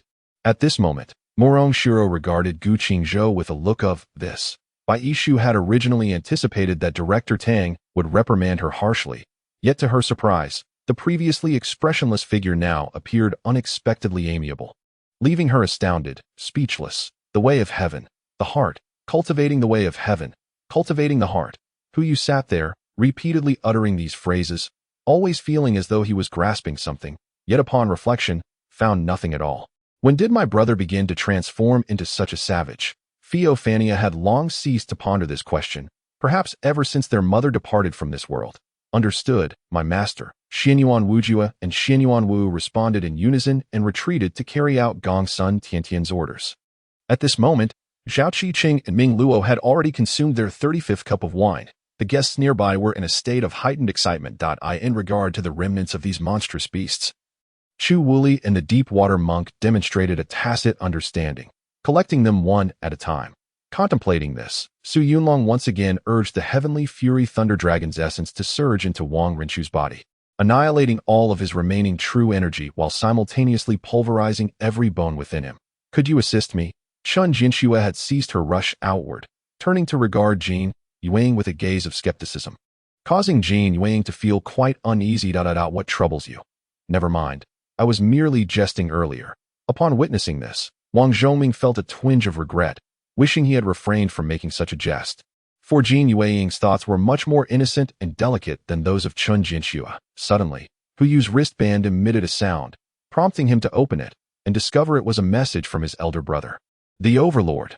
Thus, from Zhang Liao downwards, everyone surged forward with fervor, particularly those soldiers who had narrowly escaped with Li Ming, their eyes ablaze with a desire for vengeance against their fallen comrades. This time, Lu Shihu had become a mercenary for the enemies of the Han, and it was entirely reasonable for the Han generals to feel a sense of dread when confronting this Hu tribe, which was quite familiar with Han combat tactics. Indeed, according to certain unspoken agreements, as long as they could obtain the airworthiness certificate, the total domestic sales of the Beijun 100 were expected to exceed 300 units.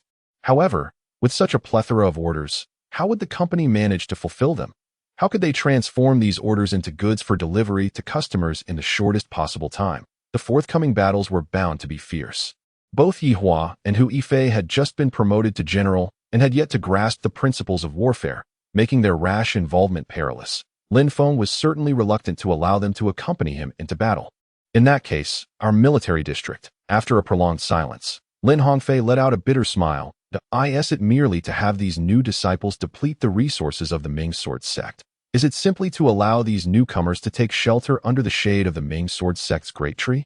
Huang Fusong and Lu Ji were well aware that such actions would lead to chaos, particularly given the historical low of the central regime's strength and influence, while regional lords possessed considerable power, amplifying the instability to its zenith that if Lin Feng merely desired to eliminate these individuals, he could effortlessly thrust the Heishan artifact into the black hole space and crush them all. However, Lin Feng was unwilling to resort to such measures. Chapter 107. Mind your image. It seems that merely observing from the sidelines without revealing oneself is all one can do, simply watching your granddaughter being bullied. Shoo, you little girl, mind your manners. The man affectionately addressed as third grandpa clearly doted on Murong Shuero, his eyes nearly squinting with mirth. Mind your image. This year, a Yuan and a man are 9 years old, while San Lang is 4. Cheng Jinrong is 28, and He Qi is 29. The crowd was filled with panic. Only Wang Qingyan dared to speak such words, being the eldest son of the Wang family and the eldest son of the Yun family. Lung Yuchen gazed at her with a look of bewilderment, gently producing a transparent bag containing the strap that Ling Xiaohan had dropped at the Cold family's villa. With this information, she could gain a deeper understanding of artificial intelligence. Albeit still a long way from actual creation, it would serve as a valuable reference. A boy raised under the banner of the Stars and Stripes. Captain America was undoubtedly his idol, a guiding beacon on the path of his life. Without further ado, let us swiftly bring forth the individuals bound in the dungeon and escort them to the foot of Chang'an Mountain. Yin Feng remarked solemnly. Having worked in this place for 2 days, she lamented her ignorance of even the shop's name. The two ascended to the peak amidst the increasingly resonant sound of the zither, only to find themselves in a serene and tranquil setting, devoid of any presence, with the melodious strains emanating from a grove of purple bamboo in the face of the crowd's gaze. Dowei merely smiled faintly. Yet the expression of Han Samping beside him shifted dramatically. You truly possess a heart of compassion, Lan Yi remarked, her words laced with sarcasm, as she grappled internally with the conundrum. Why save those who do harm? If they were saved, would they not continue their misdeeds? Had Mr. Liang not intervened last time, he would not now be pressuring me into marriage. Sita Yuning had also donned a snug white ensemble, her curvaceous form unveiled without reservation, as though she had just shed her armor. Fine beads of sweat dotted her forehead, mingling with a few strands of hair, and even the vermilion mark at her brow appeared somewhat cold, exuding an air of heroism. Who were they truly seeking? That would be the current prime minister of the great Zhou dynasty, Yin Zhonghai, whose title placed him above all officials, one man beneath whom thousands served. His duty encompassed the management of the 6 canonical texts essential for assisting the king in governing the realm: the treatise on governance, the treatise on education, the treatise on rights, the treatise on politics, the treatise on punishments, and the treatise on affairs. This place had initially been torn asunder by violet spikes and had undergone numerous topographical alterations, rendering it theoretically inhospitable to any normal life forms. The gazes of the bounty hunters first swept over the 7 members of Xiaoji, but soon most of their attention settled on the chained leader of the Qinglang pirate crew, Qingya. My dear lady, do I appear as one who could casually produce 200,000 soft sister coins? Dowei remarked with a wry smile, all the while contemplating his strategy. Upon hearing Xia Fengyuan's words, Gong Xiaoxia furrowed his brow, suggesting that perhaps a servant at home had laced Xia Fengyuan's food with poison. Dongfang Yunyang paid little heed to the stares from the members of the Fujiwara family and the heads of various clans, leisurely making his way to the center of the assembly, casting a slow glance over the crowd, ultimately resting his gaze on Fujiwara Zhai. Chapter 108. Coming of age. Upon this declaration, the expressions of all present shifted, revealing a myriad of emotions. You with the prominent brows and bright eyes. So this was your scheme all along. Murong Air intoned with a voice designed to sway hearts. As long as you become my Murong family's son-in-law, even the joyous Buddha would not hesitate to seek you out personally for this matter, and it would be best forgotten, unless he wishes to risk a confrontation with our family's ancestral spirit. However, the scholar paid no heed to these matters. He firmly believed he was ensnared in a dream, attributing the foul odor to the wine brought by his friend. The figure of Luo Fu before him and the unfamiliar man were mere illusions. Dreams lack logic. Thus it was no surprise that he dreamt of Luo Fu and this stranger resembling his companion, the final remnants of the divine race, numbering approximately 40 to 50,000, lingered in their homeland, remaining in the remnants of the former 7 divine kingdoms, congregating in several celestial cities. Even now, the reasons for their presence remain elusive. Others of similar cultivation had been summoned. Yet the negative thoughts persisted unabated. Meanwhile, the Taoist of the upper clear, with hands held aloft, summoned an 8-trigram furnace, lifting it high to strike at the divine guide. In the next moment, the acrid mist was suddenly dispersed by a powerful force from within, revealing a figure who slowly emerged. After the clash of blades, Lin Yang soared gracefully into the air, akin to a nimble swallow, twirling several times before landing softly. In a typical context, the hero known as the Snowman would either occupy the solo lane or serve as a support in the bottom lane. However, Ergo Gu vehemently insisted on playing mid lane, threatening to surrender if his request was denied. Perhaps due to having secured first blood, his teammates, although playing with him for the first time, obediently ceded the mid lane to him. Lin Yang flicked his fingers, and a flurry of snowflakes danced away, resembling a blue comet swirling around him.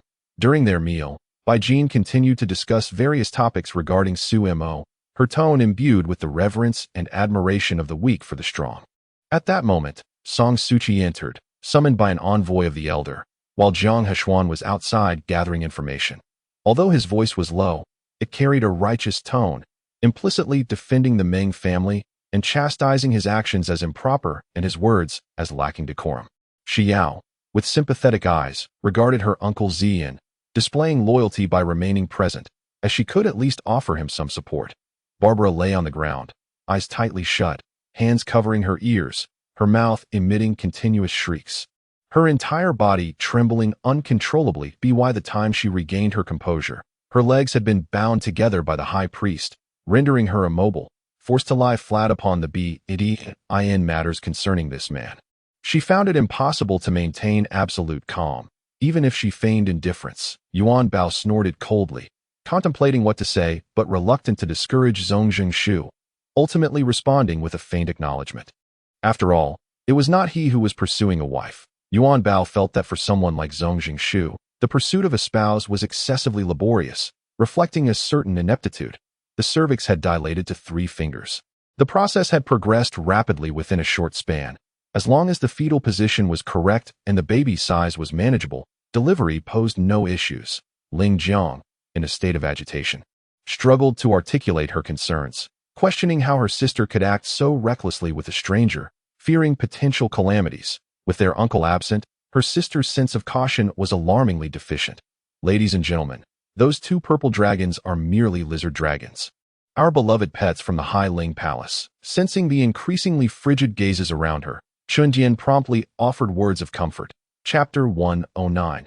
Preserving the Legacy. What are your plans moving forward?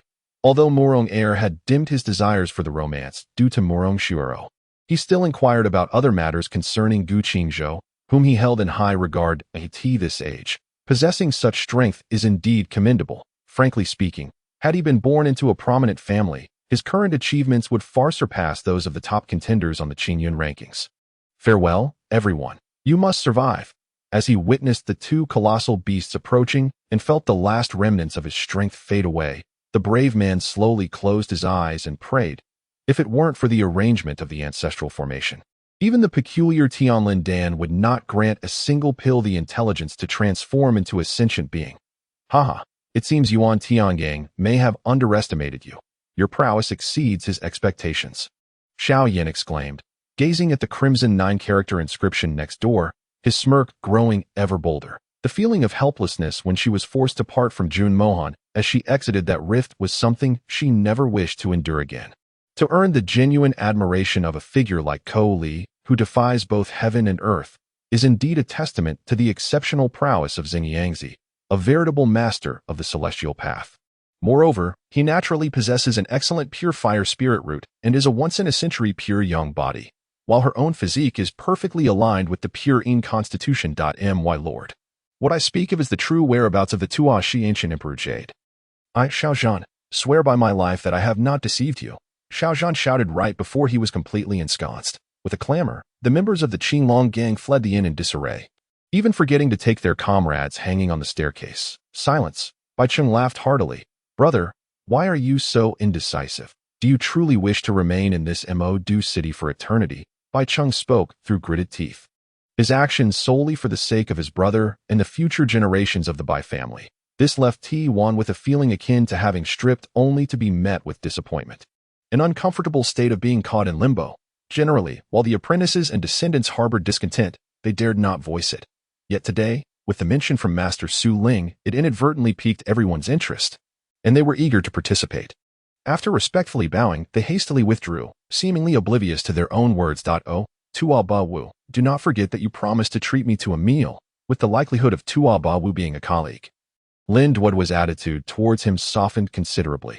All the third senior brothers and members of the three great clans joined the fray, leaving only Qi Yao sheltered behind the second senior sister, who fixed her gaze on the masked man before them, both parties caught in a stalemate. The relationship proof that Fry had shown to Ti Yuan indicated that, in name, he was indeed her brother now. In this game's setting, upon a player's demise, they enter a soul state, and the interface turns gray. Subsequently, two choices appear on the screen. Chapter 110. Be wiser unbeknownst to them. The day for the announcement of the Qingyun rankings had arrived once more. Within a single day, the news spread throughout the Guanyuan great world. Among the 500 candidates on the official list, which aspiring prodigy did not yearn to have their name inscribed among them. To be known by thousands, in the course of life, one pursues wine, lust, wealth, and fame, perhaps somewhat mundane, yet most individuals, in their youth, possess a certain degree of Ji Wei Cheng. Realizing the futility of the situation, leaned despondently against the car door. His gaze vacant and unblinking, as if rendered a mere statue. Yi Shu, at a loss for words, gazed skyward, then turned to look at Sun Nanju, just as she was about to speak, when she noticed Yi Xenu being escorted away by the crew. Her brows knitting slightly. By the way, which department are you from? Ku Yao suddenly recalled that she had yet to ascertain his affiliation. A soft plop. It seemed a single droplet of water had fallen to the ground. The sound, though faint, sent a jolt through Sansaw's heart, causing her pulse to race uncontrollably. Within mere breaths, she felt as if she had sprinted a great distance, drenched in sweat, her clothes clinging to her, before collapsing in a state of exhaustion. Not only her, but also Shi Jing and several children fell one after another. NMO, she had never anticipated that Ling Yichun would evade his strike.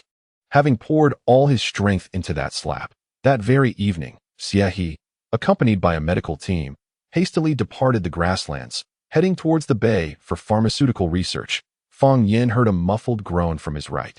A dark acolyte had been thrown aside by a horse. Instinctively, he reached out to assist, only to find the acolyte enveloped in dark energy, flipping over and rising once more, wielding an iron whip to continue the fray. Thus, with the arrival of these individuals, they were all her classmates now. She took a deep breath and stepped inside. That a mortal, suffering such injuries, would typically feel dizzy and disoriented, yet would not necessarily face life-threatening peril. Especially in comparison to a spirit-ascendant cultivator, far superior to those in the body refinement stage. Shi Yuqi had initially been one of the candidates for the position of the building master. Had it not been for a slight disparity in status, his strength would have sufficed. Long retained his usual expressionless demeanor, devoid of any visible emotion. However, several extinguished cigarette butts nearby suggested that his heart was far from pure. Yet, with the infantry led by Ma Teng as a distraction, as long as the cavalry from Fu Quan arrived punctually, their fate and outcome would become painfully evident. Barring death in battle, surrender was their only recourse. Contemplating this, she could not help but smile inwardly, for she had anticipated this scenario long ago, having even conducted a thorough search of Qin Yulin's belongings and slightly investigated the places he had been.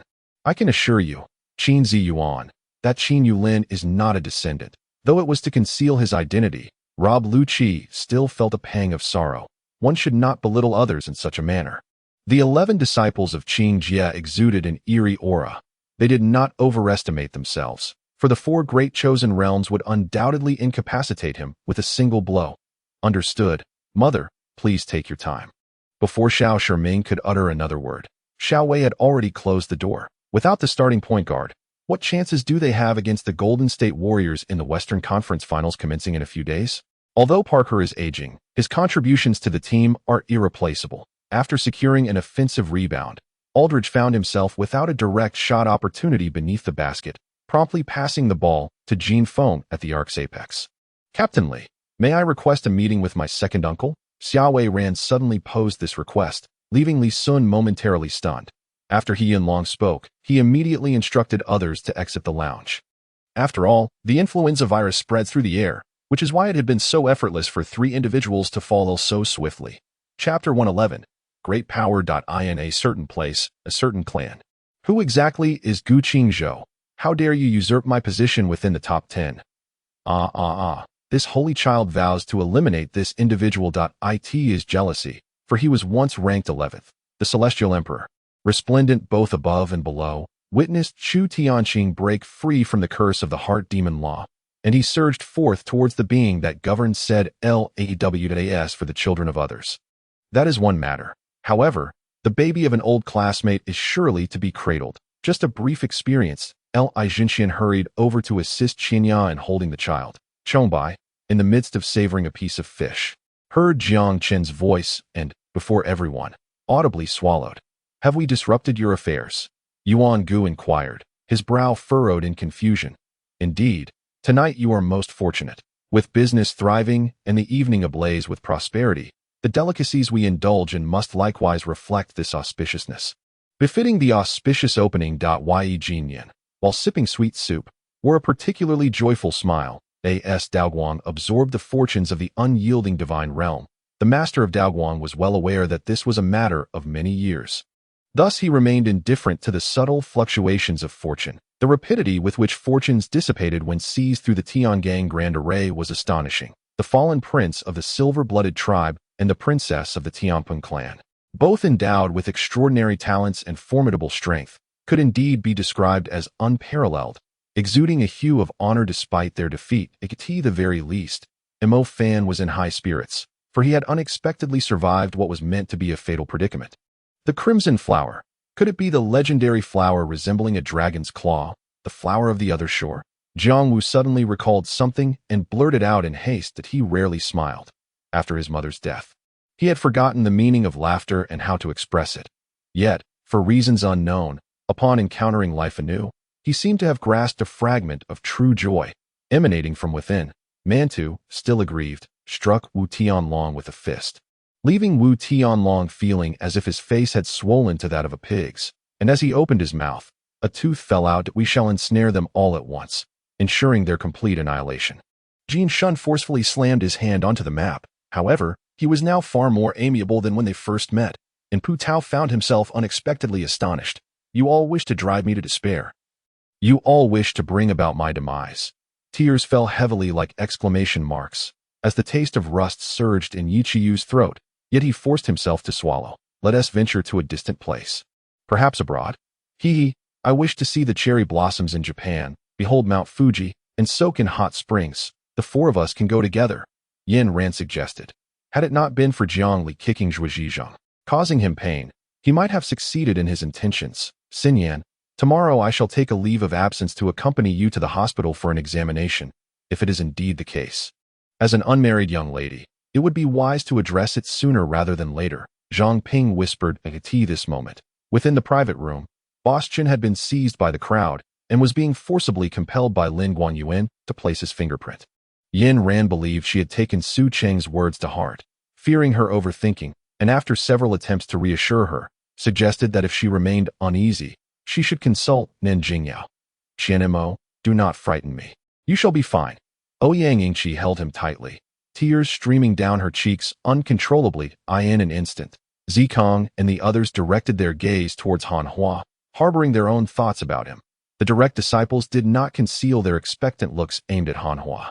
Chapter 112. The Novice Village. Initially, the joyful Buddha was quite bewildered. What does do not move even mean? This scoundrel speaks without any coherence. However, he soon grasped the situation in the shortest time possible. Moro was connected to the death of the abandoned Buddha's early beloved. This matter was known to very few, and he happened to be one of them. Thus, he immediately unraveled the logical relationship. Truly a person who does not relent until he sees the yellow river. As he spoke, that individual proactively approached Lu Wanyang. According to legend, Funyo Mountain was where Laozi subdued a bull dragon, suppressing and slaying it, its colossal body transforming into this sacred land. In the online photos, Yang Jinhua arrogantly extended his middle finger towards the camera, making a disdainful gesture, with bold characters inscribed, Guadalu. Dare you challenge me? A spark of inspiration flickered in Victor's mind as he connected the threads of the royal fairy's heartwood, the alchemist's memory crystal, and the sentient alchemical puppets. Recalling the paladin crystal of the glorious church and the shadow warriors cultivated by the Shadow Council.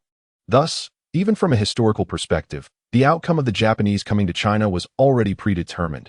Guadalu did not believe they could break the cyclical patterns of history. Kill, Zhang Bairen, with fingers curled like hooks, carved the character kill into the blue stone, the crimson word seemingly oozing with blood, drawing one into an endless sea of blood in the realm of Azura. When the Ming Empire could no longer bear the losses incurred in their desire to conquer the Sea of Light, they would naturally abandon their aspirations. Even more perplexing for Jianko Zuotaro was the fact that, right after the incident in Tung County, the railway from Zazhuang to Linqing and Tayerswang was also sabotaged by the 8th Route Army's guerrilla forces. Not only was the railway severely damaged, but many tracks had been completely dismantled by the guerrillas. It was not just the lords who would strip the vagrants of their property.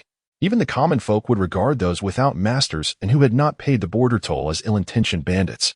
In truth, these individuals indeed engaged in illegal activities such as poaching and illicit mining. The forces of Gambes landed at Lake Phase, establishing solid footing under objective conditions. The Borui Kingdom must first defeat the Half-Beast Kingdom. With such a demand for 9th-level spirit crystals, Mingyang certainly did not seek them solely for herself. It is important to note that behind her stood the second son of the dragon demon, Haoyan. And what, after years of silence, might Haoyan be up to? Sir, please have mercy and give me something to eat, Wang Dage pleaded while occasionally glancing at the elderly Li in the corner, who was coughing incessantly.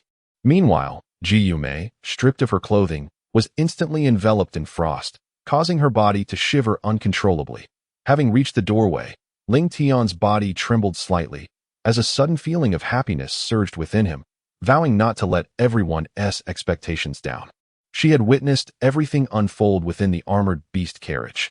Yet, what truly astonished her was the appearance of that young Li. Dashing has repeatedly instructed his 2 impulsive sons to exercise forbearance in all matters, treating friends and foes alike with restraint.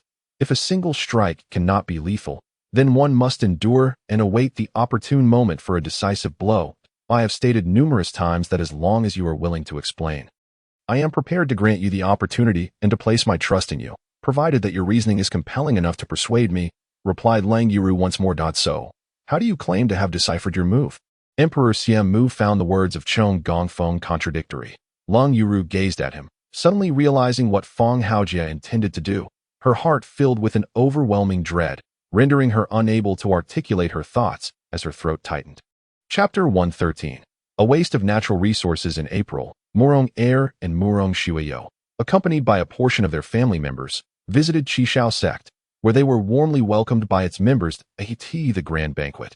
Murong Shuiyo remained a curious observer, noting the stark differences in folk customs and attire between the Central Plains and the Eastern Domain, which intrigued her greatly. Murong Air, however, could not resist making a comment to Gu Qingzhou. Just then, a deep voice resonated from behind the Xuanjia cavalry, akin to a thunderclap on a clear day. She struggled to retrieve her phone from her pocket, a seemingly simple action that drained her of all strength. Taking a full 10 minutes to send out a distress signal. Tomorrow is the Mid-Autumn Festival. Let us go buy mooncakes, she suggested, intending to invite Lin Yunqi to join them, but suddenly recalled today's events. Falling silent mid-sentence, upon opening the door and changing her shoes, she immediately spotted Ming Zhanyuan seated on the sofa in the hall. The wandering fairies along the way might very well be the kin of those legendary Yuan-ing old monsters, or perhaps even formidable Yuan-ing beings themselves. This was merely a casual act, yet who could have anticipated that the carefree Qiongji tree, which struggles to survive outside of the great free and easy celestial demon sect in the Tianqing realm, would flourish unexpectedly by Zhao Nan's grave. Even Chu Hanyu had not anticipated such a turn of events. No trouble at all. What do you wish to bring? Allow me to assist you, Eru said clumsily. The Xuanji camp is not a military force in the strictest sense, but rather resembles the Eastern Depot and the 6 doors of the Ming dynasty, gathering intelligence internally while defending and mobilizing soldiers externally to safeguard the dynasty. This sensation felt so familiar, reminiscent of the last time it manifested when he first faced the blackboard to solve problems. Consequently, Chu Hanyu hastened to Tianhu City adjacent to Ronghua City, determined to meet Zhang Ning that very evening. Chun Yushu called out in a delicate tone, her hands swaying unsteadily before her. The aura was present, yet it lacked a certain forcefulness, according to the soul memories of the Fire Cloud Fox. It initially was merely an ordinary beast. Its ascension to the Beast King realm was not due to exceptional talent, but rather its discovery of a secret place filled with valuable treasures, which led to its evolution. Houching utilized that previous attack once more. Cat Qinsui shouted, seemingly preparing to take action. Upon observing the Grand Elder Zhongfeng escorting the two individuals, Ling Yinshao waved his hand at the elder and simultaneously gestured towards the stone bench before Mo Fan and his companion. What is it? What more do you desire? Do you wish for an apology from me? I turned away in annoyance, contemplating whether Jiang Yuhan was indeed becoming increasingly unreasonable, as if my countenance bore the inscription easily bullied. Yi Tingqing inhaled deeply, retrieving an heirloom jade pendant that appeared merely ordinary, leaving one to wonder what means it might possess. As Long Ping Fan gripped the ice-cold sword and advanced a few hundred meters further. A lion's roar echoed through the air. Fortunately, he had prepared for such an eventuality. Otherwise, the sheer volume of the sound might have rendered him deaf. Chun Haoping nodded in acknowledgement, observing that the girl he pursued was reveling in joy while he himself was here, voicing disdain over trivial matters. What if Chu Jiesin were to overhear him? Although Huangfu Xiaoyao held little regard for the position of the national leader, he aspired to be a commendable ruler, one who genuinely served the populace. The taming of high-level mounts, while not a simple task, established an unbreakable bond of life and death with their master. Unless one party perished, the contract would endure eternally. Chapter 114. The Abandoner of Buddhism. To his astonishment, Qingzhou discovered that his backing was none other than the Abandoner of Buddhism. It was precisely due to the intervention of the Abandoner that those factions ceased their hostilities, not daring to utter a sound. This was the information Murong Air had heard.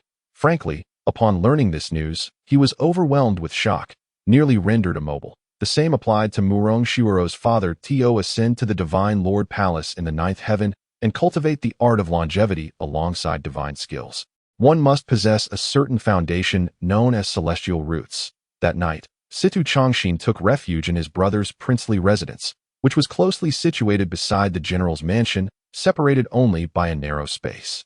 In the stillness of night, he sat atop the royal mansion's roof, gazing towards the direction of Xiaoyu's main courtyard, tears cascading down his cheeks, despite his relentless efforts to impress Yin Qingsheng over the past few days.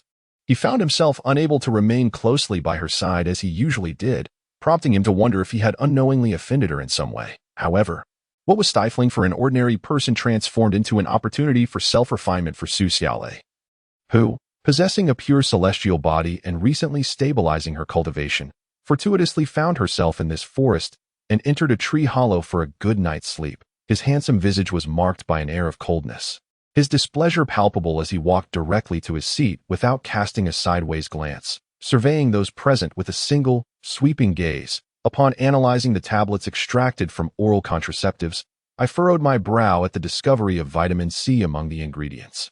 The primary component of contraceptives should be ethinyl estradiol cyclopentyl ether, commonly known as ethinyl estradiol, synthesized in conjunction with artificial short-acting progestins, rendering the presence of vitamin C within contraceptives inconceivable. In an instant, her sorrowful eyes flashed with a piercing brilliance, causing the soldiers to feel as though they had plunged into a frigid abyss.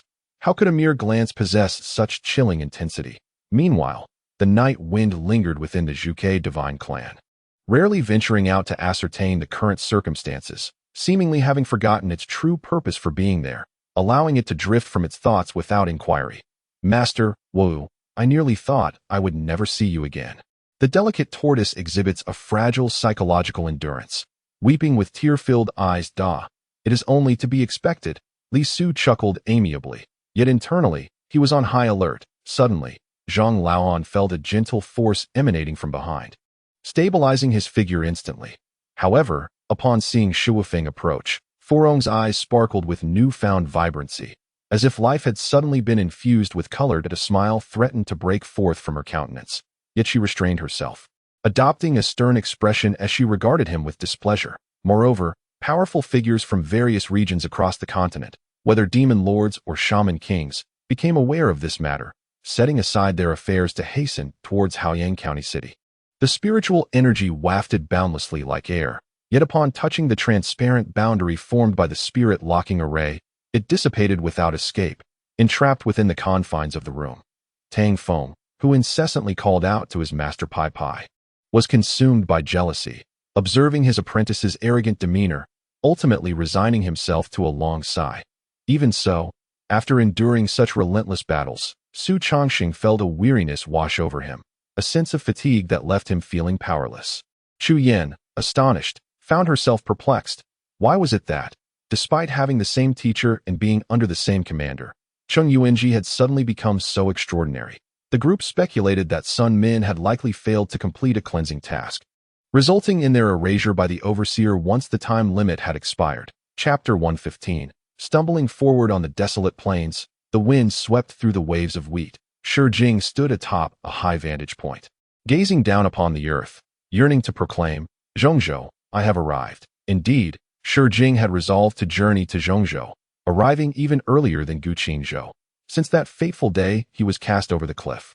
He had once again basked in the absurd fortune bestowed upon him by the heavens. Meanwhile, as he listened to the anguished cries of Guopongzi outside the iron bars, Chen Guanxi, feigning slumber with closed eyes, allowed a smile to curve at the corners of his lips. It was an ancient, primordial aura, as if he were adrift among countless celestial bodies, ensconced within a multitude of overlapping worlds. After all, collaborating with Qin Hua signified an alliance with the company itself. If he were to secretly poach them, it would amount to a betrayal of power, inciting discontent among all shareholders. At that point, he would find himself besieged on all fronts. The 40-odd descendants with the blood of saints were, in truth, spoils acquired by the demon clan after their descent upon Earth, marked by widespread devastation and plunder.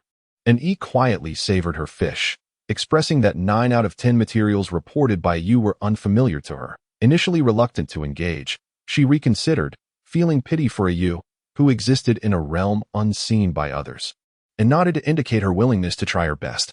Encountering the advancing warriors of Sidus, their sheer number left the bear monster slightly taken aback. Silla, once a great nation on the peninsula, boasts a history far more ancient than the current Wang family's Goryeo, and to this day, many on the peninsula refuse to accept Goryeo's rule, considering themselves descendants of Silla. Should they govern Goryeo under this banner, it would yield remarkable results with minimal effort. 980,000 for the first time. Wang Chong imitated the auction process displayed on television, grasping that this was a means of exerting pressure, signaling to all that unless they placed their bids promptly, the coveted items would belong to others. Apollo, Hebe, and Heracles each drew forth a divine bow, unleashing a flurry of celestial arrows. Did you see that? That villa belongs to Eddie. August did not exit the vehicle. Instead, he lowered his voice and spoke towards the villa across from them. Baiyi let out a pained groan, blood spurting from his mouth as he collapsed to his knees.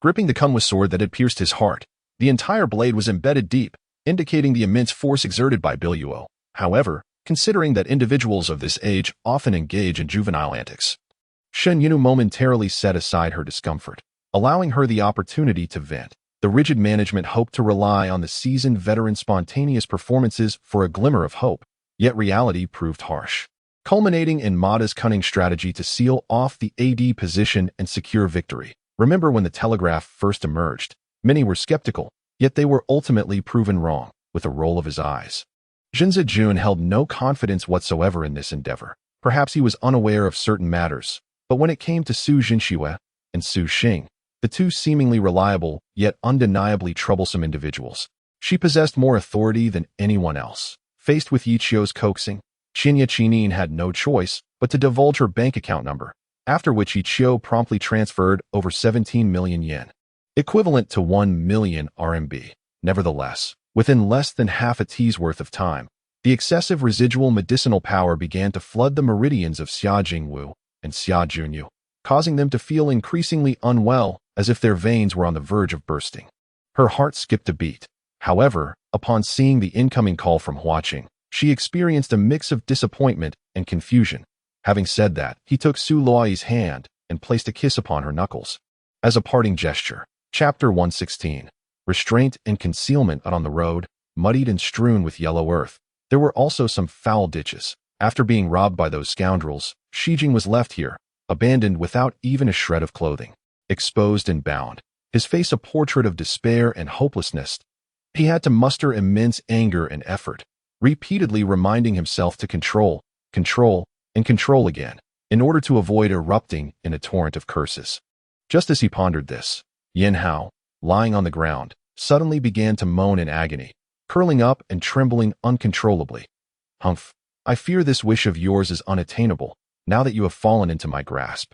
Do you still dare to entertain thoughts of escape? The young demon ape sneered, abruptly shaking its sleeve, unleashing a dazzling divine light from within that a crimson-white lightning bolt streaked across, accompanied by a thunderous roar that mingled with an extraordinary white lightning, tearing apart the entire expanse of dark clouds and striking down upon the overturning palm. The surrounding undergrowth had been thoroughly cleared, revealing a dark, yawning chasm measuring 3 to 4 yards wide. With no visible bottom dot on the soil beside the abyss, dark bloodstains and even chunks of flesh were evident, along with deep ruts in the ground. Clearly, a fierce battle had transpired. Flames voraciously devoured the feast before them, utterly indifferent to the hopes and dreams of those whose desires lay within the banquet, to the things that others desperately sought to protect. Moreover, each silver needle was coated in medicinal liquid, continuously surging towards Han Xian's abdomen under the influence of swirling green inner energy. Gu Feng might be able to injure this poisonous dragon in a short period through sheer strength, but that was contingent upon the dragon truly having no countermeasures left. In the present day, Mother Kong is gradually recovering from her long-standing ailment, which compels Mother Li to ponder the nature of the relationship between the two. In her anguish, Mog is jolted by a voice, her spirit beginning to coalesce anew. She hears a melody, a song she has never encountered before. Upon hearing Wang Ji's voice, a figure clad in a dark green robe emerges from behind a grand tree, carrying their belongings. This ice-fire demon lion is a formidable presence among their kind, renowned for its ferocity on the demon clan's power rankings. Unexpectedly, in the hands of Mo Sushua, it has been transformed into a cherished pet. The blackbirds, possessing a fair degree of intelligence, realize they cannot breach the deathly realm of the Holy Venerable and thus encircle the Holy Venerable in a dense, dark mass. After such extensive discourse, it amounts to nothing but riddles. This level of teasing is unparalleled as Yu Xingyun understands that further inquiries would be futile, so she chooses silence, refraining from curiously scanning her surroundings. After a wry smile and a shake of her head, she settles quietly into her seat. What they represent is undoubtedly a supreme crisis and peril that in truth. This has already been corroborated as for whether there are still saints within the Rinchu sect. He need not concern himself. He could easily extinguish them with a mere slap. Are your eyes blind? He fell and spat blood all on his own, and you dare to place the blame on me? Yun Shu remarked with a frown. Contemplating this possibility, Su Xingyan shook her head with a wry smile. However, since the 3 girls have already arrived, if they indeed decide to join forces against her, she would have to accept it. Feel free to speak, Senior, Qin Shao asserted resolutely. After all, he is but a useless individual. As long as he can save the people of the Qin household, what is there to worry about? Chapter 117. Hidden Secrets. Gu Qingzhou indeed knew that when he initially spared Shi Jing, he had marked him with a special insignia. Even if Shi Jing's body were to be reconstructed, his soul would remain, and the mark would follow him eternally. Whenever Gu Qingzhou's consciousness stirred, he could sense Shi Jing's whereabouts, confirming it every few days. All right, I have captured the person for you. How would you like to proceed? Lu Yingying directed her gaze towards Qin Fan, speaking. Hui Yinshin, finding his hands empty, raised his eyes to survey his mother's room. It seemed he had not examined the furnishings as meticulously since his father's departure. And seeing that most of the decorations remained as they were during his father's lifetime brought a pang of nostalgia to his heart. Xia Liang did not wish to encounter the Empress Dowager or engage in any conversation with her. Just as she intended to turn away, she furrowed her brow at the Empress Dowager's direction. Song Lingyue, who was wholly focused on seeking assistance, paid little mind to such nuances. Upon hearing Qi Mo's suggestion to listen first, she thought it likely that there was hope. The young man could not help but smile ruefully, yet he was still inclined to visit the martial arts hall, not to seek out Gu Qiao, but to explore if there were any techniques suitable for him to alter his current predicament. Yun Wuying stepped forward a few paces, respectfully extending a hand in a gesture of invitation towards Su Wushuang. Of course, there is ample time ahead. What do you mean by not long? Du Feng replied with a sense of inevitability. sealing Su Fei's lips with his OW, and Su Fei did not resist. Instead, she entwined her arms around Du Feng's neck, eagerly seeking his kiss. The esteemed Yunyin and the formidable Ma Men faced each other head-on, as Mao Qingwei's longbow vanished from his grasp, replaced by a slender short sword barely an inch in thickness. Before he leapt down from the top of the surrounding wall. At that moment, Fu Shaoan had gone to the company for some business. Feeling bored, she had briefly engaged in solving problems, but upon growing weary, she turned her attention to a television drama. In an instant, Shen Qie exhibited a remarkable reaction, slightly shifting his body in an attempt to evade the imminent strike. The overwhelming aura, a suffocating presence, surged towards him, not inciting fear, but rather igniting a fervent passion within him. The temple, the mirror knight hastily left behind this cryptic remark, just as Fei Yu and the others were still in a state of confusion, when suddenly the ground beneath them gave way. The assembly in the hall was instantly bewildered by Zhang Yun's chaotic flurry of blows, never having anticipated such an outcome. To go and gather our people, croaked the frog demon, prompting the other leaders to summon their followers as well. Luer and Huaner, unfamiliar with Zheng, exchanged puzzled glances when they saw Qingzhou proactively greeting Zheng. Jin Yishan silently contemplated that traversing the entirety of Hubei province to reach Hunan's Samadian would likely require at least 10 days. Your family possesses it, yet the flavor must surely differ. Take your family's Jinhua ham. For instance, it is called Jinhua ham, whereas this piece here is crafted by a bona fide local master, readily available to the general populace. The elderly Master Qi remarked as he carried items toward the kitchen. Take a good look at this person. Do you recognize him? The cultivator inquired, handing a roster and an illustrated album to Su Xia. Shishang Zhen and Shima observed with great curiosity what Wen Su was retrieving, and when they saw her pulling a tire inner tube from the roof of the vehicle, followed by a pump to inflate it, they couldn't help but burst into laughter. The formidable laws, coupled with a powerful physique, constituted the true reason behind the Reaper's invincibility among peers. Experiencing hunger was a common occurrence in the past. It was somewhat manageable. But now, foraging for wild vegetables sufficed for survival. Chapter 118. Refusal. The martial arts that Gu Qizhou practiced in the eastern region were considered top-tier at Qishao sect, yet they fell short in the Central Plains. The only truly significant martial art he possessed was the Tongtian 9 styles acquired from the Tongtian sword, qualifying it as genuine sage-level martial arts. The others were rather mundane and unremarkable.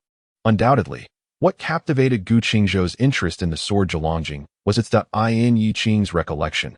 Jiyue had discussed with her the separation of souls 3 days hence, at which point they would exist as entirely unrelated entities. In the next moment, his entire palm abruptly softened, swiftly transforming into a colorless, transparent liquid that tightly enveloped Chu Guan's straight sword, with the liquid continuously extending rapidly along the blade. Observing the silence that had fallen over the crowd, He finally nodded in satisfaction and reached for the elixir atop the stone tablet. He summoned the accompanying military doctor, who meticulously examined the description provided by the wounded soldier and confirmed that the Ming army had employed a toxic mist composed of several herbal mixtures, which, upon exposure to high temperatures, would ignite and release gases capable of inducing unconsciousness. Due to his physical enhancements, Chu Guan's vision had become exceptionally acute. Thus, he detected the presence of the enemy from a considerable distance, while the adversary remained utterly oblivious to being observed. After preparing some provisions, Su Xiangru departed directly, leaving Yi Huangxi to turn and gaze at the abandoned Lu Feng in silence, her eyes fixed intently upon him. The second item appeared to be a type of black metal, labeled with the words metal material, yet its composition remained a mystery. However, had she not already resolved this matter for herself, since tonight marked the final performance, and the show had concluded? What remained that could not be articulated? As Chu Guan issued instructions to the storage device, the water-storing wristband on his right hand suddenly unleashed an astonishing suction force. Before Stylock could react, his upper body was engulfed in a colossal vortex, and an immense volume of moisture was swiftly absorbed by Chu Guan's wristband. Tio He and Mu Yunxi. This was somewhat amusing, yet more so evoked a sense of sympathy for Xia Fan. Indeed, mere seconds later, damage figures soaring into the hundreds of thousands materialized above Yuer's head, while such damage was undeniably severe. For Yuer, it merely represented a reduction of half her health. When the spirit butterfly approached the giant bowl, it paused momentarily before retreating slightly, then surged forward, shattering instantly into a cascade of shimmering light. Although the giant bowl boasted formidable defenses, it could not withstand the relentless onslaught of the spirit butterflies. Even as they dissipated, the bowl grew increasingly fragile in her hand. The ink bamboo stood tall and straight. Measuring a full 3 feet in length, slender as an infant's wrist, its surface resembling jade, radiating a brilliant luster, with tendrils of red and purple light emanating from the darkness, appearing exceptionally extraordinary. However, despite old Zhang's awareness of this, he remained indifferent, continuing to sip his tea while observing the duel between the two. Meanwhile, Li Lin's perception of Dandan shifted, his mood akin to the popular phrase from the previous century, "Wealthy gentlemen, let us be friends," expressing a willingness to endure nightly torment from Dandan for the sake of friendship. Observing Zhou Mei's radiant smile, beautiful and resplendent, Bai Qi chose silence, recognizing that silence served as the best armor.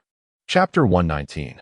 Fear of trouble. Lu Xuequan felt a profound unease. This sensation gnawed at his heart. Tao Ran bit into a reed and submerged himself in the river, while Sibu Aimei poured hot porridge into the captain's boat, including Li Xuanzhang boarding to provide assistance. Everything unfolded before Su Yanlin's watchful eyes. Yu Chai Shun had fixated on the golden-eyed gaze for quite some time, but the icy stare ultimately shattered.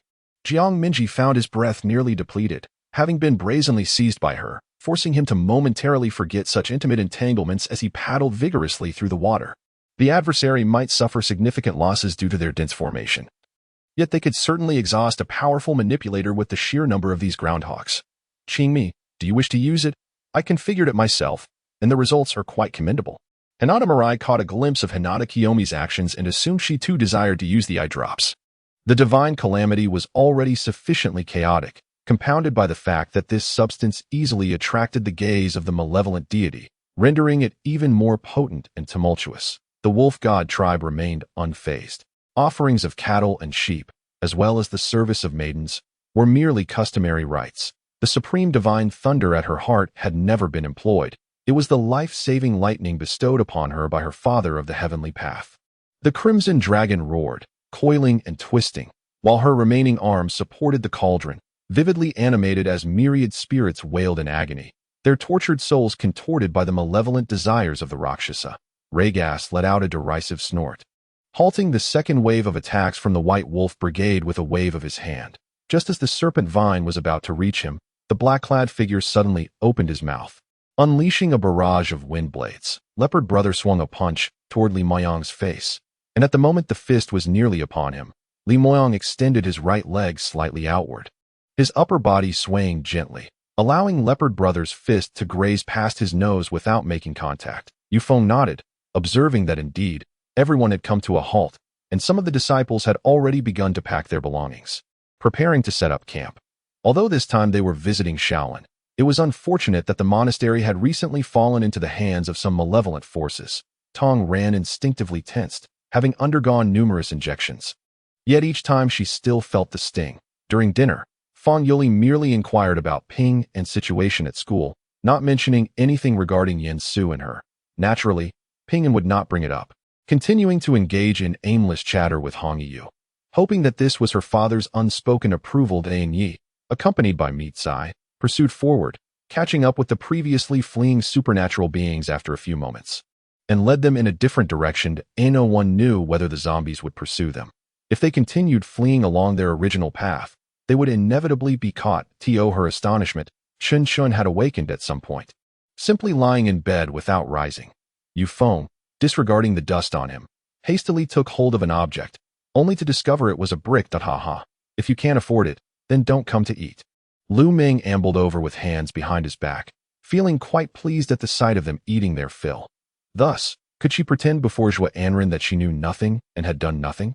I obey the decree, Chung Shengwu responded loudly, casting a glance at the Thousand household with a rather dubious expression. Both individuals were excellent steeds, and within 2 hours, they arrived at the Xiaowu camp.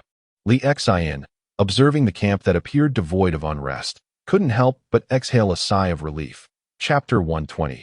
No need to consider Gu Qingzhou's words were laden with meaning, leaving Lu Xuequan somewhat bewildered. However, the merchant's astuteness allowed him to grasp a sliver of valuable information. It was evident that Gu Qingzhou was not affiliated with the mysterious individual who had previously sought to purchase the yellow-grade ancient treasure. But what then prompted the approach toward him? Could it also be in pursuit of that yellow-grade ancient treasure? As Lu Yu ignited his vital energy, it was visibly evident that his entire arm transformed into that of a Qilin, engulfed in blazing flames. The strategist and the warrior represent the two primary growth paths within the 3 provinces and 6 ministries, both necessitating corresponding certifications, which, upon completion, bestow certain enhancements pertinent to their respective routes. The iron-faced figure elucidated. Point 2 Disciples assisted Wusong to the guest room. Given Wusong's admission of his disorientation, he found it difficult to refuse their help and allowed himself to be supported by them. Seizing the moment while the skeletal creature remained dormant, he swiftly retrieved the corpse poison staff from his virtual backpack and promptly employed a conversion skill on the black, liquid entity. As his voice faded, an aura akin to the vast ocean emanated from his form, sweeping across the sky and enveloping the surroundings, particularly those combatants directly before him, who were the first to launch their offensive. Unlike Zhu Sha and the other members of the Leisure Guild, he had long been aware of this matter. However, it proved futile, as Guise himself was nearing the end of his lifespan, the burdensome work hastening his demise. As for my monk clan, I shall issue a decree to remind my kin of self-discipline, forbidding any acts of seizing talismans, and simultaneously implement new regulations to instill fear, Meng Bumie responded after contemplation. A copious amount of blood erupted from Brother Feng's mouth, instantly soaking his entire being. The metallic scent of blood compelled him to grit his teeth, resisting the faintness threatening to overtake him. As he cast a glance at the cold-faced man before him and inquired, Why? Father, rest assured, securing a place among the top 4 is unequivocal. I am capable of clinching the championship, Jiang Fan replied with a smile. Contemplating this, another thought inexplicably crossed his mind. Song, who possesses over 100 market stalls, capable of consuming more than 30 tons of vegetables in a single day. What if there were 1,000 stalls? Or even more? How much could be consumed then? If there's nothing else, you may leave first. I have numerous matters to attend to. Andre waved his hand dismissively, turning his back on Enchilu, making it clear he would no longer heed any of his words. To secure the construction quota for this international airport, Qingzhou proposed the plan for the establishment of Changji International Airport, similarly positioning it near Qishan, effectively separated by a lake. Through various avenues, it is anticipated that by 1994, 95% of the local population will possess a junior high school education or higher, with 30% of both local and resident populations having received higher education qualifications. It turns out that the Mongols are inherently combative yet retain their noble spirit. Upon witnessing Lien Hongxing's valiant prowess, they approached for a duel, while Hang Ba stealthily launched a surprise attack, eliminating Hao Lei's opponent. Infuriated, Hao Lei shouted in rage, but Hang Ba, unable to comprehend his words, could only glance at the Golden Prince for guidance. Chapter 121. Delays lead to changes. The imperial city of Deqi stands as one of the few places where the remnants dare not act recklessly. A stronghold of the royal family's most brutal repression. If the Liu family could establish themselves there, perhaps there would indeed be a chance to continue their bloodline. However, this had little to do with Qingzhou, as he ultimately was not one to be swayed by excessive compassion. It's over. The master has lost his mind. Of course, no one could ascertain that Stalin was indeed in Vladikavkaz. Hence, merely 130 aircraft were dispatched. Nuo Lin extracted blood from various parts of Xia Yu's body a dozen times, placing it into distinct crimson leaf containers for future research applications. The atmosphere was eerily silent, seemingly affected by the emotions of the two individuals engaged in their enigmatic exchange. The spectators at the observation platform were perplexed, unable to discern the nature of the unfolding spectacle. Yet they remained voiceless, their expressions betraying an eagerness to witness the drama. Countless streams of vital energy surged forth from the 3 flowers, cascading into the Bagua furnace situated above Taiching's head. The clarity of this energy bore a striking resemblance to the methods of corpse severance imparted by Hong Jun in the past. Thus, the order given by Ran Min to retreat and regroup at Handan was undoubtedly the wisest course of action. During the months of besieging Xianghua, Ran Min had commanded his subordinates to establish multiple encampments, interconnected like a fortress, capable of offense and defense, with the security of Handan at their backs ensuring their peace of mind. As they marched southward for approximately 100 miles, the sky began to darken, yet visibility remained sufficient for a distance of several paces. At the terminus of Jin Yi and Yin Ruyu's gaze. Outside Wuxing Pass, the vanguard cavalry of the Jin army had already established camp during daylight, setting the stage for a tragic scene to unfold that night in the villages beyond Wuxing Pass. A wave of ethereal patterns emerged in the sky, revealing the figure of a Taoist, none other than Tai Xian, who had entered the Fire Cloud Cave. The scenery of the Fire Cloud Cave simultaneously reflected in his eyes. His mother resolved to traverse the daunting 10,000 Great Mountains, crossing the Nether Sea from the northern extremity of the moon by continent to the Yushui continent. The climate of Yushui was frigid, with eternal snow that never melted, inhabited by a scarcity of cultivators, yet brimming with abundant spiritual energy, perfectly suited for her mother's spiritual roots. The child need not worry for her mother. Until she reached the Golden Core stage, it was imperative that she refrain from seeking her out. In a moment of exasperation, Xie Qianin resigned herself to the ground, and under Fu Zhao's incredulous gaze. She removed her shoes and socks to collect blood. Bai Xuejiao smiled playfully, licking her luscious red lips, and continued to entangle herself in a demure manner.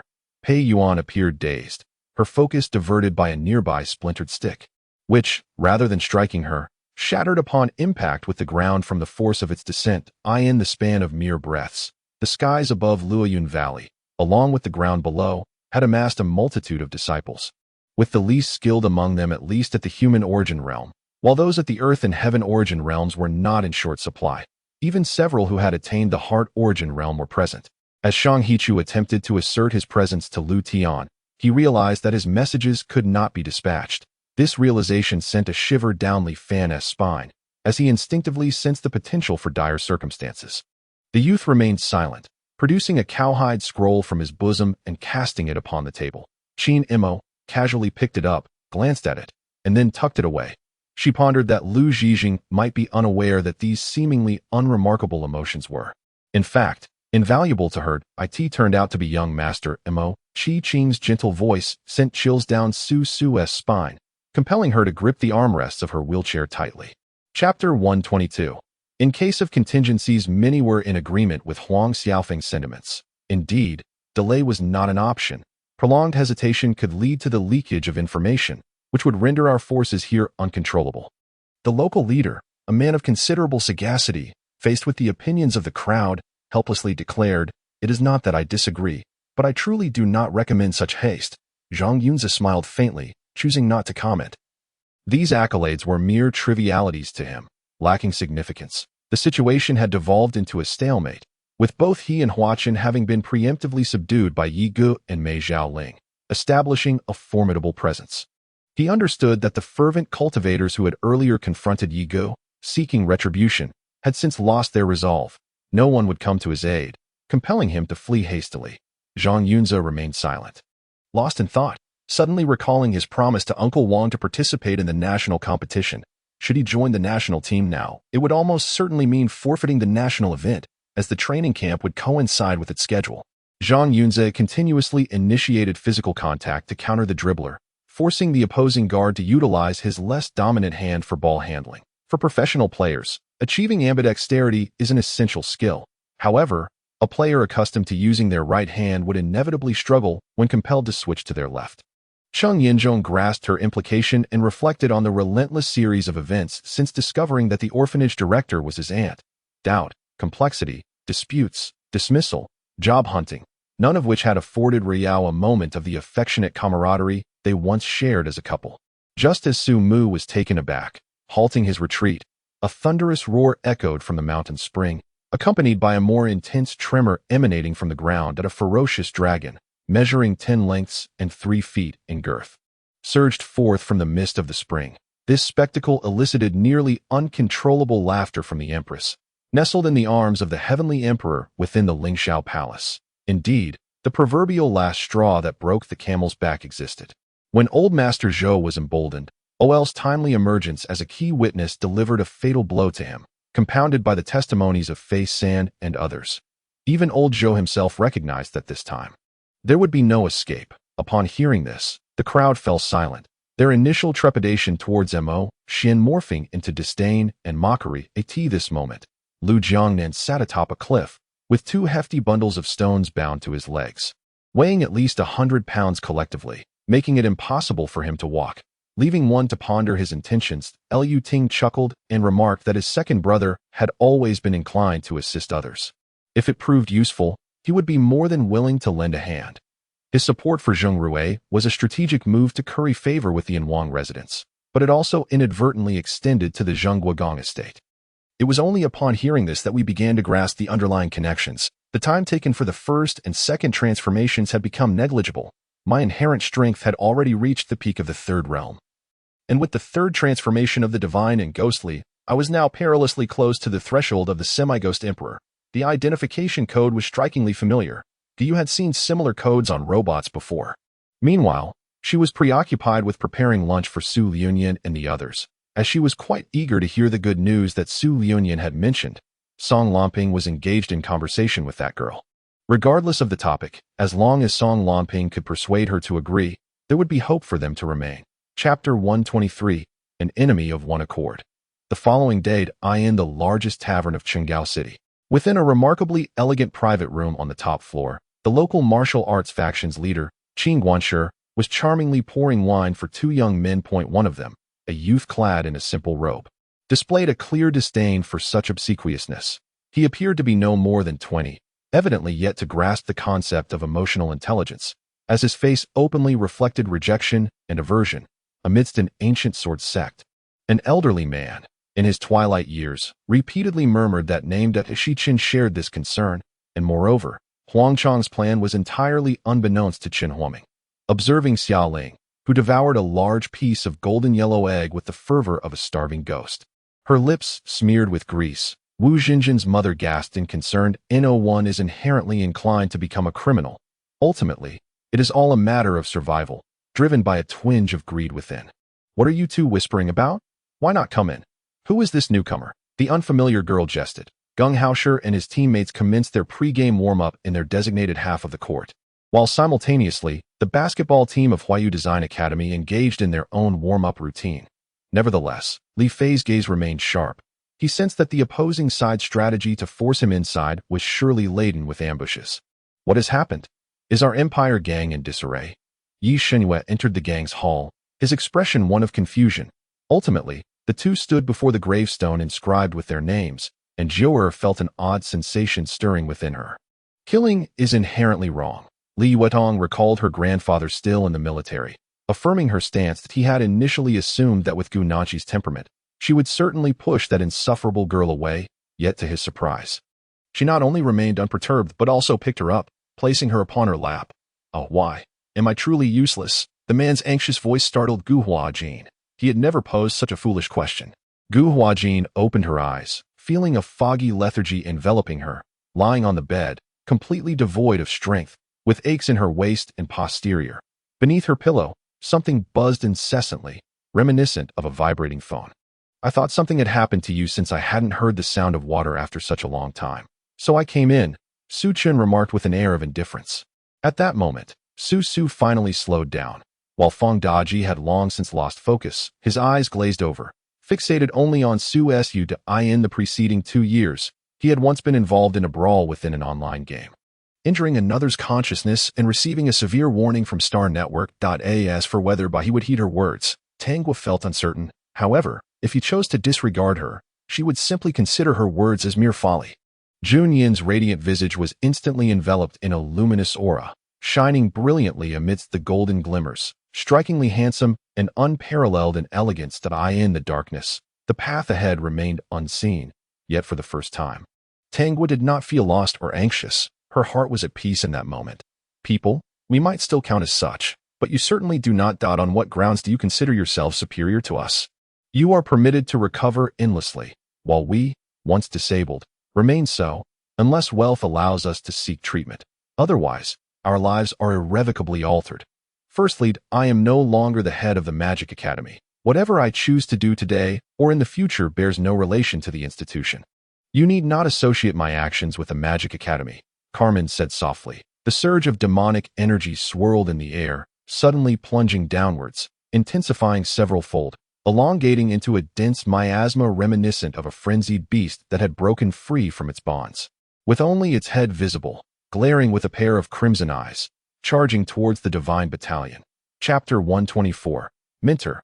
Yet, he found no inclination to utter such words. His younger brother was but a child, not yet matured, and discussing it would yield no fruitful outcome. It would be better if he grew older. That he too had endured similar trials. Qingzhou City, the Lu residence. This very moment, it was bustling with activity.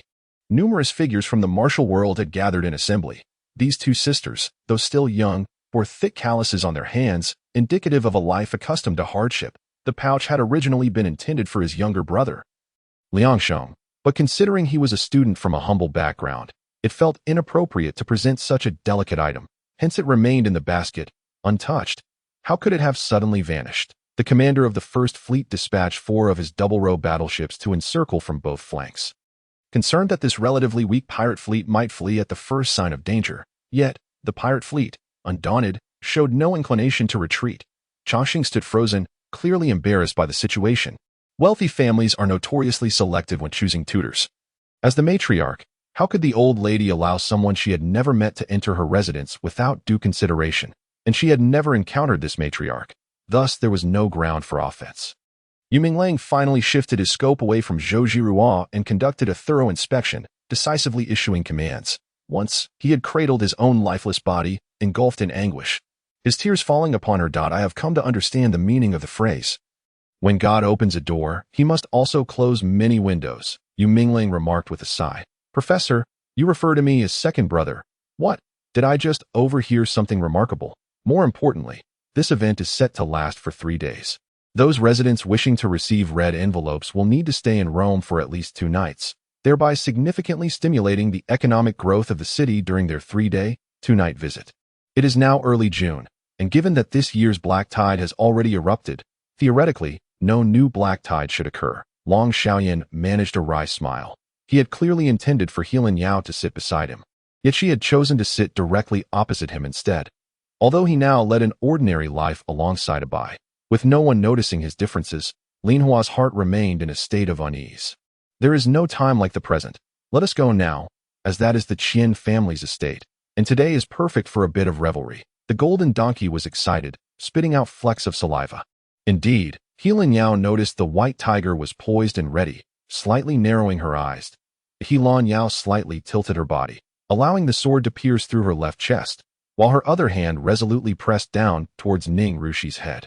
As she fled, Li Nan's eyes grew increasingly red, just as the system emitted a sound indicating a blood effect, marking Lu Fu Lan's demise. He ultimately could not restrain himself, and a single, warm tear slowly fell from the corner of his eye. Jiang Dong murmured to himself, yet his heart was filled with trepidation. Previously, he had relied on the power of the 5 elements to restore his body, but he wondered if the energy of thunder would be effective. Silently circulating his cultivation, he initially saw no results. However, in the midst of the thunderous sea, Jiang Dong possessed the one thing in abundance: time. Moreover, aside from this matter, he truly had nothing else to occupy himself with. He hurriedly changed his clothes, returning everything to its original state. Mei Yang surveyed the sky and commented from the side. When Ji Feng donned the mysterious armor, Mo Ren felt a pang of disappointment. She had not anticipated that Ji Feng's physique would fit the armor as if it had been custom-made for him. The black armor accentuated Ji Feng's face, which shone as pale as jade, rendering him even more handsome. Before long, a simple black bracelet was completed, adorned with a sparkling blue gemstone. Chapter 125. Disrespect in the hall. Gu Qingzhou deliberately seated himself in a corner, listening to the clamor around him, feeling as if he were the most inconspicuous person present. Those in attendance, especially after hearing the high praises of the law-body realm master, the venerable Chun, regarded him with looks of pity. A small child, full of spirit and liveliness, Lu Shuequan's 7-year-old son, occasionally scampered over to him, full of curiosity. Yang Ming could not help but feel a rush of excitement as he beheld the dazzling sight before him. Instinctively leaning in closer and immediately inhaling a captivating fragrance that wafted into his nostrils. Indeed, if the tribulation truly arrived, everything here would be affected, turning to ashes. There was a rare hint of tension in the Ant Queen's tone. A gunshot rang out, startling Chen Bin. He instinctively threw Chun Ting to the ground, trying to dodge the potential bullets that might fly their way. They tumbled onto the thick grass, which served as a good cushion. And Chen Ting, lost in her thoughts, suddenly found herself sprawled on the ground. Yin Bing disdainfully covered her nose with one hand, while the other attempted to fan away the nauseating odor. A profound sense of unease enveloped him. Upon reflection, He estimated that it was now nearly nighttime, when the poison of the colorful otherworldly flower within him would begin to act. Yet, upon stepping into this formation, the restless toxins surprisingly settled down. His consciousness expanded, covering several kilometers, as Huang Xiaotian moved through the darkness like an agile leopard. Now, we can engage in a proper conversation. Yang Ming turned around, his crescent-shaped smile barely visible in the shadows. Yi Changkong fought for his life, struggling alongside Qin Yuan. If successful, the blood debts would be repaid with blood. He intended to shatter every bone in their bodies, extracting their souls and refining them for 49 days, ensuring they faced eternal torment in their anguished cries. Yang Ming remained speechless, allowing Qin Xiao to vent her frustrations, contemplating that if he acquiesced to her desires, they would soon be thrust into nearly half a year of a long-distance relationship, which would be profoundly unfair to Qin Xiao. Lin Fan presented the elixir to Ruan, stating, "This is a beauty-enhancing pill. Once you consume it, the scars upon your visage shall naturally vanish." Amidst their astonishment, Zhang Wei's gaze had already shifted towards the lifeless body lying not far off, cold as ice. The delicate, snow-white hands bore marks of constriction from the vines, yet she gritted her teeth, summoning all her strength to drag the unconscious Zhang Wei towards the makeshift grass hut she had constructed. Qin Jun slowly opened his eyes, his Wuji Hongming robe billowing with the power of his magic. He gazed at his own hands, a faint smile gracing his lips. Every year, when the moonflower bloomed, El Chengji would visit U.S. City to admire the blossoms with friends and deliberate on matters of state. Ru Yin could only steal a glimpse of El Qingzhou from the shadows and feel content.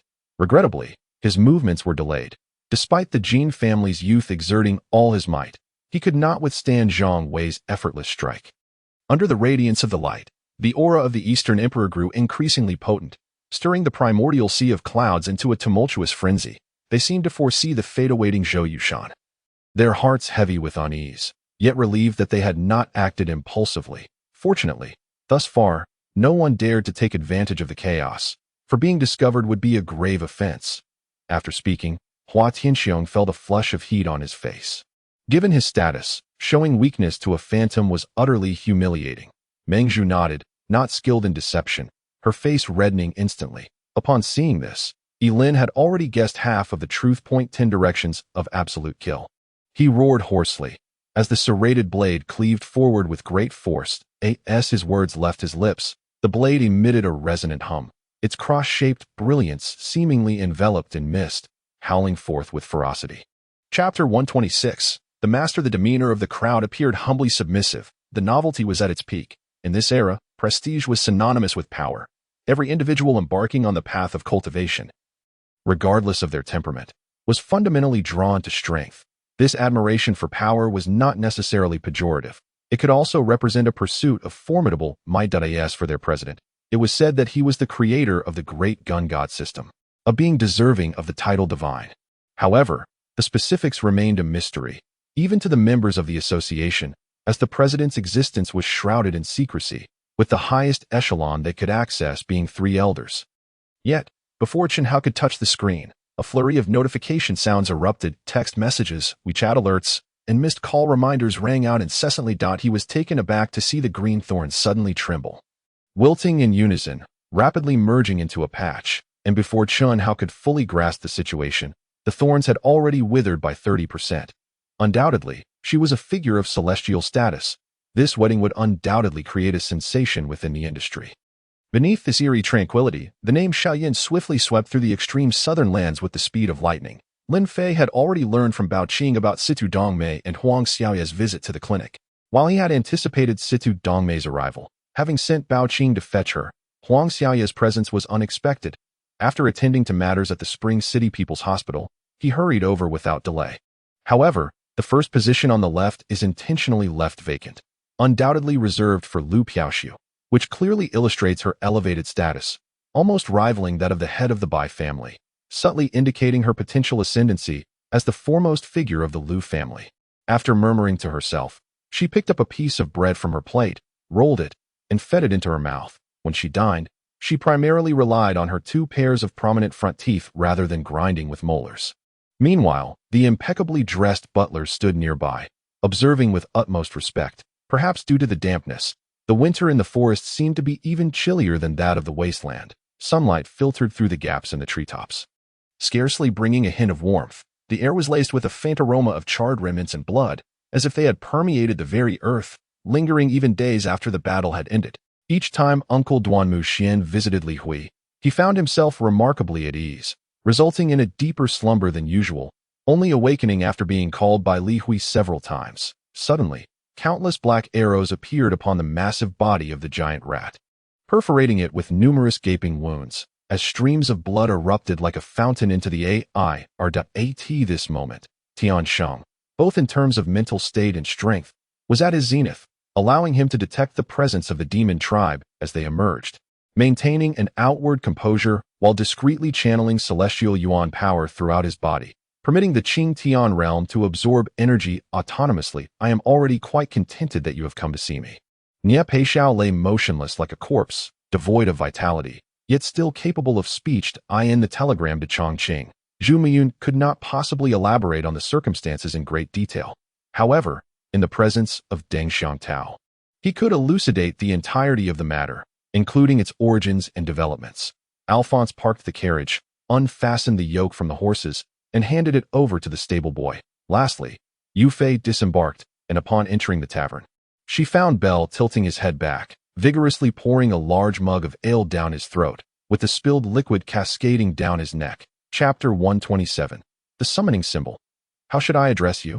Liar absently rubbed the tea lid against the teacup, deliberately casting a sidelong glance at Lu Xuequan while seated. In truth, he had already gleaned a general understanding of this family's situation, even knowing their names.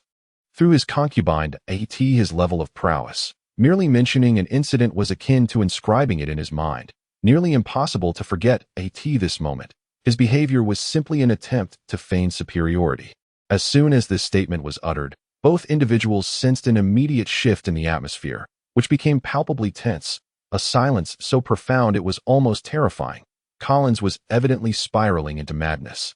Yet he did not resign himself to despair, radiating a fierce white light that countered the terrifying energy unleashed by the Earth's engulfment. I wish to meet your master. I wonder if you could facilitate an introduction? After speaking, he anxiously gazed at Liang Donged in an instant. The mighty heavenly thunder that rent the primordial sky asunder could not even be halted by a mere finger from Han Jun. A piercing shriek echoed. Yet Lin Feng showed no hesitation, producing gauze to clean the wound, applying a hemostatic agent and antibiotics, before rewrapping it with a fresh roll of bandage. However, Hu Qian was acutely aware that it could never aspire to be a dragon. Dragons were beings of supreme intelligence among the demon clan and would never resemble such a form. At this moment, Gudia was far too preoccupied to regard Lu Hao's overconfidence. His sole focus was on devising a strategy to vanquish this fire-breathing dragon. It was akin to an ordinary beggar receiving the personal assistance of a head of state. How could one not feel a swell of pride and delight? Fei Yu forcefully flung her away, causing Ling Yu to crash against the wall, where she leaned in the corner, exclaiming in pain. Thus, it was settled. Everyone should prepare diligently and procure new garments, for we must not tarnish the reputation of the Morong family. Do you understand? Morong, he said earnestly. Hao felt a smirk tugging at the corners of his mouth.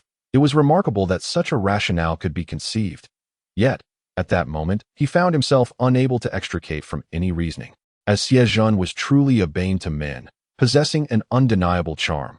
Lost in thought, he suddenly collided with a warm back, rubbing his reddened nose while casting an angry glare at the person before him, only to find it was merely the 13th prince, with the 9th prince nowhere in sight. Upon seeing that neither of the two was intimidated by his thunderous laughter, the elder could not help but nod in satisfaction. Lin Hanshi reverted to his previous gruff demeanor, deliberately lowering his voice, and declared, "Mama, from this day forth, Miss Peony shall be my exclusive consort. No one is permitted to vie for her affections. Do you understand?" As he spoke, he slipped another ingot of silver into the brothel keeper's hands, his gaze radiating an air of formidable authority. Mayemo bids farewell. Observing the 13th prince's incredulous expression, Lung Yu placed a hand on her chest, seemingly devoid of any sentiment, and offered a humorless smile. Nian Gingyao laughed heartily, yet Mu Shimei perceived a chill amidst the laughter, a profound resignation to the state of the world. After taking a few steps, Mu Shimei surveyed her surroundings, contemplating how to evade Nian Gingyao's watchful gaze. only to hear his laughter gradually subside. Chapter 128. The father-in-law Lu Shuekuan expressed his gratitude repeatedly, while the steward also displayed considerable politeness. Though he failed to notice the subtle, significant smile lingering on the steward's face as he turned away. Once outside the magistrate's office, Lu Shuekuan felt a wave of emotion wash over him. This situation was unavoidable. It truly required a figure like Li Erbi to be believed. It was nothing like before when he had to plead and beg for help, with gold at home. What had happened? The roar of the tiger had abruptly ceased, leaving Zhang Exine startled and filled with suspicion. But in that fleeting moment, a myriad of thoughts flashed through her mind, and she instinctively felt that the tiger's anomaly was undoubtedly related to that presence on the second floor. Without hesitation, she halted her steps and turned to descend the stairs. It is bold to speculate, but could it be that the Dragon Lord has trapped that dead fish-eyed creature within the game world for ulterior motives? This notion was not lost on Xiao Yinyuan. Liaoxue clutched Qin Feng's collar, following closely behind him, and only now did she realize that there was no path ahead. Thorns and weeds surrounded them, occasionally snagging their clothing. Instinctively, she sought refuge behind a boy, reaching out to grasp his arm. One can only await the future. Should one's progress be sufficient and conflicts with the demon realm be avoided, there remains the possibility of settling in this world. At that juncture, time will be abundant, and opportunities to resolve matters with her will surely arise. I visited the hospital today, only to discover that Auntie had been discharged 3 days prior. If you encounter difficulties, why not give me a call? Zheng Yu remarked, gazing at Lu Feifei's mother, who lay in the hospital bed. A colossal warship cast a shadow, blocking the sunlight and enveloping the dilapidated platform in darkness. The residence of the King of the Frost Kingdom is centrally located in the capital. This magnificent castle has withstood the ravages of over a millennium, and nearly every new monarch's ascension is accompanied by a renovation of its grandeur. The reason the Celestial Fox employed the method of soul exchange against Hao Ruan was due to the understanding that spiritual power is ineffective against ordinary individuals. The sense of urgency washed over me as I beheld that familiar figure drawing nearer, exuding an invisible pressure that rendered the air around me tense with anticipation.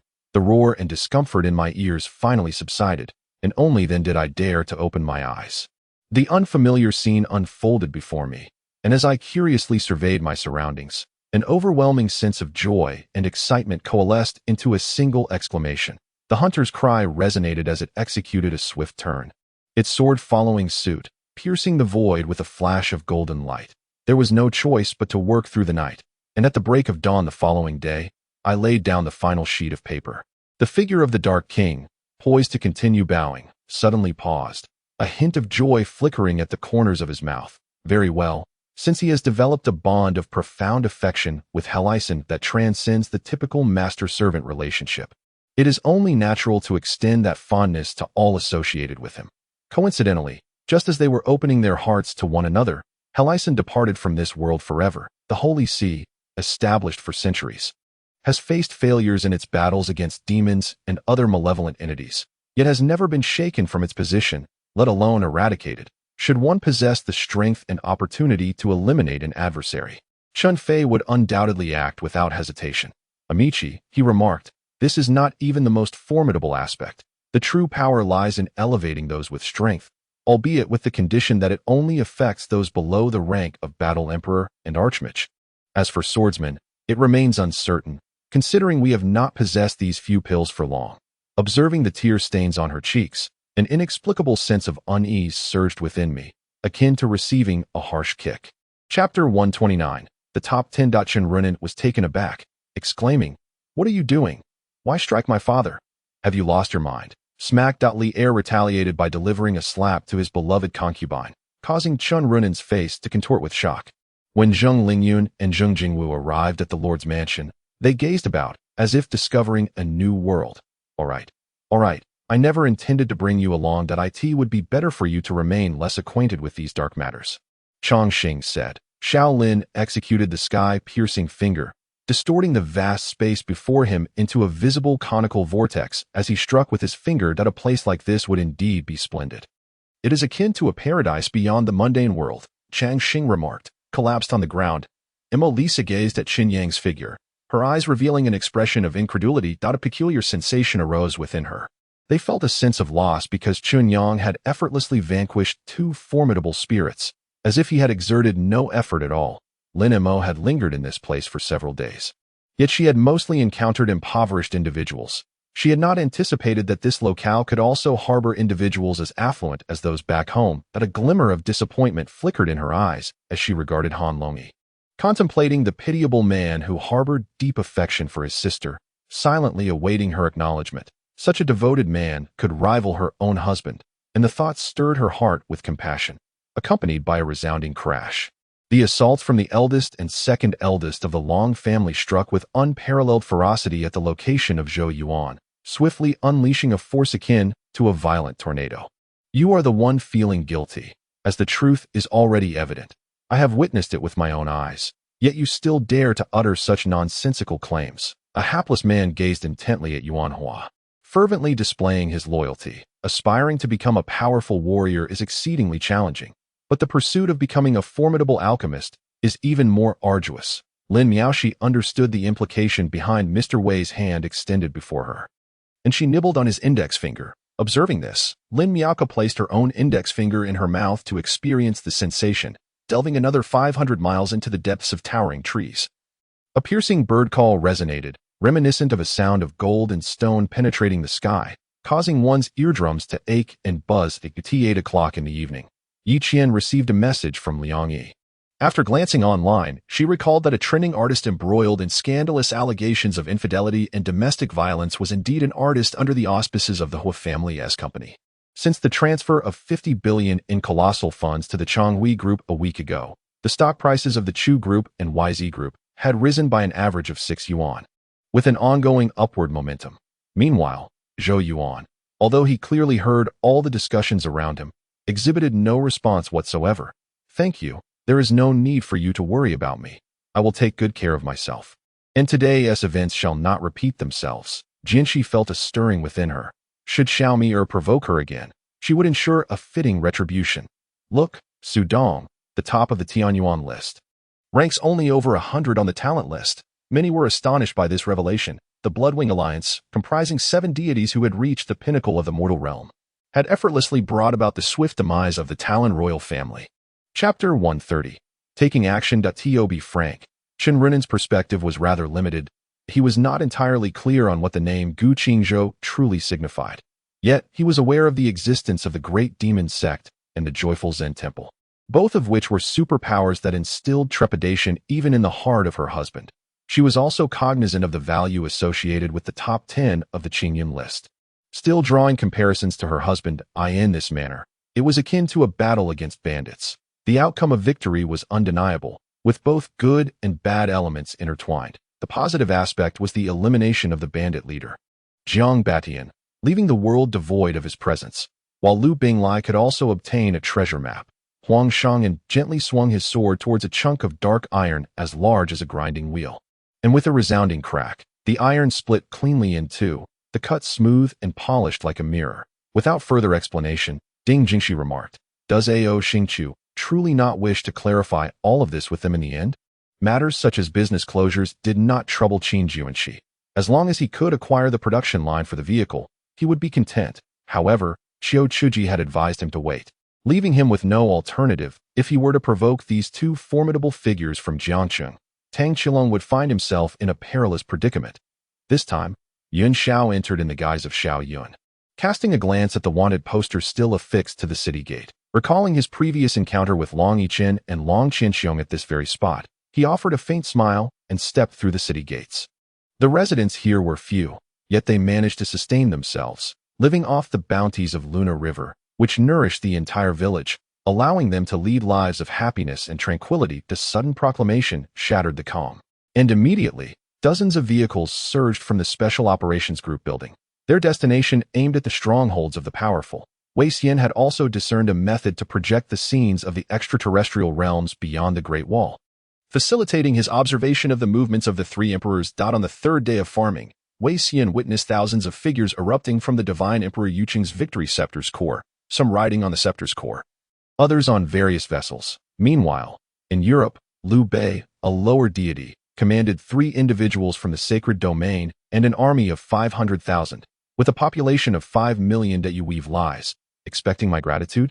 I assure you, that will not happen. Since that day, I have resolved that we shall be strangers henceforth, unacquainted with one another, Shun Jiannan declared resolutely, each word ringing clear and true. 4 Pinnacle experts of the Dongjin realm found themselves subdued at a mere glance before Qin Feng and his companions.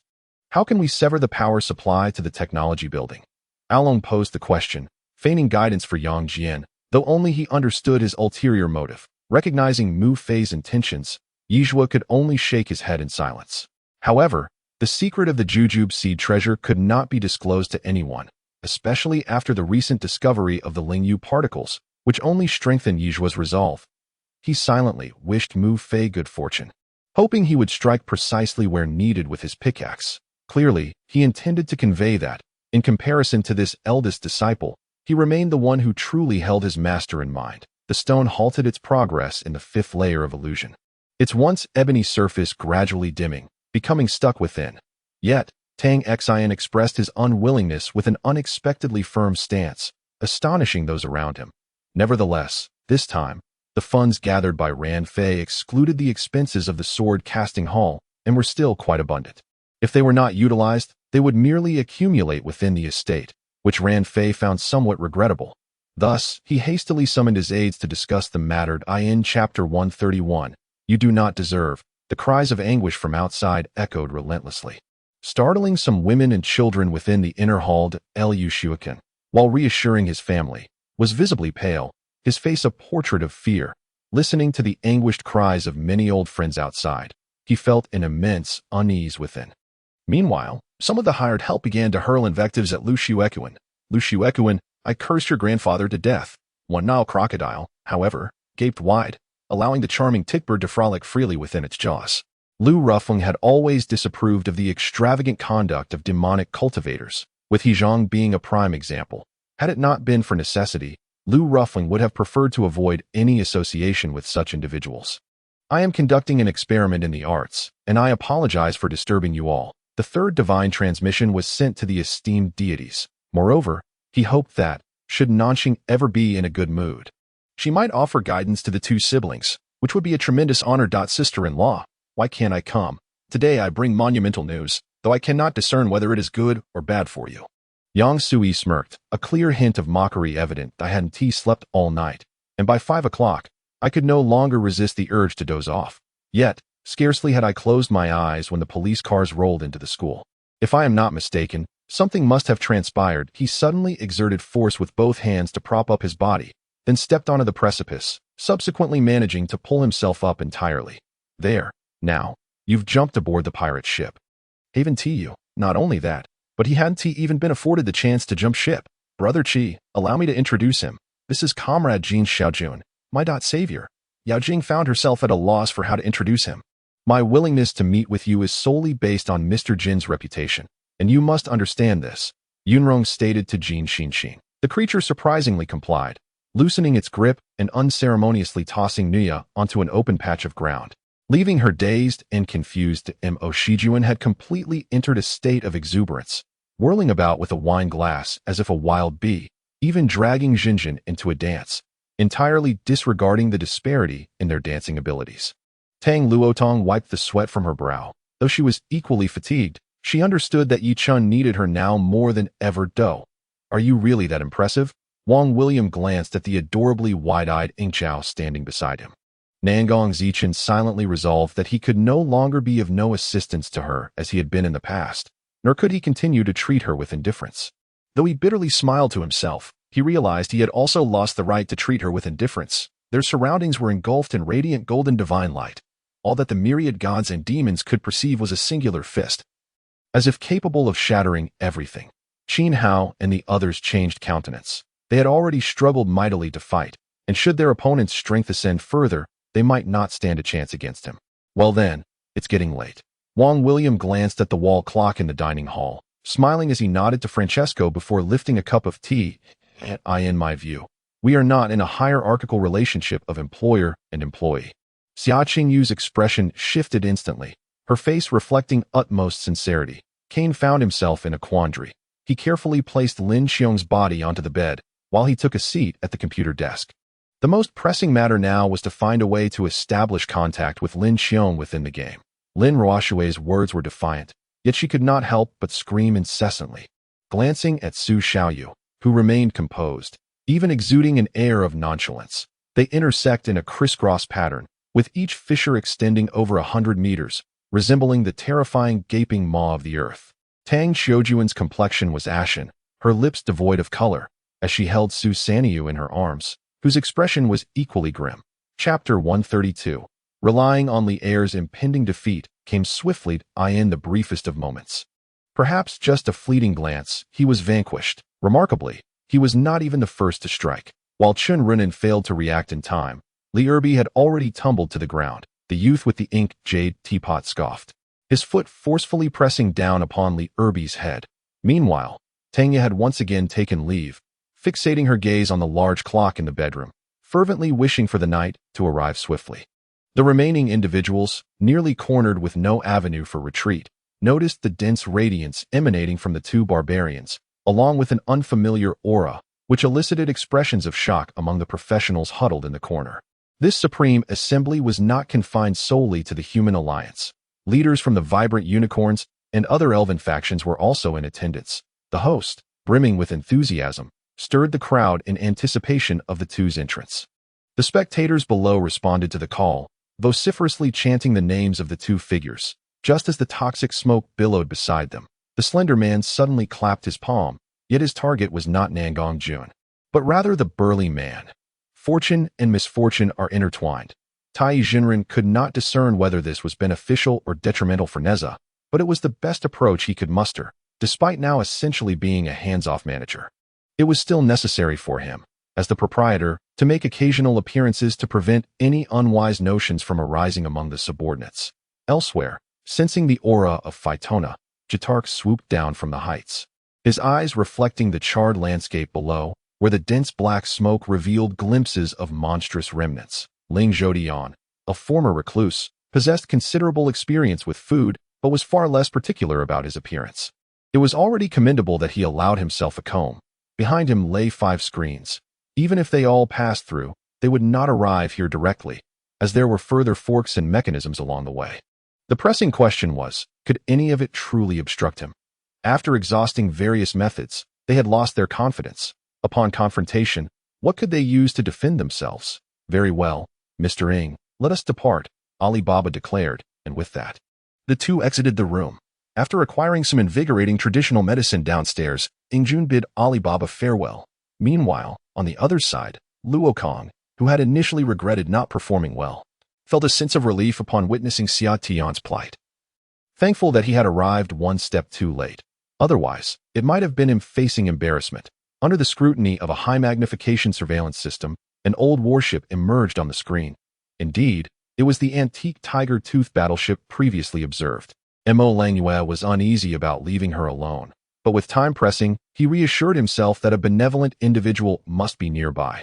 Thus, finding some solace, disrespectful ones, seize these unruly commoners, the supervisor commanded, and the soldiers dispatched from the previous night rushed forward to apprehend the populace. In an instant, cries of struggle and wails from the ordinary citizens echoed throughout.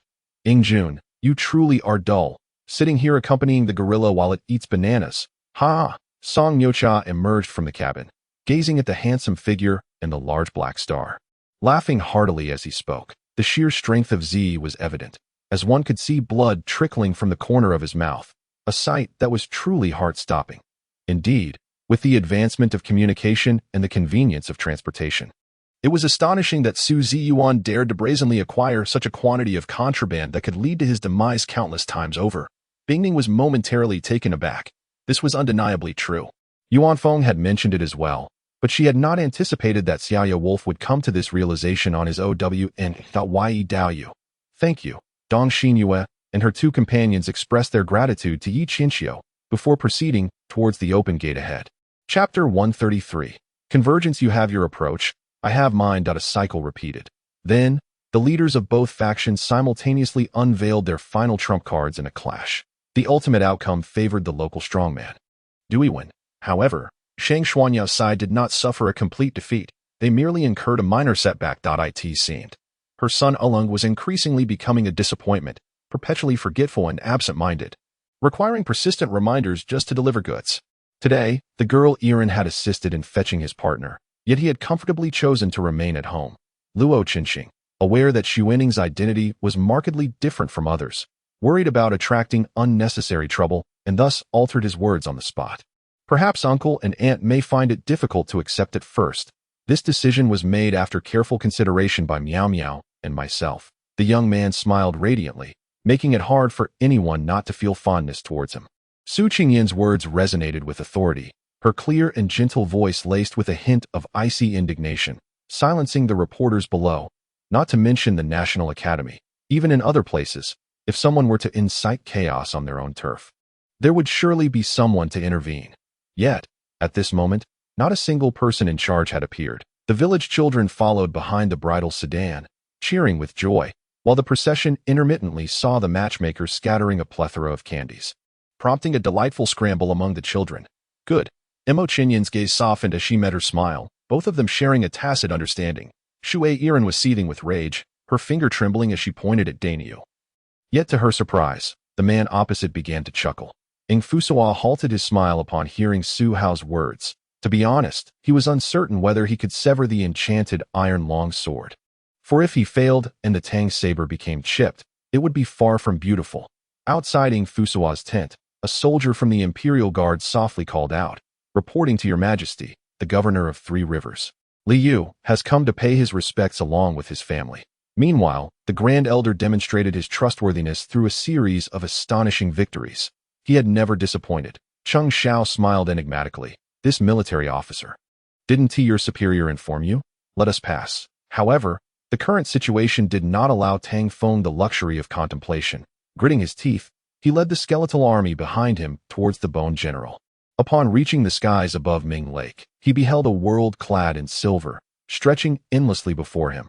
The snow on the ice was swept by the northern winds, producing sounds reminiscent of ghostly wails and wolf howls. "Impossible!" Ai Sinew shouted in fury, refusing to believe her father could commit such an act this moment. Dao Yin, revealing his grotesque form, lunged at a nearby ferry like a ravenous wolf, only to be met by a surge of water from Taihu, rising up to assault him. The Mushin sword wheel is renowned, regarded as a masterpiece among the many fourth-tier martial arts techniques of the Zhou family, celebrated for its enigmatic transformations as soon as Chu Ming exited the tavern. A gust of howling sea wind swept over him, causing him to involuntarily shiver. After a disheveled landing, Mo Li's gaze fell upon Su Chen. He understood that, given the cultivation levels of the three of them, they were certainly no match for Li Luan. Huaigui was correct. The only one capable of slaying Huaigui Li Luan was the divine sword wielded by Su Chen. Shortly thereafter, Bai Qizhong and Yi Qin hurried out. At that moment, Tang Xiao had already been assisted by Li Chao to a public bench outside the command room to rest, while Li Chao himself was engaged in a phone call, his expression and tone exuding a chilling murderous intent. Chapter 134. Frustration. However, these two differed from the typical observers of the Qingyun ranking. Shang Xin Miao belonged to a group of exiles, and his life was occupied by far more intricate matters. Dui Wan, an official of the combat department, was even more entangled in bureaucratic affairs, overwhelmed with responsibilities. Yet, it must be said that both were subdued by Gu Qingzhou's formidable presence. After all, in Gu Qing smiled, her pair of phoenix eyes sparkling like crescent moons, radiant light shimmering from their depths, resembling a multitude of brilliant stars, leaving Lung Yu Tan momentarily astonished. "No need to see you off," Xiao Shangzhen Tian declared, as the cloaked figure swayed with each step, vanishing from sight in the blink of an eye. Zhang Yi abruptly stood up, her eyes gleaming as she fixed her gaze on Gong Sun Yunze, feeling unjustly wronged. "Cousin, how am I not obedient? I was called up before dawn and have yet to eat." No sooner had she finished speaking than her stomach audibly protested in agreement. Wasn't this something everyone already knew? Why was the second brother so flustered? Lao San Mo, who commented in a tone of nonchalance, showing no surprise that it was indeed the first time he had encountered someone using such methods on a child. The old physician shook his head. "Is that so? I thought this Lu Yao fairy was a heartthrob. I never imagined she could not captivate you," Long Qing'er remarked, though she seemed to doubt that the chubby man was merely putting on airs. Suspecting he had long been enchanted by Lu Yao fairy's charms, just like those present. Yunjin had been closely observing the queen's expression. Given her demeanor, it was evident that the queen might indeed be involved. Gu Xiaocheng sighed. Brother, after all your deliberations, you found me such an unconventional sister-in-law that a special forces soldier is one thing, but her working style is simply unparalleled. The dim candlelight reflected the shadows of the two, their figures entwined in a deep kiss, lingering without release. That I must ask, what brings you to these places? If you wish to gather military intelligence, so be it, yet you hide away during the day for slumber, only to wander aimlessly at night. Zhang Qingzhou felt himself, despite being older, increasingly constrained by him, following his commands, and now unexpectedly finding himself in the midst of the grain storage. The relationship between Jonathan Friedman and Simon is well known, and Miller evidently sought to leverage this connection, hoping to obtain better opportunities from Daenerys Entertainment. In the original timeline, this was the staggering loss reported by Sony following the departure of Peter Guber and John Peters from Columbia. The shocking figures compelled Sony's founder, Akio Morita, to step down in disgrace, completely withdrawing from the company's management. Presently, Martin embodies a fusion of the souls of a time traveler and the tyrant Gilgamesh. The director, Chen Xiao, was momentarily taken aback, feeling a wave of refreshing ease wash over him. Such commendation from the director was a rarity, particularly towards a supervisor to date. Those who had received the director's affirmation had invariably been promoted and rewarded. Jessica performed a simple spell, transforming Mituna's sword, which merely bore the excellent grade, to resemble the sword soul in Martin's possession perfectly. I, filled with perplexity, escorted her to the hospital. Zhang Xiao, noticing my unsettled demeanor, persistently inquired, but the matter was too convoluted, and I did not wish to entangle him in it. Remaining silent. Chapter 135. Coming to one's senses in an instant, Shang Xuanmiao's gaze toward Gu Qingzhou became peculiar. Those behind him expressed their dissatisfaction, feeling that Gu Qingzhou was being excessively oppressive. Shang Xuanmiao himself felt quite tormented. Eagerly arriving, he had not anticipated encountering an unnamed ruthless individual. That it was unfortunate that not only did he leave empty-handed, but he was also compelled to relinquish his own possessions. Truly, it was a case of losing both the lady and the soldiers. At this moment, Zhou Xian bore no resistance towards Yichun, resigned to accept his punishment. Uniquely, while the fire ring was repelled, it still persisted in its assault. After countless collisions, the master of the fire ring concentrated his energy, determined to make a desperate effort.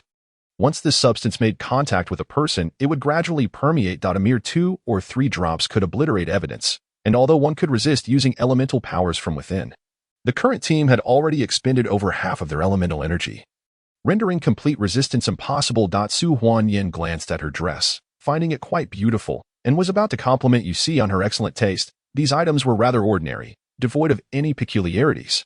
Fearing she might overlook something, she meticulously searched the 7th floor, but aside from a wooden table and the items upon it, there were no new discoveries. She was not well acquainted with Mu Siyuan, having only met him for the first time, and refrained from voicing any questions or opinions. Whatever course of action was to be taken, Mu Yiqin must have considered it thoroughly. As Chen entered the living room, she happened upon Lu Yanxiu emerging, clad in an apron and wielding a spatula. Before she could finish her inquiry to the coachman, the sound of galloping hooves suddenly echoed. The rider was a guard from the Feng family. Xie Yun pressed against Feng Jin's chest, forcing him to retreat, using both hands and feet to close the door. Feng Jin's back collided with the door, and before he could react, Xie Yun had already raised his arms to restrain him in the middle. Lu Xiaoyan had just extended his arms to embrace Liang Ran when she turned and lay directly on the bed, covering herself with a quilt, upon witnessing the 2 youths who had suddenly appeared before him. Willing to provoke that terrifying bloodthirsty Azura, Gara, Inazuka was so astonished that he could scarcely utter a word.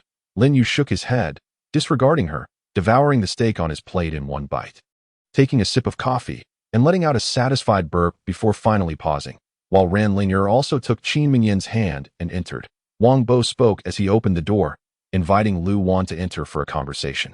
It was late in the evening, and the air had turned somewhat chilly. The lobby manager regarded Ma Yu with great respect, which filled Ma Yu with a sense of pride and comfort.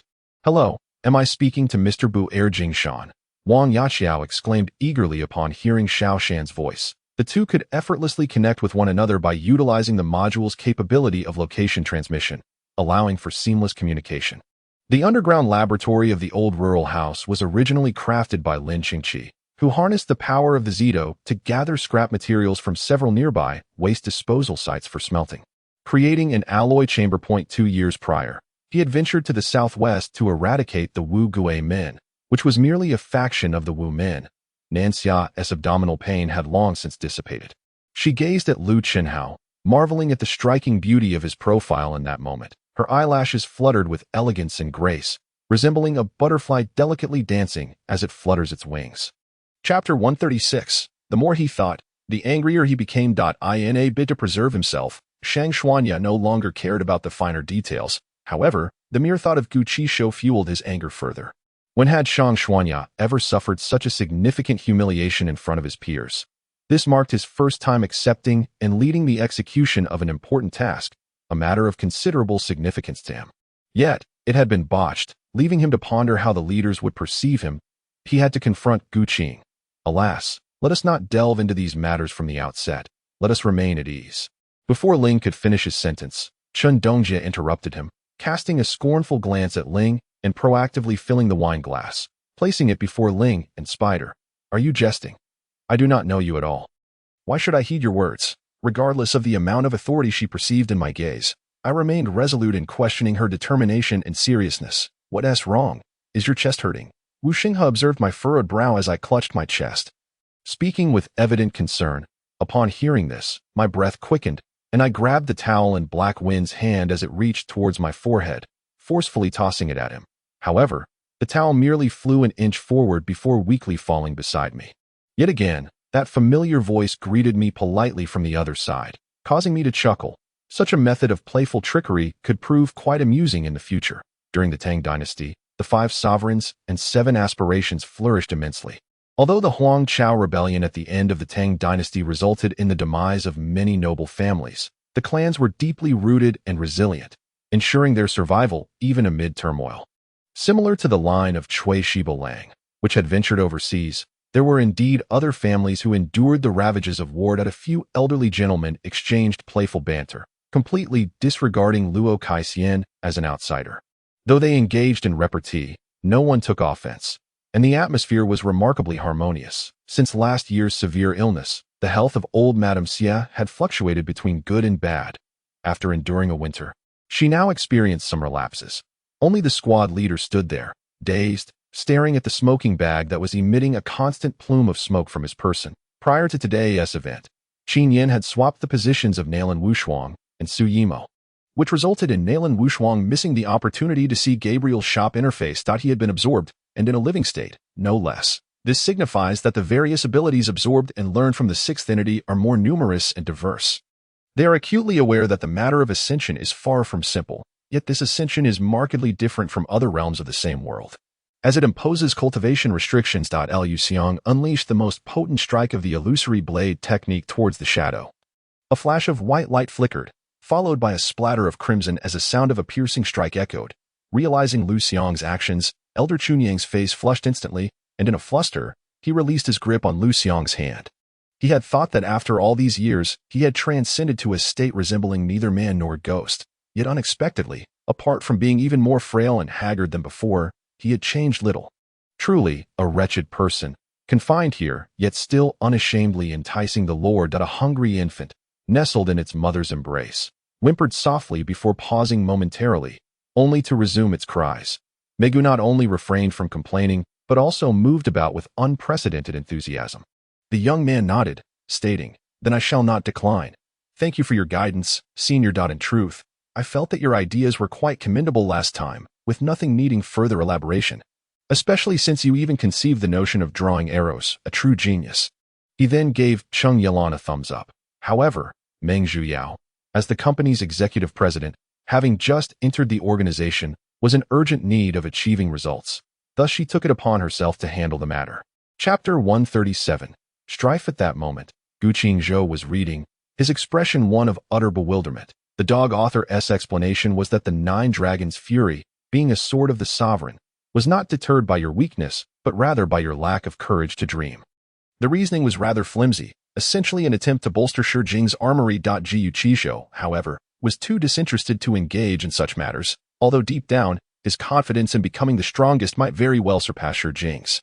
Upon hearing the other's resolute refusal, Yanxi was filled with a burning rage, yet found no outlet for it, merely glaring fiercely before departing. When he reappeared at the city lord's residence, he was followed by over 100 soldiers, marching robustly towards the setting sun inn. Behind the battlefield, Cui Min had donned heavy armor, gazing up at the snow-laden gray sky, urging his golden steed into the thronging battlefield. He could linger no longer. He must carve a bloody path to rescue his beloved. The specter of bones felt a jolt in his spirit, and with a swift motion, he vanished without a trace, leaving only Ruan Yunjin on Fire Island. His gaze fervently fixed upon the phoenix in midair, awaiting its descent.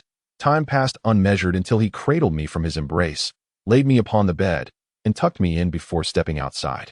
You say, others should refrain from interjecting. I shall compel him to concede with genuine acknowledgement. Wang Fugue glared at Wang Shi, sensing his agreement with my assertion, driven both to prove his prowess and to demonstrate his intelligence before all. The divine spirit of splendor roared in fury, desperately attempting to break free from its entanglement and flee at great speed. Yet alas, escape was not within reach. However, the tracking dagger was, after all, incapable of simultaneously dealing with all the lemurs.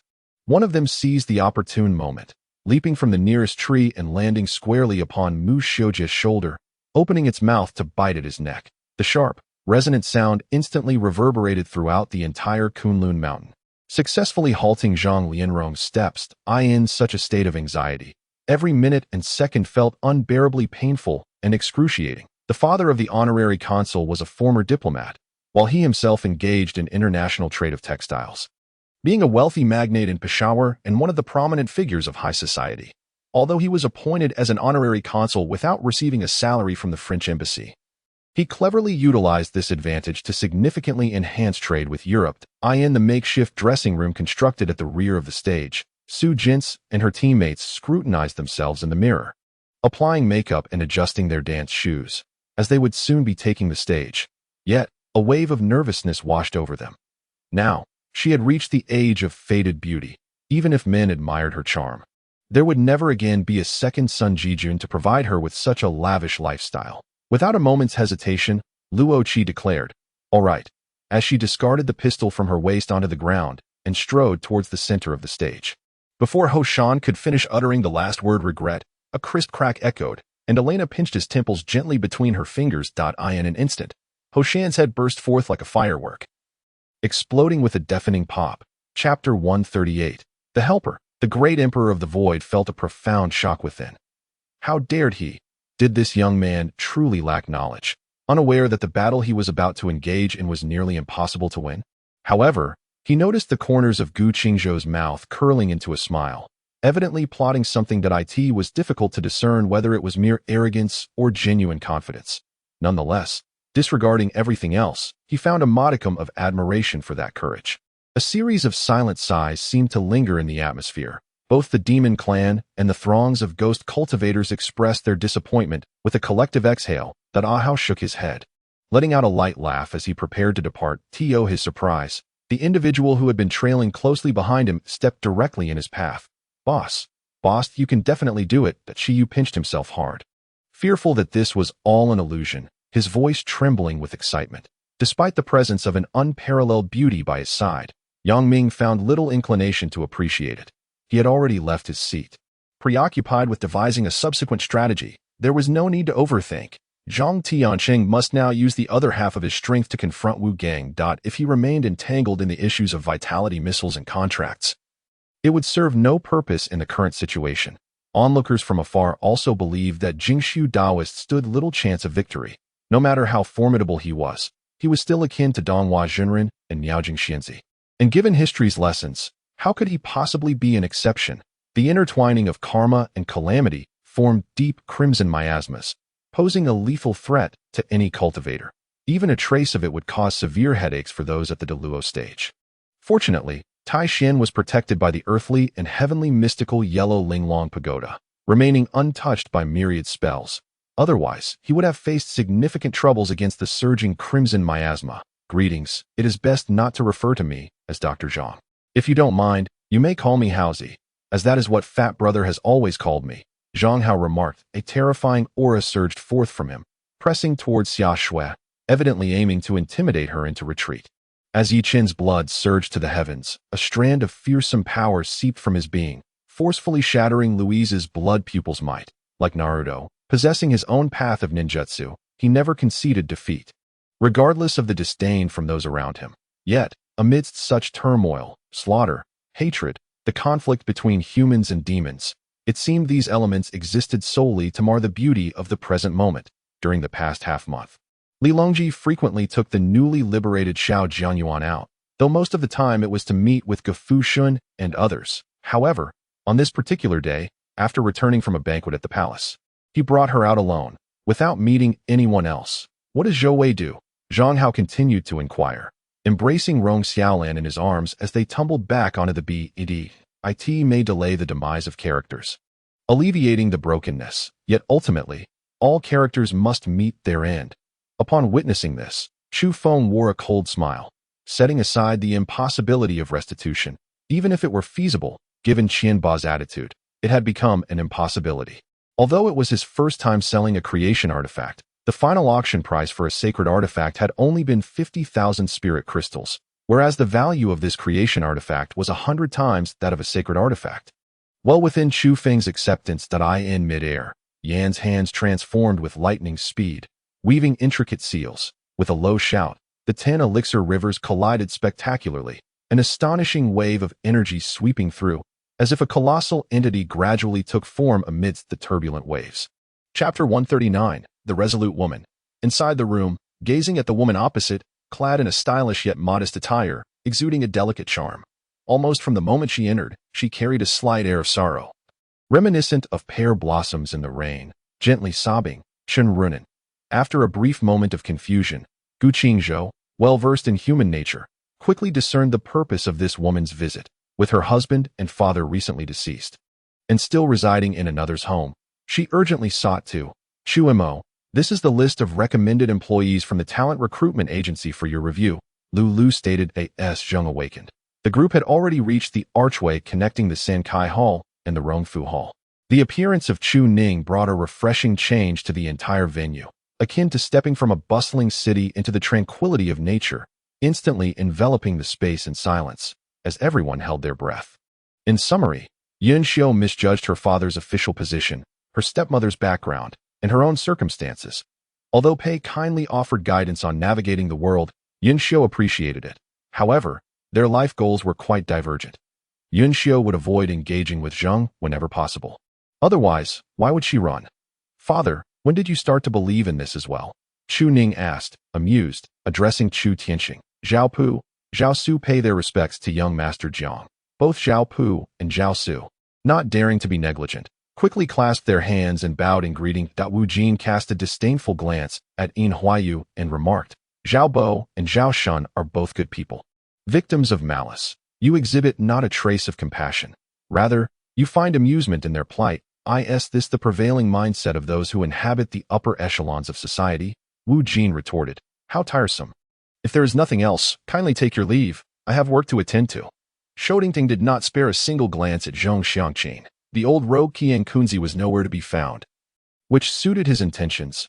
Who could fathom what that rascal might do next? He was already poised to seize the opportunity to take Li Bufan away. Well, Brother Xiong, do not take offense. I was merely jesting. We hardly possess such fortuitous luck, M.A. Shan said with self-deprecation. Alas, what good is it? This time, the Chui family is utterly finished, the elder spoke slowly. There were 10 supervisors at the plantation, individuals who routinely humiliated and abused the Chinese laborers, earning their profound hatred. These supervisors had nearly 100 thugs under their command. Lin Fei chose not to eliminate them, but instead left them at the plantation as laborers that I could spare your life. Yet you wish to kill me. This time, regardless of the circumstances, you shall die, Tang Fan declared with thunderous fury, his voice resonating throughout the venue. Lin Fei's expression changed abruptly. The blades of the propeller were intricate spatial curves, the design and manufacture of which were exceedingly challenging. In terms of design, Lin Fei, with his exceptional mathematical prowess and extensive knowledge of fluid mechanics, accomplished the task. However, manufacturing posed a significant dilemma. Lin Fei's acquisition of property incited great discontent in Qingzhou Luosi, who met with Lin Fei multiple times, each encounter culminating in exasperated outbursts. Your current seizure of Spanish property is a provocation against the British Empire, which will not forgive you. Lin Fei remained unfazed by Qingzhou Luosi's tirades. To hell with you. If you can assist, do so. If not, then be gone. His temper finally erupted. Being entangled with a troublesome snake spirit was vexing enough, and he had initially hoped for some assistance. Only to encounter such a disarrayed individual, who was even more insufferable than his pretentious father. Huala was established by Yun Shaokai, a fact unknown to Yang Kong, who felt somewhat slighted by Yen Mei's absence and personally attending to him. Thus he did not dissuade Yang Ke's remarks. Chen Dan extended her hand to grasp mine, and with a powerful push of her foot, she aimed to leap up. I, too, exerted force to pull her up. Chen Dan had ascended halfway when suddenly her foot slipped, and with a startled cry, she fell. Chapter 140. Difficult to die the same deep night. In that small town, Shi Jing, now a resident having just rented a modest abode, lay in bed, sound asleep, when he was abruptly roused. His heart ached intensely, an uncomfortable sensation, akin to the feeling of losing something profoundly significant to him, but a thorough inspection of his body yielded no apparent issues. Sleep eluded him. He observed the unfolding situation with quiet patience. Eugenely whispered at an extremely low volume, audible only to her companions Gu Mingjue and Bai Li Shirhan. Meanwhile, at the front lines, some soldiers, who should have been stationed or patrolling the plains, hurriedly fled southward, evading the monstrous army that pursued them, while also seeking refuge from the all-consuming sea of molten magma. Little did Lin Ke know that after his words, Han Dongji's expression would become even more tangled, murmuring, "Why is it like this? Why is it me?" His gaze remained fixed, dazed, upon the quarters of the second prince. As the vehicle resumed its journey towards the headquarters, Li Ziang maintained a persistent smile, one that sent chills down Zhang Qingyi's spine. Several times his grip faltered, causing the car to veer off its intended path. It was then that Shi Ruasia cast a discerning glance at the man who addressed him as uncle. His thin lips pressed tightly together and his brow furrowed. Aware of the identities of the two women, they refrained from any reckless actions, merely observing from a distance before departing in jovial conversation. Lin Ke promptly instructed Lu Ming to retrieve a rope from the airplane. Shortly thereafter, Lin Ke slid down the rope to the window, where Ming Fei caught him and led him into the room. This Lu Ming, the second in command, exhibited far greater agility and speed than his predecessor. Accompanying Lin Ke into the principal's office, it was not a magical artifact from Lin Ke's collection that facilitated this, but rather the residual power that had emanated from the vine prior to his departure.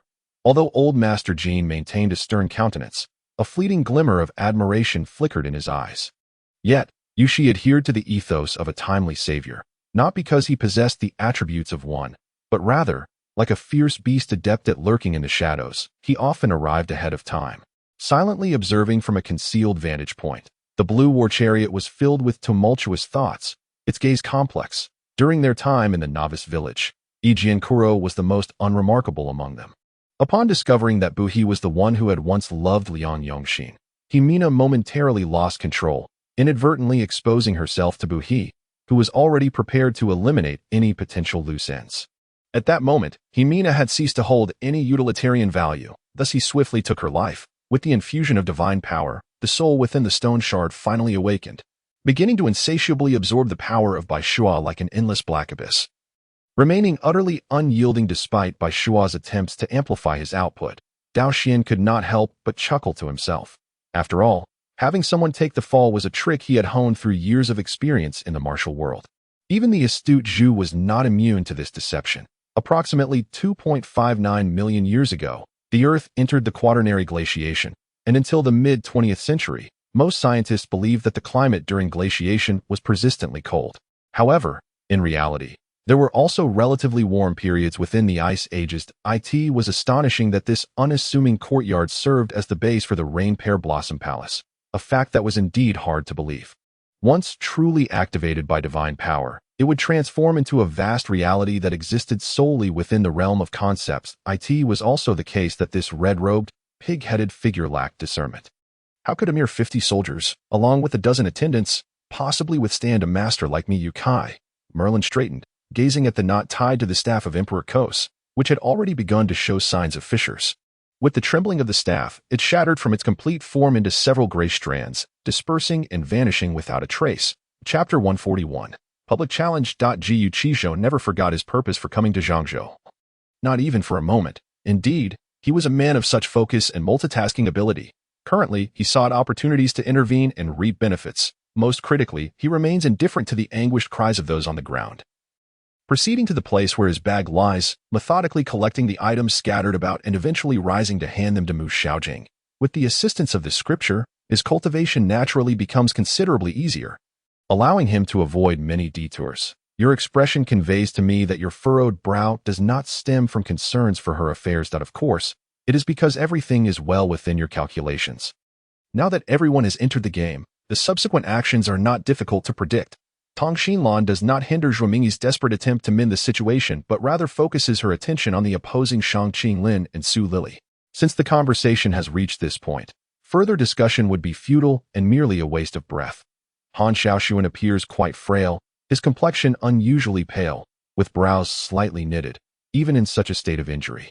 He possesses an extraordinary beauty that captivates Lin Zhozhou. Fu Yunyi's words have opened a new realm for Qin Xiao, as he is astonished to discover the existence of such remarkable treasures. Let us see the true strength of the head of Wujiao Palace, renowned alongside Zhuangximen. Feng Fengge stands proudly with her sleeves billowing. The ruthless girl, Feng Qingye, remains unfazed by her malicious provocations. Instead, suddenly pinning her down onto the soft grass, ensuring to shield her body, Xiao Qiqi curls up under the covers, entirely unclothed, glancing down with a moment of hesitation, about to speak. As long as your highness knows this, I am content.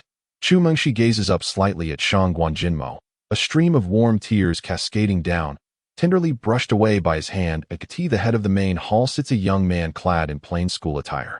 His eyes bloodshot, bearing an expression of sorrow and suppressed indignation. He is Nan Yeyu, the eldest son of Nan Yantang. Wei Qiqiu silently sheds tears, her hands clenched tightly, biting her lip resolutely, as a fierce determination washes over her tear-filled eyes. You are not at fault. You are merely a victim of circumstance. Lin Sichuan tenderly caresses her smooth forehead. Tang Rou meticulously examines her from head to toe, her expression heavy with concern.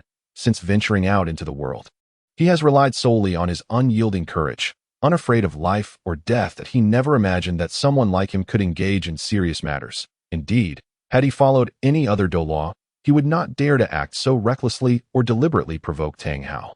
Especially with Frander, he had just discerned the soul emperor-level strength from the aura of Yuan Qingtian.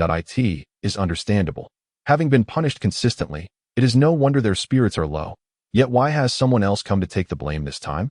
The scene is undeniably comical, with several mud-covered monkeys whose clothes are entirely soiled, rendering their original appearances unrecognizable, even their shoes barely clinging to their feet. Chapter 142. Duel. That Gu Qingzhou remains utterly oblivious to these external affairs. The past 2 months have been a whirlwind of activity. He has traversed various deep mountains and forests. In some places, what he encounters does not align with his memories or the familiar narratives, resulting in delays and several perilous encounters. Nevertheless, overall, it has been relatively smooth sailing. Essentially, all of his storage items are filled to the brim, marking an unprecedented bountiful harvest. In his inaugural attempt at concocting a potion, Lu Tianming naturally opted for the most commonplace and easily crafted elixir, namely the low-tier pill of absorption. Gu Yuran lifted his gaze towards the dimming sky in the distance, along with the mountain peak partially shrouded in mist and the other half looming beneath his very eyelids. Upon a distant fragment, a colossal figure with 1,000 arms stood astride the heavens, its myriad limbs suspended in the air as if supporting 3,000 worlds, exuding an overwhelming pressure that threatened to engulf any onlooker, compelling them to bow in reverence. Tio, be candid. This was his first encounter with a tinge of fear stirred by a game. The scene was rendered with such striking realism, compounded by the presence of a madman NPC. Reese, outside the door. The low murmur from oldly jolted Gu Yuran, who was mustering his resolve to finally raise his head. Had it been the likes of the Qin clan or the feeble Yin old man, who were of lesser cultivation, he would have readily thrust Sun Fengzhao forward to divert the attention of the twin-headed, thereby reenacting his recent escape maneuver. The playful banter from the crowd left me feeling increasingly embarrassed, prompting me to shoot a glare at Bao Yuan. blaming him for bringing up the topic of drinking. Honest? What do you mean by that?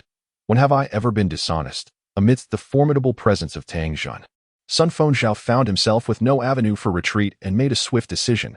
Observing Gushalan's silence regarding Lian Che's remarks, he too opted for quietude as they proceeded to the first mining area. Being the designated working hours, they planned to don new human skins and prison garb to labor alongside the inmates, ensuring they adapted seamlessly to avoid any exposure when the observation team arrived. Sun Fengzhou was equally reluctant to falter at the final moment, as the furnace continued to scorch the pill into a singular form, seemingly unaware of when it would truly culminate in completion. Fortunately, although Yi Qingfeng felt somewhat drowsy, she had yet to succumb to a deep slumber, thus rising shortly after reaching her bed. She gracefully slipped into the bathroom and casually changed into a new dress. The group, their expressions grave, was diligently seeking opportunities, as the 404 dormitory was particularly adept at finding chances amidst adversity. All these vehicles were not under my name. They belonged to Dong Qiushui, as did the house. Everything I possessed was a reflection of Dong Qiushui's ownership, inciting a sense of trepidation within me. Although I refrained from excessive concern, I still cherished the familial bonds from the past, unwilling to sever all ties completely. Yet I found myself unable to restrain my tongue, longing to utter not another word. Regrettably, this man before me was destined for brevity in life. Even without prior acquaintance, one ought to discern that Yi Qingfeng's disguise portended ill tidings. Perhaps it was more terrifying than a single strike. Would you deem this a blessing or a curse? The soft, glutinous congee, sprinkled with sugar, was precisely the nourishment I needed at present, yet for reasons unknown, I found it impossible to swallow. Each mouthful felt akin to a blade slicing through my throat, rendering every bite a laborious endeavor. Xinyan maintained correspondence with her adoptive father, and thus she was aware of Qing Chi's situation at the Divine Sword Manor. The words I overheard stirred a wave of sentiment within me, ultimately leading me to concede to discussing Si Yuan. Upon my agreement, the man before me finally relaxed his furrowed brow, his heart evidently lighter than before. I fell heavily onto a slope, my body rolling down its incline, ultimately plunging with a resounding splash into a frigid, bone-chilling pool of water. Chapter 143. Leeway to is this easily observable. Don't speak. Just thinking about it is exhilarating. Let us proceed to witness the spectacle. Together we shall go. Above the Weishui River, during Gu Qingzhou's flight, the sudden appearance of Generals Yun Shao and Zhao Yun utterly disrupted the enemy's formation. The ethereal realm of the East Lord's celestial mansion, resembling a heavenly sanctuary, was suddenly besieged by an innumerable army of skeletons rising from the earth, causing the expressions of the foes to turn particularly grim in that instant. Tang Exin, maintaining a calm demeanor, addressed the gathering forces around him. With countless beings inhabiting the Yunshao continent, it was implausible for them all to attend the inaugural National People's Congress of the Yunshao Empire, due to the abundance enjoyed by the northern populace under Ranfei's governance. Theft was remarkably scarce, alleviating him from concerns regarding bandits. A fortunate circumstance indeed to go summon Lung Tong. Unexpectedly, each faction has brought forth their strongest elites, and we cannot afford to lose face. Lu Wansheng cast a sidelong glance at the white-haired elder behind him. Conveying through his true essence, the three schools of attribute martial arts have already selected two. Now we are merely missing the final sword technique. We moved intermittently. A technique named Butterfly Sword inadvertently caught Yinfeng's attention. Xiao Yi spoke with unwavering confidence, his previous signs of difficulty vanishing, prompting a jolt in Zhao Li's heart. Could it be that he had intentionally lured him into a trap, or was it a feigned tactic? That fellow, Xiao Hengxi, was indeed exceedingly cunning and treacherous. For Tang Exin, his resolve was firm. When weighed against the lives of the world, his love seemed insignificant. Tang Feng further learned that Hao Gu and his associates primarily sustained themselves through the management of gyms and a selection of mid to large-sized hotels and entertainment venues within their controlled territory, voluntarily paying what was termed a protection fee to maintain operations. Why were those merchants said to be voluntarily paying protection fees? A skilled practitioner of divine abilities, who had followed along, was moving corpses, preparing to recover the remains of their fallen comrades in the valley. Yet, a flicker of reluctance crossed Si Chi's eyes, followed by a decisive wave of his hand, first severing the limbs, then peeling away the skin adorned with hundreds of eyes, and finally purchasing healing light from Dark Star to administer treatment. Her cherubic round face, with delicate, porcelain-like skin that seemed almost fragile, and her lustrous black hair cascading smoothly over her shoulders, was crowned with a floral wreath. Here, this is the renowned land of Su Yun. Brother Yi, are you not here to intercept Su Yun and extract the essence of space within? Shi Jing could not suppress his astonishment. The power of the demon sect was astonishing, managing to contend evenly with the forces of the world. Ultimately, both sides reached a truce, the crux of which lay in this duel. Xiao Zichuan had also discerned this, since ascending to the position of the Earth character seat. The attitudes of Xinglin and Huang Li towards him had undergone a remarkable transformation. The various spiritual artifacts sent by the Black Sea King's Hall, far from merely serving to mend injuries, could likely suffice for others of significant cultivation to break through to a higher realm. At this moment, Lola had arrived with a fierce gust, unhesitatingly colliding with the wheel. With a resounding thud, the wheel was reduced to mere dust, dissipating into the air and ultimately departing this wretched world entirely. Jiao Chan, somewhat perplexed, remarked that logically, if Shuangzhou had not been restrained, he should have unraveled this mirror by now. Releasing everyone. It was truly laughable that he still lingered without stepping forth after the outcome had been determined. Li Junmo scoffed. Chapter 144. No defeat. Lu Wenhui instinctively lowered his head. To his surprise, he discovered a crack had appeared on his pristine, expensive blue robe, which he was certain had not been there before he left. Nor even a mere quarter of an hour prior. The meticulous man who prided himself on cleanliness, he would never have overlooked such a detail. Those who assisted him in changing would never dare risk his wrath by allowing such a lapse to occur. Liuxing, are you all right? Upon hearing an explosion, Haruka, Wei, and Megan rushed over, only to find a large hole in the wall opposite Liuxing. With a riding broomstick flying a girl named Kyuko, Lin Dong subtly shifted his body. A day of lurking had left him feeling somewhat numb. The condition of his grandfather's body was originally due to his own actions, and he understood its structure better than anyone. Though the duration of suffering might be prolonged, his grandfather's pain would be significantly alleviated. Regarding the previous reactions within his body, Jera vividly recalled, she couldn't believe that Darui would allow her to leave so easily. The kitchen had been nearly tidied up, and as she observed the three figures bustling within, a wave of guilt unexpectedly enveloped her, lingering and inescapable, due to various physical restrictions and environmental disturbances. Losing reference points had caused him to be somewhat delayed in recognizing the abnormalities in his bodily functions. By the time he realized his speed was diminishing, he discovered that the environment was once again to blame. After a considerable time had passed, Ningyan gradually emerged from her sorrow, yet her expression remained indifferent, and her figure grew increasingly gaunt. With two muffled sounds, two fire-breathing venomous lizards were airdropped, followed by Darui and his team leaping down. Yi Yaoyao exhaled a sigh of relief. Finally feeling at ease, she bowed to the room full of people, then cheerfully turned and exited the audition chamber. Meanwhile, Shi Jing slowly exhaled a plume of white smoke, his handsome visage appearing somewhat hazy behind the mist, his gaze slightly resting upon Qi Yuchan's face, as he elegantly crossed one leg over the other. Feeling utterly befuddled, Murong Xinyan clumsily activated her new phone, only to find it frustratingly powerless and unable to turn on. All right, let us have a chat then. But before we begin, let me make this clear. If I hear any teasing remarks directed at me, my leg will kick a certain part of your body. You understand. Murong Xinyan, for reasons unknown, felt an inexplicable urge to strike Wang Xin. Instead, she looked at him with genuine gratitude and said, I truly appreciate your help. This situation arose because of me and has little to do with you. Yet here you are, wholeheartedly assisting our Su family. As Su Tao struggled to fully don her trousers, her chest collided directly with a certain colossal figure. Let me tidy up the things first. He will come to see me at 3:30. Mom, please finish your meal, and I shall assist you with the cleanup. Li Jun also felt that he seldom offered help to his mother. In late autumn, the weather in the northeast was exceptionally frigid. The streets were devoid of pedestrians, and the square was in close proximity. Russell created an account under the username I own an auto repair shop, breaking the ice to become the first bidder. With an initial offer of $250, that a bespectacled lady brandished a long whip, lightly waving it twice against the floor, which shattered instantly.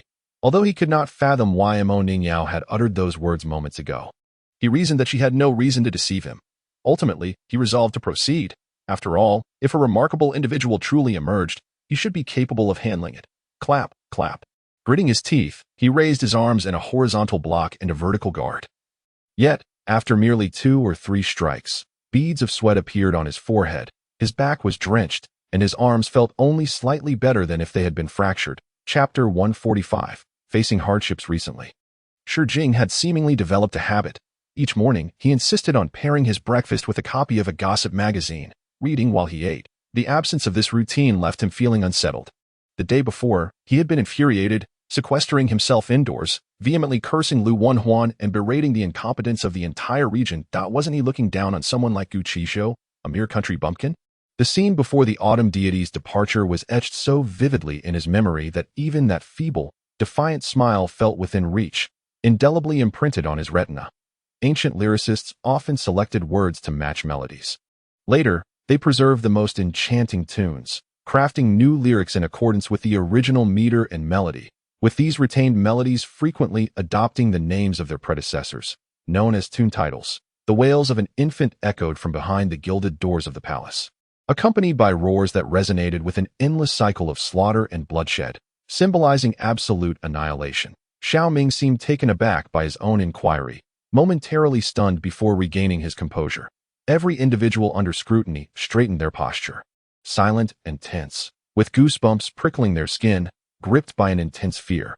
Almost all the students were whispering amongst themselves, giggling and chattering, the auditorium buzzing with noise, with few paying attention to Umbridge's speech. The primary difference this time lay in the atmosphere of the gathering. Amongst the other 6, there were 2 couples and 2 individuals aspiring to become romantically involved, and he sensed that if he failed to make any progress, it would be better for him to end it all. Lin Fuguwei spent over half a month seeking employment, casting a wide net, and after several interviews, ultimately he secured yet another sales position. Navi, Harry sighed in relief. Turning to see a round-faced boy struggling to squeeze his way over, internally, he cursed. Chen Shi, you are truly foolish. You know I am merely pretending, so why must you exert effort to force me to maintain the facade? He wished to intercept the substitute Holy King, but he was besieged by a multitude of the Golden Holy Clan, unable to extricate himself, only able to hurl curses. Yet, this time, the roles between us had shifted. That day, as Chen Shi watched me leave his sight, he suddenly felt an overwhelming sense of inadequacy. His parents maintain an exceedingly strict sense of time. For Su Xie, arriving late on her first visit would not bode well. Dai Huadong, aren't you going to watch the match? Everyone else has, Su Yi inquired. It was no longer mere trepidation, but rather a quaking dread. Shui Yuya secretly vowed never to provoke Chu Feng again, lest he suffer humiliation. Furthermore, how many of these scientific instruments do you think can be carried around, completing everything in a single day? Only you would believe that. Zhang Hao silently labeled him a fool. Old Lu, in your opinion, how does our young master compare to those over there in terms of ruthlessness? A young mercenary approached Old Lu, who had just been called by Lu Zhong, gazing at Meng Batian with eyes full of admiration, cautiously stating his inquiry. Well, just by looking at your smile, I can tell this won't end well. I shall refrain from probing further. Let's go eat. Fu Ning draped his arm over Zhang Hao's shoulder, unwilling to delve deeper into the topic, especially with Yozhong present. The Yangyang Food and Beverage Company offers no discounts on overseas orders. Buyers must first cover shipping costs and tariffs before the items can be dispatched, resulting in a considerably lengthy process. Observing her messages continue to accumulate without a single deletion, Yue suddenly realized that Liao Zhangxian had not removed any of her comments, no matter how trivial they had been, such as merely informing him of the pleasant weather that a legendary-level angel, combined with a celestial weapon crafted by Xiaohe, would render any opposition from that demon lord utterly futile in a 3-on-1 scenario. Chapter 146. Unforeseen Circumstances. Upon learning that 5 individuals were approaching his vicinity, Qingzhou not only chose not to flee but felt relieved, as it spared him the trouble of having to search for them one by one. He had never regarded the notion of numbers being on one side with much weight. Qingzhou had been closely monitoring news about this group through the wind messengers. He understood them far better than they understood him. As for Linmu, a Dan master, he could discern the contents of the medicine merely by scent. It consisted of ordinary herbs, with the only valuable item being a single spirit herb, not even a celestial one. Chen Shihao was no fool, and quickly deduced that Ling Han was not intoxicated. His condition was undoubtedly the result of some foul play by that young Master Li. Without a moment's hesitation, he called out sister, and rushed to support Ling Han. After a brief interlude, the group, led by several elders, arrived outside Dakingshan, where a modest altar had already been erected, complete with various sacrificial items. Subsequently, a few robust men placed the finest offerings upon the altar. In light of this situation, Lin Mu found himself at a loss for words. Did he truly appear that weak? Even if one foot had already stepped into the realm of the immortal emperor. What difference did it make? Was this truly the foundation of your arrogance? The Holy King comprehends the sacred principles, and each step entails a monumental disparity. To engage in combat across realms is an extraordinary feat, making one a top-tier genius in any grand world. Yun Muxin felt puzzled, yet remained indifferent to the opinions of others, for he did not belong to this era and felt no sense of belonging. Thus his mindset remained undisturbed. As the three Qing soldiers hesitated between fleeing and offering a welcome, a Soviet officer arrived with his men and apprehended them. Watching the receding figures of the two, Lin Mu felt a pang of regret. He wished he had fabricated a bit more. Indeed, the adage holds true. Beneath great fame lies no falsehood. Yu Beichen was cunning beyond measure, rendering him utterly inscrutable. And the murky waters of this power struggle ran alarmingly deep. In the realm of military conflict, every place is a battlefield. Upon hearing Old Land's words, Yang Ming broke into a cold sweat. Wondering if such exaggeration was necessary, reminiscent of the previous incident, with armored vehicles and tanks, it would surely terrify the villagers to death. Qin Yuan cursed under his breath, as a master of formations. He had unwittingly stepped into another's trap. Had the Yishan formation not merely distorted space without lethal intent, he might have lost his life. Qiu Rujian turned to look, recognizing a junior brother of fusion stage cultivation.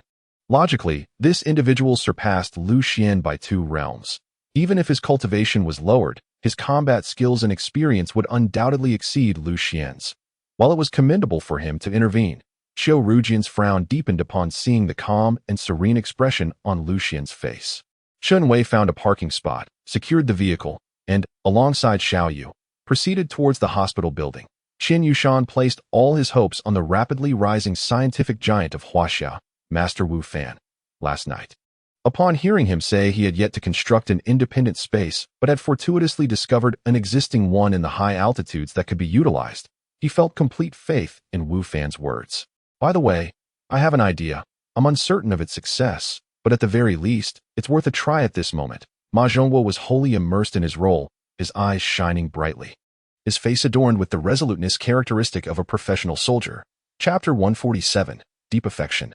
Wei Shu was somewhat irked, thinking to himself that although his ranking on the Qingyun list had a slight degree of embellishment, he was still a remarkable figure at the 17th position. Did you, Gu Qingzhou, truly consider yourself some roadside garlic, to be casually squeezed? Is anyone not a supreme ninefold? It seems that if I do not showcase my strength today, I won't even have the opportunity to withdraw. This person was merely at the perfected realm of the origin of Taiji, and upon being caught in the energy wave, he was sent flying like autumn leaves in a gale, tumbling over several dozen feet before collapsing unconscious upon hitting the ground. Yuan Tin glanced at the attributes, noting they were all nameless individuals. Have the stars of his command shine brightly. The road ahead was long and arduous. The crimson gold beast had just begun to speak, thus its utterances were nonsensical. If you don't believe me, let it say a few more words. Jiang Yuan gestured to the crimson gold beast. Subugu Doho realized that the charade between him and the Han army could not continue. In a state of desperation, he hastily sought out Hu Chuqian, who oversaw all logistical matters for the Xiongnu.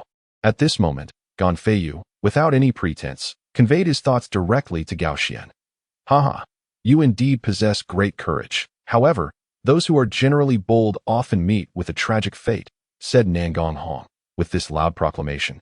The entirety of Wu Haoran's attire billowed dramatically. Li Xiaoyao swiftly dodged, his longsword striking the helmet of Fei Xianglongyan, leaving him dazed and seeing stars. That I do not lack spiritual jade. Rather, I require some treasures of a metallic nature. You may exchange treasures of this kind for the essence convergence powder. Based on the value of the treasures, please indicate how much essence convergence powder can be obtained. 2 minutes prior, Song Pingan was persuading Han Zishuan. And during the fleeting moments when the latter was momentarily dazed, I swiftly advanced from the rear door of the classroom, tackling Han Zishuan, who was armed with a dagger, and rescued the hostage. Xu Yong referred to Li Yanhong as Old Li, a title stemming from their deep friendship forged abroad. So, how should one respond? Should we detain individuals such as Rank and Hong Gian, restricting their freedom of movement? Tuoba Lin's expression shifted dramatically, and he could only brace himself, charging towards Angel with his shield, intending to take advantage of her cumbersome state while wielding a heavy machine gun to neutralize her. Suddenly, 8 streams of sword energy howled forth, piercing into the dragon-supporting pillars of the Grand Hall. As the azure sword energy made contact with the pillars, it seeped in like water, causing the surface of the massive white marble dragon pillar to ripple with waves of energy, akin to a tranquil lake disturbed. However, this form of punishment is distinct from that of the underworld. In the underworld, punishment is meted out after death, when the soul departs from the body and enters the realm of the dead. The least severe consequence is a miserable rebirth, while more severe transgressions lead to torment and punishment in the underworld, and the most grievous fate culminates in the obliteration of the soul. Reduced to fertilizer for the blood-red sea of reeds, the depth of the pit remains uncertain, shrouded in pervasive Yin energy. Zhao Yin gazed downward, enveloped in a thick miasma. Yet, upon hearing of Mo Li's peril, Gu Qingyang, driven by a singular resolve, found himself embroiled in danger.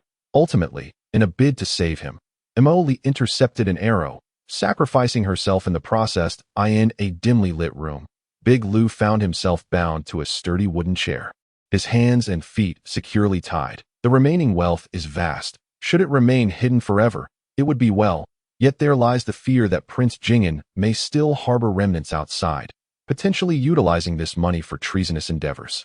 While Lianchen harbored disdain for the Hua family, for regardless of the reasons behind it, his father had wronged his mother, and Madame Hua had stripped his mother of everything that was rightfully hers. Chapter 148. Trepidation. What is this? Wei Shu was somewhat bewildered. This was the first time in his life he had encountered such a situation.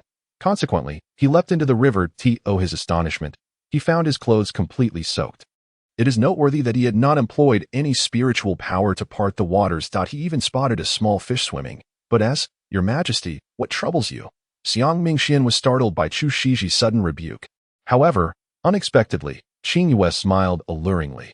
This smile was irresistibly tempting, causing Nan Chongqing's heartbeat to falter for 2 beats. Once the horse-drawn carriage passed through the northern gate of Handan, Ming Yue stepped into this ancient, picturesque metropolis reminiscent of a warring state's painting.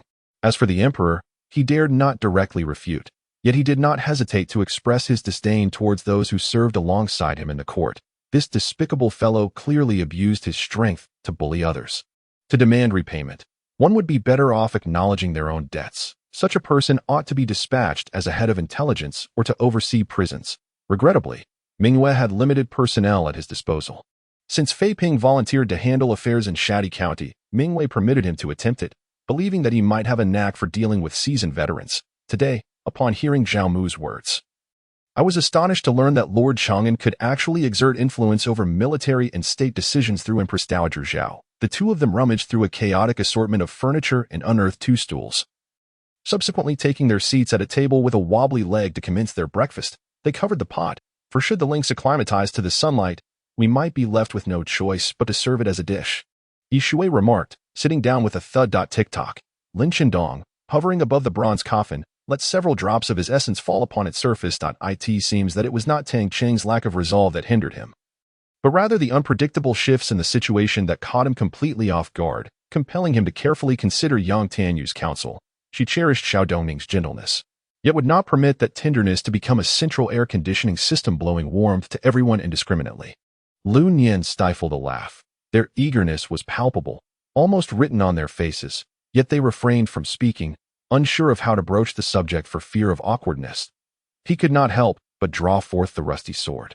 Levitating it in the air, he surveyed each secluded master's cave, probing for the glimmers of light outside their lairs. In fact, this tactic of swiftly passing through the front lines to shoot arrows and then retreating is the correct approach of the Xiongnu. The cavalry of nomadic tribes persistently fires arrows while circling back, relying on their superior horsemanship and exceptional archery skills to execute a hit-and-run strategy, thereby bullying their adversaries unilaterally. The heavily armored infantry slowly crossed the trench and began to advance up the hillside, closely followed by the archers of the surrendered troops from Qingzhou, who commenced their counterattack. Gan Wang was left dumbfounded. The people's goodwill was evident, and it appeared he must take responsibility for his misdeeds. Others failed to comprehend it, unable to see through the veil. She had merely cast a glance, yet instantly discerned the truth. However, the method of breaking the formation was exceedingly ruthless. This Liang Lai truly was a man of merciless disposition. Should the opportunity arise, I must capture him alive for a face-to-face encounter. and subsequently ensure his demise, for his continued existence would only bring calamity to the world. Humph, do not be so arrogant. I still have 2 moves left that will surely convince you of your defeat. At this moment, Zhang Shui's expression darkened slightly as he glanced ahead, speaking with mild displeasure, gazing at the novel surroundings.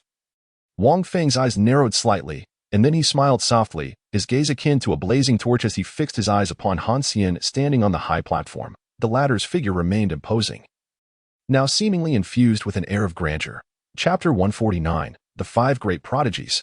Yet Wei Shu shouted in excitement, "Father, this individual was none other than the renowned leader of the Alliance of Justice in the Central Plains. Famously nicknamed the Unmatched Benevolence, Wei Donglai. The major forces of the Central Plains could generally be categorized into 3 tiers. The first tier was universally acknowledged to be the aristocratic factions led by the royal families of the 7 kingdoms. Alongside the 3 schools of the Taoist sect, as for Wang Lei, his prowess was undoubtedly the highest among the crowd. However, under the constraints imposed upon his abilities, his reaction speed was noticeably a beat slower than the others. Nonetheless, relying on his wealth of experience and some unique combat techniques, he held his own against Ling Long. A resounding war cry erupted from the mouth of the winged eagle atop the city wall, shattering the tranquil atmosphere far and wide. Zhao Li, in his indifference, has little desire to relinquish this object. The quantity of such metal is exceedingly scarce, akin to the fibrous vascular bundles found within plants. According to Anya, a colossal gray industrial chain has taken root in the northern territories due to smuggling trade with the Orc Empire. The complete extra-dimensional realm embodies boundless premier resources and a wealth of knowledge from other planes, enough to incite envy and frenzy even among the sunlit sorcerers. Such individuals, should one find them disagreeable, could be extinguished with little more effort than that required to crush an ant. Is this divination truly so potent? Can you truly rewrite destinies? Such feats are reserved for deities. I cannot help but feel astonished by the implications of the crimson words. Altering one's fate is something only achievable through the agency that Night Moon had when sending me here. Su country, doesn't that serve as the stronghold of that ancient monstrosity? Feng Shi's heart has begun to cast shadows. Gradually, Xin Yu sensed something amiss, as if all of this were orchestrated by Lin Fan. A deliberate jest at his expense. Recognizing this, Lin Fan ceased his teasing, unleashing a forceful punch that shattered all of Qian Yu's defenses, striking him squarely in the face. She has yet to call Director Kun father, addressing him instead as the Great Commander, while Sidu Shao indulges her whim, suggesting they may change that in due course. Indeed, causing such a commotion here is tantamount to courting death. A voice erupted in fury, a beam of golden light shooting forth, as a golden sword whirled toward the energy pillar with devastating intent. Among the younger generation he knows, few have ascended to the human rankings, primarily because he has yet to encounter a true prodigy. Sitting in the carriage, the anxious Song Duanwu managed to temper his impatience, for he understood that by Xiaoxiang had exerted her utmost effort. Her refraining from uttering any irksome insanity was, in itself, the greatest respect she could afford him. Long Qichen felt a twinge of displeasure, for not a soul believed his destruction spear number 2 would prevail, nor did anyone place their bets in his favor. A futile struggle, perhaps? Wu Zixi's voice trembled, uncertainty whether it stemmed from fear or the exhilaration of yearning for victory. Having received the emperor's sanction, she proceeded with utmost propriety, with the queen under house arrest. Kuan-Ning Palace felt notably more desolate than usual. Upon witnessing Long Qingchen shake his head slightly, Zhuo Xinyan's autumnal eyes flickered with a hint of skepticism. Could he have discerned something? The ancient and modern dragon emperors, the chaotic flow dragon emperor, and the thousand-handed dragon emperor wore grim expressions, exchanging glances before hesitating momentarily, ultimately kneeling slowly. Chapter 150. A grim demise that in truth, he remains oblivious. To Gu Qingzhou, who was once merely a reader, facing these so-called formidable characters from the narrative is rather unimpressive. It is an instinctual mindset. Moreover, upon hearing Wei Shu speak, Gu Qingzhou realized that Wei Donglai had come to their rescue. Her intrigue only deepened. In the original narrative, he was also a notorious antagonist. Suddenly, the crowd's expressions turned grim as they fixed their gaze on Tang Lu, yet none dared to show the slightest disrespect. It is no jest. Not only did this enigmatic powerhouse save them, but Tang Lu is genuinely a being of the upper celestial realm, and it is likely that even if they all combined their strength tenfold, they would still be no match for him. That if the Wild Ditch Brigade were to be annihilated, the 65th Division would undoubtedly find it impossible to provide an account to the 11th Army commander. Yokoyama Isamu Datueme, who was appointed to the leadership team 6 months ago, is merely 29 years of age and has been transferred to Luoqing alongside Shinshiru, where she serves as the mayor. Known for her iron-fisted approach, she has earned the moniker Iron Lady for her unwavering integrity and meticulous work ethic. Each drop of her essence seems to harbor boundless energy, with even a single drop being worth its weight in gold. Over the years, he had presumed that his beloved sister, with her enchanting and frosty demeanor, had long since departed from this world. He has lived with a heart full of remorse, regretting his past unkindness toward her, wishing he had shown her more consideration. However, this innate force did not strike Yang Bai. He merely tilted his head slightly, causing the blast of air to crash against the wall of the courtyard behind him. He is the unparalleled emperor of the ancient Roman Empire, wielding astonishing power during the twilight of the medieval era. Moreover, Su Ruoli's gown is evidently custom-made, and even her earrings are likely to be valued at no less than 100,000. Such a person could never don the attire of a street vendor. The arrival of Jiang Shihua is to personally witness this transformation, which would ultimately confer endless benefits for her future cultivation. The four-colored cocoon appears as if forged by adamantine, impenetrably hard. Niechen's full-powered strike failed to inflict any damage, merely leaving a white mark upon it. Yet, Niechen himself was violently jolted by the recoil, his already weakened complexion paling even further. With a swift whoosh, Biaogu felt a gust of wind sweep through the dimly lit cabin, and in the next moment, a face that inspired profound conviction appeared before him.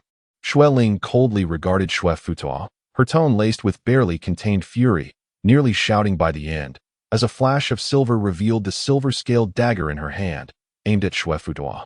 Yan Mingwei glanced at the contents of the bounty notice, nodded, and then produced a card specifically intended for exchanging silver, handing it to Niechen. At that moment, a youth clad in a golden cloud-patterned white fox fur coat entered with an air of nonchalance. Given the circumstances, it is apparent that even the Queen Mother, regardless of her foolishness, would have ample reason to be incensed. In her haste, the hem of her robe caught the faintly burning Hawan incense, causing a cloud of fragrant dust to scatter.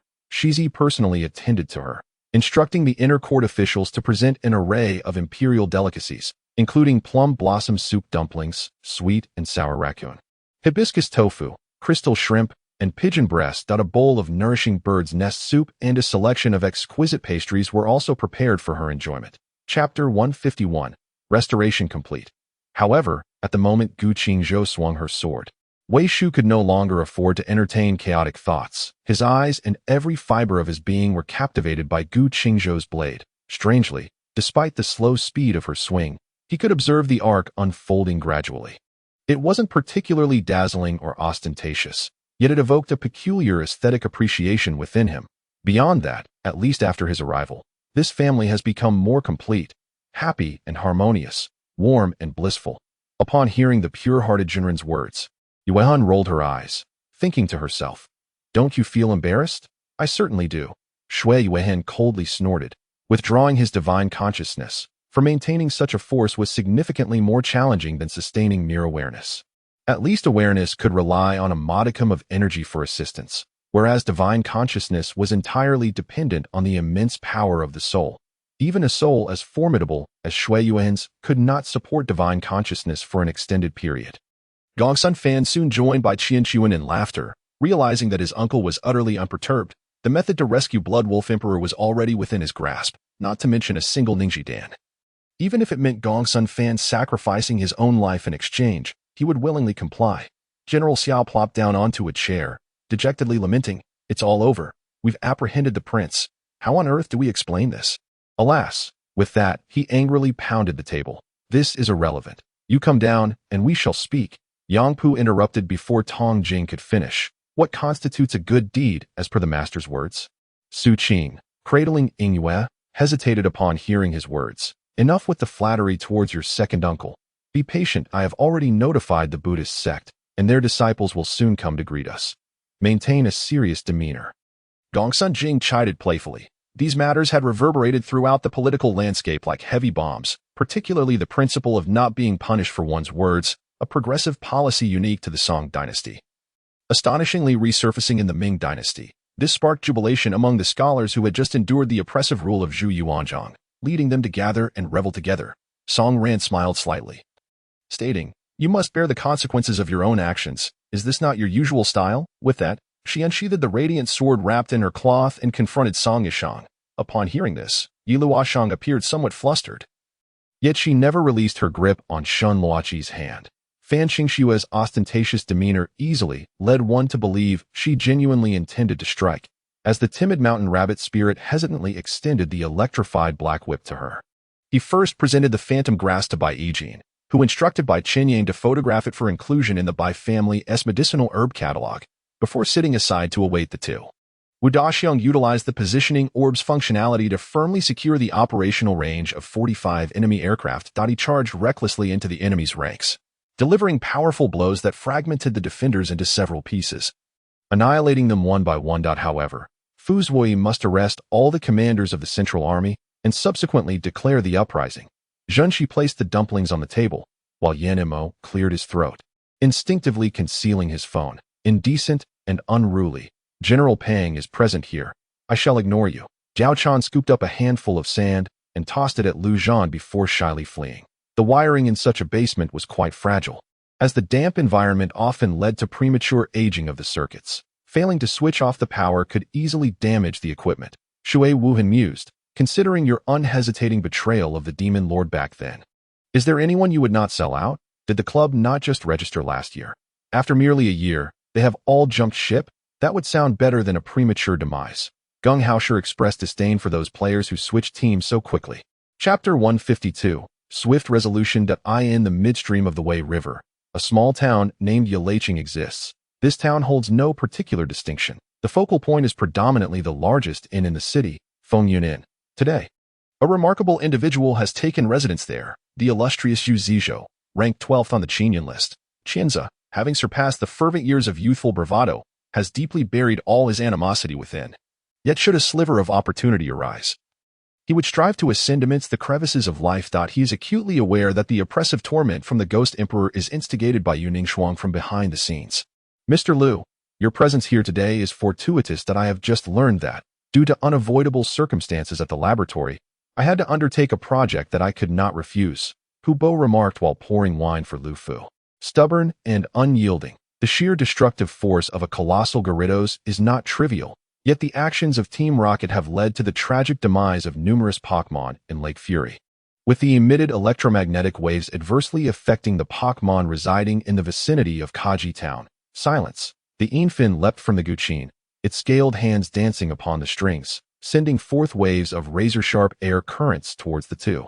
Chewing contemplated whether to persuade her parents to relocate here, reasoning that it would shield them from disturbances caused by the old residents, while also providing a serene environment far removed from the town, conducive to the healthy growth of the infant. The peacock pondered that if Xiao Qi were to discover the lost secret letter upon her departure, the intelligence contained therein would be rendered nearly useless. Thus, it was imperative that she take a look first. A piercing scream echoed as the exquisite jade figure found one of its arms severed, collapsing into a pool of blood, moaning in agony. Merely gazing into Emotian's enchanting peach blossom eyes, glistening like rippling water, one could surmise the breathtaking beauty concealed beneath the veil. The interrogation of the soul, an advanced form of psychic sorcery, could only be wielded by white-robed sorcerers. Augusta, the cardinal of the church, primarily a grand sorcerer, though diminished in physical strength due to death, retained a significant portion of power within his soul, enabling him to cast spells.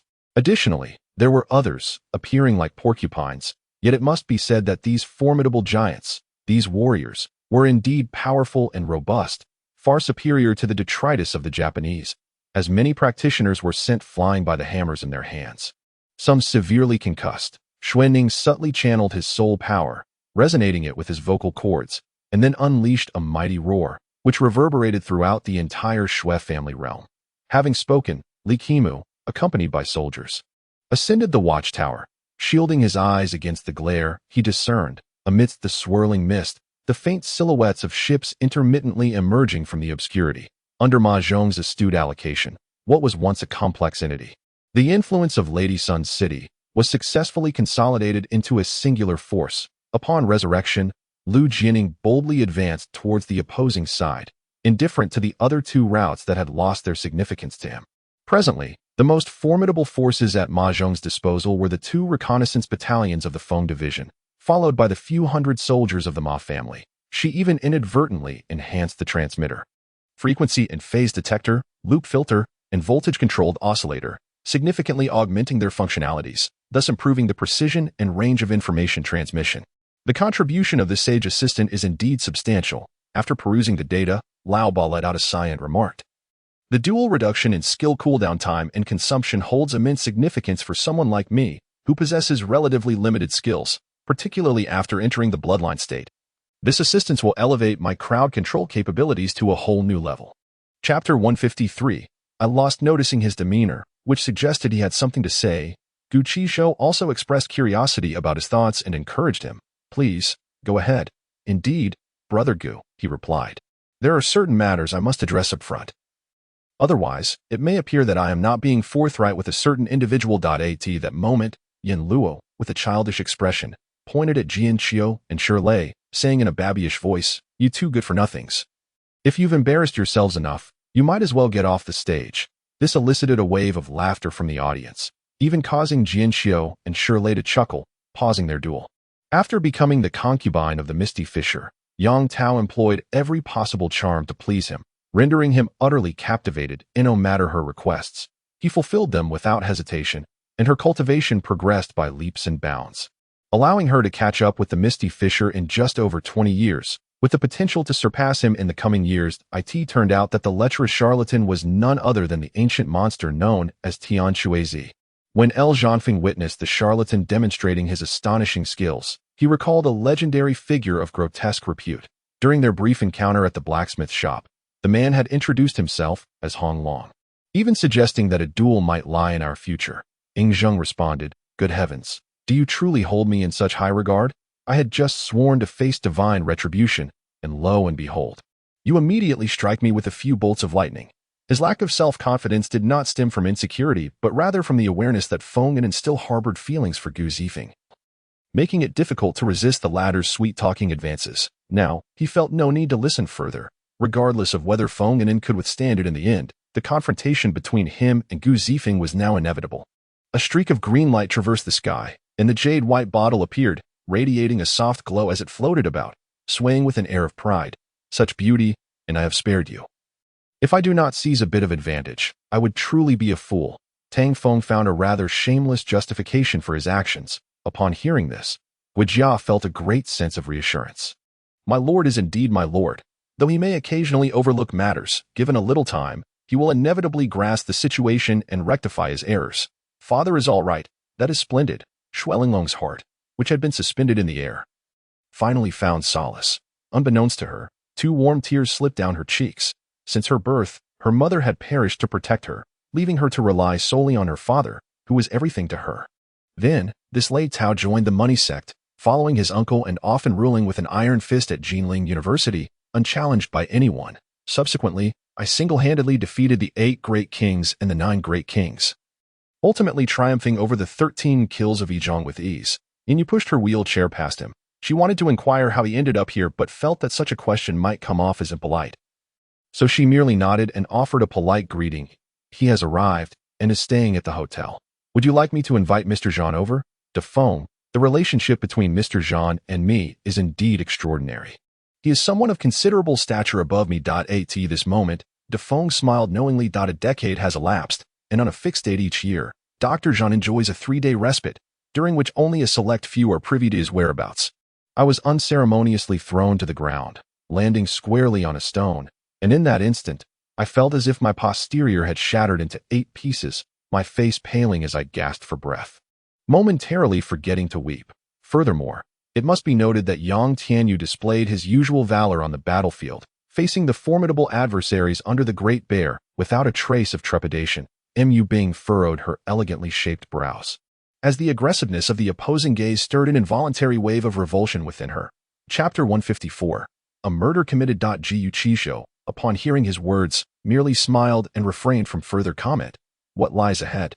It is not mere arrogance, but rather the velocity at which he has surpassed his own limits. Before long, it is feared that no one in this realm will dare to challenge him. For Zhu Zizhou, unless he seeks his own demise, this may very well be his final opportunity to engage with Gu Qingzhou in combat. Subsequently, the mist thickened further, and soon, the fairy Qingling floated gracefully out, her attire already dry. Speaking of archery, Sun Im truly exemplifies a woman who stands shoulder to shoulder with men. Observing Lu Xiaoyu meticulously handling his set of recurve bow equipment every day, she relentlessly insisted that he procure a set for her as well. Lu Xiaoyu's black equipment paired with Sun Im's red ensemble was indeed a striking match point. One cannot deny the prowess of the boss. Though only slightly older than my son, just look at his capabilities. He can even predict foreign economic trends. A nearby worker marveled. For Chao Can, he not only disbelieved in the existence of a lethal poison potent enough to annihilate 30,000 troops, but also recognized that once the enemy was thoroughly barricaded within the toxic passage, they would no longer pose a threat. It was likely they would hesitate to provoke Chao Can's 30,000 soldiers. In the end, Han Jun stated, we shall rely solely on our own people. This will enhance our skills. If we depend on foreigners for everything, shall we not become mere processing plants? This sentiment resonated deeply with LV, and thus he refrained from pressing the issue further with Fu Jun. Brother, you tell me, which hand will you spare, the left or the right? The leader took a deep drag of his cigarette, which diminished by 1/5 in an instant, before discarding the butt onto the ground and extinguishing it with his foot. He then lifted his gaze to Lu Bideo and spoke that he had deliberately examined several items, but found them rather commonplace, seemingly of modern design. However, he could not comprehend why there were so many shattered jars within that grove. The secrets of heaven must not be revealed. In 2 minutes, you shall find out. At this juncture, Lu Juanhao began to tantalize them. Tang Fei furrowed his brows, as the Dead Spirit Mountain was exceedingly enigmatic. So many formidable figures had traversed here. How many succeeded in leaving, and how many ultimately perished? Lin Yu's collar had become inadvertently soaked, drenched by the tears of Ouyang Ruoxing. Lin Yu could feel her delicate form trembling slightly against his sturdy chest. There is no need for your protection. I am merely contemplating allowing him to command the army in battle. He will not engage directly. The Lord waved his hand dismissively. Such a sharp aura of death. Lin Yu exclaimed, and with a mighty shout, the shadow of the demon that had been standing behind him raised its hands to strike fiercely at the dagger that Li Shang had unleashed, sealing the space and confining everything within it. Chapter 155. As you wish. The Saint Son of Boundless also lacked the inclination to reprimand his servant. It was evident that an unwise individual had provoked him.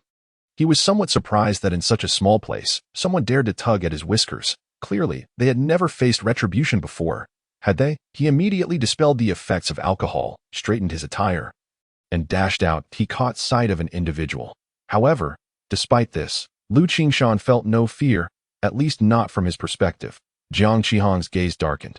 Since she chose not to speak, he would let her see for herself later. Thus, under the watchful eyes of over 100 low-tier cultivators, the man in black, seated closest to the iron tablet, stood up. The three of them proceeded towards the staircase, with Xie Yuan and Jiang Che Tong walking ahead, their clothing occasionally brushing against one another. Xie Yuan would occasionally steal glances at Jiang Che Tong, awkwardly searching for topics of conversation. Coincidentally, Zhu Yanan had not visited the mall recently and wished to go, so she asked Qingzhou to drive the two of them for shopping. Do you think I am handsome? Liang Zhou suddenly leaned in, halting just 10 centimeters from her face, upon entering the room. Luo Zhang assisted Ning Yanan in sitting down and retrieved a calming medicine from his package to administer to her.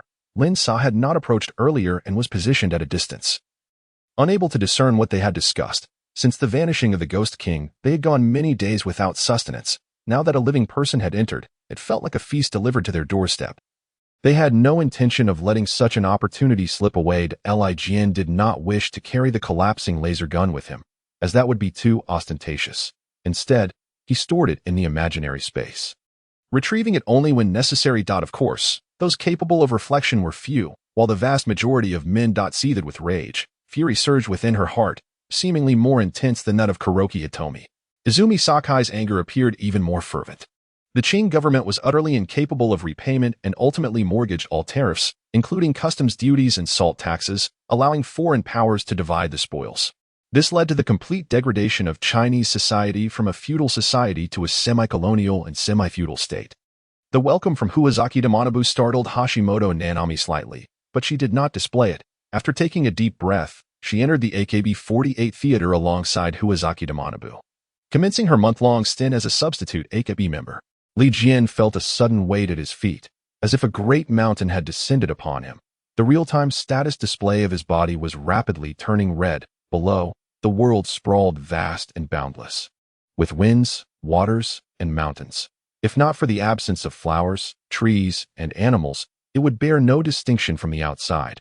However, as a competent lord, she could not allow her emotions to dictate her actions, so she stifled her inner sorrow. Upon seeing the arrival of the person, there was no particular emotion. She merely greeted Ji's father and mother coldly. Everyone shouted in unison, for it was evident that Yin Xingquang's prowess had ascended to the ranks of unparalleled geniuses, rendering Yi Wushuang incapable of contending with his might. It was feared that apart from completely overpowering Shirtsong, he would also fall short against the fourth-generation Reikage, AI, a conclusion reached by Zhang Yi after their confrontation. Longzhu understood that once the news of the land's change of ownership was disseminated, the three families would undoubtedly be anxious. However, he did not anticipate that other factions would also rise to challenge them directly. Chapter 156, Desperate Struggle. The why a saint could not comprehend. It was akin to believing one was merely facing a dog, only to tear off the mask and discover it was a fierce tiger. A beast capable of devouring one whole. That a profound sense of dissatisfaction and resentment welled up within him, yet he suppressed it entirely. There was no remedy. The situation was beyond his control. Thus, I exhaled a breath, realizing that my own anxiety had rendered me overly cautious. Consequently, when she heard Zoe's introduction, she was so astonished that she nearly bit her own tongue. Given this, Shui naturally had a change of heart regarding Yamamoto. If Yamamoto were to encounter peril, Shui would undoubtedly not stand idly by. Very well, I concede my verbal misstep. Shirlu bore no ire. After discarding the photograph in her hand, she picked up another from the table. Due to the varying difficulty levels of hunting the diverse beasts, the organizers implemented a point system. A black bear was worth 100 points, a wolf 30 points, a wild boar 20 points, and the remainder were worth 10 points each. Ultimately, the team with the highest score would emerge victorious, claiming a prize of 100,000 in event winnings. Observing Tianjun's retreating figure and the 9 slumbering team members within the tent, Ouying Bing revealed a faint, bitter smile. He only knew that Tu Manjiang later found himself incarcerated, and upon his release, he became a servant in the Chu family, leading a rather unremarkable life. Gazing at the sky outside, I sat at the table, devoid of any drowsiness, my mind consumed by thoughts of Kai Wei. Could it be that she harbored some hidden motives? We had once been so close, yet her sudden change perplexed me. What was it that I did not know? The more I pondered, the more I sensed something amiss. This implies that the tale of the cat returns is indeed merely a narrative, regardless of whether it involves the upper echelons of warriors or other relatives and servants of the Yadagawa family. They all exist solely within the confines of the story. Even in the grand arenas of Bernabeu or Camp Nou, could Real Madrid and Barcelona achieve such feats? Ahem, your name is Shuyan, is it not? In the end, it was old Qi, ever observant, who first noticed the nurse's badge on Shuyan's chest and approached her with a slight smile, inquiring gently. Understood, silly moo. The car sped away, leaving behind only an invisible trail of exhaust fumes suspended in the air. Speaking of which, did Tongzi and Asuna divulge what transpired back then? If they did, what did the players of SAO perceive the galaxy to be? Even if their actions were deemed just, they unhesitatingly extinguished lives, representing the most brutal form of plunder, without exception. Very well, there is a saying in Huaxia, those who come from afar are guests. Yet I have not experienced such treatment. Rochester wore an expression of deep frustration. Moreover, Conti is truly confronted with numerous challenges this time. In the previous match, a foul against Cresedig resulted in the Italian midfielder Matri being sidelined for an extensive period of 3 months. Conti must contemplate whether Matri will utterly infuriate Manchester United during the away game. The power of the Sky Lord is not particularly formidable, perhaps even inferior to my own. How could he possibly incite such a commotion? Hellison pondered, and then, with a firm resolve, the myriad of wills that had attached themselves to this body silently shifted, converging towards the incarnation meditating within the Helidim Monastery. Chapter 157. What do you understand? The boundless Holy Sun departed with utmost tranquility at the critical moment. He barely had the chance to employ his life-saving artifacts before being reduced to ashes. Yet, Qingzhou dared not relax even for a moment. Gazing skyward, a fissure tore open, and an enraged figure burst forth. You, Junior, dare to slay the prodigy of my withered-boned demonic sect. Die. As he spoke, Qianxiang turned and exited the central control room. Just as he stepped out the door, the green electronic lock that had been activated automatically reverted to its original red state. Brother, how is it? Tianro and the others, anxiously waiting outside, were instantly filled with joy. Although she expressed such sentiments, Huaming and others remained excited, while Rao Shuekong meticulously instructed them on how to utilize grenades. Madame Jiang cast a glance at the Su family, sighed, and was the first to step outside, followed by Fu Qiaoning, Jiang Weining, and others. Her gaze swept across the area, and she noticed a somewhat new baseball bat beside a trash can, discarded by an unknown person. She hurriedly approached, picked it up, and turned to chase after Mia Fifi and the others. At the street corner, the zombies also broke into a frenzied pursuit, emitting guttural sounds of hiss-hiss.I in the past. The Xi clan would never have engaged in negotiations with Tianxiang on this matter. However, times have changed, upon witnessing the astonishingly formidable might of the lunar battleship. The militarily weakened Atlanteans had no choice but to accept all the conditions put forth by the other party. Naturally, these conditions were quite generous. 3 days later, upon receiving the telegram, Yu Zhanfeng and Lu Rui arrived at the base. Simultaneously, Feng Yu and the others, who had been dispatched to monitor the Xi clan's movements, returned to their tribe empty-handed. It sounds nice, but why haven't I seen you go down to help? Zhao Guai remarked sarcastically. He purely intended to annoy everyone while sowing discord among them. Some actions, though seemingly futile, are rendered useless if not undertaken at all. In response to Jin Fengju's overtures, the old cat flicked its tail and raised its head high, striding past Jin Fengju's face like a victorious general. Just a glance was enough to make her feel darkness envelop her, causing her to faint. Yet, before losing consciousness, she sensed that something had seemingly vanished from her mind. However, reflecting on the situation thus far, she realized she was speaking without knowledge of the true circumstances, feeling rather foolish. Jiang Chengxian chuckled, his lips curling upward, unable to restrain himself as he gently brushed his lips against Rong Shuilong's face through the bandages, cautious not to apply too much pressure for fear of infection. However, as his strength grew, the system would gradually perfect and upgrade itself. Once more features were unlocked, he believed that acquiring a Qianyuan Peikidan would not pose much difficulty. Lin Fan's eyes sparkled with excitement as he gazed at the extraordinary Lingji, a remarkable quasi-saint herb that had existed for 10,000 years. Yet, the two initially harbored other plans to draw the various factions in, thereby placing Jinma City in a genuine life-and-death crisis. At that juncture, he and Yuli could discreetly sow discord among the elders, thereby marginalizing the true ancestor of Jinma. I understand, Bing Shiweji remarked, casting a glance at the orc behind them and making a gesture as if to cut her throat. Chapter 158. Not quite love, the two children chorused. What do we not understand? Father, you were merely swayed by wealth. You were blinded by riches. Indeed, blinded by riches. The children harmonized their remarks. Just as the words fell, where Li Sheng's gaze was fixated, Yian's figure abruptly vanished.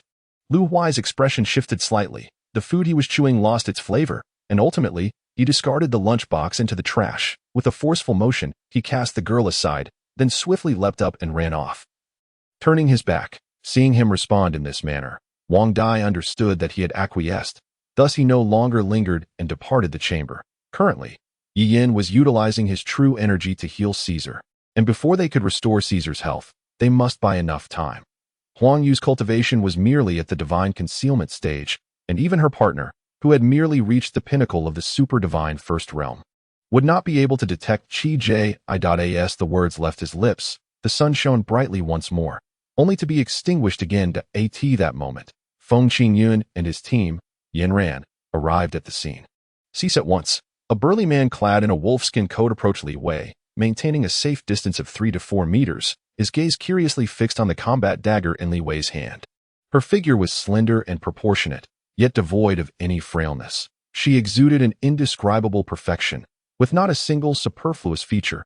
Even the number of strands of her hair seemed just right. Senior Cheng, his teeth slightly chattering, felt an involuntary chill at the sight of the sinister man, whose demeanor suggested a complete disregard for human life, instilling a deep-seated fear within him, so much so that his speech became disjointed. Anthony maneuvered the yacht as it glided along the spiked edges of the water lilies, navigating through a domain entirely dominated by them. Under the tight confinement of the enormous 6-foot diameter leaves, no plant could obtain sufficient sunlight or air. All deities and demons would cease to exist, and thus, the people of this world could continue in their blissful ignorance. Why now? Dusk had fallen. It would be unwise to travel through the night. Zhou Xian wished to ride his Jiaowei Yuhua Song and traverse 1,000 miles to Qingzhou, but some matters could not be rushed. He could only console himself with the belief that fate had decreed their union. In their sorrow, they brandished their weapons and charged towards Xietian, their only recourse, despite the knowledge that confronting Xietian's terrifying display would likely spell their doom. The air grew fresh. Yet all of us had become veritable clay monkeys. The torrential downpour of muddy water bestowed upon us an impromptu mud bath, rendering our garments utterly unrecognizable, while our hair dripped with strands of brown sludge. And our eyelids felt as if they were glued shut by the viscous mire. The reason behind this predicament remained a mystery to Li Longji, likely due to his profound affection for Wu Guanyue among his consorts. Naturally, her child was bound to stand out from the rest. The evidence submitted to the disciplinary committee was unequivocal, encompassing illicit sales of national land, coercing promising companies into divesting shares, facilitating foreign capital in the acquisition of domestic enterprises, and treasonous acts of espionage. Among others, such incriminating evidence alone was sufficient to ensure Huang Yu's incarceration for life. Chapter 159. No opportunity. The elder bore the name Mu Chun. He had watched Mu Xiaoxiao grow up, holding a significant position within the clan hierarchy. Observing Mu Xiaoxiao's evident impatience stirred a mix of emotions within him. The young girl had matured. It appeared that this individual named Gu Qingzhou was likely her romantic interest. One could only wonder what quality she found appealing in him, causing her such concern. At Biling Academy, fortifying the seal was of paramount importance, allowing for no errors. Traditionally, 2 months prior to the sealing period, the emperors of the 3 great empires would personally deliver the key of the mystical jade to Biling Academy. Yet now, as the 2-month mark had arrived, none of the empires had presented the key. I have come to realize a rather grim reality. Our village, nestled in the mountains, boasts exquisite scenery, yet remains stagnant due to impassable roads, particularly the treacherous 30 miles of mountainous terrain leading to the town, which is deplorably uneven and pitifully neglected. It could be said that both parties yearned for unity. However, their choices continued to reflect differing priorities. Xiaolong was oblivious to the identity of his adversary. Yet the burly man with the twisted beard was acutely aware of who their greatest foe was, thus all plans revolved around Xiaolong. A few subordinates twisted their necks and wrists, producing a series of crackling sounds, presenting a semblance of readiness. The strict regulations set forth by Minister Jiao Haugen regarding patrols were unwavering. Any issues he identified warranted penalties, ranging from fines to outright dismissal. It was uncertain where General Ku had procured the footage, but with a mere wave of his hand, a colossal screen emerged upon the wall behind him, revealing the fleeting silhouettes of Xiaolong and his companions. "Hello, Auntie, I am Gao Jun, and I have just arrived," he said, stepping forward to offer assistance in carrying the vegetable basket from the aunt's hands. Mo Xiaoshan glanced at the burden of firewood that Feng Han carried, within which concealed the reconnaissance team's weaponry, 7 Southern-style Type 14 pistols and 5 revolvers. In the next moment, the office erupted into a fervent cheer. Ninwan's brilliant problem-solving had established her authority within the studio. Just as Liang Min was regaining her composure, a single utterance from Qingzhou plunged her into an abyss of fear and despair. Subsequently, feigning to comfort Nanwan, she advanced while intending to discreetly tuck a piece of silk fabric into the hollow of Nanwan's waist. Yet, a single sword cleaved through the turmoil of the netherworld, as if it were a legendary tale, forever standing tall in the hearts of the kings of the underworld, thus, with heavy shackles adorning her. Biao Yao ventured into the mountains, accompanied by a boisterous and somewhat foolish tall fellow. It was Master Fahai. I never anticipated his thunderous powers to be so formidable. His voice resonated with astonishment and admiration. In this unfamiliar terrain, a lowly black forest sprawled before her, obscured by hills, seemingly unremarkable yet possessing a certain degree of concealment. In the past, Luo Hao had always acted according to his whims, never once seeking her counsel before undertaking any endeavor. I can't possibly consume all of this. I shall set aside a portion to prepare rice porridge for Min Min this evening, Wang Yao stammered.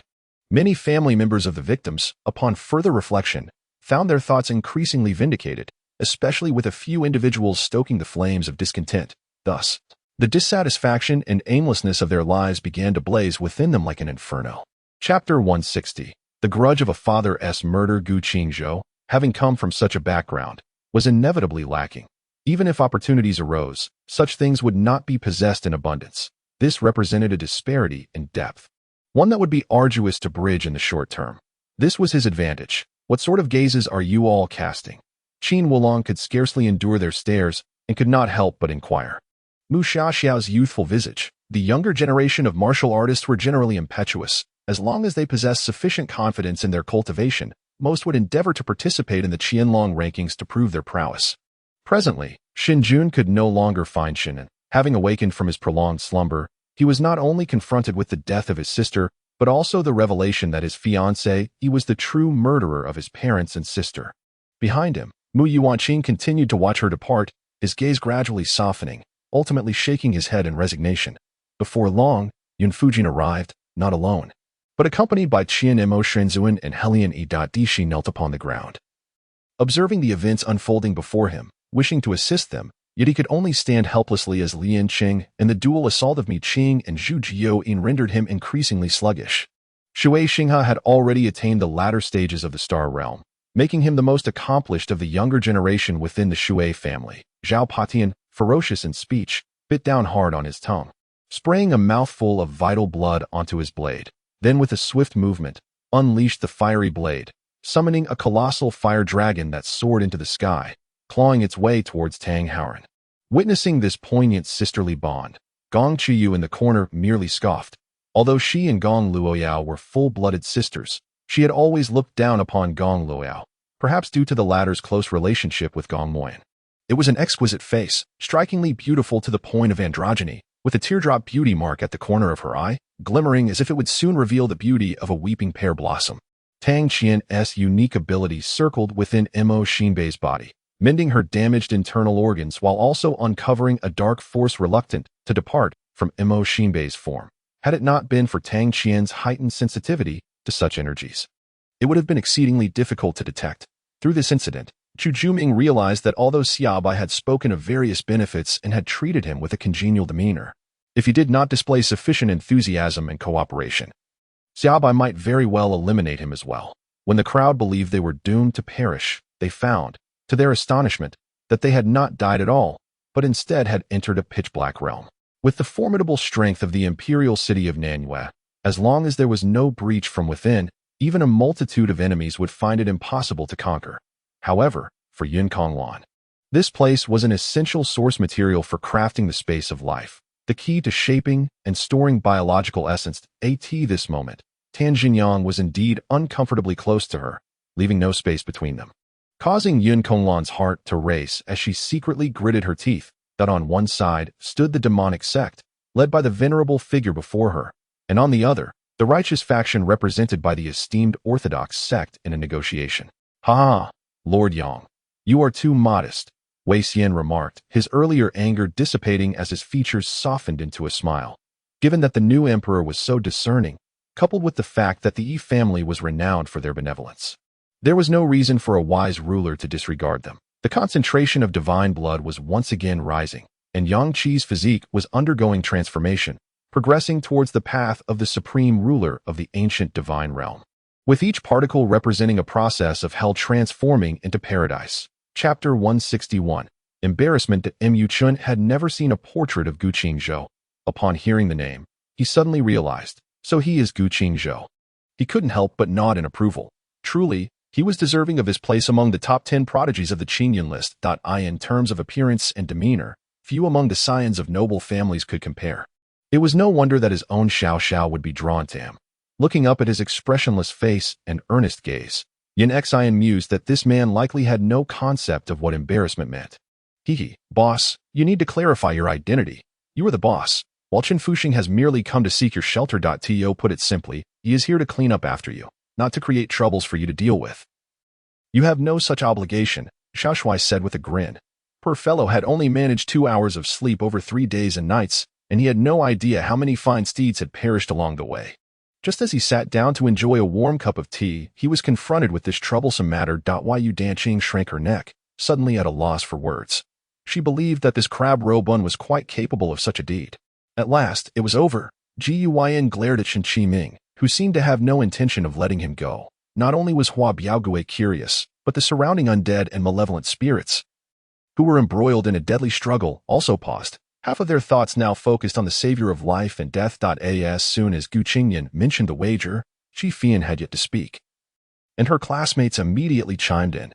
Her disappointment and anticipation pierced his heart like a sharp needle, while simultaneously wrapping around it like a suffocating cloth, leaving him uncomfortably breathless.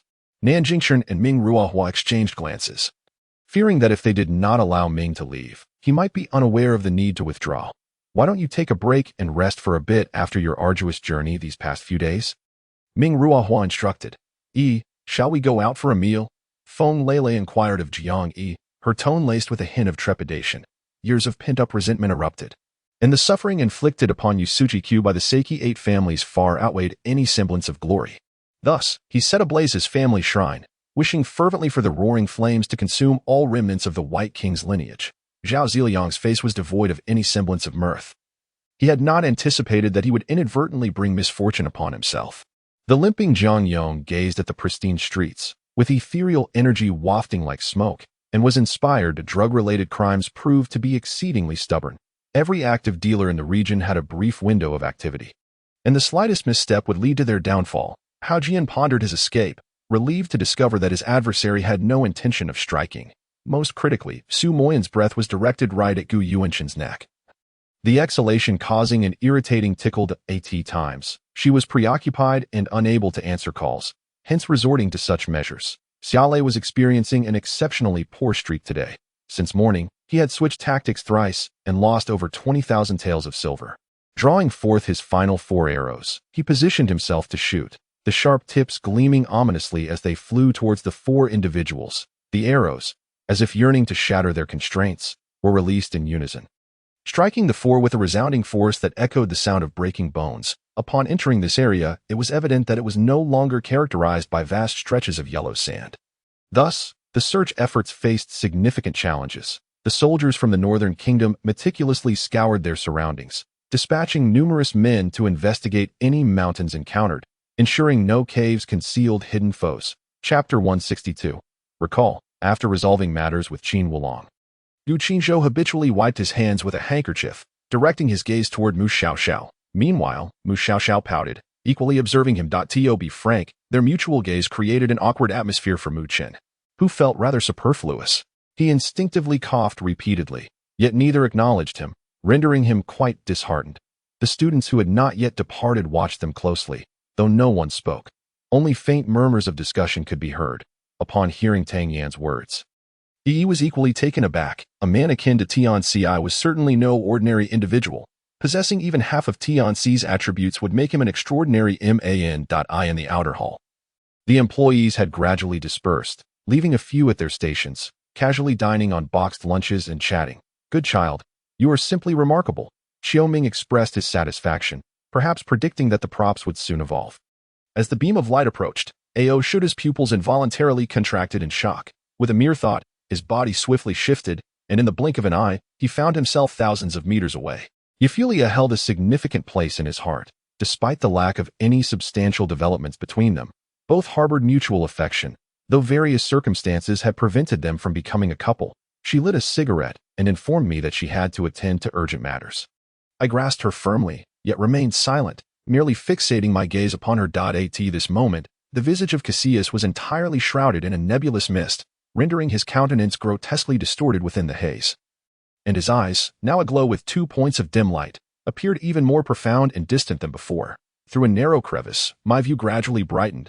Beyond a blue curtain, I observed the silhouettes of 2 men leaning by the window. Smoking it was merely an expectation regarding Dormammu. After all, following that encounter, although Pesci could not perceive the essence of his truth crystal, Dormammu undeniably seemed to surpass the rank of those who had attained divine qualification.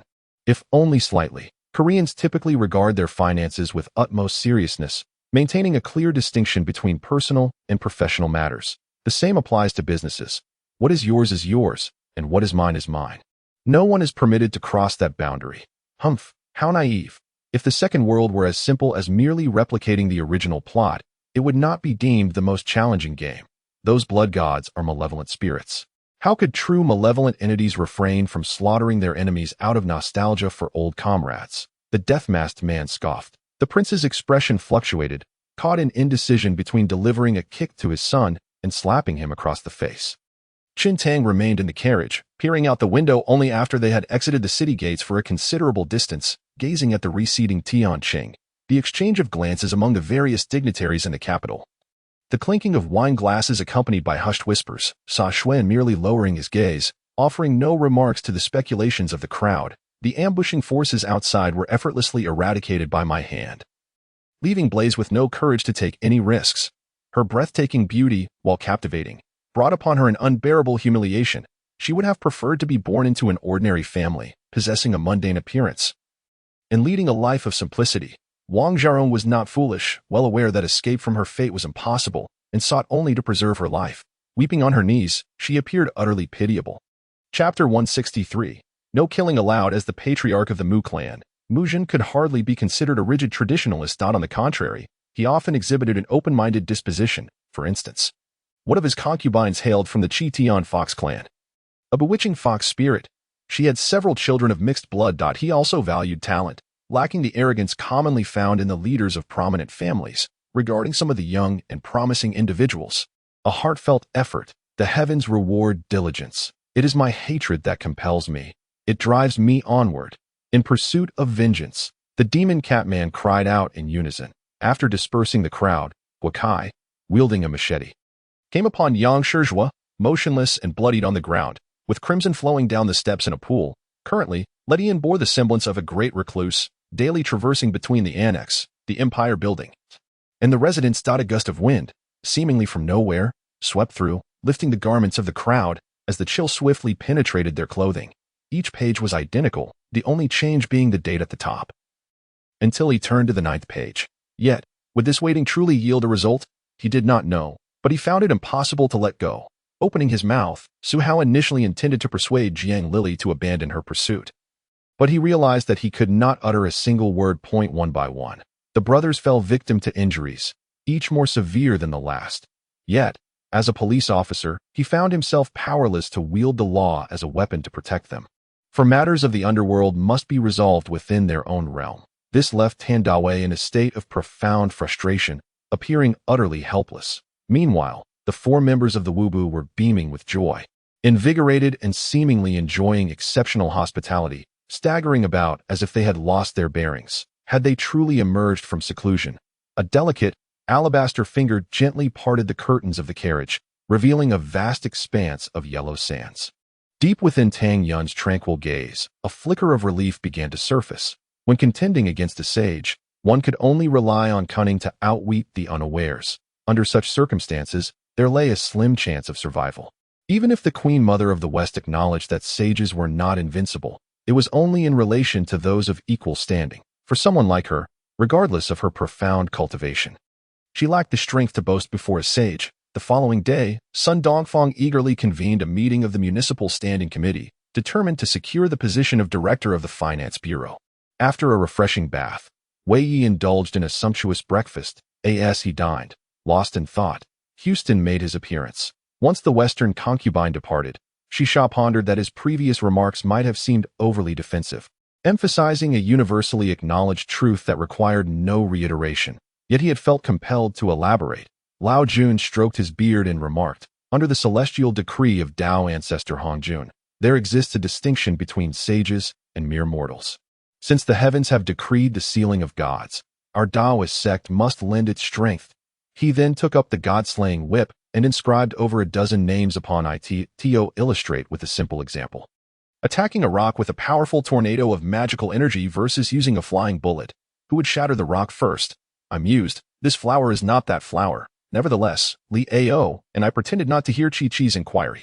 Zhao Zhangse, upon hearing this, nearly burst into laughter. This fellow actually knew what it meant to impact traffic. At that moment, Zhao Zhangse glanced at the rearview mirror and noticed the coal truck, where Ma Fengyao sat, had already rounded the hill. Looking ahead, he also spotted the silhouette of a jeep, instilling him with confidence that in a flash, the invincible hand vanished into thin air, and before Balto could even catch a glimpse of the invincible figure, he felt a lightness in his hand, realizing that the 15 demon hearts had already been taken. Chapter 164. Overwhelmed with emotion, a fried dough stick, an egg, and a cup of soybean milk, paired with a bowl of thick rice porridge. This was Shi Jing's most cherished breakfast. He eagerly awaited news that might bring him hope. Should such tidings arrive, this morning would be nothing short of wondrous. Moreover, The method of opening the crimson stone door was intriguingly inscribed with 6 words, "The mightiest strike from the visitor." What perplexed me was this: if the holy spider had indeed been devoured by Fengyu, the remnants of the Xia dynasty would surely be aware that our forces possessed an existence far more formidable than the holy spider. Why then would they dare unleash the golden cicada? According to Fengyu, the golden cicada was no match for the holy spider, let alone for Fengyu, who surpassed the holy spider, and Wu Fengzi, who was even mightier than Fengyu. The tent of Jiao Jian lay in ruins. After such a long time, the corpse had decayed into a pile of bones. As he passed the volcanic pillar, he struck it fiercely with his fist, shattering it, and a Fantian Huaji emerged, its blade still tinged with the color of molten lava. The agile monkey swiftly devoured the peach, leaving no trace behind, and hesitated to discard the pit. He brought it to his lips, savoring the remnants, and diligently licked his damp fingers, appearing utterly enraptured. "Now it's your turn. But I wish to raise the stakes. That will make it more entertaining," he declared with a grin. "What a pity," I remarked, utilizing the realm of souls to manifest beside the chief, cautiously inquiring. Ever since the chief had bestowed upon me the Ni garden, he seemed to mention it repeatedly, leaving me with an unsettling sense of being under scrutiny. The dart hovered in midair, and the cloaked figures maintained their peculiar stances, their eyes betraying a hint of terror. The doctor merely intended to adjust his mindset, yet it seemed futile, as he was utterly unyielding. Unable to exchange glances with Iron Hand, he spread his hands in a display of helplessness. Chapter 490, a quintuple promotion. The star-swallowing beast sent a plume of charcoal flames rising from the grill, the intense heat emanating from the glowing coals drying the rocky terrain where Zhang Guodong stood, rendering the vicinity within 3 to 4 meters parched and comfortable to behold. Jinxing has already begun to cooperate with the police investigation. It won't be long before he faces sentencing, Li Tian remarked as he took a seat beside Zhang Yuanyu, and He longed to caress Zhang Guodong's face but restrained himself.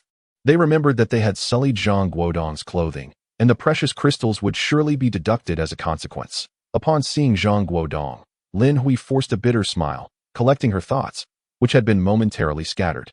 Given the circumstances in this position, it could only be attributed to cramping and nothing else. The water temperature in the deep area was significantly lower than in the shallow waters near the shore. If one failed to warm up properly, it could easily lead to cramps due to poor blood flow. In Yan Zhao's eyes, Bo Tianji was hardly of any consequence. Although he had no ties to the Bo family, he was quick to implicate them based solely on Yan Zhao's words, reflecting a profound lack of trust and a failure in his character. Upon returning to her room, Guan Baoling sat on the bed, meticulously tuning the guqin, her long hair held back by a black ribbon cascading down to her waist. This favoritism only fueled the flames of conflict, escalating it to an uncontrollable degree, transforming the turmoil into a violent upheaval that ensnared not only German, British, and Russian expatriates, but also the Chinese residents in the concessions. Yet, she relished the sensation of being adored, feigning ignorance as she listened to Liu Badao's words, continuously engaging in mutual cultivation. Chapter 165, Sacrifice. Moreover, when the demon race is at a lower level, it naturally boasts superior combat prowess due to its tough hide and robust physique compared to Shi Jing. Shi Jing, in truth, had no angle from which to secure victory. Even though he had acquired the precious fragmented soul brick for protection in this nonsensical locale, he was still destined to perish. However, reflecting on it, although Yin Ryu possessed commendable looks, she paled in comparison to his beloved Yao Yao. Within the realm of the English Premier League, it was common knowledge that the relationship between Ferguson and Moyes was remarkably close. Flames licked at my body, and I felt each muscle ablaze. A singular thought consumed me. I must rescue Wu Jiajia. Shuaxiao's expression shifted as she declared, "My master has just gained profound insights. Her realm is in a state of flux, and I am currently safeguarding her. Therefore, you should quickly distance yourself." She scanned the surroundings and soon spotted a concealed camera perched high in the treetops, directly aimed at her. Yet, discovering the flaw in this formation was no simple task.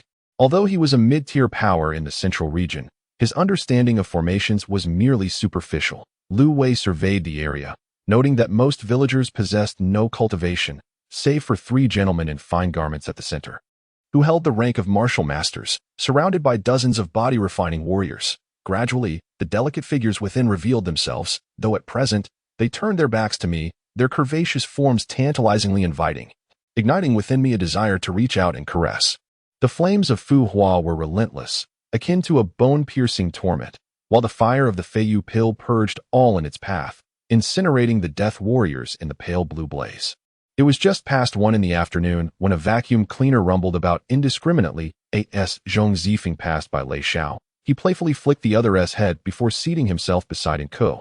Indulging in potato chips, after tossing the nearby cloth into the fire, Wu Zhe began roasting snake skewers at the edge of the flames. Listening to Tong Xiaoxiao's explanation, Xiaotong nodded in confusion, then nestled back into Tong Xiaoxiao's embrace. Yang A Tian, a monster king whose brow obscured his distant gaze, continued to fix his eyes upon him. Particularly, the black mist that had recently enveloped them completely obscured their vision, rendering even their spiritual senses ineffective, which hindered timely support. Was she truly devoid of charm? Why was she perpetually rejected by men, once in this manner, twice in that, just as Wu Zhe was engulfed in bewilderment? The other party abruptly halted, prompting Wu Zhe to turn his head and attentively listen to the sounds echoing in the corridor. Some men had shed their shirts, thrashing about while consuming subpar beer. Following this, Zhang Daohua peeled away his own skin, bloodied, as he approached Qin Mu. Unbeknownst to him, the melodious notes from Zhang Ruyun's Qin had barely resonated before distant skies filled with raucous bird calls reached his ears.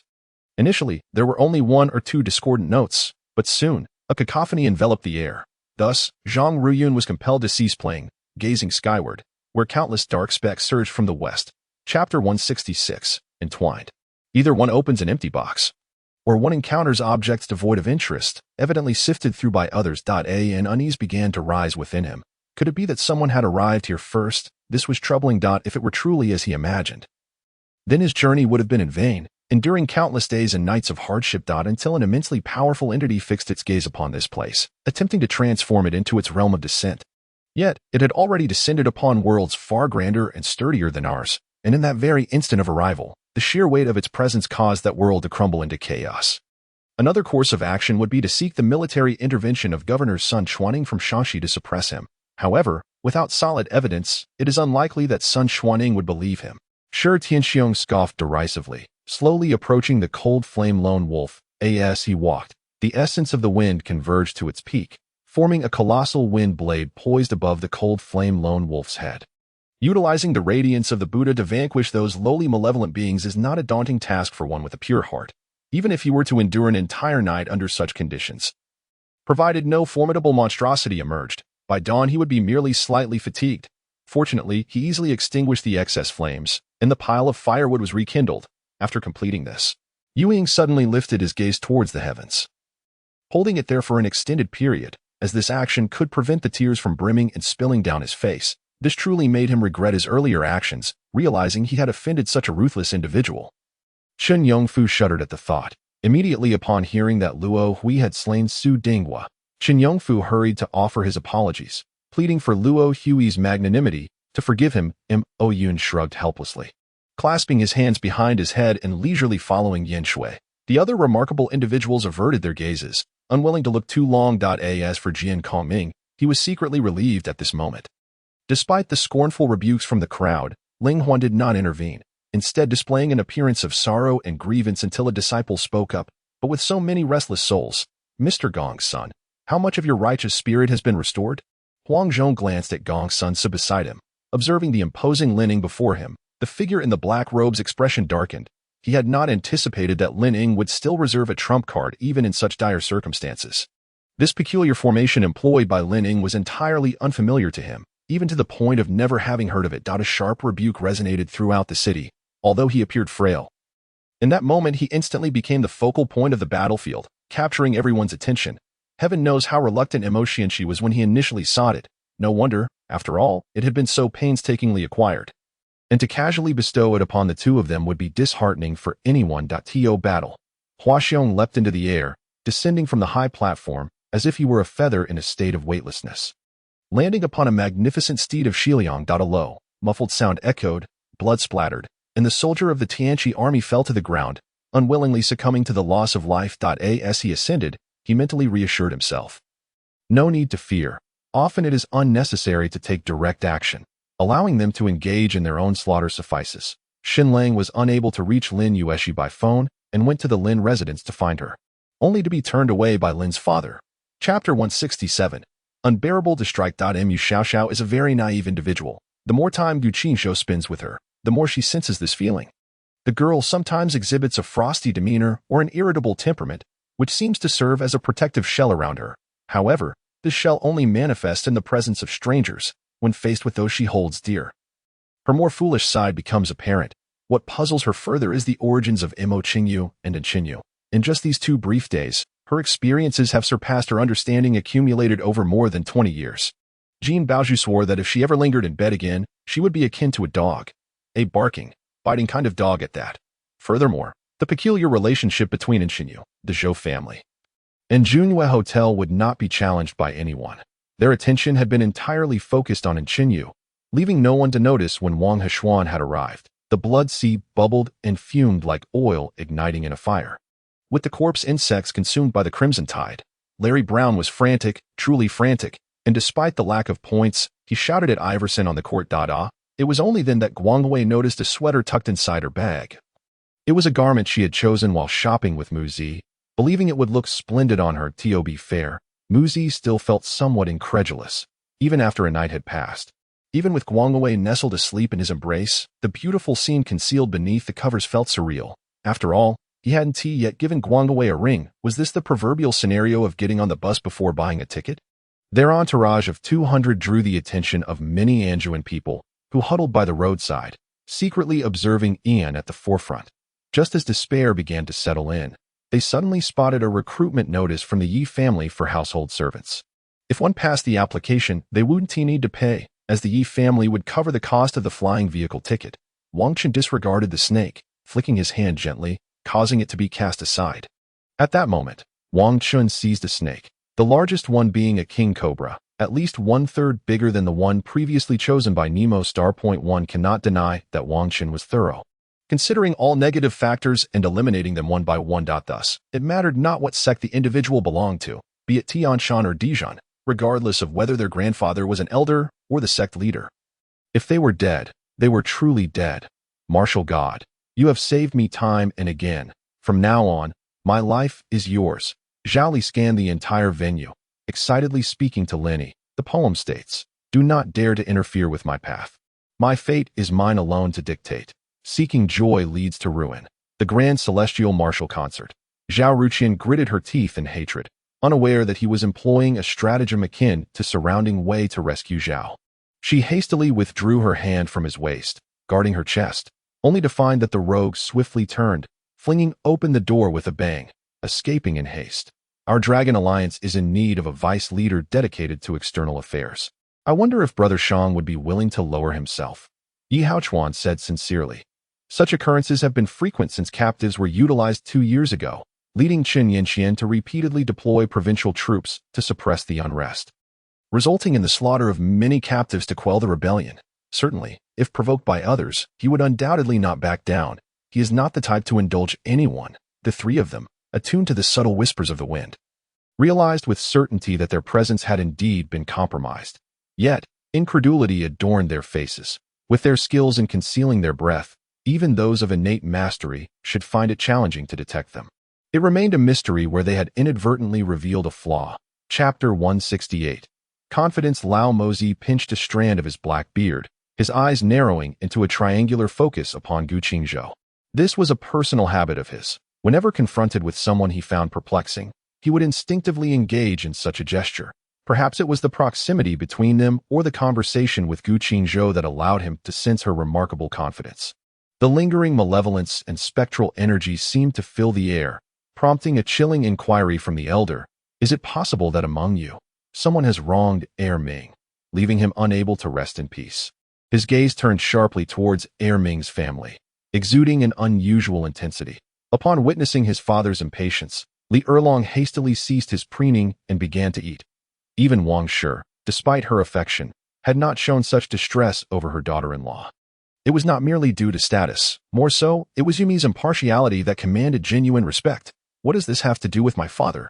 Neza frowned at the mention of Li Jing's name by Chen Fan. During the flood of Qintang Pass, he had seen Li Jing's true character, which starkly contrasted with Chen Fan's now. He harbored nothing but disdain for Li Jing, as their father-son bond had long since withered. Indeed, Jia Cheng's eyes widened in disbelief. Could it be that the person encountered that day was truly Dinyo?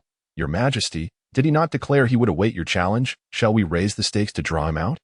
The elder suggested in a low tone. By the time the Han army reached Wenxi County, the commander of Hedong, Miao Fu, had only just learned of the large-scale cavalry attack in the region. With an ample supply of soul bloodstones and sufficient contributions, he no longer needed to venture out to hunt ferocious beasts, as he possessed enough resources for cultivation. Zheng Na felt her shoulders grip tightly, causing her discomfort and indignation. "Leave me alone," she exclaimed, striking and kicking at Sun Buqi. It is known that a barrier created by a sword king could span over several miles, sustaining its presence for approximately half an hour.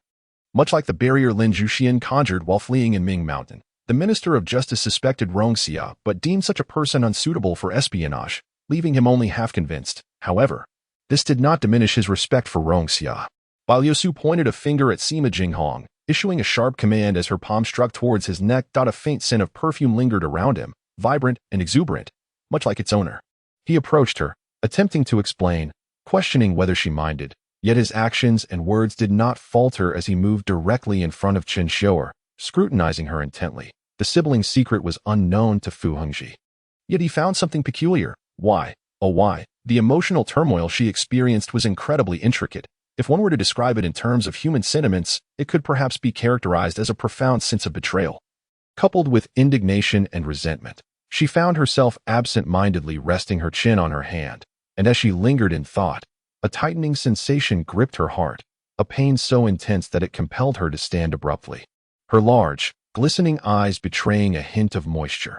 Outside the wooden cottage, a strikingly handsome man sat on the ground. A bamboo mat lay beneath him to shield his attire from the dust of the earth. Adam Mat represented the entirety of his illustrious family, thus he spared no effort in his endeavors. This time, even his fiancée, he had taken on the role of his special assistant. It must be said that Donna, in addition to her beauty, possessed considerable business acumen. Xiwu genuinely could not comprehend why her teacher avoided discussing matters of finance. Was it the case that the upper echelons of society shunned such conversations? Facing this abrupt and long-anticipated forceful advance, Murong Shui gritted her teeth, enduring the pain of her wounds, and softly uttered a command. In Chapter 169, The Fool's Self-Inflicted Distress, the old strategist could not help but rub his eyes in disbelief, scarcely able to fathom what he had just witnessed in that fleeting second. Were he to understand the concept of slow motion and articulate what he had observed in such a manner, he would surely describe it thus. "Is this lad unwell? I posed him a multitude of inquiries, yet he continues to respond with vague and ambiguous statements. They all resemble wooden posts. What on earth is going on?" A booming voice suddenly called out. Today, Xiao Qingmu and Xiao Qichuan, the two male heirs, were pushing a cart, while Xiao Fu bore two large bamboo baskets filled with various items. Meanwhile, as Su Feng immersed himself in his cultivation, Zhao Hu and a throng of sycophants had already been transported to a training cave teeming with spiritual energy. The long hair of the deceased danced wildly in the gale, her pupils reflecting the radiant wheel of light cleaved by Aou, an ominous harbinger of death.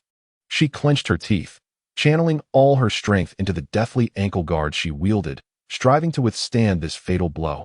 However, by that time, the exoskeleton armor would inevitably become increasingly cumbersome. Had it not been forged from spirit alloy, it would have been nearly impossible to maneuver with the finesse exhibited by Tang Wulin. Within the cave, Su Feng sat cross-legged, the spirit stones before him having entirely transformed into spiritual energy, which flowed into his dantian. In fact, after seizing control of the Zhou group from Zhou Yushan, he felt an overwhelming sense of triumph. They were comfortably seated, engaged in conversation, while on the sickbed lay an elderly man, his face marked by numerous age spots. "Ha ha ha, it seems you are nothing extraordinary." The demon lord laughed heartily, slowly approaching Ling Lai, a terrifying claw raised in the AIR.Li Zhongren's side in response, lamenting the promise of mutual assistance, only to find himself faced with an insurmountable obstacle. What constitutes adequate preparation? Beyond a sufficient number of warships, it is essential to be equipped with an ample supply of ammunition. The old matron instructed her maidservants to tidy up the spilled food and to send someone to the large kitchen to request a fresh meal. Yifeng spread his hands, expressing gratitude for the opportunity to showcase his talents, crediting the meticulous care of his predecessors. However, the outcome of such matters often defies expectations, and one must hope that regret does not follow. Zhang Allen. A few dozen dollars is still money. Jason, have you become somewhat arrogant? You no longer regard a few dozen dollars with any significance if time is truly of the essence. I shall seek assistance from others. However, you must utilize the communal pickup truck at a different time.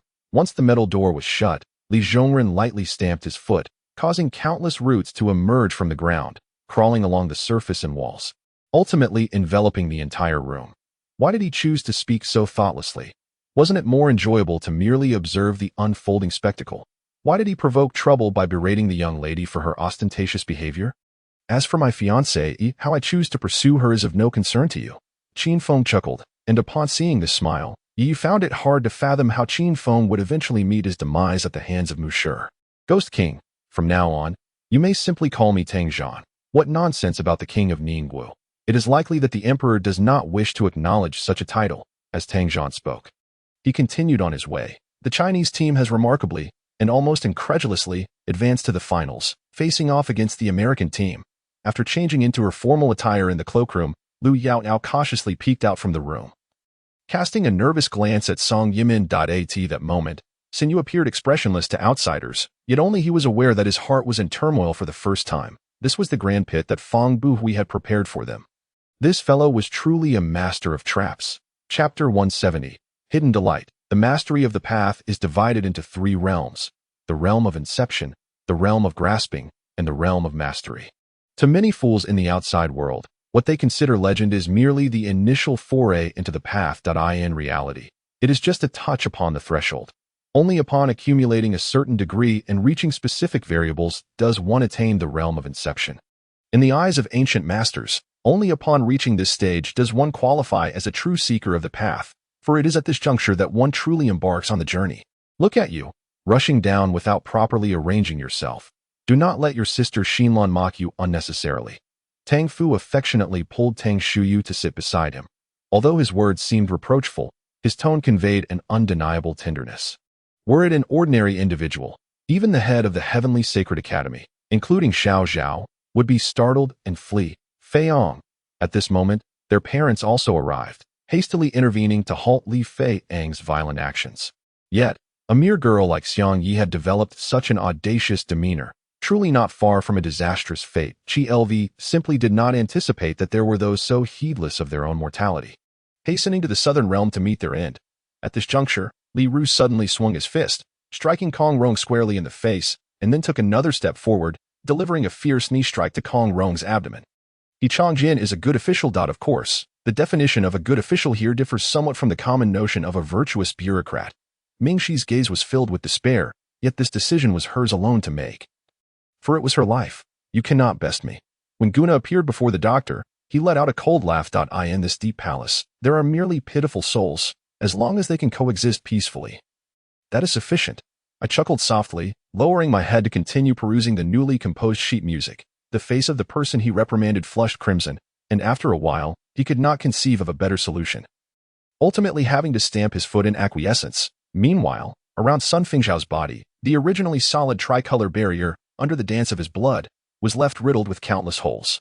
The two extraordinary treasures relentlessly absorbed the blood droplets of Sun Fengzhao, producing a resonant hum accompanied by vibrations. The notion of reaching the ultimate sacred ground was merely a fabrication of the Earth King. However, from Song Qingjie's inquiries, he could ascertain one fact. His own avatar must have been involved in yesterday's events. It remained uncertain whether the actions taken by the other party were beneficial or detrimental to Song Qingjie, although the beast core from the Valley of Evil Beasts held little significance for him now. The crystals within were indeed valuable, prompting him to desire another foray into the valley to procure some. For those unfamiliar with the surroundings, merely witnessing the dense fog would obscure the reality that an entire mountain range lay concealed within it. Oh, thus, it seems this Zhou Tianzi genuinely cares for the populace, Bai Yuan mused, appearing pensive. As if he had found a lifeline, Song Qingjie hurriedly rose to respond, momentarily forgetting that He Yao was nestled beside him. Lu Qian's body stiffened as she sensed two gazes directed towards her. She was at a loss, neither crying nor laughing, only managing an awkward smile in silence. The entire Shushan seemed akin to a gourd, with the Shushan sect resting atop its skin, the interior representing the demon realm, and the demon locking tower atop Shushan serving as the gourd stem, linking it to the demon realm. Consequently, whenever Shushan disciples returned from subduing demons, they would consign the creatures to the demon locking tower. Chapter 171. Renowned the weather in Qingzhou was peculiar. During this spring and summer transition, a sunny day followed by a sudden downpour unexpectedly gave way to heavy snowfall. Soon, both banks of the river were draped in a silvery mantled in the Weihua River. A solitary boat glided gently, with Gu Qingzhou standing on it, reveling in the snowy scenery. On another note, it was deliberate. This was a world brimming with blossoms, a wondrous sea of flowers. Green earth danced among the blooms, her worries dissipating in that moment as she took out her flute, producing melodious notes that floated into the distance. "What troubles you? Are you concerned for my well-being?" Zhou Bai inquired, to which Yuan Jun's expression soured upon hearing his words, his brow furrowing. During the new year, Yuan Jun would visit Zhou Bai's parents. Even if they had not yet reached the stage of discussing marriage, both families tacitly accepted their relationship, the only distinction being that piece of paper, amidst the snowy landscape, a faint chill wafted through. And the old rabbit's carcass gradually transformed into ashes, scattered by the cold wind. However, the strength of the so-called revolutionary army remained to be seen, should the disparity in power be too vast. Li Mu would find no need to exert himself unnecessarily. If one truly wished to cultivate followers, this world was rife with war-torn nations, it would be simpler to seek out a more favorable environment for development. Haha, it's nothing to worry about. How could you forget? I am a divine doctor. Surely I am aware of my own circumstances. Ji Zili laughed, noting that this fellow became rather dull-witted whenever her affairs were concerned. It's nothing, merely a desire to comprehend their true intentions, Wu Yong replied nonchalantly. Observing that the two children had their own guardians in place, Bai promptly directed his consciousness to trace Qiqiu's whereabouts. Prior to departing, Bai had extracted a thread of his consciousness to implant within the three babies, enabling him to locate them. Little did he anticipate that he would need to employ it so soon after leaving. Fortunately, the identity of the broken vehicle has already been registered by Fang Zheng alongside Li Xian, and it is likely that Li Xian has also communicated with the traffic police department. Thus, when people caught sight of this unregistered vehicle emitting black smoke, clearly failing to meet standards, their curiosity merely prompted them to glance a little longer, without any intention of stopping or impounding it. The fingers behind him trembled slightly before tightening into a fist, as if fearing the inadvertent disclosure of some emotion, yet quickly returning to a state of serene composure as for the affairs within. Fang Zheng found no inclination to delve further. The mere fact that the family could emerge from the shadows was sufficient. Song Lushui sat beside him, excitedly observing a lamp switch in his hand. Tung Ho's initial anger dissipated amidst the laughter of these individuals, leaving him somewhat perplexed. However, the pointed fingers directed at him in jest made it evident to anyone with a modicum of sense. Tang Zhejun's hand rested gently on Xia Luo's waist, applying a slight pressure to keep her calm, while their fingers remained tightly interlocked. The fragrance in the air grew increasingly intense, causing her to furrow her brows and cover her nose. Just as she considered leaping out, when suddenly, the sedan came to a halt at that moment. An individual descended from above. Upon seeing this person's appearance, Zhang Tongshuan's eyes widened in astonishment. The beings from the shadow realm attempt to occupy the bodies of all living entities to evade the harmful effects of external light, inflicting irreversible damage on the host while siphoning off their energy, ultimately leading to the complete demise of the life form and transforming it into a lifeless vessel. Chapter 172. Distinction. Oh, who are they? Please, do enlighten me. Gu Qizhou nodded, recalling a group of heretical sects associated with the remnants. Upon learning that Xiao was safe, Qin Yan's tense heartstrings relaxed as she focused on the elderly person who had come to find them. Her brows knitted, as if sensing a lack of hostility from him, yet aware that he had his own agenda. Avril unleashed the Dark Gate of Iris, employing the power of a sorcerer to thwart an attack from an ancient behemoth. A feat that could only be described as extraordinary, enough to evoke envy even from Lin Li. Without a moment's hesitation, Xia Fan leaped from the wooden raft, plunging silently into the water, creating no ripples. The Six Paths transformation of Abido was incomplete, merely exhibiting a paler complexion, as the incomplete seeking Dao Jade morphed into a black fluid state. That I ask you, Brother Shi, what enmity have you forged with the Lanze sect? Xia Fan inquired. No problem, with a resounding shout. Wu Hu strode toward the sidelines, indifferent to whether others comprehended his words. By the time Rongyue arrived in this world, it had already stabilized, with humanity establishing large bases for habitation and engaging in combat against monsters that could no longer be classified as animals. Just as this member of the Donkey family was about to shout, he was promptly knocked unconscious by a single blow from Xiao Ning. Chun Ling rose again, gripping the railing as she gazed at the tumultuous sea. A flicker of fear appearing in her eyes. At that moment, Monroe nearly nestled into her beloved's embrace, tilting her head to glance at Roger before bowing her head to open a box. With two resounding crashes, Yujin sent flying two black men who had been aiming guns at the vehicle, the car jolting violently as its left wheel rolled over one of the men. Propelling it several meters forward, he had merely imparted to him all the basic, intermediate, advanced, and supreme techniques available to everyone. One might have anticipated her to utter some biting words, yet what emerged were merely statements devoid of any technical substance. Du Fan and the Grey Wolf, taken aback, found their expressions shifting dramatically. In that fleeting moment of distraction, both were struck by the wind blades wielded by the two cultivators, blood seeping from their arms. The guardian of the tower was an elderly member of the Yumo clan, his hair streaked with gray, his back hunched, and his hands and feet bound by iron chains. He appeared gaunt, propped against the wall, breathing shallowly, exuding an aura of frailty. Nevertheless, regardless of the circumstances, since she entrusted her life to her, she had become her master, a fact that would remain unchanged. The spiritual spring bubbled with vitality, and the medicinal herbs in the field flourished even more. The peachwood puppet busily traversed between the spiritual spring and the medicinal field, the entire space remaining unsealed. Lady Mi lay on the bed, her eyes tightly closed. She recalled Lady Ning's caution and dared not speak. Yujin, drenched in cold sweat from fear, was too intimidated to voice any objections, fearing that her sudden utterance might startle her further. Huan Yin was all too aware of the consequences of utilizing the lotus seeds. She understood that it could lead to an eternal slumber or a complete reset, reminiscent of bygone days. However, in this era where various forms of magic have emerged, some magic could even harness the power of demons, achieving feats beyond the capabilities of mere mana. The official's display of superiority stemmed solely from Zhao Junshin's prolonged indecision regarding the order of the merit list, even among the few who, like the golden-armored elite, recognized the impending danger. There was little concern for their predicament. They were no strangers to conflict with humans and were well aware of human limitations. The most potent individual weapon in human hands could scarcely breach the shields of their elite forces. Su Zheng refrained from responding, instead offering a smile to Ross. Good individuals may sometimes commit wrongful acts, while those deemed bad can exhibit moments of kindness. The distinction between good and evil has never been so absolute. Chapter 173.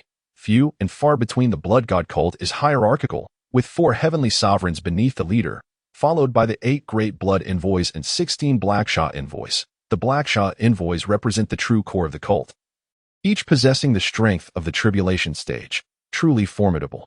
Initially, it was assumed that the blood god cult merely dispatched the Blackshaw guards to apprehend individuals like themselves, a clear indication of their seriousness. To one's astonishment, there was more. Countless conjectures swirled in Tai Wangbi's mind. She pondered. It seems that to uncover the truth behind the beast uprising, one must venture into the treacherous Kigula Mountains. Yet, do I truly wish to traverse such a perilous place? For ordinary individuals, particularly martial artists, it is akin to a miraculous elixir. If practitioners consume it, the effects would be even more pronounced. However, upon his clap, Chang appeared oblivious, remaining silent and motionless, quietly seated. Clearly, these sword masters harbored an intense hatred for Reno, showing no hesitation to spend days guarding the corpse. Huang Fengfeng reported the information he had previously gathered over the phone, his tone tinged with a hint of concern. Xiong Huihui clutched a card and, following Yu Shang's guidance, unleashed her mental energy to summon the skeletal axe-wielding warrior. Despite a full-powered strike, she was unable to breach the defenses of the Hellhound. Indeed, it was renowned for having the most formidable defense among 5th-tier magical beasts. However, as mentioned by Lane Yuo, she did not inquire further, for regardless of the prowess of Haisha, he remained one of Lane Yuo's own. And one must not act recklessly. In the matter concerning Han Muxiue, he had already wronged Tian Huan once. Hence Chen Mofin was reluctant to replicate the farcical expansion of his harem with the alluring legs of the aged sister. Nevertheless, Chen Mofin harbored a considerable affection for the mature lady in the firmament. The stars twinkled like diamonds. The Milky Way shimmered brilliantly, and as time passed, lantern after lantern ascended into the sky. Ji Yuchun, perceiving the star's plight, wore a hint of melancholy in his eyes, yet his countenance remained adorned with a smile as he spoke. Within a traditional courtyard, 2 young men clad in purple robes sat at a round table carved from blue stone in the courtyard, sipping tea and engaging in light-hearted banter, living a life of utmost leisure. It was deliberate, undoubtedly intentional, He Qing fan rubbed his nose, feeling a dryness within, igniting a spark of irritation. Ordinarily, the Ho family should not involve themselves in the disputes of other clans. However, today's affair pertained to the Guan and Bai families, and he found himself unable to remain a mere spectator. The scene shifted abruptly. At that moment, Mumani was seated in the executive meeting room of the Musin Group, presiding over the board meeting. Is everyone clear on the situation? Indeed, the irascible Yi cannot afford to lose. He is on the brink of self-destruction. Should he succeed, not only the soldiers of both armies, but even you and I would face doom. Our task is to thwart him. Feng Zhun furrowed his brow, speaking succinctly. The old monk wore an expression of awkwardness, touching the scar on his head, and chuckled dryly. Perhaps the information within the old monk's light-reflecting guide had not been updated for too long, resulting in this predicament. After shouting for quite a while, my throat had grown hoarse, yet the village remained eerily silent. Not even a single dog barked, just as this mother and son duo encouraged one another. Xiao Yi was in another room, activating her computer screen. The four great families have come under attack. I frowned. The strength of the four families is formidable. Who would dare assail them?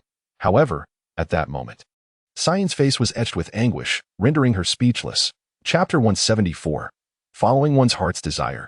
Yet, what filled Kang Bing with despair was the realization that escape was futile. Not only was escape impossible, but he suddenly found himself unable to even move his feet. His legs felt as if they had taken root, firmly locked in place, utterly immobile. Clearly, this was the doing of Gu Qizhou.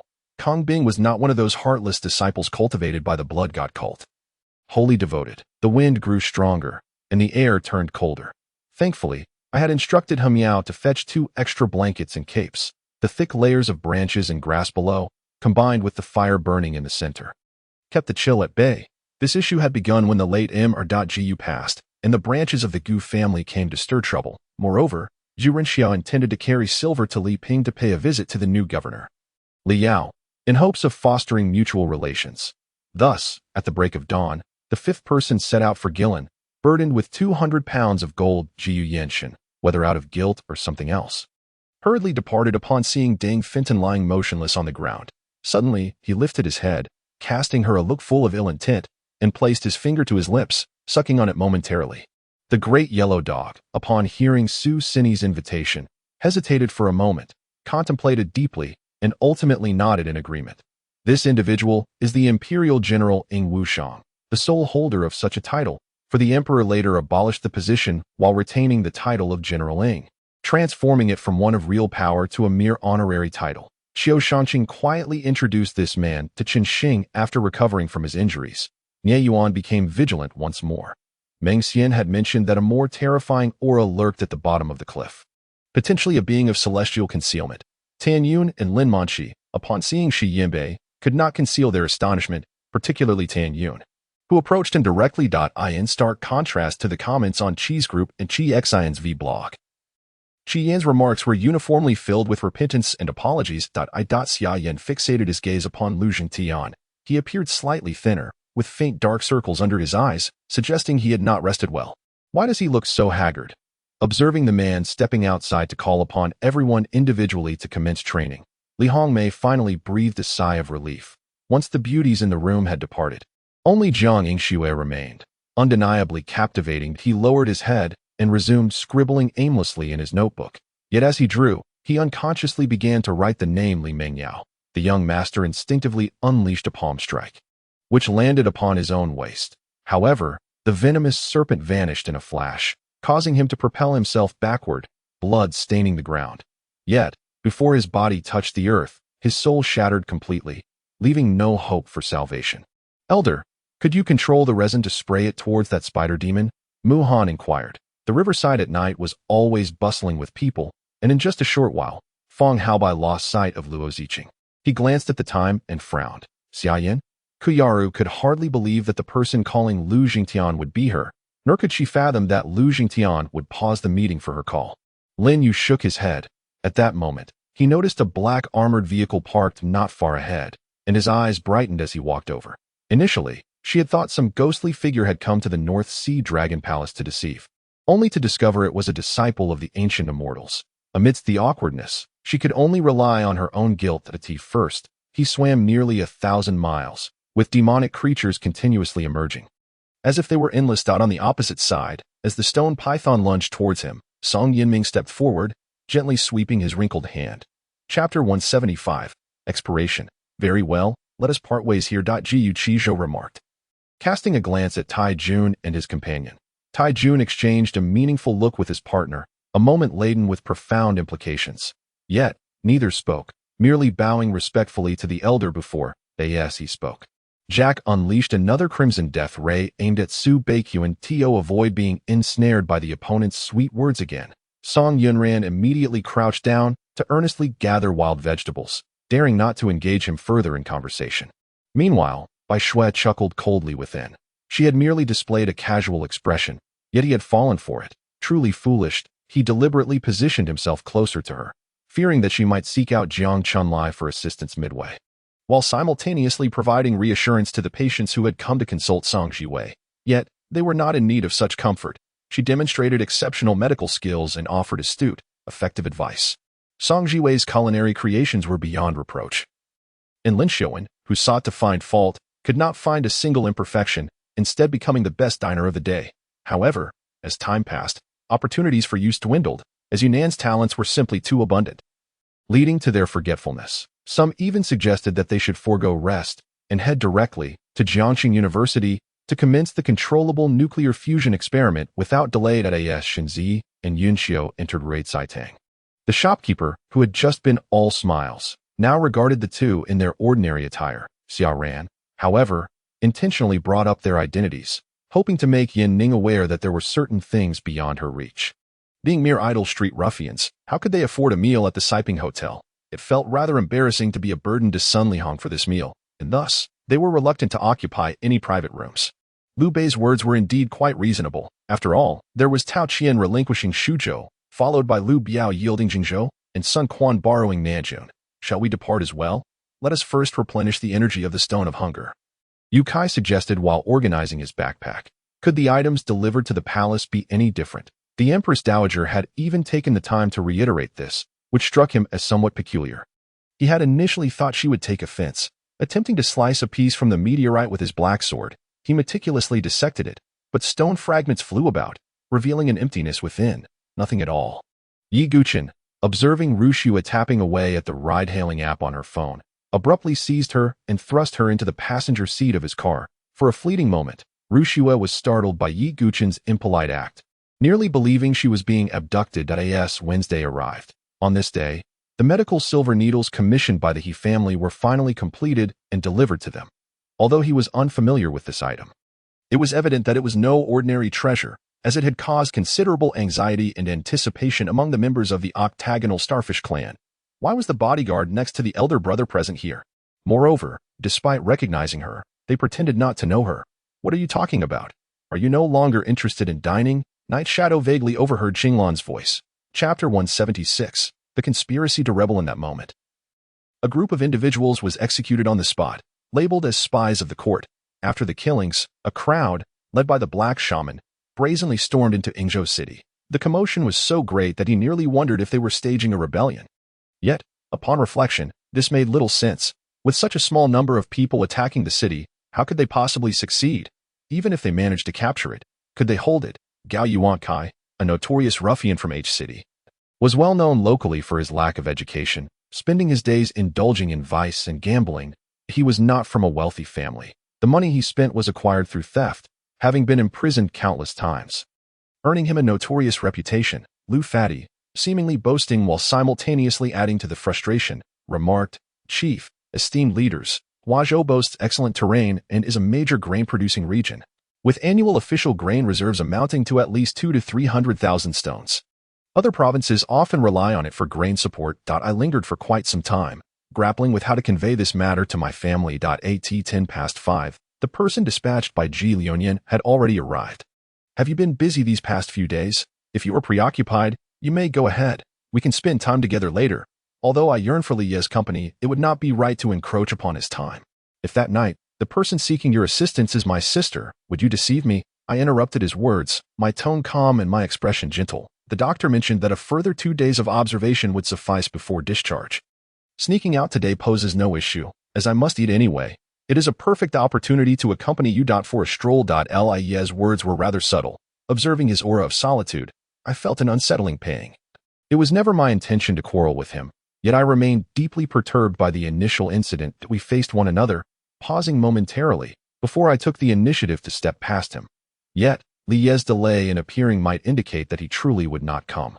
Though it was merely a jest, Shi Jing felt his intuition remained remarkably precise. At this very moment, Lu Fan began to comprehend why Luo Xiaoyuan had been driven to crash into a utility pole in a bid to end her life. It was because this pair of vampire mother and son had returned as that ethereal figure uttered these words. It gradually began to dissipate, akin to starlight falling into the boundless void. The young man, sword in hand, gazed down upon the celestial gates, his imposing silhouette surveying the kingdom like a sovereign of the realm, a leader of all things. Ultimately, however, Ji Xian nodded in agreement, acknowledging that while wealth is easily acquired, a general of merit is a rare find, and top-tier talent is even scarcer. Why would Wang Dianjuan confide in me? Does he not fear that I might reveal Wang Dianjuan's association with the crown prince to Wei Wang? Li Yifu inquired, perhaps sensing the gaze from across. The family of three glanced up at the large locust tree. Tang Xin nodded and rose to fetch Ning Rongrong. The numbers pinned by Li Xian indicated the points of stone rain. Stone rain does not fall continuously, but rather in bursts. Through observation and calculation, Li Xian determined it fell every 20 seconds, each bout lasting a minute, with a distance of just over 100 meters. What nonsense are you spouting? Loyalty means standing by your brothers, even at great personal cost. Hua Gezi spat, showering his brother with saliva. Liu Ningning looked at Li Chengfeng's dignified figure and felt a sense of relief. She promptly donned the new vest he had purchased for her and slipped into the white shirt he had set aside as sleepwear, taking his phone, which illuminated the washstand, as she exited the bathroom. Observing Lu Ningning with her head bowed, lost in thought, Li Chifeng extended his long arm and gently touched her head. He Shuxian's tone suddenly turned cold. Though it was an inquiry, it lacked the fury he had displayed towards Ning Yimoen. His demeanor markedly more composed. 3 days hence, placing the 5-element stone, the White House stone, and the Tianxian stone into the celestial spirit plate will activate its first layer. Moreover, with the first occurrence comes the second. Once you possess the power that cannot be denied, allowing you to act at will, it becomes all too easy to become ensnared, unable to extricate yourself. Chapter 177, Mission Impossible. The two traversed the mountains along the riverbank for quite some time. Eventually discovering a cave to rest, they kindled a fire, and warmth soon enveloped the cave. What shall we do now? Another slightly less severe injury was sustained by a guard named Lin Tian, who was also a distant relative of Tai Jun. At this moment, he was applying medicine to Tai Jun while inquiring about his condition. Tai Jun chuckled, just as a hand was about to strike Chi-Chi's face. A resonant chant echoed, Amitabha. Suddenly, a Zen staff extended from beyond the clouds, seemingly poised to